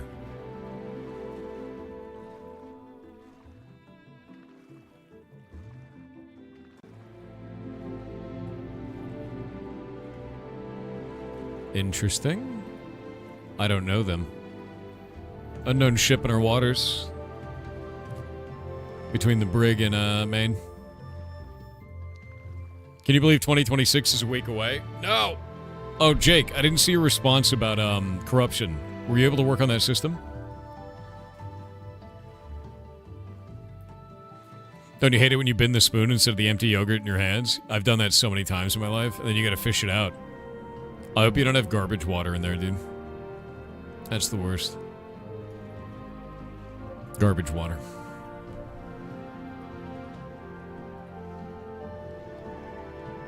So many textures popping in? Yeah, it's like close to nighttime right now, which looks the worst in this game.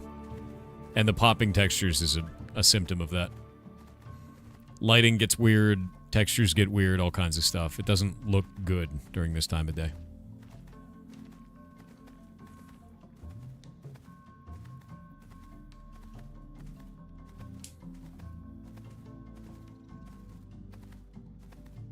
You're running into a bug? What's the bug, man? Yeah, what is the bug you've been dealing with for block game stuff?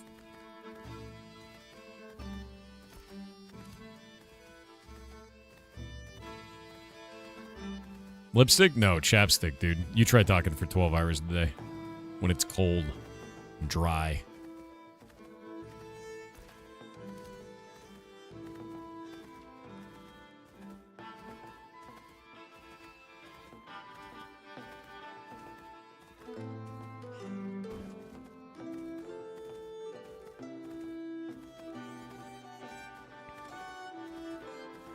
Corruption does correctly debuff the item, but the update order on the values is causing things to lag behind. When you say update order, what do you mean? Show Dragon? I don't have one right now. Not until we get to Village. And then the people have to elect me mayor. If they elect me mayor. And then we'll go from there. Yep.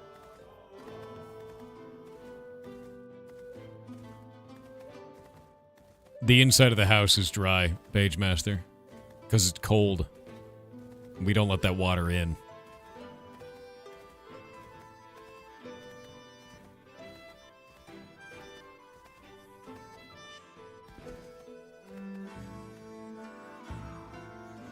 The order in which stats are recalculated.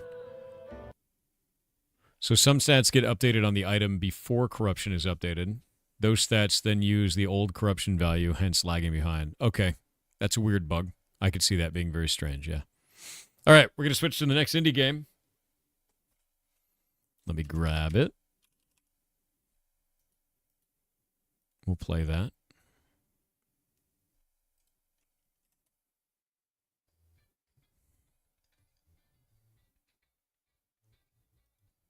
It's very loud. Oh, I was deaf for a moment.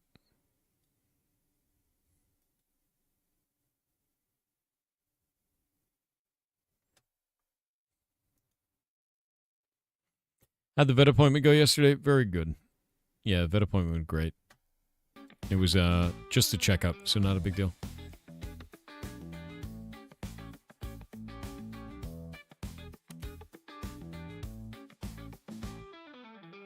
It doesn't seem like there's any start menu for this. All right. Yeah, there was no start menu. It just started directly into the game. Neat. All right. I'm going to turn the game onto this. Give me just a minute.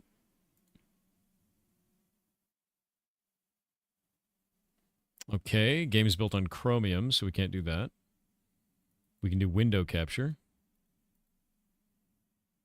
There we go. Game is capturable. Nice. And here we go. So, the next game is called Krabby Fishes. It's up on Steam. And we're going to talk about the game, we're going to play the game, and then we're going to go interview the devs. So, before that, we got ads. I'm going to use the bathroom. I'll be right back.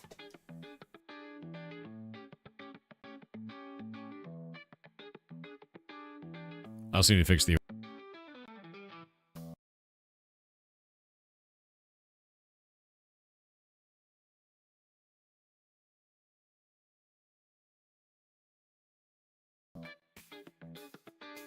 There we go.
All right.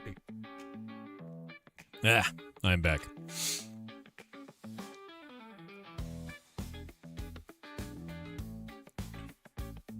You have a white Christmas this year? Dude, share.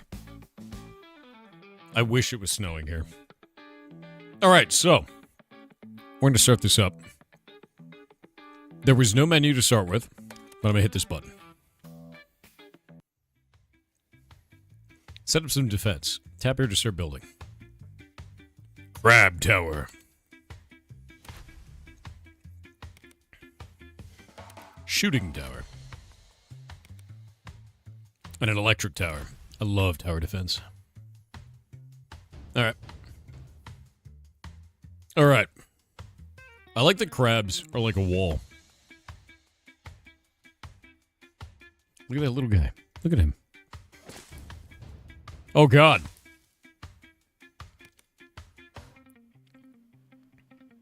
Clean up monster slime to get eco points. You can also get eco points from hidden objects. Oh, I can just clean up the beach. Oh, that's cool. This thing is vicious. How do I upgrade? Can I upgrade? So we can clean up objects that are around. Is that poisoning him? Spreads toxic slime. Got it. I want to level it. I have 21 coins right now. One costs 45 to upgrade, that one costs 55. Is there sound? There is, it's quite quiet. I can turn it up. You got a walrus card, try using it to throw it onto enemies. There's no enemies. Walrus! Okay, that's pretty great. There, I'll turn up the audio. Wait. There might be something wrong there.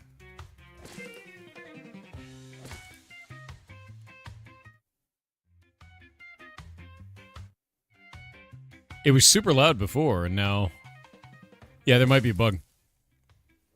Yeah, look, it's super quiet now. Wait. There's no mixer, no.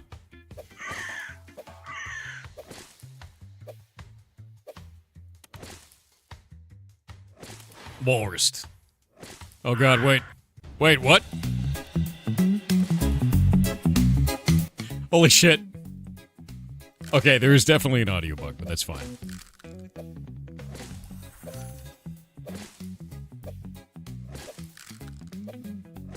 The music is kind of sick. Oh, now it's a jellyfish. Let me see that.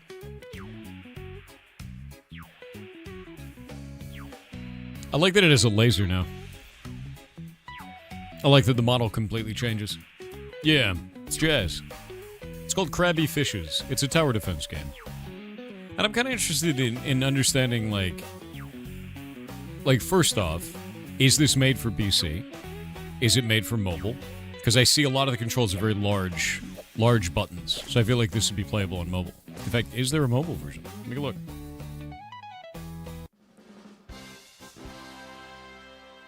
Victory. Nice. Let me go see if there's a mobile version that's out. Oh, it's quiet again. What? Pressing escape does that, so that's broken. There we go.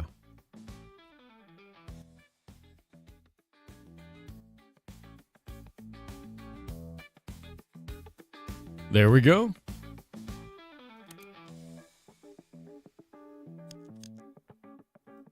Level 0 done. We'll go to the next one. Now it's stupid loud. Yeah, there's got to be some kind of audio problem.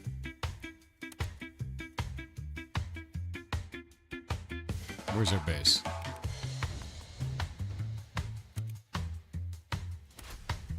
There we go.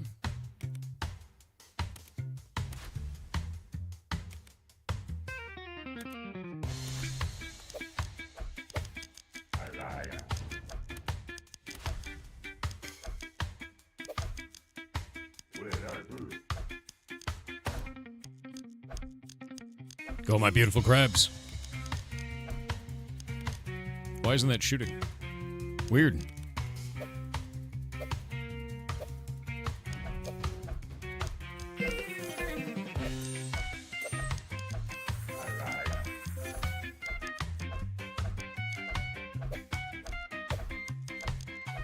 What? Does he just not do anything? What is he doing? Those are clearly inside of the ring. What's going on, man?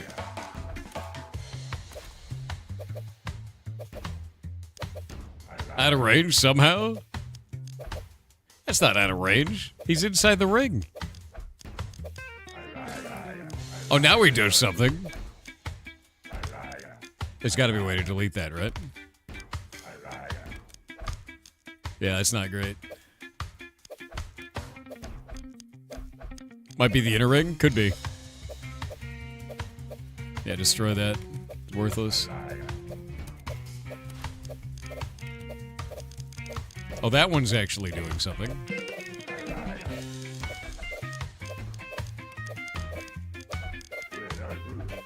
Yeah, I'm gonna restart this. Yeah, I'm gonna replay this level, because that was not great.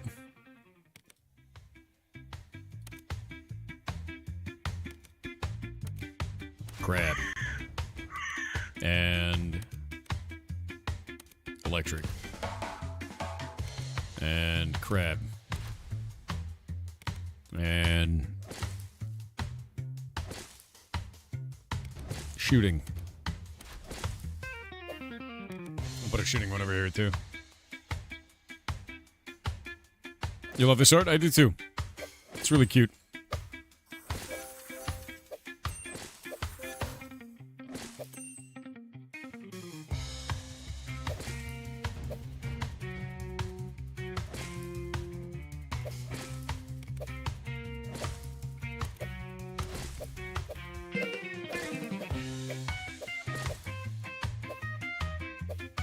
Yeah, you clean the beach for extra money, exactly. Some of these can't be cleaned, though. Some of them can.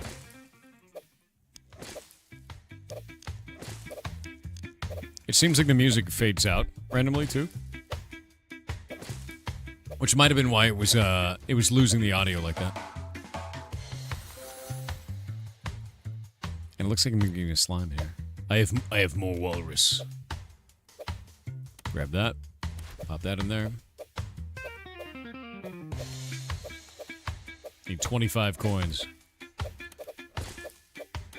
Splat.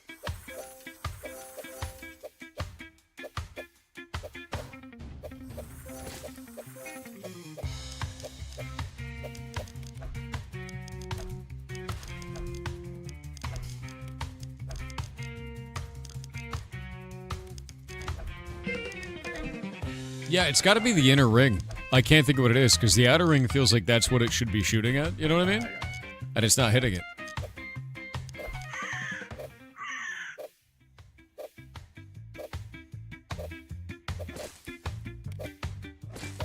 Should give all crabs. Crabs for days, dude. Yeah, more crabs. Is the outer ring with the upgrade will shoot? I don't know. Some of these I can't really see the upgrade because it's off the screen. Like this one up here, we can't really hit it. There's a little bit of scuff there.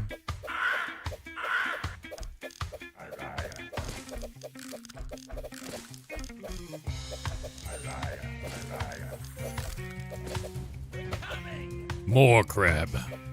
Oh, that's sick, but it's only 2 of them. 14 movement, 2 defense, 80 AoE, or 80 ring. Wait, what? So the range is 80. Let's see another crab. 8 and 3. 14 and 2. Is that number of defenders, not defense itself? That's kind of interesting. Yeah, it makes me wonder if it, like, what that stat is. Yeah.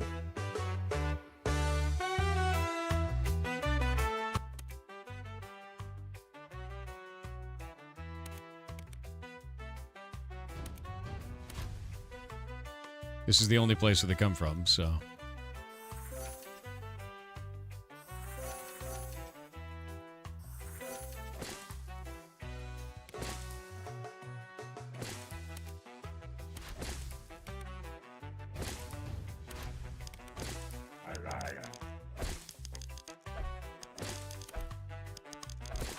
Get walrused.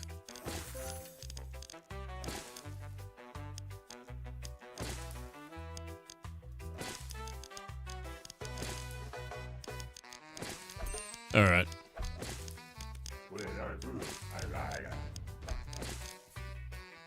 I'm just gonna cover this area in crabs. Well, how long does it take for the crab to respawn? Was that dude just run over the... Hold up. That's a problem. I didn't realize that that dude just flew over crabs. Oh, that's not great. There we go. We're gonna have big problems now.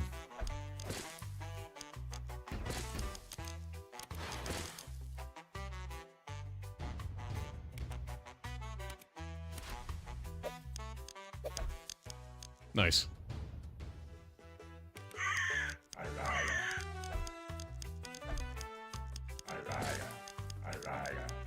Is this balloons with crabs? If you've ever played a tower defense before, then yeah.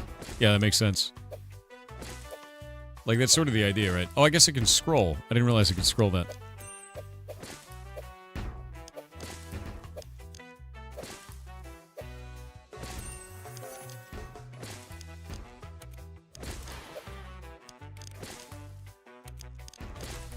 More crabs.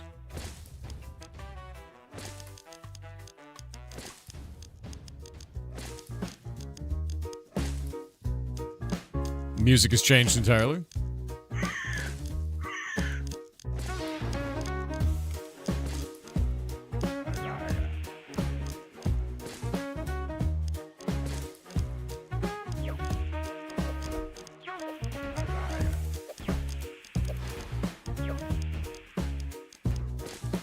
That's good music, man.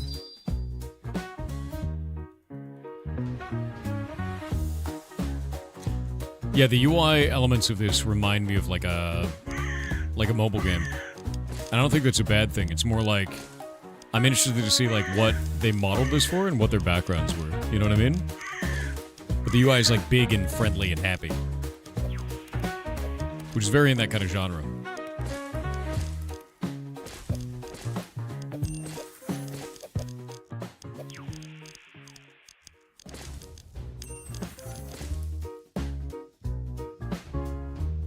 I want to see this thing get to level 3. Yeah, see, those are inside the ring, but it's not hitting them.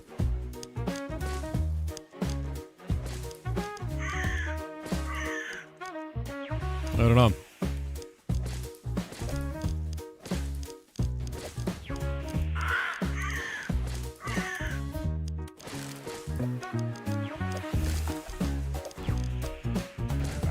Yeah, the OST is really good.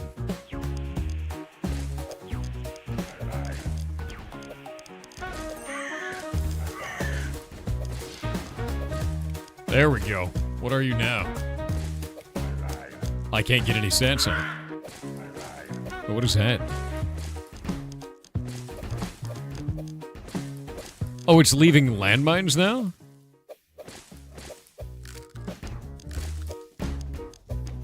Huh.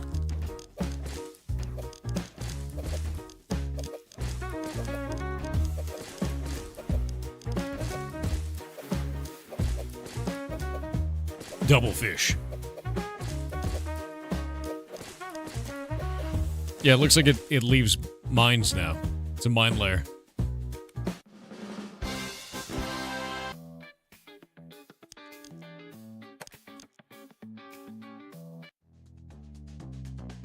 Lightning bolts and landmines, yeah.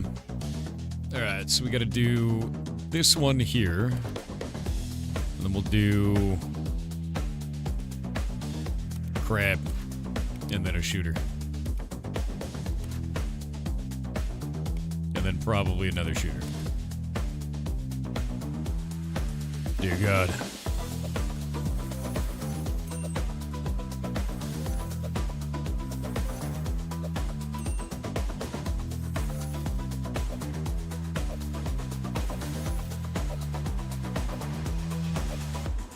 was that guy.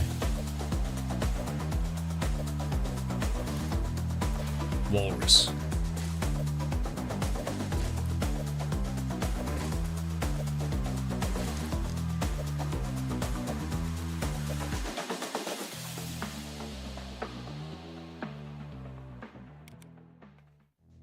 Music is really good. Yeah, the music is super fun.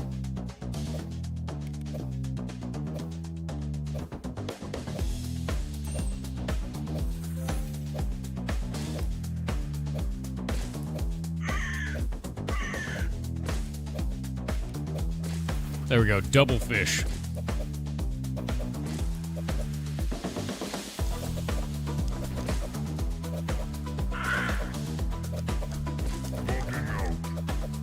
What is that, dude?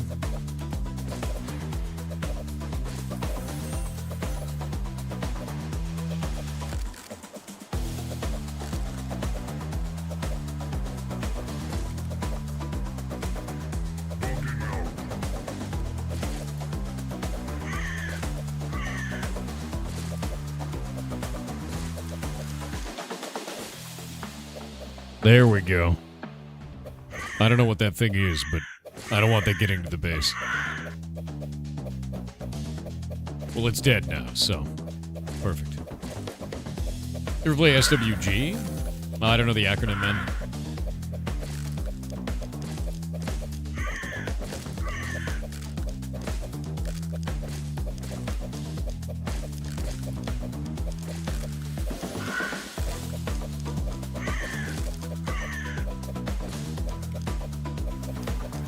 Oh, what is that thing doing now?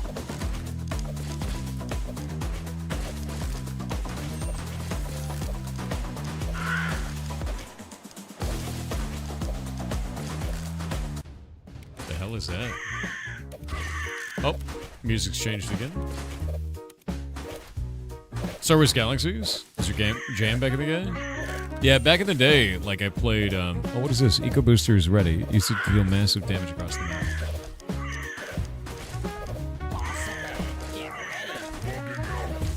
I'm gonna spam these to make bosses appear and then just wait for it, wait for it.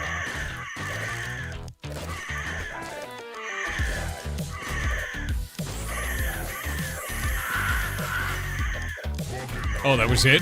Wait, I thought it was gonna be massive. That was not massive, I'm dead now.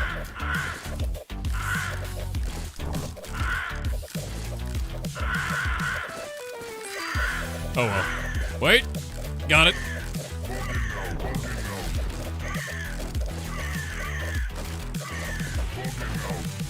I thought it was going to do like a ton of damage and it did nothing. Yeah. Alright, we're going to replay that. Yeah. I trusted the tower defense game to be honest to me about it. Nope. Absolutely not.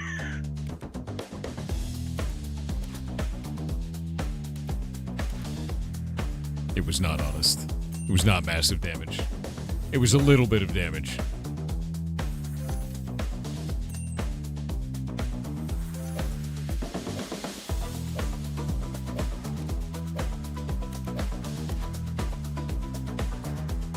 What does Max Crab do? I don't know.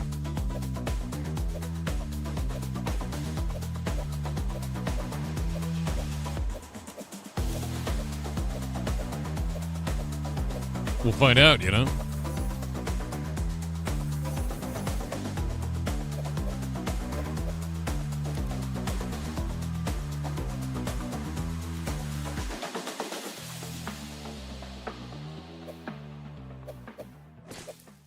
It seems like sometimes they hit and they just don't do any damage.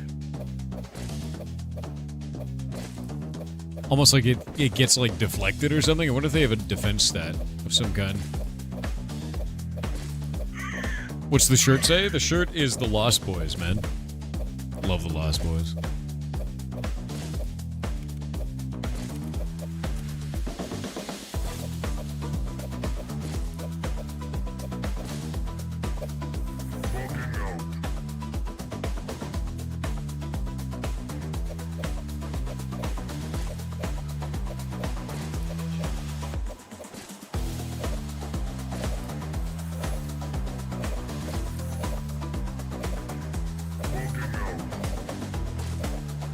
That's kind of cool. It actually summons enemies.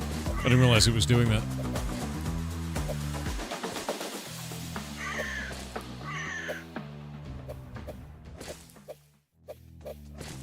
We got 64. I'm going to do some more shooter turrets. Another shooter turret. And then another electric for this one.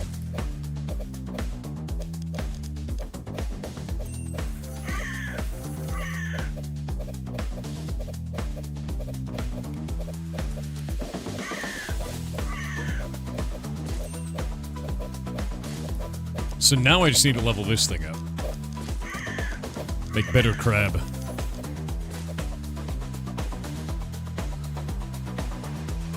Make the strongest of crabs.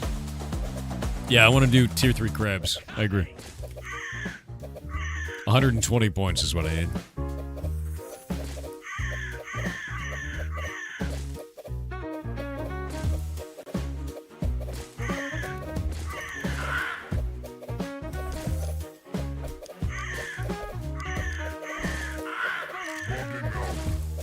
You love tower defense games? I do too.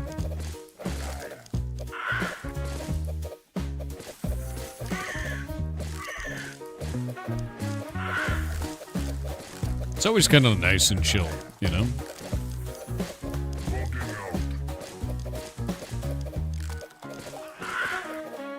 Oh, it's one big crab.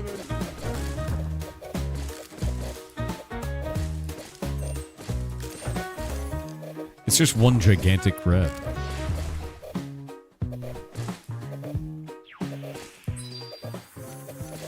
I wonder what its stats are, and I wonder if it's actually that good comparatively. 7-7 on this one, and this one is 14-14. So like, is that better?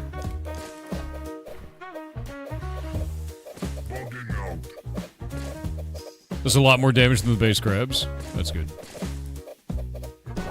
It's impossible to tell, though.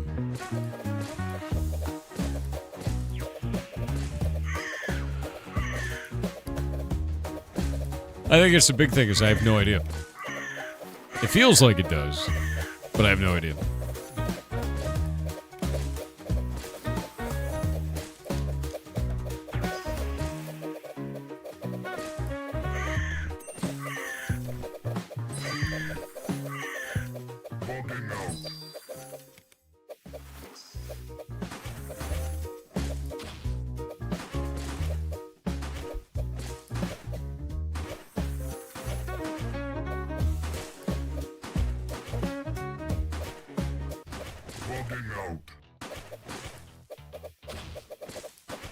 Okay, so it has a special ability on that one.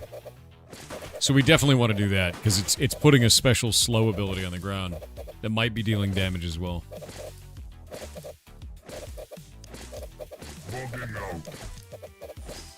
It sounds like that thing is saying bugging out when it actually creates little crablings.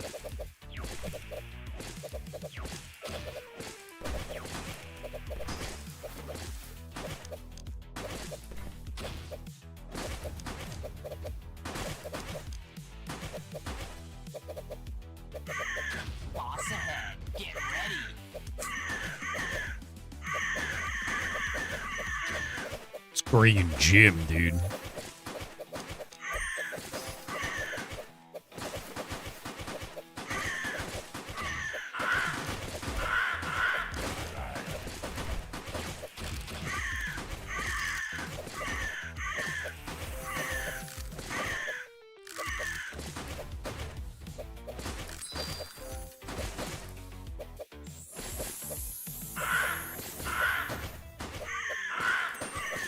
So the eco attack seems to just do random damage. It didn't really give, like, super damage, if that makes sense. Like, nothing, like, really targeted and good.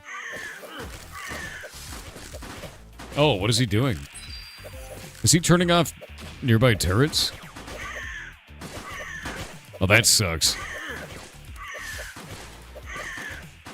Yeah, he locks out a turret.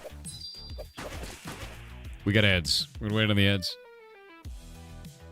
This is Snoojan said I'm a 100% disabled veteran, struggling with lots of stuff, and my PTSD keeps me down a lot tbh, but your streams and your community have definitely given me a bunch of motivation to pursue a more artistic side of myself that I stayed away from for a long time. Hell yeah. Thanks a lot, you magnificent goblins. Truly No. appreciated. No, dude, you're the one doing that. Awesome job. Legitimately so. Being creative is such a big part of life, and I'm glad that you're doing it, man. I'm really glad you're doing it. Hell yeah. Yeah. Hell yeah, man. Proud of you. Gender1PH said Lord Thorington, longest of lemons, king of goblins, keeper of kobolds, master of ligma, wrangler of fuzzy noodles. It's happening. Mayor Crims or SMTH. Did you know that Hollow Knight was a failed game jam project that got posted to Newgrounds as Hungry Knight and gone 1 whole star? It then proceeded to be barely funded on Kickstarter, hitting a bunch of goals. Really? Hornet and one other character were supposed to be playable, then it was shifted to a DLC and then a whole new game. No shit. Is that true? That's wild.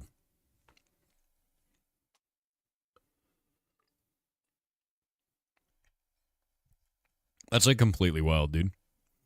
Yeah, if you have a source on that, I'd love to know. Hungry Night. What are you eating? Don't worry about it. Don't worry about it. That cranium guy with 500 bits said I have a love-hate relationship with Ashes right now. Fair? I love the gameplay, but hate the bugs. I found a bug yesterday where I climbed on top of the crate deposits, and was instantly teleported outside of the map boundary, with the only way back to use the unstuck command. Now that I'm back in BB, I have to reproduce the bug to report it. Yar Sag Yar Cheer 500. That's awful. Hungry Night was real. I'll look into it, Jake. Thank you for that. All right, we are back from the ads. I think I'm going to win this time.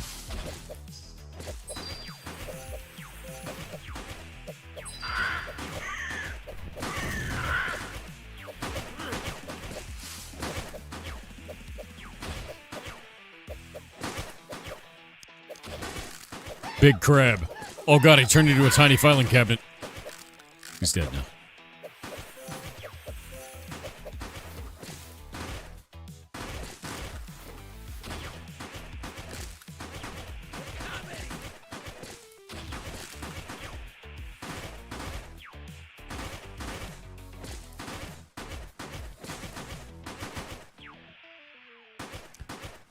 That sound effect almost sounds like a gun. It's kind of interesting.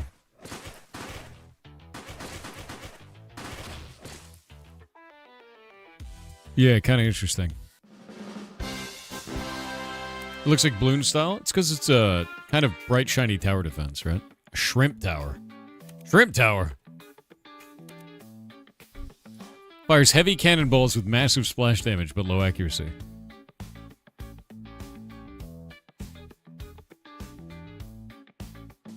Can become a mantis shrimp. Magic totem tower.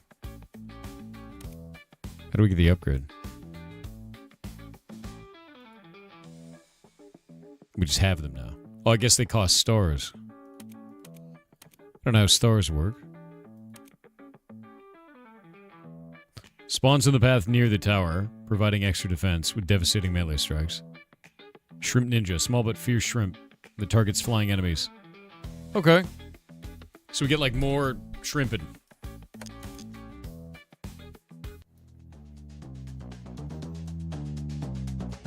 Wait. This is the level we already did. Hold up.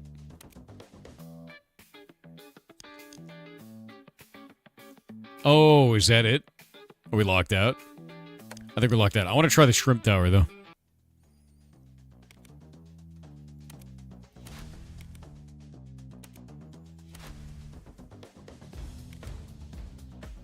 Okay, so it summons little shrimp.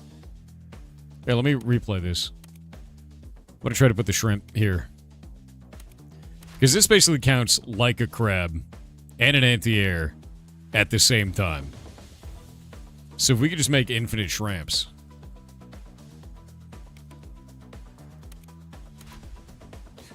That feels like the right way to do this, right?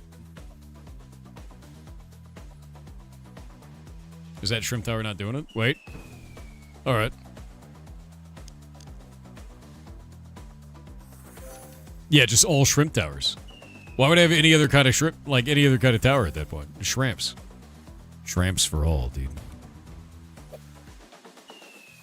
Infinite shrimps.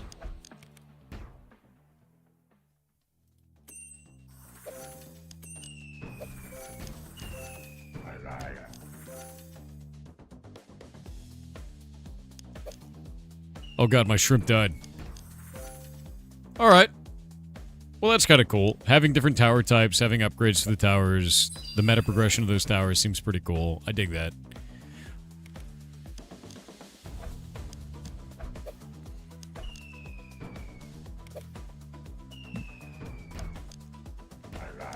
Alright. Well, I think it's time to call the devs. Yeah.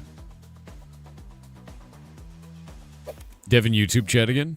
Hello, Krabby Fishes. If you're playing a free demo, Steam, there's a limit of 3 levels only. Okay, that's fair. Yeah, it's super fair. I'm going to call you on the Steam, or on the Discord now. And we're going to talk to you. Find out more about your video game. Because you're the dev. I will be in the channel when you're ready to go.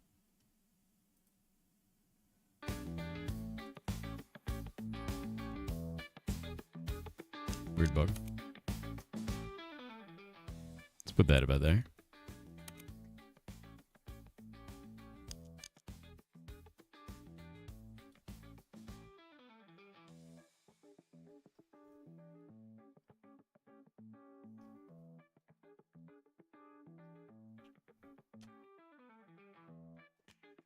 The English channel?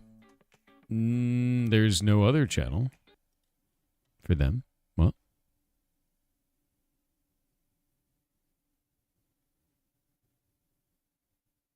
Ah, there's a playtest version that I don't have.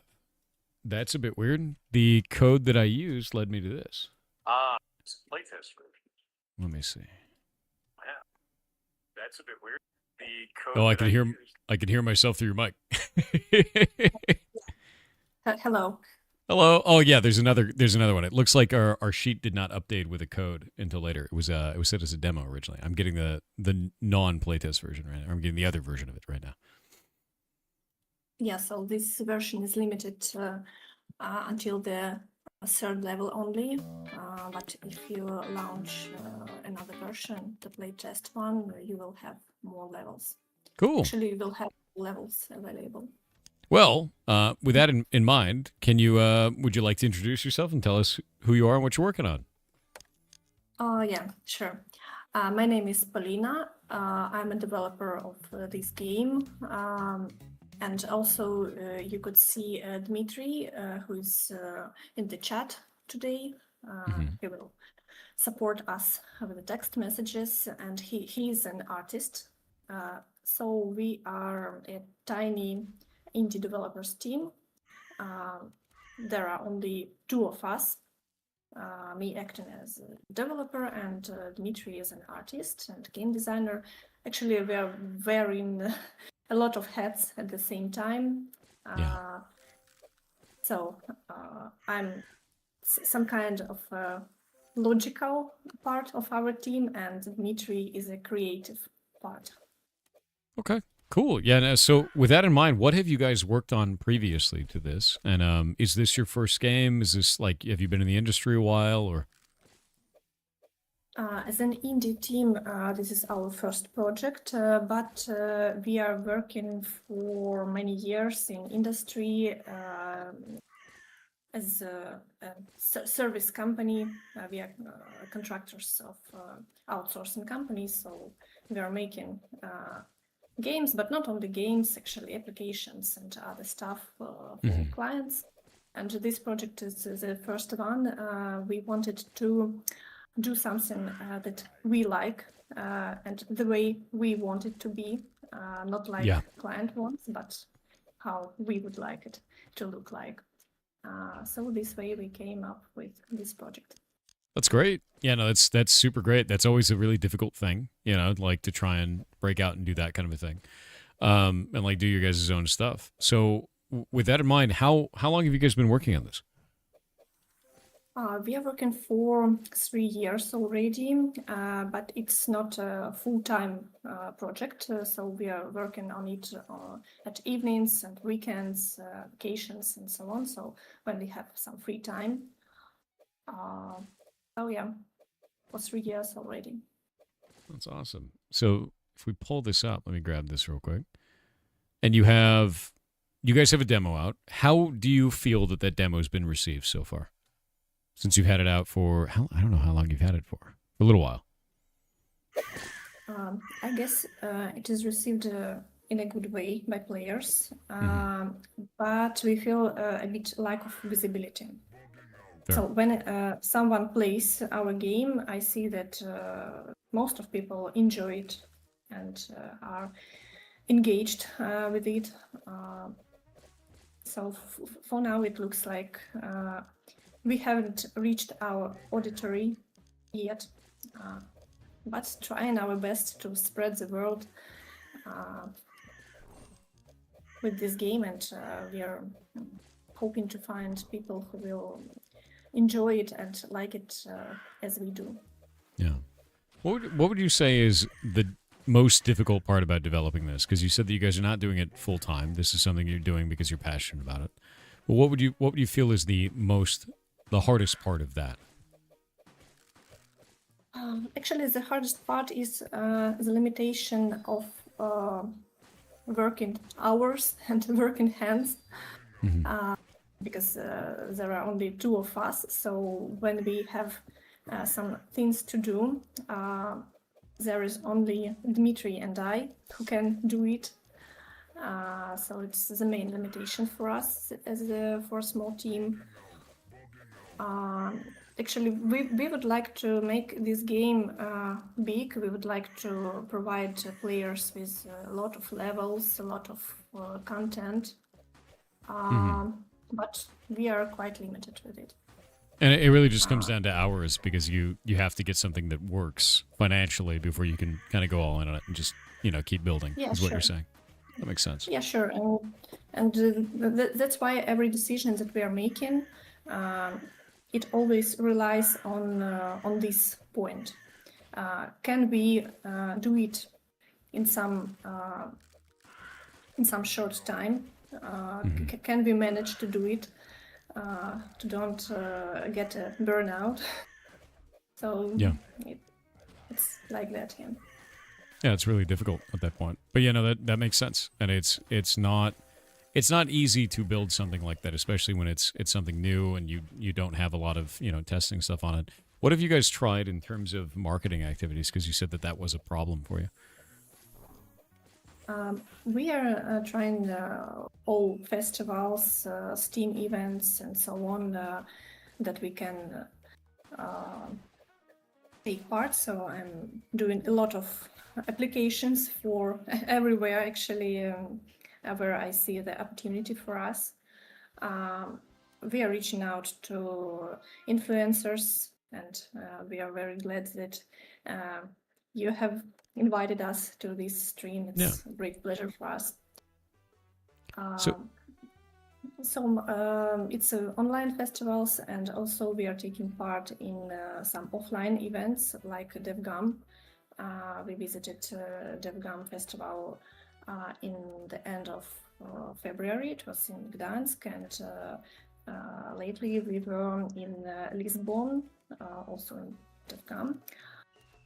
So there we are doing some public playtests. I would not say that it's a big effort in terms of marketing, but it's a very good thing to see how people play our game and to receive some direct feedback from players. Yeah. Would you say right now that you guys kind of have a larger community? Like, what is your community like on Discord? If you have like a Discord community running with this, in terms of size and interest. Actually, we don't have a big community. There are only several persons who are related to our game and who are engaged in it somehow. So we don't have a community for now, unfortunately. Do you have a Discord set up? Do you have all that stuff like set up for you to have that? Should people be interested in the game? Yeah, sure. We have a Discord server. The link is on the Steam page, so feel free to join it. Everyone who is interested in the project. Yeah, here we go. So with that, I'm pretty interested in your guys' design philosophy for this is it's something that you do on the side, something you kind of have fun with. You're building something that you're hoping reaches success in the future. And you have an idea of what kind of a game you want to build, and you just don't have the resources to build all the rest of the stuff that you're trying to do. I'm really interested in like how people have felt when you have shown it off. Have you shown this? You said that you've done it all in like online with influencers and things like that. Have you tried anything in terms of showing it off at conventions, or do you have like a mobile build of it that is possible? Because I did notice a lot of the UI is very kind of mobile centric, or at least mobile friendly would be a term for it, where it's like quite large and colorful, so it's really easy to use for that. So I'm interested if you've ever tried conventions and if you've ever tried making a mobile build of this, if that's possible. Yeah, it's actually our aim. We were initially we have planned to release it on the mobile first, but after that we decided to start with a PC build, and after that move to the mobile market. So actually it is in our plan. We are going to cover as much platforms as possible, and we will see where we will meet our players. Mm-hmm. What would you say right now is the most common feedback that you receive for your game when you do get feedback from players currently? I would say that people say that this game is quite dynamic. It is colorful. The art style is the first thing that everyone marks as a good part of this game. And also people like that it is engaging. They are engaged when they are playing it. I have seen several times how people during the public playtests, they come to our booth and say that, oh, it's a tower defense game. I don't like tower defense games. I don't play them. But when they tried it, they said that, okay, it's a tower defense game that I would like to play because it's quite dynamic and it engages people and keeps their attention. It's actually not the classic tower defense game because we were building it to be focused on the constant involvement of the player. So you have to be attentive, you have to see what is going on the map, to use some special powers like walrus or jumping fishes or some other stuff that is also in the inventory, to collect this eco slime, to earn these eco points, to apply eco booster at the correct moment. So we were concentrated on this engagement of the game. Yeah. No, that's good. That's all really good, like positive feedback. And with you guys putting out the demo, how long ago did you put the demo out, would you say? Since March. Since it's been March. Yeah. And have you gotten a lot of wish lists from that? Has that been like really positive experience so far? How have you felt about this? Not so much wish lists. Actually, we have about 700 wish lists for now. So that's why I'm considering if we are going to release soon, or if we will do our best on the marketing side, just to collect more wish lists, as much wish lists as we can. So have you thought about doing like any type of like on your demo, any type of thing of like surveys or anything like that to see how people feel about it? Because one of the things that's really tough to do, and I can see like your guys' Discord is much smaller, it's really tough to know what you should focus on if you don't have a lot of people telling you. And it looks like you guys might be suffering from that, of like there's not enough people saying, hey, this is the thing that I want to see in the game. So has there been any attempts for surveys or any type of information gathering that you can do from the people who are playing your game to get that?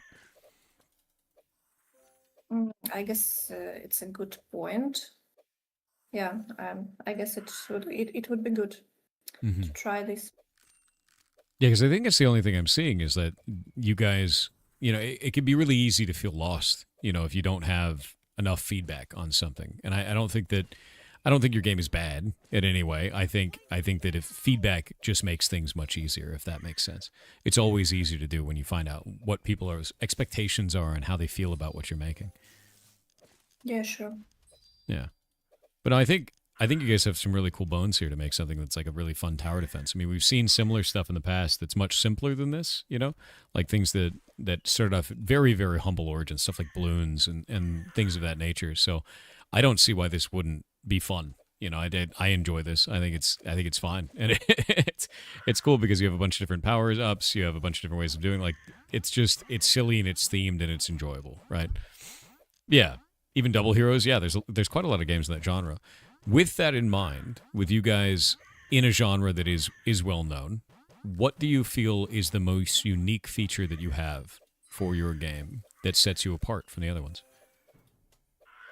I guess that constant involvement of the player into the gameplay is our unique feature, because you have a strategy and you have to concentrate on this part, but at the same time you have to be attentive. You are not only placing some towers and sitting and waiting what will happen next. You have to be attentive all the time. You have to collect these eco blocks, you have to upgrade towers, you have to apply special powers and so on. So this involvement is some, I would say, action part of our game. So this combination of strategy and action, I guess we are standing out with this side. Mm-hmm. That's good. No, I think that's really good. This is going to be a really hard question. I ask this of every developer that comes on, and the answer is always different. It's always interesting, right? And it's kind of like where you think the pain points are. Where do you think your game is not good? Where do you think it is the worst? I guess that I don't guess. I know that we have several technical bugs that you have mentioned. Actually, bug with sound. It can be too loud or even not hearable. So it's some things that I'm trying to manage from the technical side. And actually it comes from the nature of the game, because it is a web-based game actually. So it's made with a Pixie.js and it uses a web browser API for sounds and so on. And these problems, they come from this side. And we are wrapping this web build with special wrappers to have a PC build or mobile build and so on. So this thing is quite limiting for us. So I guess yes. And also the thing that is not very good or not so good as I would like it to be is the UI side actually. Because this is some part that I'm not so good in, the UI development, UI UX I mean. And Dmitry, he's a very talented artist, but also not a UI UX designer. So it's some kind of a field that is not covered with our best skills. So I guess that UI side is not so good too. So with that in mind, right, like you guys have that kind of weakness you have there, right, where you're talking about that. What made you guys want to use this engine to work in this? If it's difficult to work, did you know that it was difficult to work with before, or was it's something you learned a little too late into the project and now you have to deal with it? And that happens a lot either way. It comes from my experience because I'm a web developer actually, and I'm a web games developer also. So I'm working on web projects in my full-time work, and I have made several web games. They were much easier than this one. So this is the first relatively big project made with this engine, so it comes from my experience. I think that developers should use those technologies that in which he is the best. Because I could take some new technology for me, but I'm not sure that it would be a best decision. Not sure it would work as well. Like for you guys' team. That makes sense. Yeah, no, that makes complete sense. Try to get through this level at the same time. How many levels are in the game overall, by the way? 10 levels. So it's already, and actually it's the first map and a single map for now. But we are going to add one more level for this version. It will be available after the story ends. The story actually ends on the 9th level. And after that, we are going to throw player to some kind of a portal to the separate level, which will be replayable. So it will be some kind of a survival mode where you can defend from some waves that are randomly generated, and they will be infinite. And the aim of a player will be to survive as long as it's possible. That's cool. I like that. I love the idea of doing the wave-based survival at the end and like making it as, you go as far as you possibly can. Is there some kind of like meta progression that would make the player want to do that? Is there a feature that kind of goes along with this? Actually, if you continue playing, you can earn stars, and also you can earn crystals. When you open chests, you get crystals, and after that you can buy stars for these crystals. And this way you can buy more towers, more special powers, and go to this replayable survival mode to make some experiments. How every tower or every special power works, and how you can combine them together to make some strategies and so on. And also we are going to add more towers, more special powers, so it's something that is in progress that we are working on. Oh, I see all the powers here. That's cool. I dig that. Yeah, heck yeah. Yeah, no, this is really neat. I like all these different powers in here. So all of this is just earned through playing the game. Is that correct? Yes. So you're receiving crystals, buy stars for these crystals, and after that, for these stars, you can buy more cards and special powers. So if you're playing more, you're earning more crystals from the chests, and this way you can build your deck. Yeah, that's cool. I like that a lot, actually. Well, with that in mind, what is it you guys are focusing on most to reach your 1.0 right now? What is the thing that you guys have to build more than anything else? Where most of your development time is going currently? Currently, it's the polishing stage. So we're trying to polish as much as possible this stuff that we already have. And after that, we are going to focus on the survival mode, so on the next level, which will be replayable. And the next thing, it will be the content. Special powers, new towers, and so on. That'll be the whole goal at that point of just powers and towers and making new levels and everything like that. What is your end goal in terms of levels? Like, what do you guys want to have at 1.0? Because you said it's 10 right now, but how many total are you looking for at launch?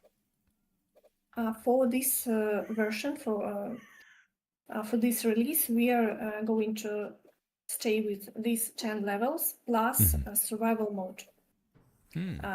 So just the that's whole 10 the- levels, nothing beyond that. Got Yeah. it. And then the survival mode. Yeah, it makes sense just in terms of our limitations, because if we are going to add one more map, it will take 3 years more for us. Oh, probably not 3 years, but it will Quite take a lot of time just to draw all these maps. Because And that's really artists just are- limited by you guys not having the resources that you need to focus on it. Is that correct? Yeah, so we are going to stay with current number of levels plus one more survival level, and after that we are going to launch, and we will see how it's going, and if we will have enough resources to continue, sure, we will add more levels, more maps, and so on, and more content. So, with all of that in mind, you guys are building this out. You want to do that. I know this is going to be a really difficult question because you're a ways out from launch, right? You're still building everything. What do you think you'd want to sell this game for? What is the price you're looking at? If you don't have an answer for that, that's also totally fine. And if you'd like to ask chat, that is also totally fine. I guess it will be about $7-8, something like that. With the content that we already have, I guess it will be a good price. What do you guys think in chat? What does the community think? Well, Walrus. Sounds reasonable. 5 to 10. Uh-huh. 7 is Yeah, always I good. see. Yep. Yeah, 5 to 10. Go 10. 5 to 10. Everyone's just saying 7. It's hard to tell once you say the number 7. Chat goes wild. It's impossible to know anything. It's quite funny. So chat looks quite promising for us. Yeah. No, that's quite good. 7 days low, but the more stages definitely put it up to 10. Yeah, I think that's the biggest thing is tower defense is really it really kind of hinges on that game mode you have at the end, right? Because I play a ton of tower defense games. Massive amount. I play them on mobile, I play them on PC. Like I love this genre quite a lot. And the idea of like level-based tower defense, it kind of ends. But if you do a wave-based survival at the end, the gameplay of that wave-based survival kind of makes or breaks your end game for a game like that. $7, it's a no-brainer. I'd buy that, like no problem. But like, I'm interested. I'm really interested to know what your guys' end game feels like, because that's where the meat and potatoes of a tower defense is for me. If you have something like that, because that's a cool feature. I think it's a really cool feature, actually. Oh no, I'm gonna die. It's too many dudes. But yeah. Yeah, everything is working on this build, by the way. Your guys' other version that you sent over. Seems quite good. Maybe like weekly challenges, something like that. Stuff like that is pretty neat. Yeah, I mean, do you guys have any ideas for stuff like weekly challenges or daily quests or any of that kind of fun stuff for tower defense? Because it seems like that would work out really well. Community-based challenges or anything along that.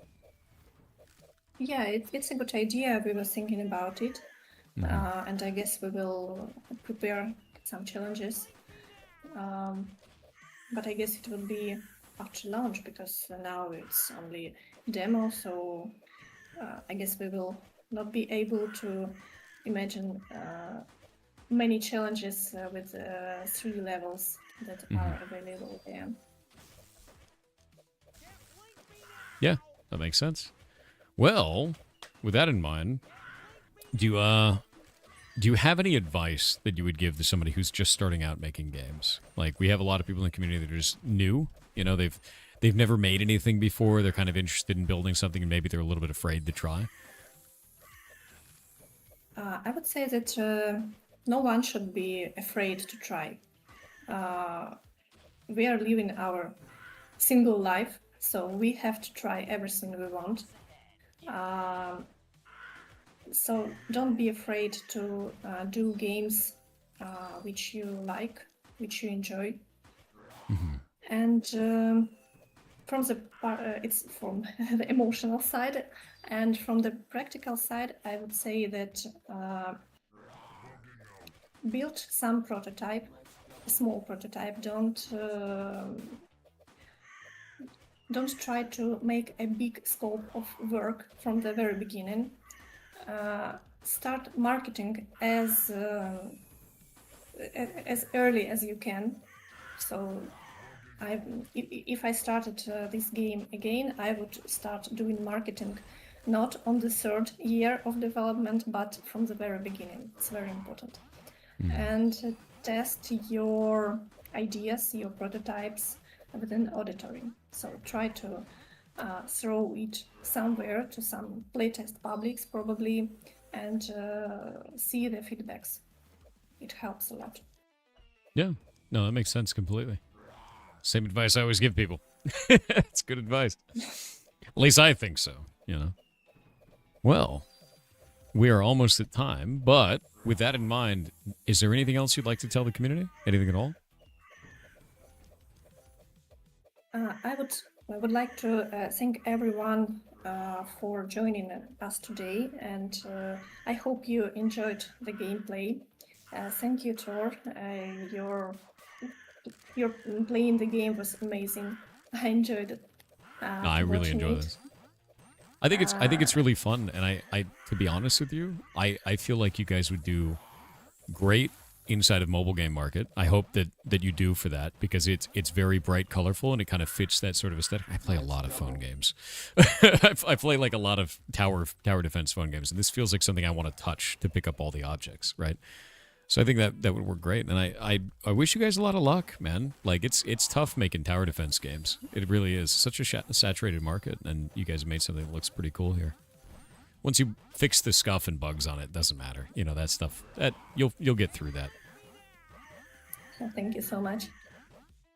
Absolutely. I'm gonna lose to this NPC. Or maybe not. Maybe I get to live. Try to beat this nasty boss.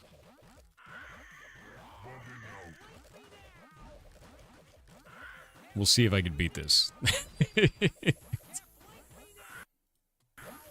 You think it would do amazing on mobile? I agree. And it's one of those things, like, I find a lot of the times people don't realize, like, mobile game doesn't mean, it's not a bad thing at all. It's a certain style of kind of interaction, right? And there's a style of interaction here that is very reminiscent of, like, touchscreen sort of gameplay. And I like that. And I think that works just fine. I think it works for that. Like, really well for that. Well, there we go. I did it. So, with that in mind, if you guys are interested in this, which I hope you are, wishlist it. Do it. Wishlist the video game. There it is. There it is. Wishlist the game. The biggest thing about this is free for you, right? Like, this is a dev studio that needs eyes on their stuff. That is one of the most difficult things they can get. And if you wishlist a game, it's free for you to do, and it tells Steam to show it to more people. It is one of the best things that you can do for an indie dev. It is like upvoting on YouTube. Works the same way. Anytime you leave an upvote on YouTube or leave a comment on YouTube, works exactly the same way. Tower defenses are awesome. I agree. And they're rare. It's hard to get more tower defenses out there, especially ones from, you know, kind of smaller studios that don't have a lot of visibility. So this is the best thing you can do. Tell people about it. Wishlist the game. Go and play it. Give them feedback. That's the other thing that's really tough. You guys said that you have a smaller Discord. I went and looked. Here is the link for their Discord. Let me grab this real quick so you guys can have this. Their Discord. Yeah.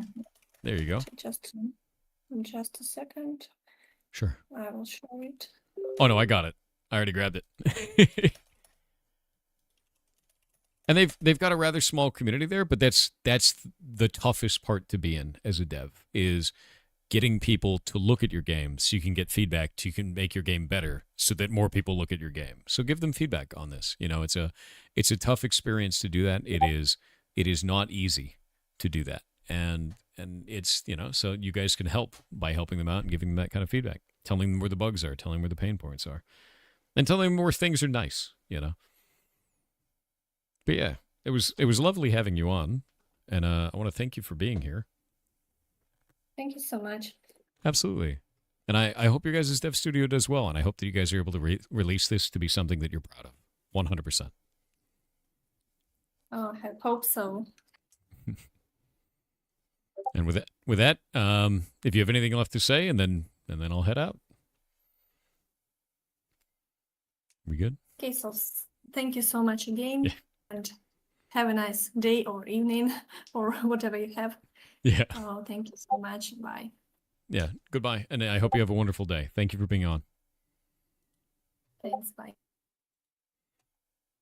Really cool game. Like it's so hard to make a tower defense that is compelling for people, and I think that their route of going down like powers on this makes it really fun and active. I would play the living hell out of this on phone. I think is how I feel about it a lot of the times. And it's tough. It's really tough to get people to be interested in tower defense. It is really tough. Yeah, happy Christmas Eve, Unc. Happy Christmas Eve. Yeah, no, it's really tough, man. Like it's not an easy market to be in. It's not easy to get people interested in that style of gameplay. But they're fun. They're fun games. Dev sounded cool. Always trying to support my fellow Slavs. Yeah. Support them. It looks like they have it in different languages too. They have it in English, Ukrainian, Japanese, French, Italian, a bunch of other languages as well. So it's like the interface. They did a pretty low text interface, and this is probably why they were able to support so many, but they have full audio in English and Ukrainian, which is quite cool. Yeah. You're going to play the demo? Good. I'm really glad. Yeah, no, you should try it out. Try it out, and the biggest thing is these guys are suffering from not having enough community to give them feedback so they can make the game better, so you can get more community. So you guys can help them a lot with that. You can help them a lot with it. So talk to them. Be part of their Discord. Give them feedback. Anything you can do to help those guys out, just to get them information, Yeah. So hope you guys have a good time with it. It's quite fun. Anyway, we're going to swap back out, and then I'm going to go back to blowing up monsters. Give them goblins. Yes, the gift of goblins. Give them the old gift of gob. The gift of gob.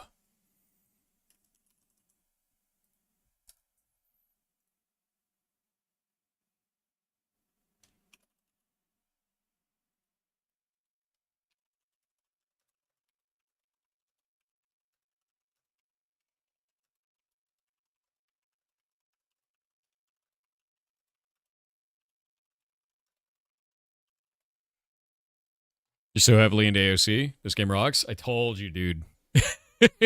I really enjoy it, dude. Yeah, no, it's quite fun. Hug a death for their Discord, definitely. They had 8 people in their Discord, to be clear. They had a very small community there, and that's hard to overcome, and it leaves the dev feeling pretty negative. So I hope they make it, man. That's hard to do.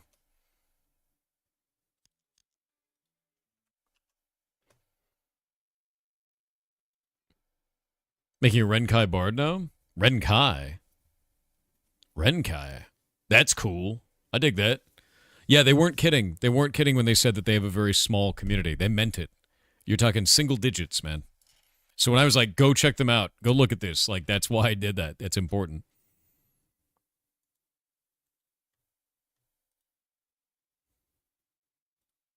There we go.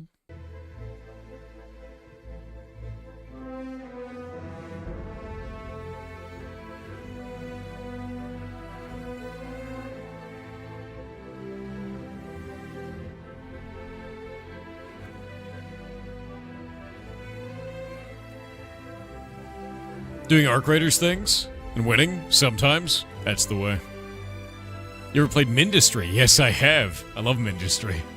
It's a cool game. You ever play Sandship? Sandship's another really good one. If you like Mindustry, you'll probably like Sandship.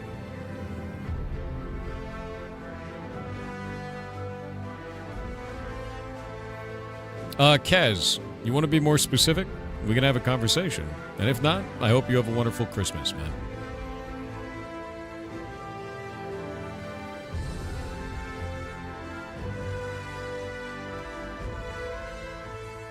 Ugh. All right. It begins. Oh my god, we're still at 10%.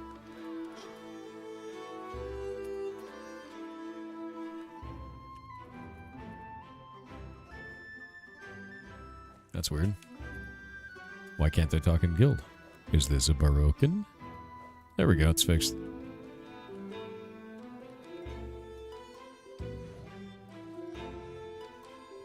Alright, there we go.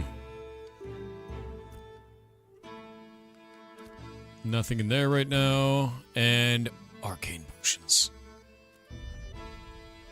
More alchemy. Okay, I have all these scuffed potions now. I don't know what to do with these. They kind of suck. But now I can make daffodil powder. So that's going to be nice. I need... How much daffodil do I have? 63 is what I've got. 63. Alright, TTS time.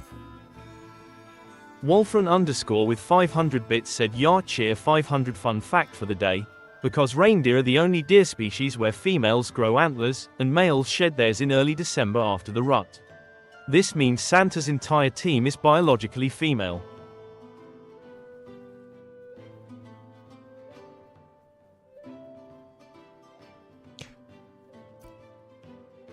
I don't know if that ruins my perception of that. I mean, they're supposed to be... In all the stories, they're like dudes. This would be true. I'm confused. Yeah. Yeah. Life finds a sleigh. Shut up. Yeah. Alright. I believe it. That's bullshit, but I believe it.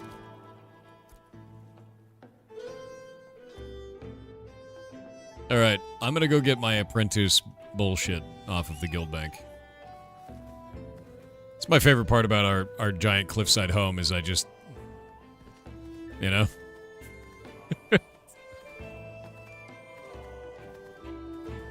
Markovel said to answer your question from earlier, "Sir, I am full of terrors for 2 reasons. 1. I can speak the forbidden computer language, or so I think. 2. Kind of poor planning and some miscommunication. But as of now, 5 hours later, my nightmare, terrors are done. Sleep beckons me. Also, thanks for being a beacon over the last year. Your streams have helped me over the last year. Have a Merry Christmas and keep on streaming." I will never stop streaming, and I hope you have a wonderful day, man. Yeah.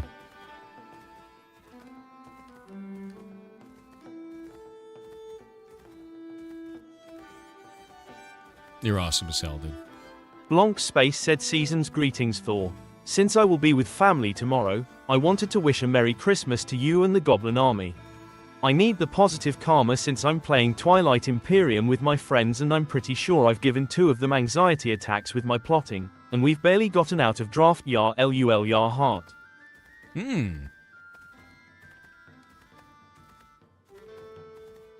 Twilight Imperium with your friends? That's fun. No, that's super fun.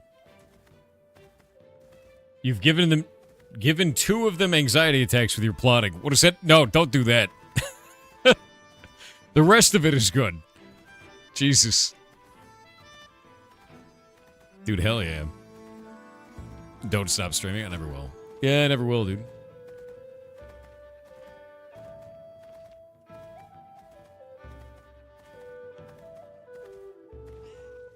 Reindeer are a species of deer that both male and female have antlers, but in all media depictions of Santa's reindeer, they usually have the biological properties of the common white-tailed deer.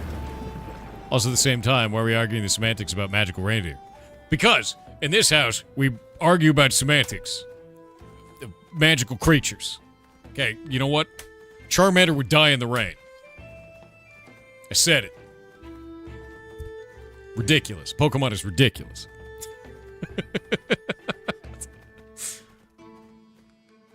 See? There you go.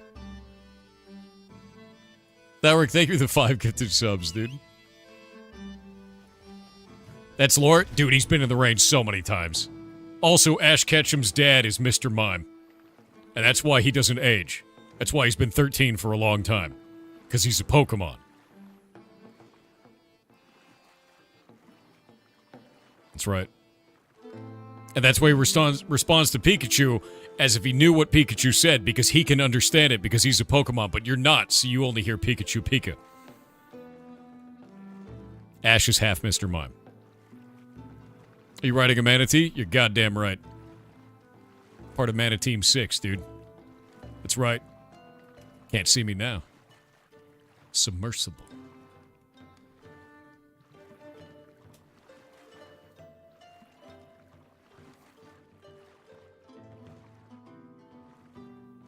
That makes so much sense now. Yeah, it's over. Ruined all of Pokemon for you. What is that? What is that? Z Emperor, dude. Some weird guild. Nurse Joy is a Pokemon? Dude, 100%. Yeah, Nurse Joy is definitely a Pokemon. Or a clone. Pokemon clone thing. Yeah, it's a hell of a TED Talk. You remember those Polygon videos that Brian David Gilbert would do? Remember those for Polygon when he worked for them? And they were like amazing. That whole rant that I just had, I wish that was a Brian David Gilbert sketch. Because he would take it to such an extreme that I would probably watch it 5 times. Does he still do stuff? Is he still making stuff? Yeah.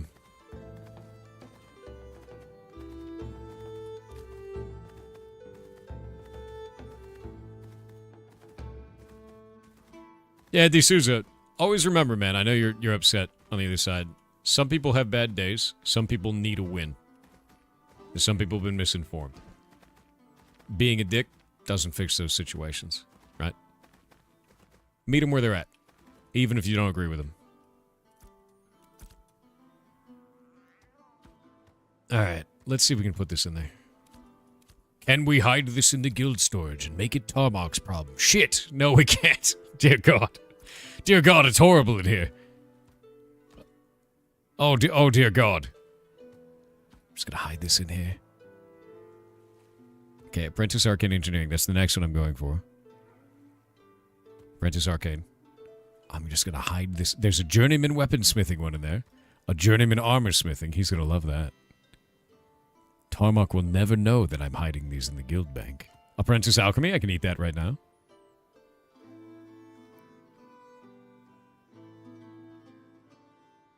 Cooking. Alchemy. Hide this in here. Arcane Engineering, very good.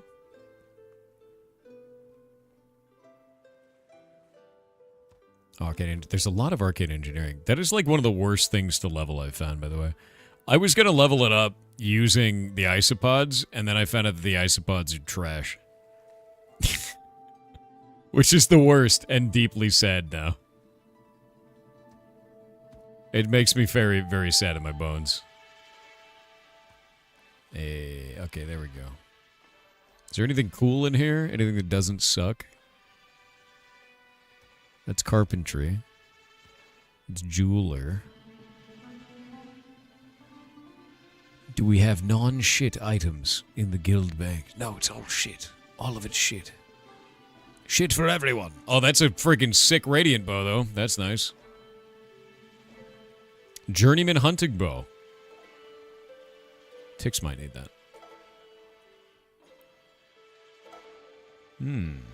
Is it weird that you won't share data with ChatGPT? No, dude. I think ChatGPT is freaking obnoxious. I don't think it's weird at all.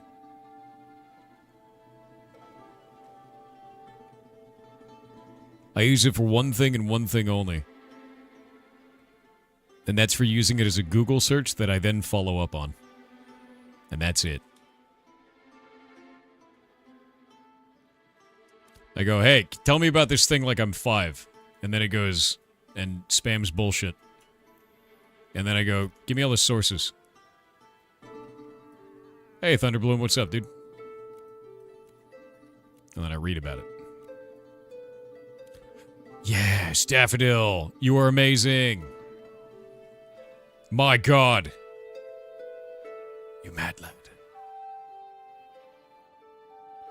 I'm gonna go turn that into healing potions. You're amazing. You're incredible.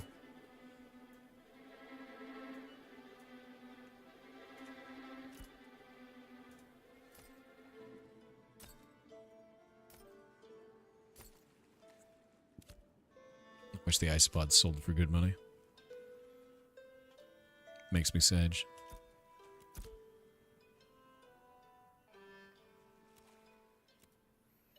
Okay. Put those in the guild bank.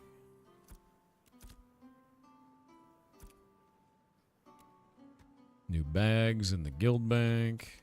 And then I have to go open this again. Access my storage and then close it so that I can use right click again.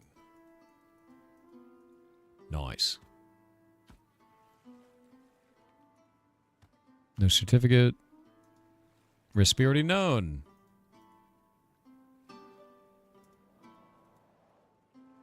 Alright. These we can wait on. This one I can put back in the guild bank. There's a really interesting bug where if you open the guild bank, you can't right-click on items to put them in the guild bank, but it also breaks your right-click on items forevermore unless you relog or open up your own personal stash, and then you can right-click on items again. It's great. It's a great bug. I bug reported that one yesterday. That was fantastic.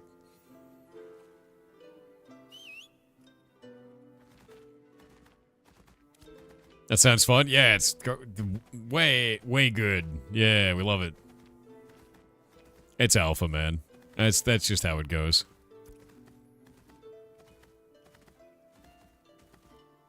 Apprentice Arcane, Apprentice Arcane, Journeyman Alchemy, Apprentice Arcane.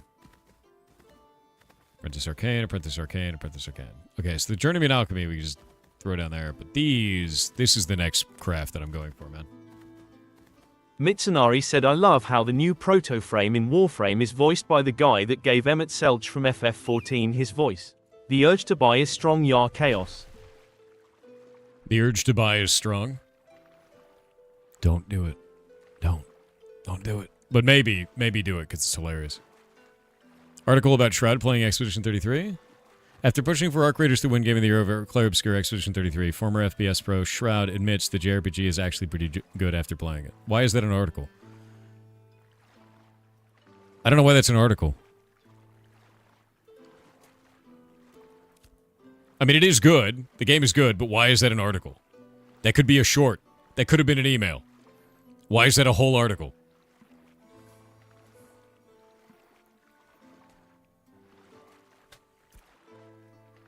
I'm glad Shroud played it, by the way. When he said that he wanted Arc Raiders to win over it, I was like, dude, you gotta play it. You gotta play it before you say that. Because I played both, and they're both amazing games. And I think he just wanted... He wanted a game for his people to win, dude. He's an FPS player, right? He's a multiplayer shooter player. And like, to be honest with you, he's right. Multiplayer shooter games never win shit. So, I could totally understand where he's coming from. 100%. I still think Expedition 33 is my game of the year, but that's subjective, right? Yeah, FPS games need to win, and I understand where he's coming from. I think people turned it into some weird drama where they're like, Shroud hates video games. Well, it's just like, it was stupid, right? But that's the internet. The internet's dumb. News wants nothing more than cause and report on drama. Can't stand it. It's dumb. It's just like a waste of time. I'm just glad he played it. I'm glad that he took the time to go and try something that's outside of his normal wheelhouse, and he enjoyed it. So that's cool. Yeah. Everyone wants their own thing to win. I know, right? Anyone telling you otherwise is selling you something. Like 100%. Do you have any thoughts about Windows getting rewritten in Rust? What? Wait, what?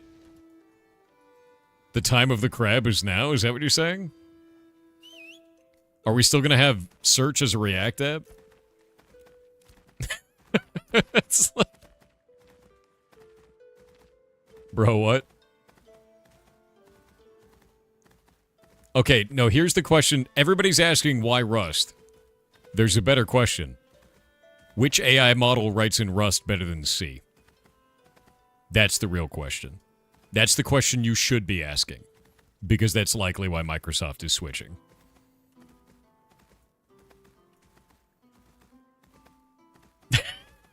But no one's asking that question, are they?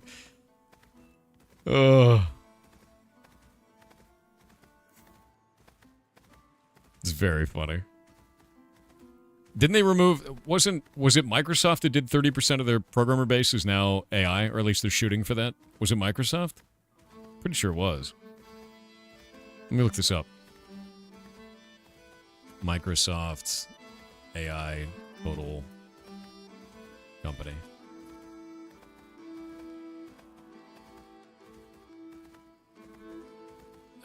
Yeah. Where's that? Yeah, and it's really showing. I know. I think my favorite latest Microsoft update for Windows was when they broke localhost. That was cool. That was really cool to log into my computer for about a week and have literally none of my tools as a streamer work because a lot of them set up localhost servers to interact with each other. And they suddenly didn't work randomly. That was cool. I loved that update, and I thought it was very good. Thank you, Microsoft. I am very impressed with the direction of your company.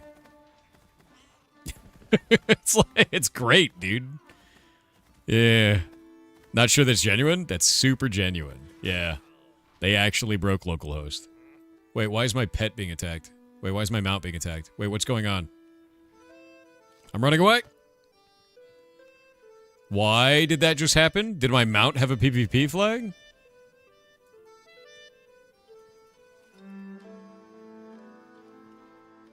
What the... What? I think my mount had a PvP flag. That was weird, man. No, that sucked. By the way, those Sunfire longbows are going in global for 10 gold each. Which is hilarious.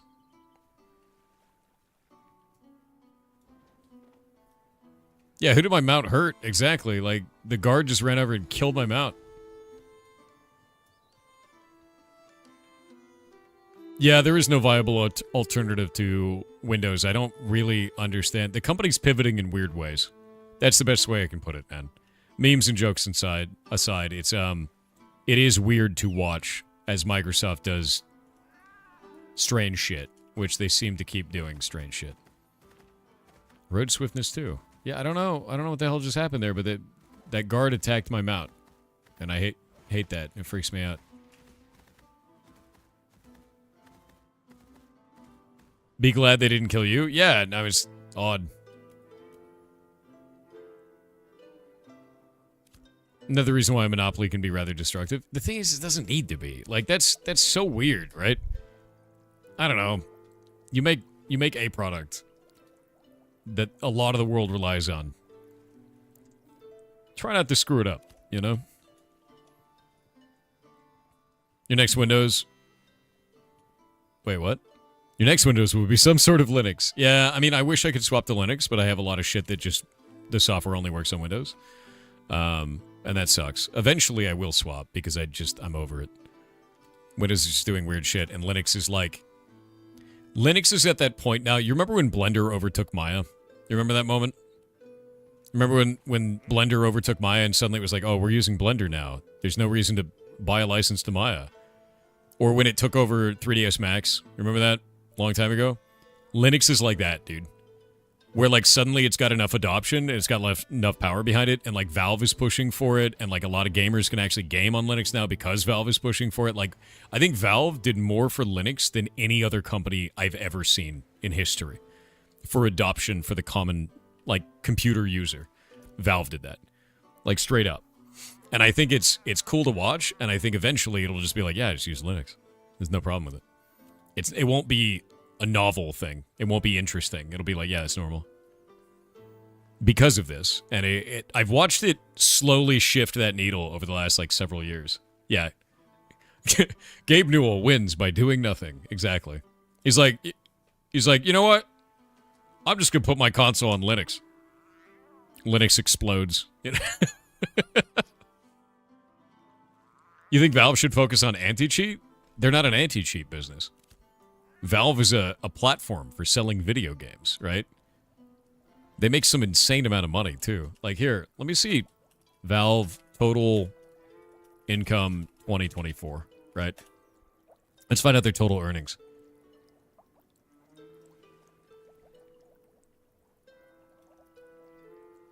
Bro, Valve's estimated total revenue in 2025 is $17 billion. Valve, how many employees? It has 300 employees.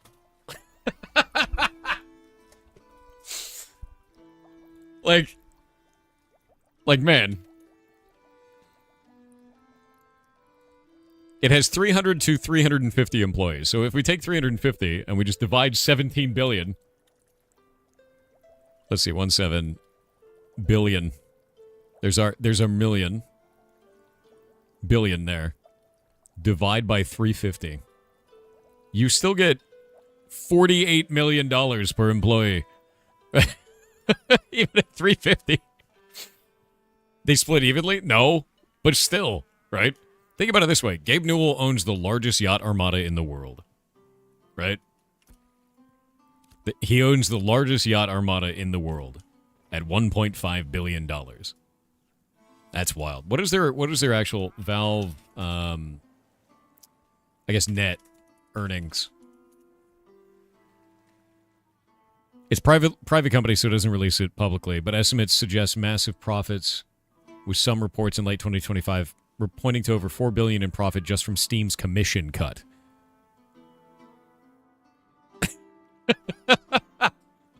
So 17 billion is the guesstimate, and 4 billion of just Steam's commission cut. Yeah, no. He can put his console whatever the hell he wants. Steam and Valve are noted to have the best revenue per employee of any company. They don't split evenly, but the employees are compensated very well. Hell yeah, man. That's one of the things that I try to do for our staff, like the mods. Even though I'm the CEO, I don't make a huge amount over what the mods make. A lot of CEOs will take like 50 to 100 times. I do 2. 2. And that's it.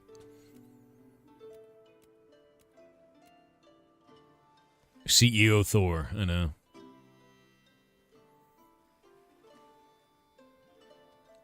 Yeah, I do 2. And I think for me that felt fair because I stream 12 hours a day, which is a meme, right? They don't have to work that long. No, that's not. They work a normal 40-hour, man. Yeah, the Thorperation. Trying to. Lost Soul. The only way you can do something like that is if you build a marketplace. There's no actual way to do it otherwise. If you build a marketplace with passive income like that, you can build something like that. Streamers can't do that. Streamers are made of... Basically, the only way you make income as a streamer is when you're live, right? Which is tough. Yeah. Bro is CEO, but spends all his time playing video games. On it. Hell yeah. Notarized siege contract. Wait. I can do a siege. The siege. Steam is down? I don't think so. Is it? I don't believe it's down. Okay, let's look at this. Arcane engineering. Excavation kits. I need zinc fragments, copper fragments, and unprocessed wood. That sucks. Scalp hook, not happening. I don't even know what the hell that is. What is that? Glintic residuum. No. Focus final touches. I need 1 billion of these. That's not great. That's not happening. It seems like the only way to level is wood and stone. Which sounds awful. I mean, you're building a company that takes care of your employees in a fair and equitable manner. I try to. The moderators are actually full-time employees. They make, like, their salaried income, and they also get vision, medical, life insurance, and dental, and therapy on a $50 copay. It's the best that I could possibly get for them, basically. And I'm on the exact same plan as them. It's not like they get the silver plan and I get the gold plan. We have the exact same amount. Wait, what is this? Do you not want these? Are you guys just handing me this stuff because it's insufferable to craft? I have a deep concern. I have a deep concern that that is the case. I am constantly nervous about this. Excavation kit. I need copper fragments next and unprocessed wood. So we have 35 of this. I need 35 copper fragments. I don't have a way of processing copper out here. That sucks. Steam store is down? No way. Really?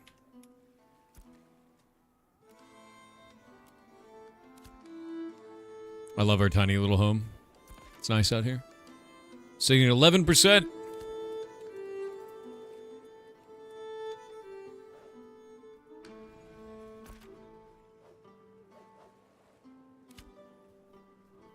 Second time this week. I wonder why. Can't launch AOC because Steam is off right now. No shit. That's horrible.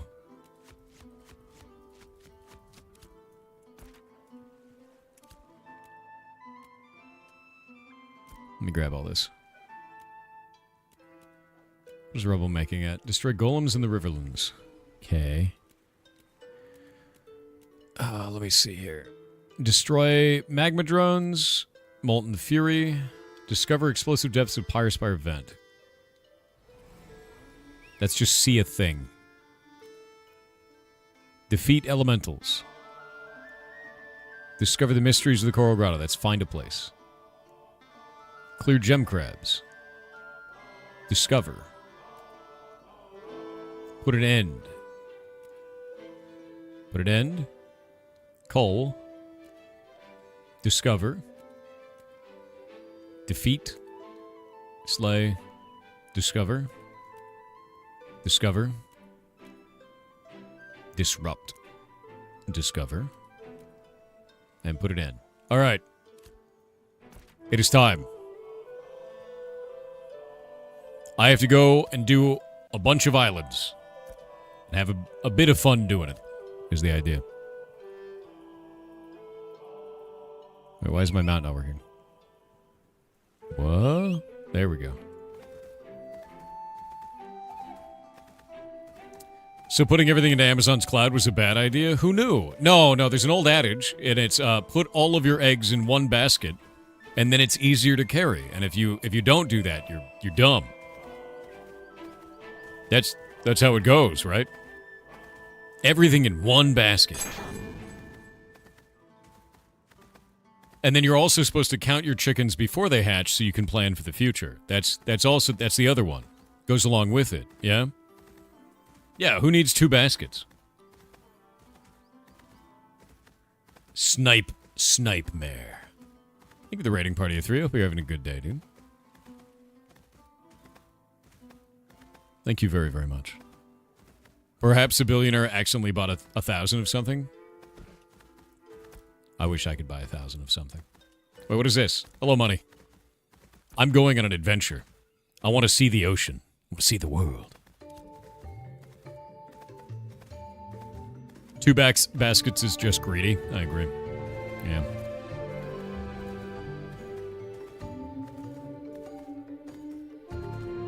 I wish when I right-clicked on a piece of gear, it would swap that gear with the same slot that I right-clicked that gear from, but instead, it puts it at the top of my inventory. Which is really annoying.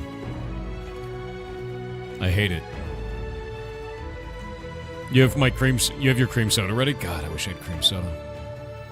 I haven't had a soda in ages. Actually, no, I had a ginger ale the other day. As a treat. Yeah. Shady Pyro said Joeva has the tailoring building so you can get new recipes. Might be better to go that way and upgrade. I might.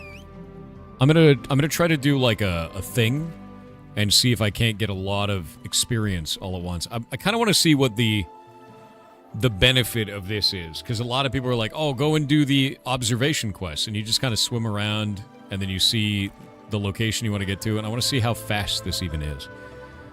Where we go to each location, we just look at it. Because what I might do is I might buy a boat. And the reason why I might buy a boat is because if I get 80 of us, and we all get the same quest to go to a location and not fight anything, and I just bring everyone on the party boat, and we just bring everybody out to all the locations, and then go home and then turn them all in, we get 80 times that amount of experience as turn-ins for the guild. And I think that would be really interesting. What is that thing you're on? That's a manatee. Otherwise known as half of the Mythbusters. Yeah. Yeah, he's going, dude. Yeah, I might do a cruise ship, right?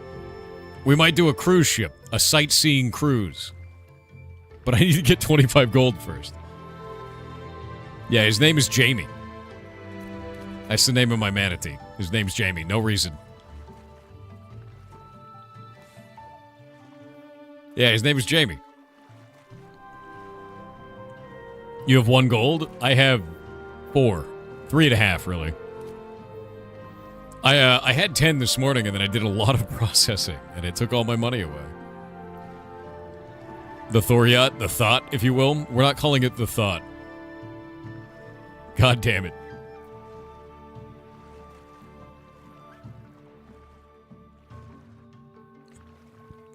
Cruises by Thor. God damn it.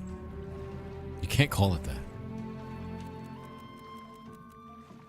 You can't say that. You miss boiled chicken? Same. Maybe one day I'll be mayor again. Maybe one day Brian Barrel will be full. Not today.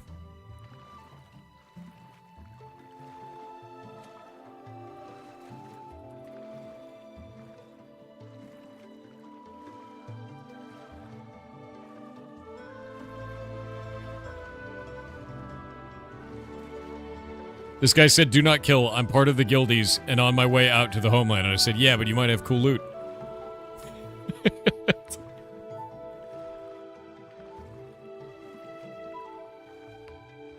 He just said, lol, true. I have a question for you. What's up? What is up, Tix? What is your question? I'm out here in the ocean thinking about cruise ships.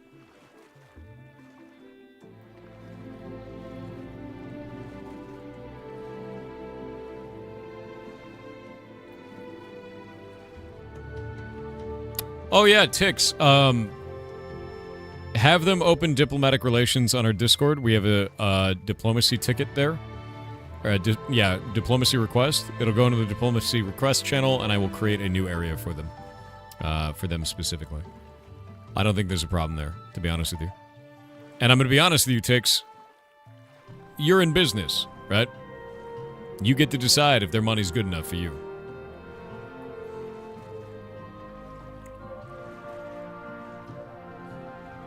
And you also get to decide if you want to put a tax on that. That's up to you, man.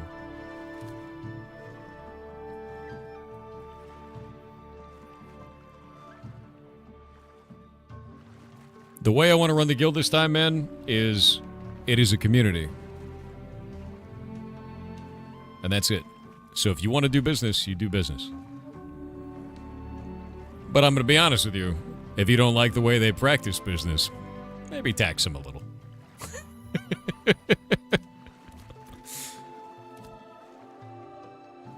That's like one of those things of like, okay, so normally I sell this for 4 gold, but have I got a deal for you?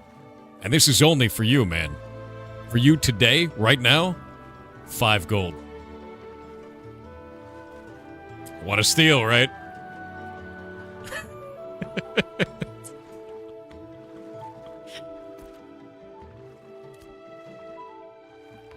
That's the way you do it, man. And it's just because I like you so much, you know? That's the way.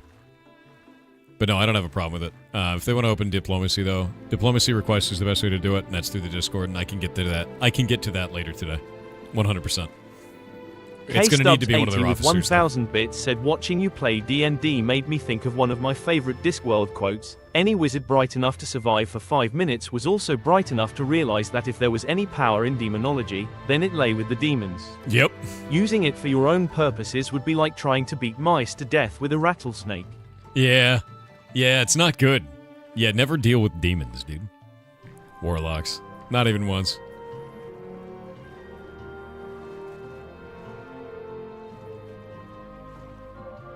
Red__VT with 500 bits said, "Yar cheer 500. I come today with some old ARG that I love.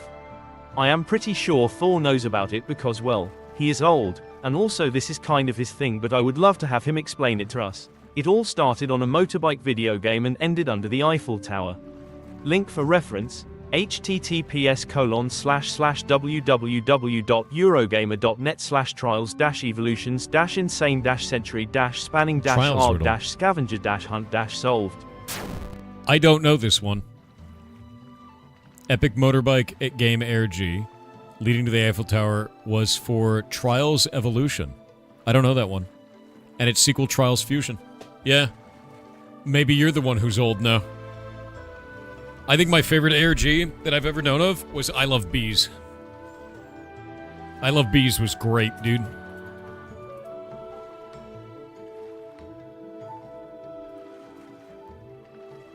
And it's sad. Do you know why it's sad? Do you know why I'm very sad about I Love Bees, man? Because that was Bungie. And I hate what they are now. Makes me really sad. I miss that Bungie. Yeah. Really do. Bungie still has great ARGs. They might. But they got real shit business practices now. It makes me sad, dude. I just want to play Destiny 2. That's all I wanted. You know? Yeah, they've really shit the bed. They've shit the bed enough that, like, I have been a fan of Bungie my whole life, right? Like, I love Bees. I've played basically everything Bungie's ever put out. I got into FPS games because of Destiny 1. Loved it, right? And then I watched them, like, over-monetize and over-monetize and over-monetize and over-monetize to the extent that I was like, Jesus Christ, I don't even know who you are anymore. Stop it. And it just made me not want to play any of their stuff anymore, dude. I just can't now. And then this shit with Marathon. God damn it. That made me so mad. Yeah. You switched from Sony to Xbox because of Bungie. Fair, yeah.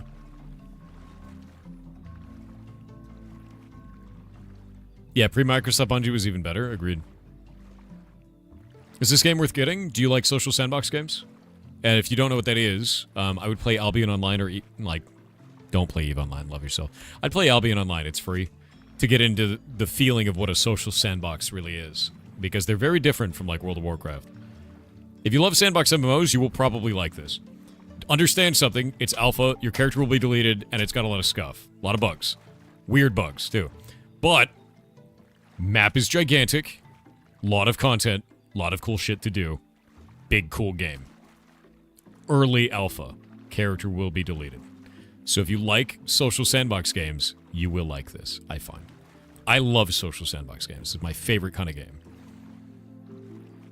Yeah. You would survive the whole Australian humor one? Well, I love Australian humor, dude. It's my favorite. I'm slowly learning a lot of Australian slang as well. Like Wheel of Goon. Or Tiger Toast. Fairy Bread. Drop Bear, which are their children. Yeah. An Australian child is just an Australian adult with even less filter. They're vicious. It's like Kuno and... You know, have you seen that kid? You know the kid Kuno? In Disco Elysium? That's an Australian child. That's what that is. Yeah. It's the same. That friggin' kid, dude. Rips you apart. Kills you with his words. The first time I played Disco Elysium, I played it on stream, everyone was hyping it up. And I walked up to Kuno and he insulted me, and my character had one mentality or whatever the hell it was, and he was so insulted he died. And I got a game over screen. And I just started over from the beginning of the game. That was the end. Like, I got insulted by a child and died. That was my Disco Elysium first run. Yeah, Goon of Fortune or Wheel of Goon. Who doesn't know what that is and thinks that I'm saying something horrific?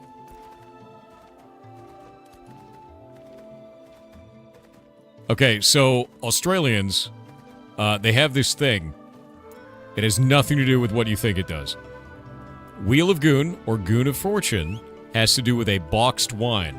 And if you open a boxed wine, there's a bag in it that looks like it's from space, because it's silver, and that has the wine in it, and it's called a goon bag. I don't know why they call it this. They've called it this for a long time. So then you take that bag and you put it up on a Hills hoist, which is where you dry laundry. It's a big, like, thing that looks kind of like an umbrella, but just solid metal. And you spin it, and whoever it lands in front of has to drink from the goon bag. And this is called Wheel of Goon. Australia. It's also really cheap-ass wine. Like, really cheap wine. So, that's what it is. Yeah. Slap the bag, Wheel of Goon. Yeah. Goon of Fortune, Wheel of Goon, that's what it is. Also, I eat Vegemite. I love Milo. I love doing Tim Tam slams. Love me a Tim Tam, by the way. I ate all the ones I have in my house. You gotta bite the corners. What else? What else is there? Marmite fails compared to Vegemite. I'm sorry. Like, there's no way to get around that for me. Effectively, I'm trying to be as Australian as possible before I go and visit Australia, and I feel like I just merge with those people quite well. Yeah, they're great. Yep. I like Bluey. That's true. The reason why I like Bluey is because it reminds me of Animaniacs in one way, which is it's a kid's show that has adult jokes, which I think is very funny. Yeah. There's only one thing that I need to understand about Australians, and Aussies, you're gonna respond to me on this. Why do you call it Melbourne instead of Melbourne?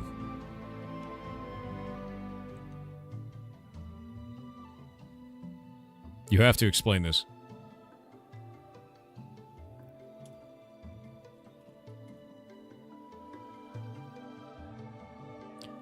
What do you call the Bourne identity? Now what? Now what do you do? How do you handle that?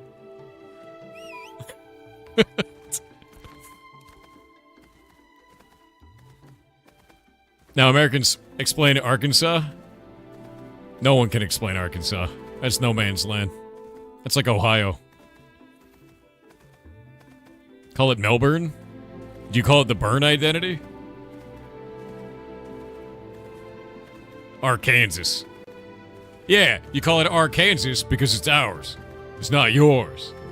USA. USA. That's the response you have to give. That's the way it works. Basically, if you want to understand American culture, if you're asking, shut up, eat a hamburger. And anything else is just chant USA at it. And you're good. That's how it works here. Yeah. Yeah, stop talking. You're using too many syllables. Stop talking. Keep eating. USA. USA. Also, our favorite day of the year is blowing up the sky. We're definitely not celebrating the British by doing so. Okay, we kind of are. But only the fact that they're not here anymore. What did I start? America mode. You started a little bit of K-Kona, brother. That was about it. America. America. Yeah, if it works, don't fix it. USA. USA. K-Kona, brother. What's America's favorite tea? In the harbor. Oh, that's scary. Why is his head so big? His head is way bigger than his body should be. Yeah, that's weird. It's like he's got big head mode on. He's a Senna giant.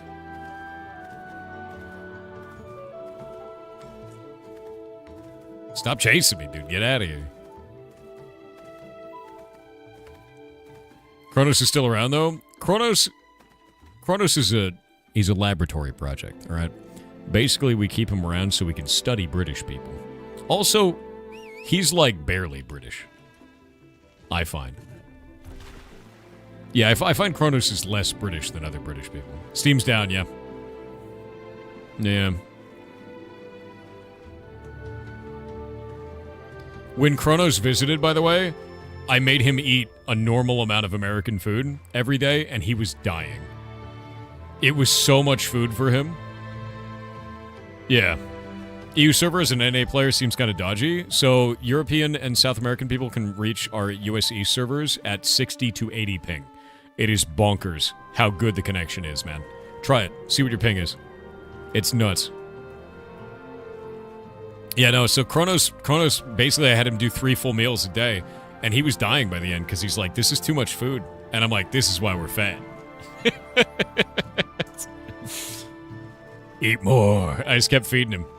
And I tried to get him stuff like barbecue as much as possible. I was like, yeah, get that brisket, dude. Get that brisket burrito, dude. Get that brisket burger, dude. Just brisket on everything. Everything is brisket. Think about the value. Yeah, exactly. I don't know. I miss Claim Jumper.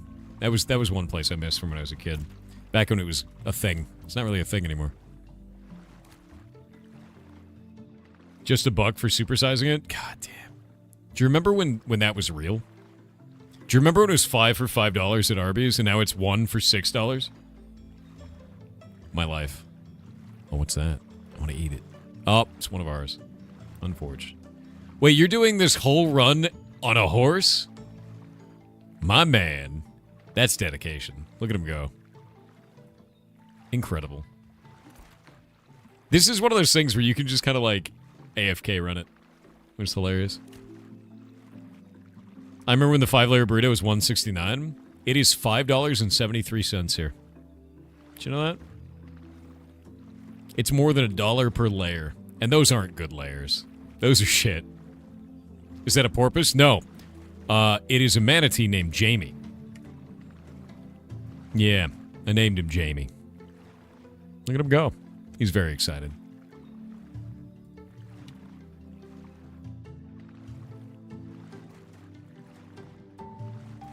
Yeah, he's one half of the Mythbusters. Yeah, that's his day job. Super king size? Like, are you kidding me? Our medium is like your guys' like basically our small is your guys' medium at fast food places if you're in Europe. Your portions are very tiny compared to US portions. We double pretty much all of your portions and then call it a size lower, which is ridiculous. Yeah. Your small is our large, pretty much. Yeah.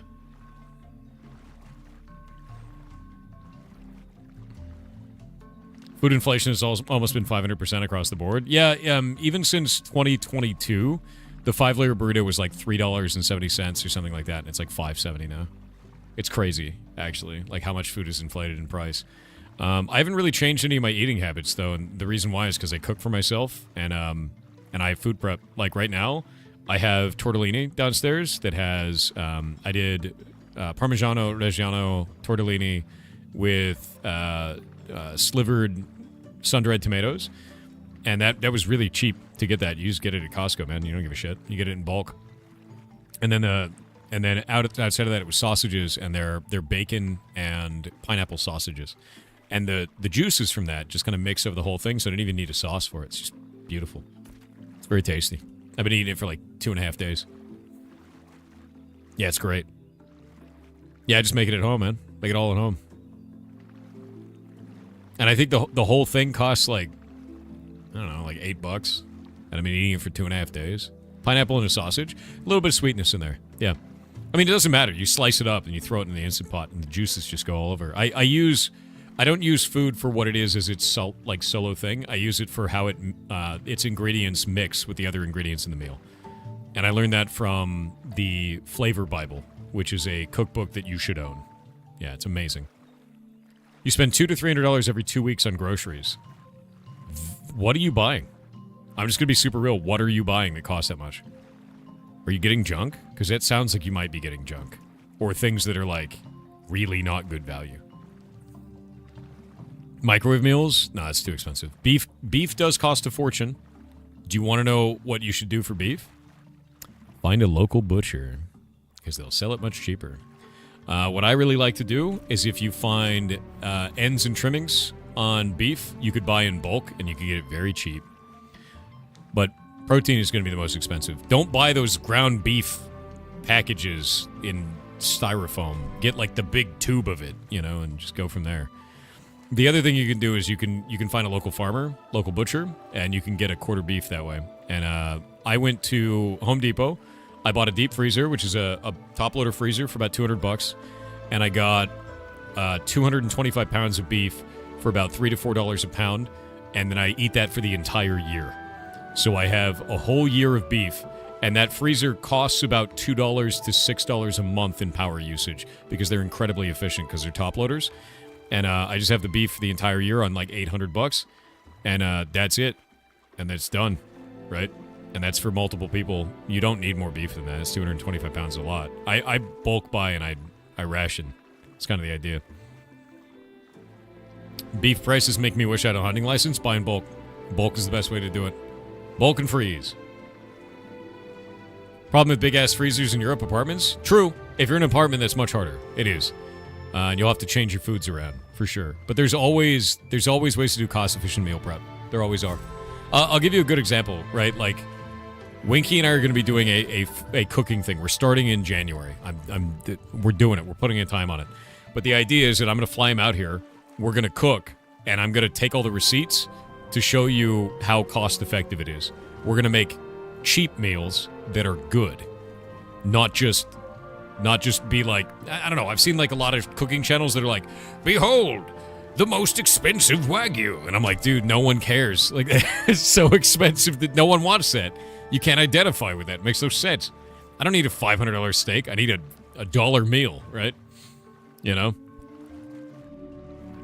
Japanese curry is cheap and good. Yeah, oh yeah. Indian food's super good. Like, I don't know. There's a lot of stuff that's very cheap to make. When Chef stream? Soon. Soon. We either are going to do it live or we're going to take recordings and make a video out of it. I don't know yet. You live off of oatmeal? Fair. Oatmeal's good. Can't do it all the time. Asmongold steak? Asmongold makes the best beef jerky I've ever seen. The $2 steak is effectively beef jerky. And I love it. I love what he did there. I think it's hilarious, actually. I was very suspicious of it until Guga did a video on it. You know Guga Foods on YouTube? And he made a video where he's like, I'm going to make the $2 Asmongold steak. And he's like, holy shit, this is actually good. And he was like, he almost looked visibly distressed at the knowledge that it was tasty. It just made me laugh. I think of Wagyu when I drink protein shakes. I don't think I've ever had a protein shake. 50-pound bag of rice costs like nothing compared to the instant crud? Yeah, agreed. Don't get instant crab. Instant crab. Don't get it. What are you? Oh, you're scary. Yeah, that's a scary dude. That's a level 30 2-star pirate, dude. No way. Guga is a lunatic. He is. The stuff that he does, he's like, today we aged this steak in applesauce for 54 years. I went back in time and had my grandfather start the experiment. And I'm like, what are you doing, man? Stop. Stop the video. Stop it. Man's a menace. He's a complete menace. He's the Nile Red of steak. He is. Dude, he is actually. That's the best description I've ever heard. Guga Foods. Guga is the Nile Red of steak. Done. Phenomenal. That's hilarious, man. Oh my god. Did you get the ferrets Christmas gifts? No. We're gonna have a whole play day for them, though. There's gonna be a lot of stuff for that. I think Shay has some Christmassy stuff to put up in there. Pretty sure. I'm gonna be honest with you, and I know this is kind of weird, I don't really celebrate Christmas. I find that Christmas, a lot of the times, is more about stuff and less about people, so I spend it with people. That's all. Yeah. I just don't care about the stuff. You know? Yeah, merry consumerism. I know. But, like, that's... Yeah. I just don't care about the stuff, man. You can replace stuff. Can't replace people. Merry consumerism is hilarious, though. This is a fun little route. This is nice. Going out here and just being able to see everything. I really dig this. And Thanksgiving? Thanksgiving's about being fat. That's what that's about. Like Thanksgiving, if I didn't gain 5 pounds at your table, I did it wrong. Like, straight up. Yeah, it's Fatsgiving. It's Fats taking, is what it is. I'm here to take fat. Just take it all. It's mine now. Not giving it away. Taking it. Fat's thieving, dude. 5 pounds, try 10 pounds? I think I'd die if I ate that. I'm only 185, dude. If I gained 10 pounds in one meal, I'd probably be in the hospital.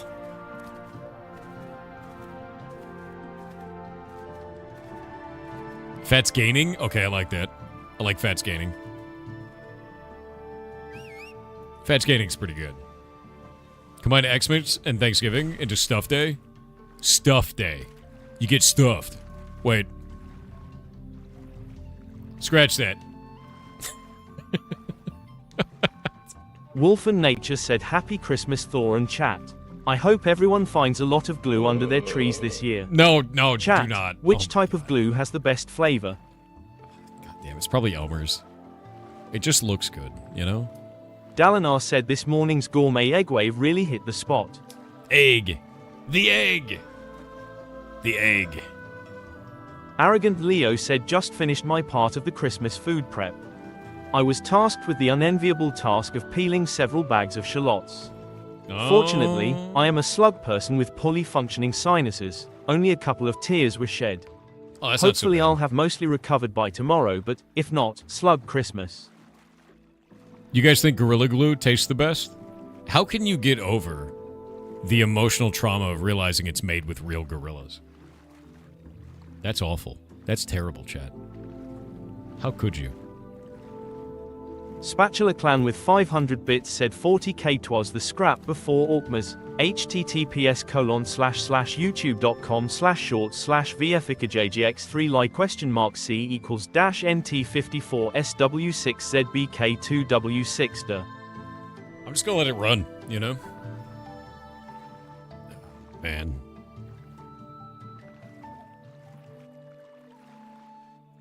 You need the gorilla in there for strength. I guess that's true, you know?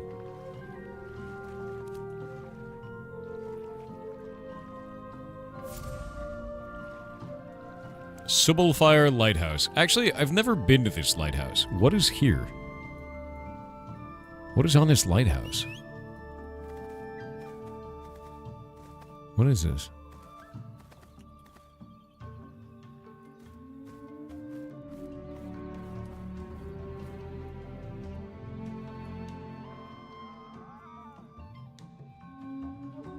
I don't feel bad at all.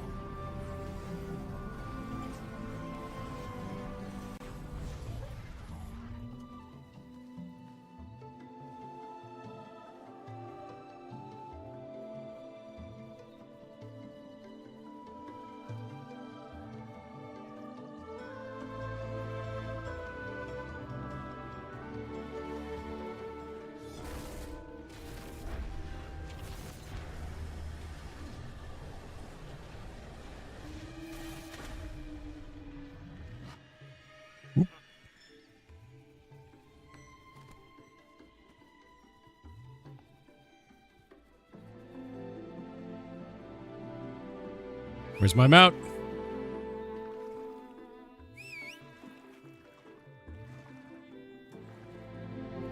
Mana Team 6. We're out. Sneaking around, dude. You've witnessed a murder? No. No. Couldn't be a murder. I was, keeping him warm. No loot from them? There's a bunch SGT of enemies up Fluffles there. said Season's greetings Lord Thorington. I spotted a strange white-bearded man today.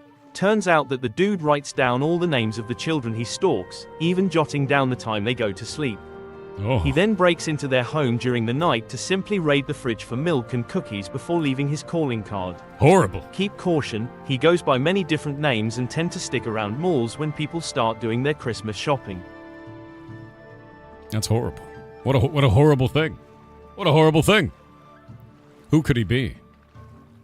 Unreal Engine crashes and you can't play AOC. Verify the integrity of your game files. Also, by the way, I just want to let you guys know, I wasn't killing a man, I was creating a haunted lighthouse. And that's way cooler. So, you know. Yeah.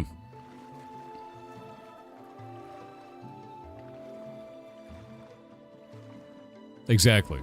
Way cooler.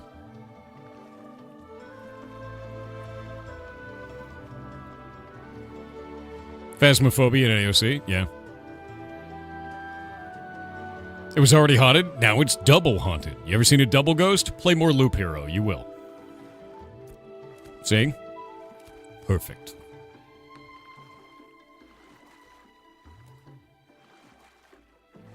Salvewort.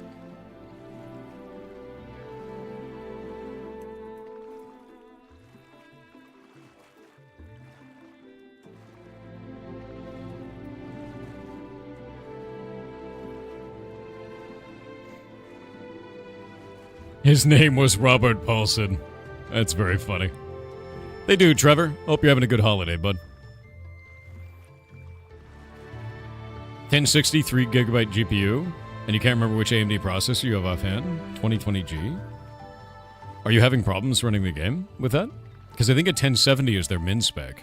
So if you're having issues, that might be why, unfortunately. My name is Vithar, and I was a person. Wait, are you the one I killed? I'm so sorry, Vithar. You were there.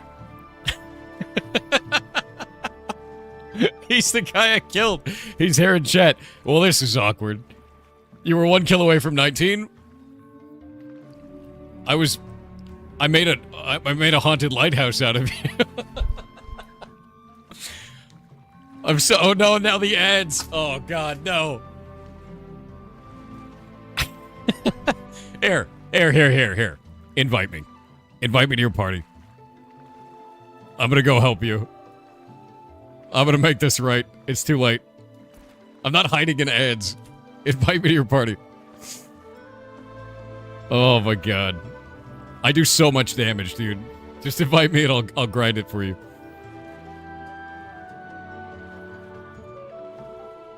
Yeah, sorry for killing you. If you tried washing your clothes with Gain. I mean, super shit, dude. The lighthouse isn't haunted, Thor is. I'm kind of haunted.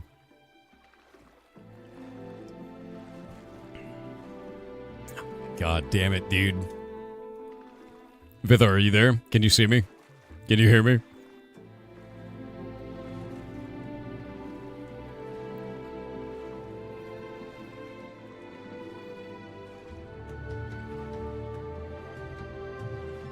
I was a person is the funniest response I've ever seen, dude.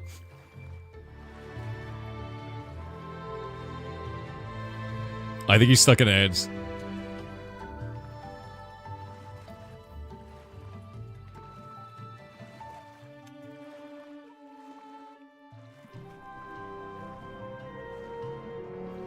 Oh, I'll let him know I'm waiting. Oh no, is he gone? I hope he didn't leave.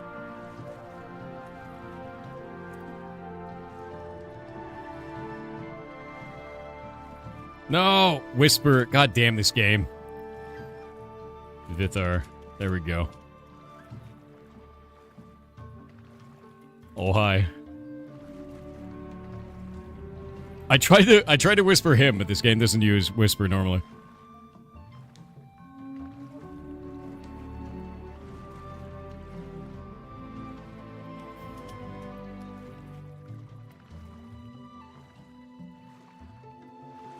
All right, Vithar, are you still there? I'm whispering him in game, but are you still here?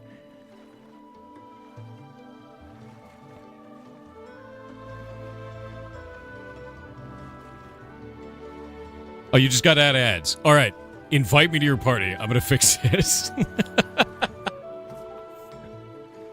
It's so funny, dude. It's so funny. Oh my god. Tell the vassalize story again? You mean with the vassal thing? We sent some dudes to do a thing. I'll talk about it.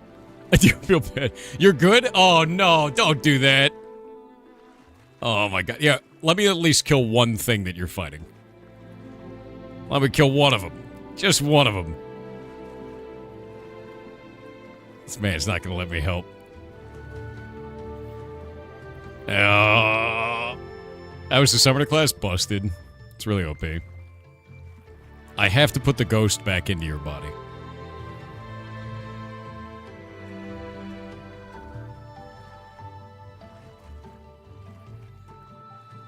Demand the throne and nothing less? That's funny.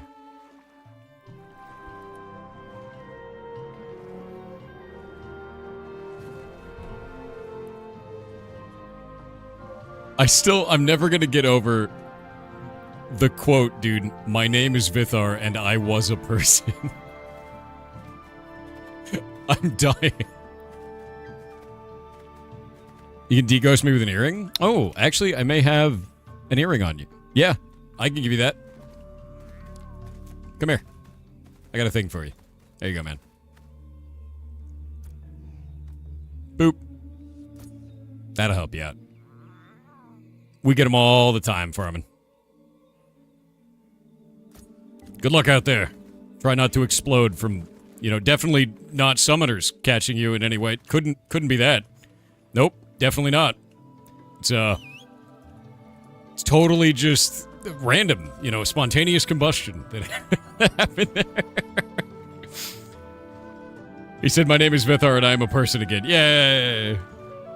Yeah, I murdered him and he gets an earring for it. There we go. That's a really good really good damage piece for fighters and for rangers and rogues. It's an awesome piece. We get them all the time though. We've got like 10 of them or some shit. Oh my god, it's so funny, dude. Oh yeah, so for the vassalization thing, I realized we were gonna lose. And when you realize you're gonna lose in a social sandbox, you have to find a new way to win, right? And what I realized was this. These guys, Kaltorum, were trying to hit 100% before us. They were not vassals. And because of that, they would have vassalized us in Brine Barrel. Which is not what we want, right? One more level up, they would have done that. These guys over here of Algodim were very close to hitting the next rank up. And because they were very close to it, they vassalize everything within 2. But they can only do up to 4. There's only 4 nodes within 2, so they will vassalize Kaltorum. So we sent some guys to go and run it.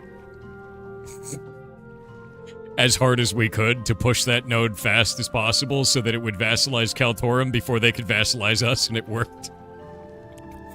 And now we're free!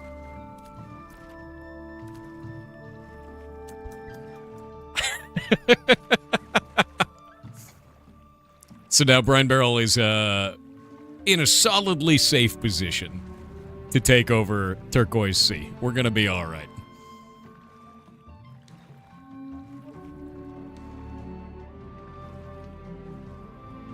Your name was taken, you had to write it backwards. Your name is the game backwards. I just lost the game. Brine Barrel is a free elf. Brine Barrel has received a sock. Yes. Are we going to fight for Corrin?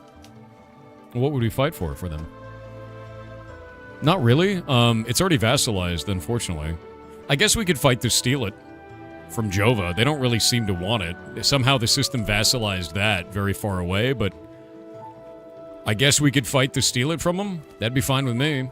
I think what'll end up happening is we'll vassalize Shorefoot when we get high enough, and I got to reach out to Shobek because Shobek is another streamer and that's his place, and we can help them out. But that is the idea. Shobek's place is Shorefoot, so I don't want him to feel shitty about it. Steal it so we can control the islands. Oh yeah, that's the idea. Yeah, you don't have to be the fastest. You just got to be smart. You got to be smart and tactical. That is the whole point. That is Social Sandboxes in a nutshell. It is made of interpersonal relationships. It is made of playing the board correctly and learning what you need to do to win, no matter what.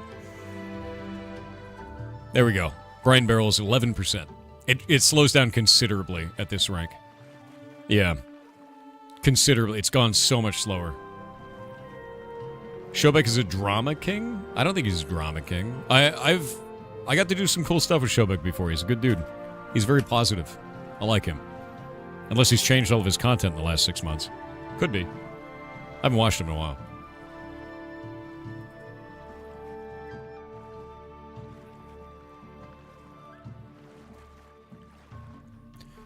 By chance, are you stopping by the Harbor Master in your return travels? If so, it'd be possible to grab the physical longbow from there. Nova Prime? Yes. That one is very special, though.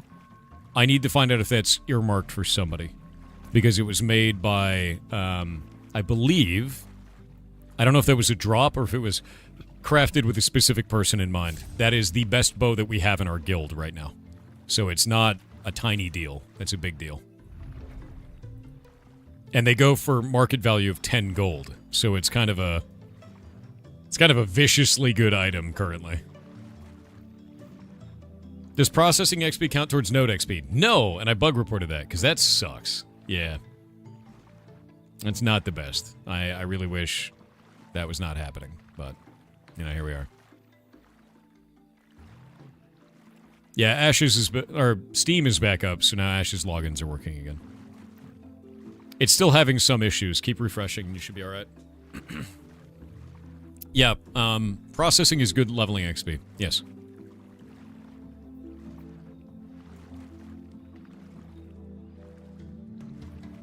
Progresso makes some damn good chicken noodle soup. Hell yeah, dude. I haven't had canned chicken noodle soup in ages. That's not good.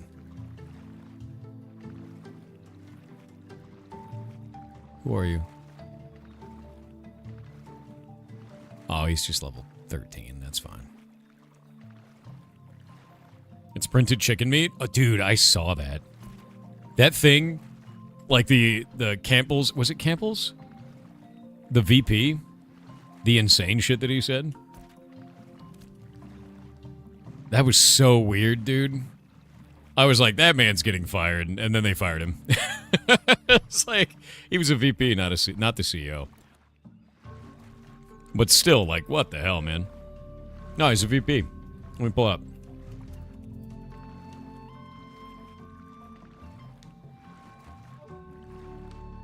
Yeah, Vice President of Information Technology. Yeah, he was the VP of Information Technology, not the CEO. Very different person. No, it's not the CEO. Yep. What now? There was an audio recording of him saying that Campbell's is for poor people when he's the VP of Information Technology for Campbell's. And then he talked about it having bad health for people that eat it, like it's not good for you, and that it has printed meat. And he was like, "That shit, I would never eat it." It was awful, dude. It was, and then he said some really racist stuff, and all of it was recorded, and the recording dropped on the internet. It was bad, and I was like, "That man's fired," and then they fired him. It's just like none of it was good, dude. Like it was probably the most horrific, like kind of hidden recording crash out I've ever heard. Yeah. How do you think people that are ridiculous get into such high-level roles? Because they're not ridiculous before they get there. You find people that stay in a role like that, they slowly get out of touch with reality, they slowly lose sight of what it is to be a normal person because they are insulated and kept in an ivory tower in a way that makes them less able to interact with normal human beings. And then that happens. And that's it. What was that about, Jake? So the Campbell Soup fired they had a vice president of information technology he got recorded saying some insane stuff, dude. Some really wild stuff. But he said that Campbell's, which is the company he worked for, was for poor people and that they used 3D printed meat. And then he said a bunch of racist things. And all of this was recorded, and the recording landed on the internet, and then he was fired. And it was... I'm gonna be real with you. If any of you guys, like, that worked for me said something like that, you would be fired. Like, the stuff he said was wild, dude. It was like a really obvious firing. You're like, wow, that guy's really fired, and then they just fired him. And it was like, yeah, you can't do any of that. Like, it was a crazy thing to do. Yeah, what does 3D printed meat even mean? I don't know. Was this recently? Yeah, no, it wasn't too long ago. It was November. It was last month, man. Yeah, it was last month. Yep.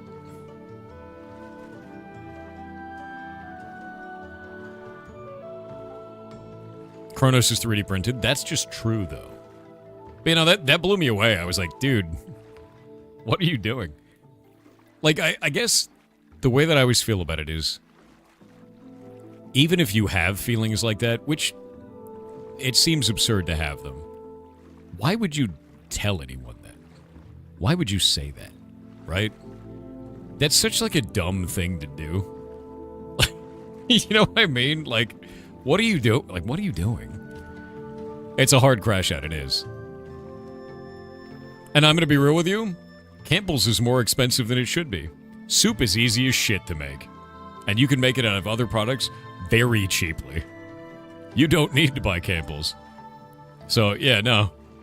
Yeah, what does saying those things even do? What does that accomplish? That's why it felt like he was just crashing out. Right? He was just saying some absurd shit. For some reason. Mac and cheese and trash now, not real cheese? Yeah, make it at home. Make it at home. Node percentage, we should be at 11. 11. I'm bringing back a bunch of quests because I wanted to see what it was like to do those questy missions that other people are doing. And kind of see what that felt like for the journal. But I did all of these. All of those are complete because they're all ones you just have to go to a location and do it.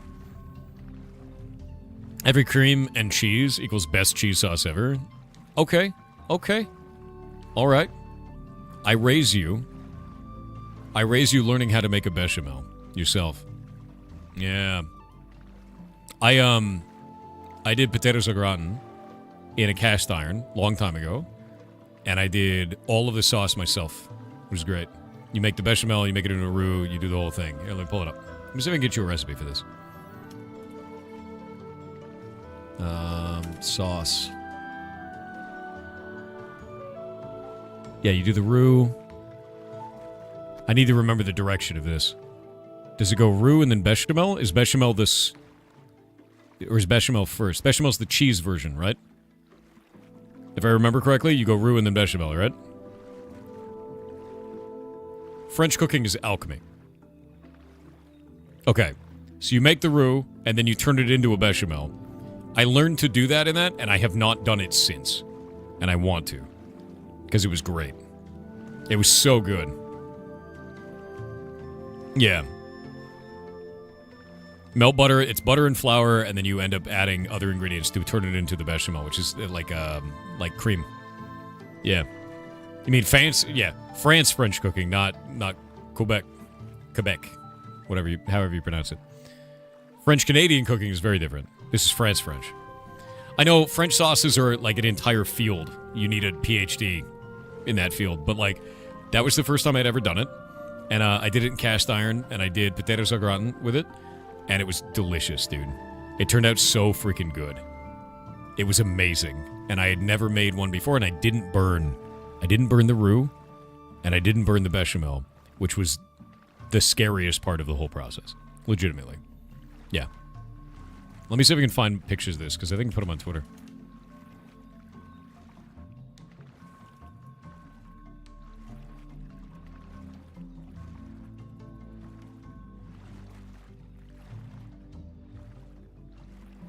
Hey, I did. I have these. This is back from 2022, man.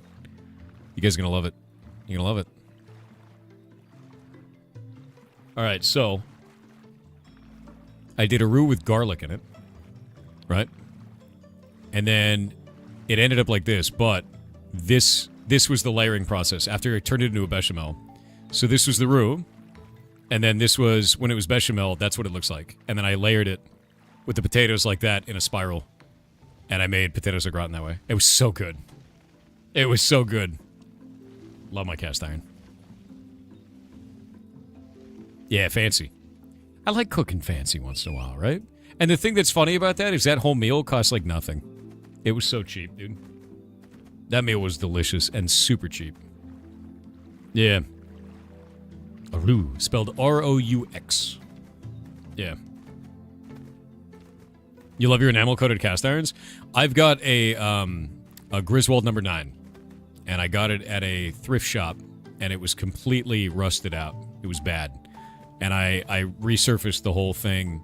Took me like 2 days, and a lot of mad, and a lot of scrubbing. But it is now a lifelong companion pan, right? It'll last me the rest of my life, and long after that.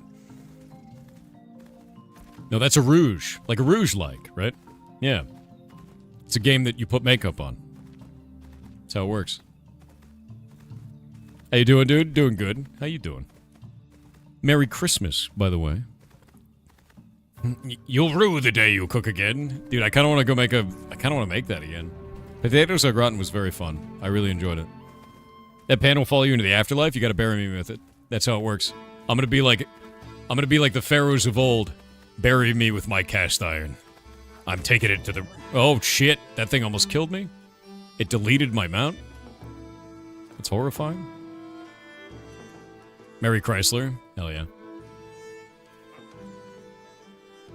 Worth buying early access? Do you like the idea of playing a scuffed version of a video game?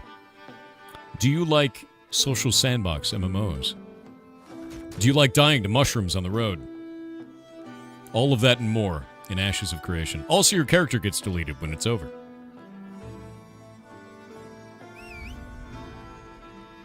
My mount is dead for 10 minutes. Legitimately, though, if you like those things, come play. And if you are worried about even any of those, don't buy it yet. Just wait. Can you not fight the mushroom? I don't want to, because he's got loot that I don't care about, and I want to go to town and do this. Because I have all of these cool quests. Wait for it, wait for it. What's the EXP going to be like? My bar, 56.6%. My God. Beautiful. 58.3%. Not as good as I wanted it to be, but got a bunch of this. Let's see if that's any good. And then items. I got 7 of these. And that's the part that I'm interested in. Cool. Cool. I think that had nothing in it. Journeyman's heavy rations. Cool. Cool. Alright. A guild token. What did that do? 10 experience for the guild. Quests have bad rewards, man. They don't have very good rewards at all, dude. Alright. Well. This was worth it. The rest, not so much. When did Twitch give the ferrets 100 subs? The other day. It was incredibly nice of them. How balanced is the PvP in this game? It is balanced around basically 50-man versus 50-man battles. It is not balanced around 1v1. 1v1, you will find classes that will just kill you. You will find classes that you just annihilate. That's how it works. It is large-scale battle combat. Give to me the items. Wait. Am I wearing the right gear? Alchemist gear, yes. Send to inventory. Beautiful. Alright, now... Potion. Deep lung. Wait. Oh, it's a novice station. God damn it. I can't make them here. I have to go to the mainland. That's balls. That's infinite balls. Oh well. That's the first thing we're upgrading. We're doing alchemy on this island because we're filled with plants. What's up, dude? How's it going? I don't have very much room, to be clear. Poppies? Do you know you can make a drink in this called poppy milk? I feel like that's just an opioid addiction with extra steps in the video game. You know what I mean? It's probably not good for you. What is this? Yeah, poppy milk. None of that seems good for you. Thank you very much. I will turn this into stuff. What are these? Ah. Jeweler. Alright.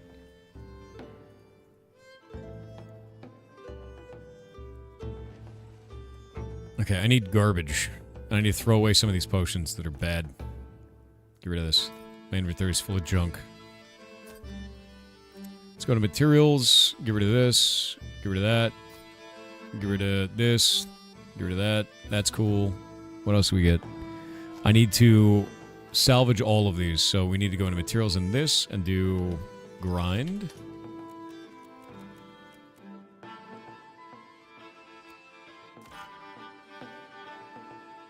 Is my inventory full? Shit. Well, that's not great. Let's go make a lot more daffodil powder. Hello. I need to put this in my bank. That's probably fine. Isopods. Weird bullshit. More weird bullshit. More of that. Yeah. Okay, now every daffodil that I own. Into the grinding machine.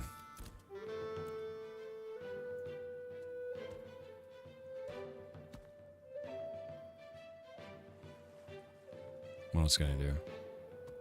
Giant bluebell is a good deal, too. I'll save that. We can use that for tailoring. Okay, grab that. Grab this. Grind. And how much of this do we have? Let's see. Ah, it's going to be a lot. This is 20, 40, 60, 120. And that's going to be 140, 160. This is 200, 220, 245. We got to do 250 because we can only do that much at once. Yoink. I'm running out of money. Hope you're having a great Christmas stream. I am. I hope you're having a great day. Is the game offline with Steam right now? Steam is having serious problems. If you are having those same problems, just wait, basically. It's kind of a shit show right now. There we go. 250 daffodil powder, 87 silver, 2 hours of craft. Off we go.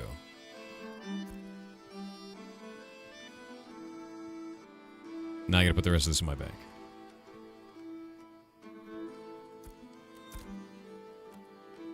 Yeah, honestly, dude, I just need to be able to make really good potions. And I'm almost there. Almost. There's a lot of shit in my inventory, though, which is becoming a problem. And the thing that I want to build right now is if we open this up and we go to processing and we go to alchemy, I don't want to make any of this. I want to make this, and that requires an apprentice alchemy station, which I don't have here. It also requires beast blood and water, which I don't have here. So I'm making 250 daffodil powder, and that'll come out to how much? Let's see. 250 divided by 3. I can make 83 of these potions at once. So I just need 240 daffodil powder, and then divide by 3. 80 water, 80 beast blood. And that'll be that. Why is Steam having issues? It exploded. I don't know why. It's weird. But that is what is going on, unfortunately. We're gonna make coarse thread out of the rest of this, I think. I think that's the right way to go. Yeah, coarse thread is the right way. Because I have enough of this powder for 10,000 years. Let's see here. Is that enough for 100? The store is completely non-responsive? Yeah, it's bad, dude.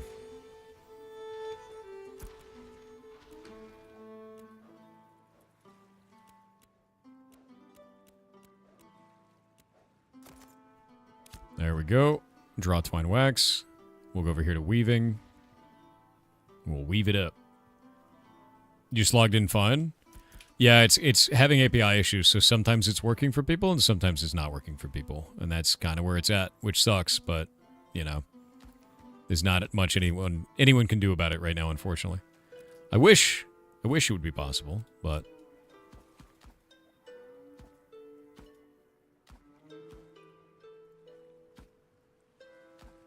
There we go. Start that job.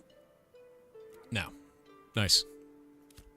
Now I got 2 crazy jobs set up. I'm down to 2 gold, and I'm good to go. Lots of people got Steam gift cards. Oh, you're right, because of Christmas. No, that's totally right. I wonder if that's what's killing it. I wonder what is killing it, right? I'm going full alchemy, man. I'm going full alchemy.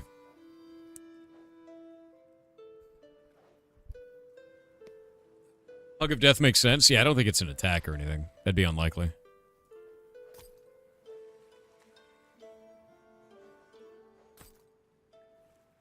Okay, all these are set up. I want that to be kept. I need one more piece of force gear somewhere on my character, and then I can wear this, because it's just stronger. You actually can't log into AOC because Steam is shitting itself? Yeah. Yeah, it's a problem. There's not much that can be done about it right now, unfortunately. But that is going on, and it's not great. They're drumming up the servers to Half-Life Shadow... Wait. Shadow drop Half-Life 3 on Christmas. Okay. I bet they could. Okay, these need to go in the guild bank. These are all mine.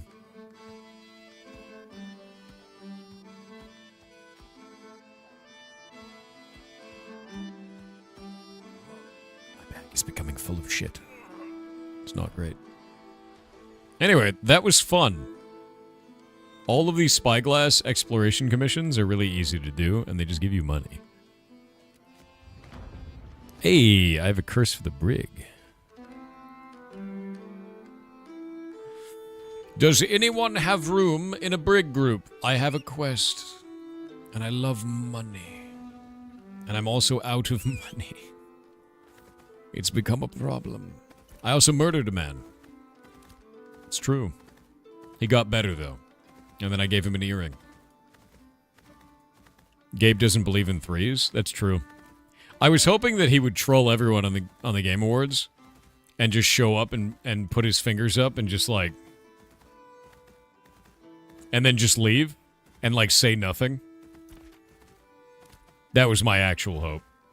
But, yeah. Do I still love WoW? I was gonna play Midnight, dude. I was gonna play it, and then I didn't like that they added another monetized currency to housing. And it turned me off to an extent that I just don't want to touch it. It's probably gonna be a cool expansion, but I just... Yeah, he puts up 3 fingers, and then he puts up 3 more, and then Expedition 33 wins the award. There you go. I agree.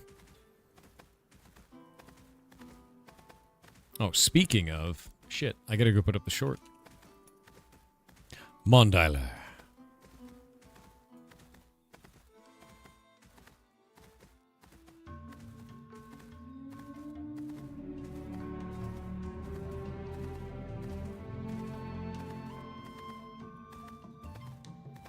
Content, videos.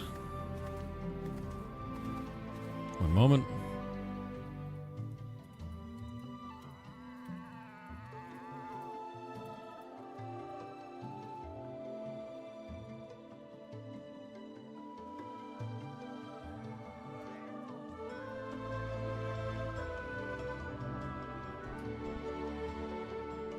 Turn that on. Go to this.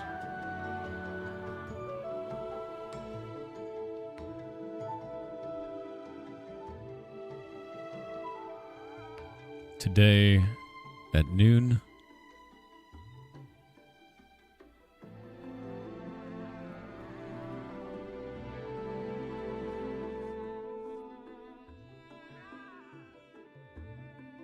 What do you mean you're still checking it? Oh, it's still uploading. God damn.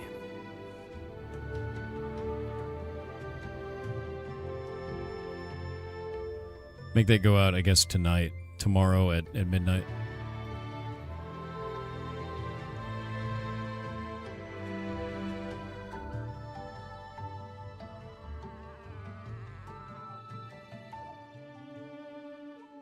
Grab that. Go to shorts.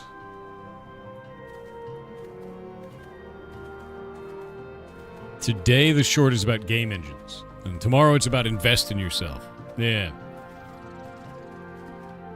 Still can't get into the game because Steam is down? That's okay. Give it a little bit. Do you like Pokemon? I like Pokemon, but I don't like Nintendo. But I also like older Pokemon. I don't like Pokemon now because it's, like, incomprehensibly ridiculous. I think Pokemon just kept trying to add new weird-ass features like the Pokemon is gigantic now and uses space magic. And I'm like, why can't it just be a Pokemon, man? Why does it need power creep? Why do I need a wristband now to charge it up and shoot it into the moon? Like, stop it. Stop. Stop it. There's no reason for any of that. Maybe I'm just old man yells at cloud, but it's kind of stupid. And to be honest with you, do you know what I think is better than that in terms of monster catching video games? The one that I like the most is not even like the heavy hitter, and it's Yokai Watch. I think Yokai Watch's combat is ridiculously good. Like, way better than other monster catcher games. Who has never seen it? Who's never seen Yokai Watch before? Like, who's never seen that game at all?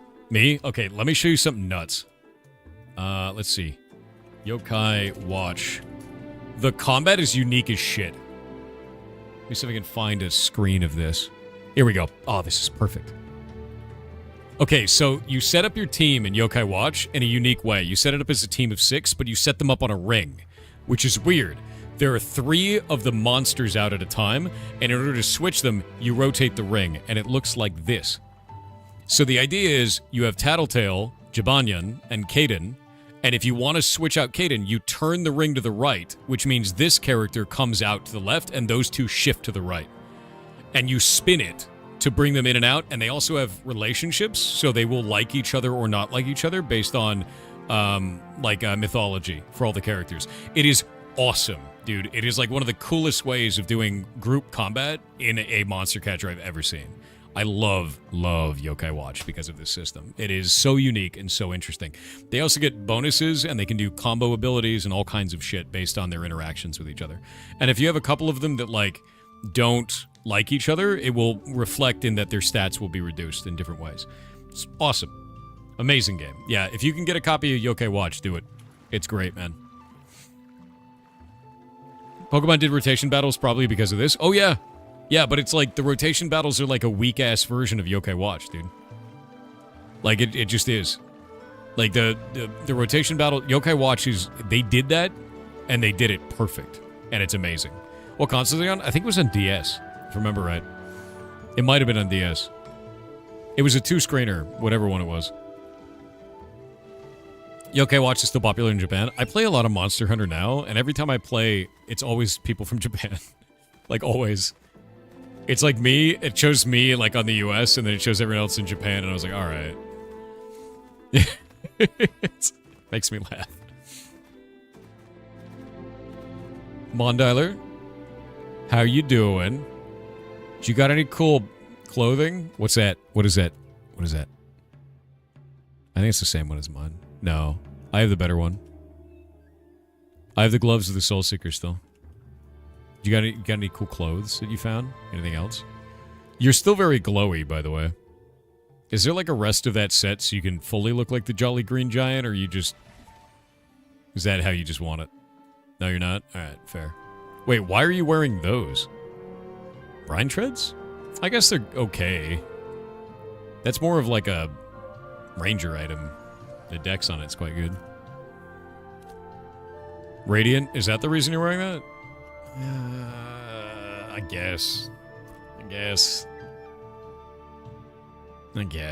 long as you have your heavy. So I realized something earlier when I was having Golemancer tank. I can bring out the Spirit Guardian, and he was able to tank 4 enemies at once because my Guardian was taking hits and not dying. So I'm just gonna put that on the table in front of you, and you can figure out how you feel about Golemancer now.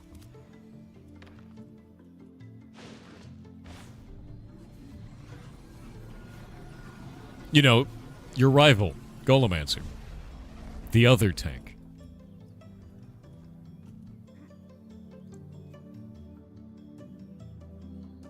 You're not a fan of GPT? Look, Tank Jippity is great, alright? You will not besmirch this AI-based tank over here. You know, he's here to take your job. Alright, I'm just gonna put that out. There he is. Look at him. He doesn't need food. He doesn't wear armor. He doesn't complain. He overpulls like you. It's the same. It's the same. Yeah. Tank Jippity, dude. That's his job. Look at him. I may or may not go into a leveling frenzy. What does that mean? You're level 25. We love Fred. He's pretty good. Yeah, this is my AI tank. Look at him. He's like a gorilla, but made out of horrible cracks in stone. Also, I can absorb some of the damage he takes, which is hilarious. After 20 hours of Brig? Then why are you here in the Brig? I just need to be here for a quest. I have to kill the Sighted in the Brig, whatever that means. Oh, get Icy Barden. Yeah.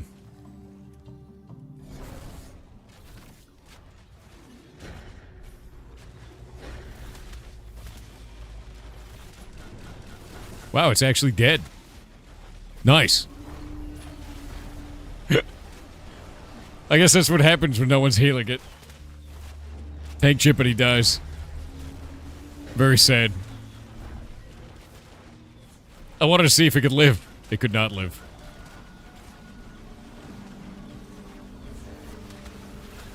There we go. See how good he is?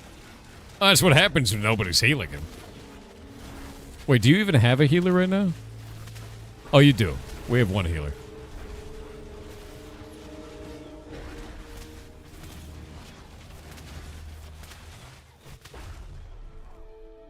You should stand on that. Yeah.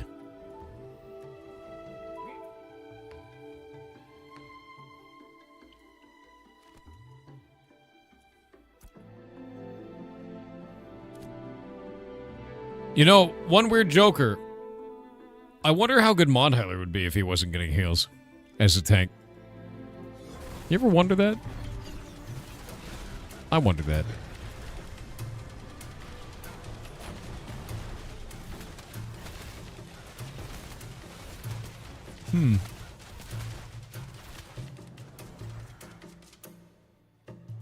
That guy counted as a sighted. I don't know what that is. I don't know what the sighted are, because I don't think sighted was in his name. But it looks like it might just be the men in here instead of the undead. Oh, GPT? I call it Jippity because it's funny. Good old chat Jippity, dude. Is this still alpha? Yeah, it's alpha. I don't know why they didn't call it beta, though, because they went to early access on Steam, so, like, it should be called beta, to be clear. Like, it really, really should. Boop. You're required to wear a pirate hat on stream? I need to get one.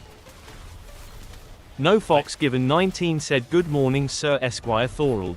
We Good have morning. been trying to reach you on your return for the crates on Brine Barrel Island.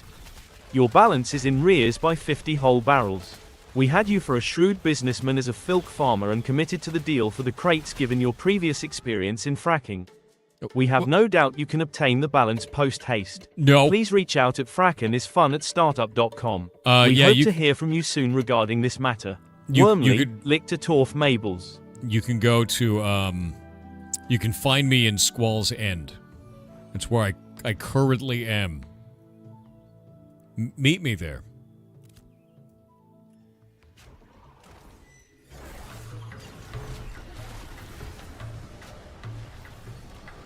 Yeah. Also, by the way, I want to announce this. Mondyler said it is also called Jif. That's a peanut butter, Mondyler. I know it's difficult. He also needs to play Factorio still. I played Modulus the other day, and that game was rad. It was a factory game. It's a good factory game. You know? It's a good one.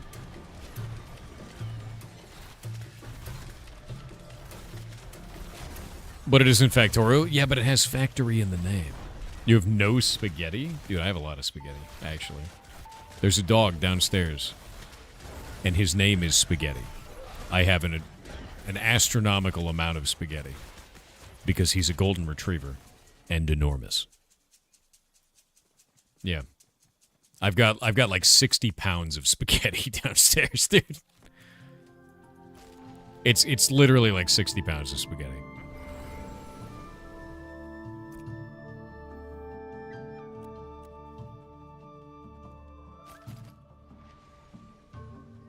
Isopods. I remember when you could pick him up. I remember when he was a tiny little baby. And he cried, and he was super afraid. And he was like, oh, no, no, no, no, no. Oh, no, no. And I hold him, and he was so afraid all the time. And now every day I go to give him a hug, because I give him a hug every day. And when I go to give him that hug, he jumps up and tries to eat my head. Because he freaks out. He's like,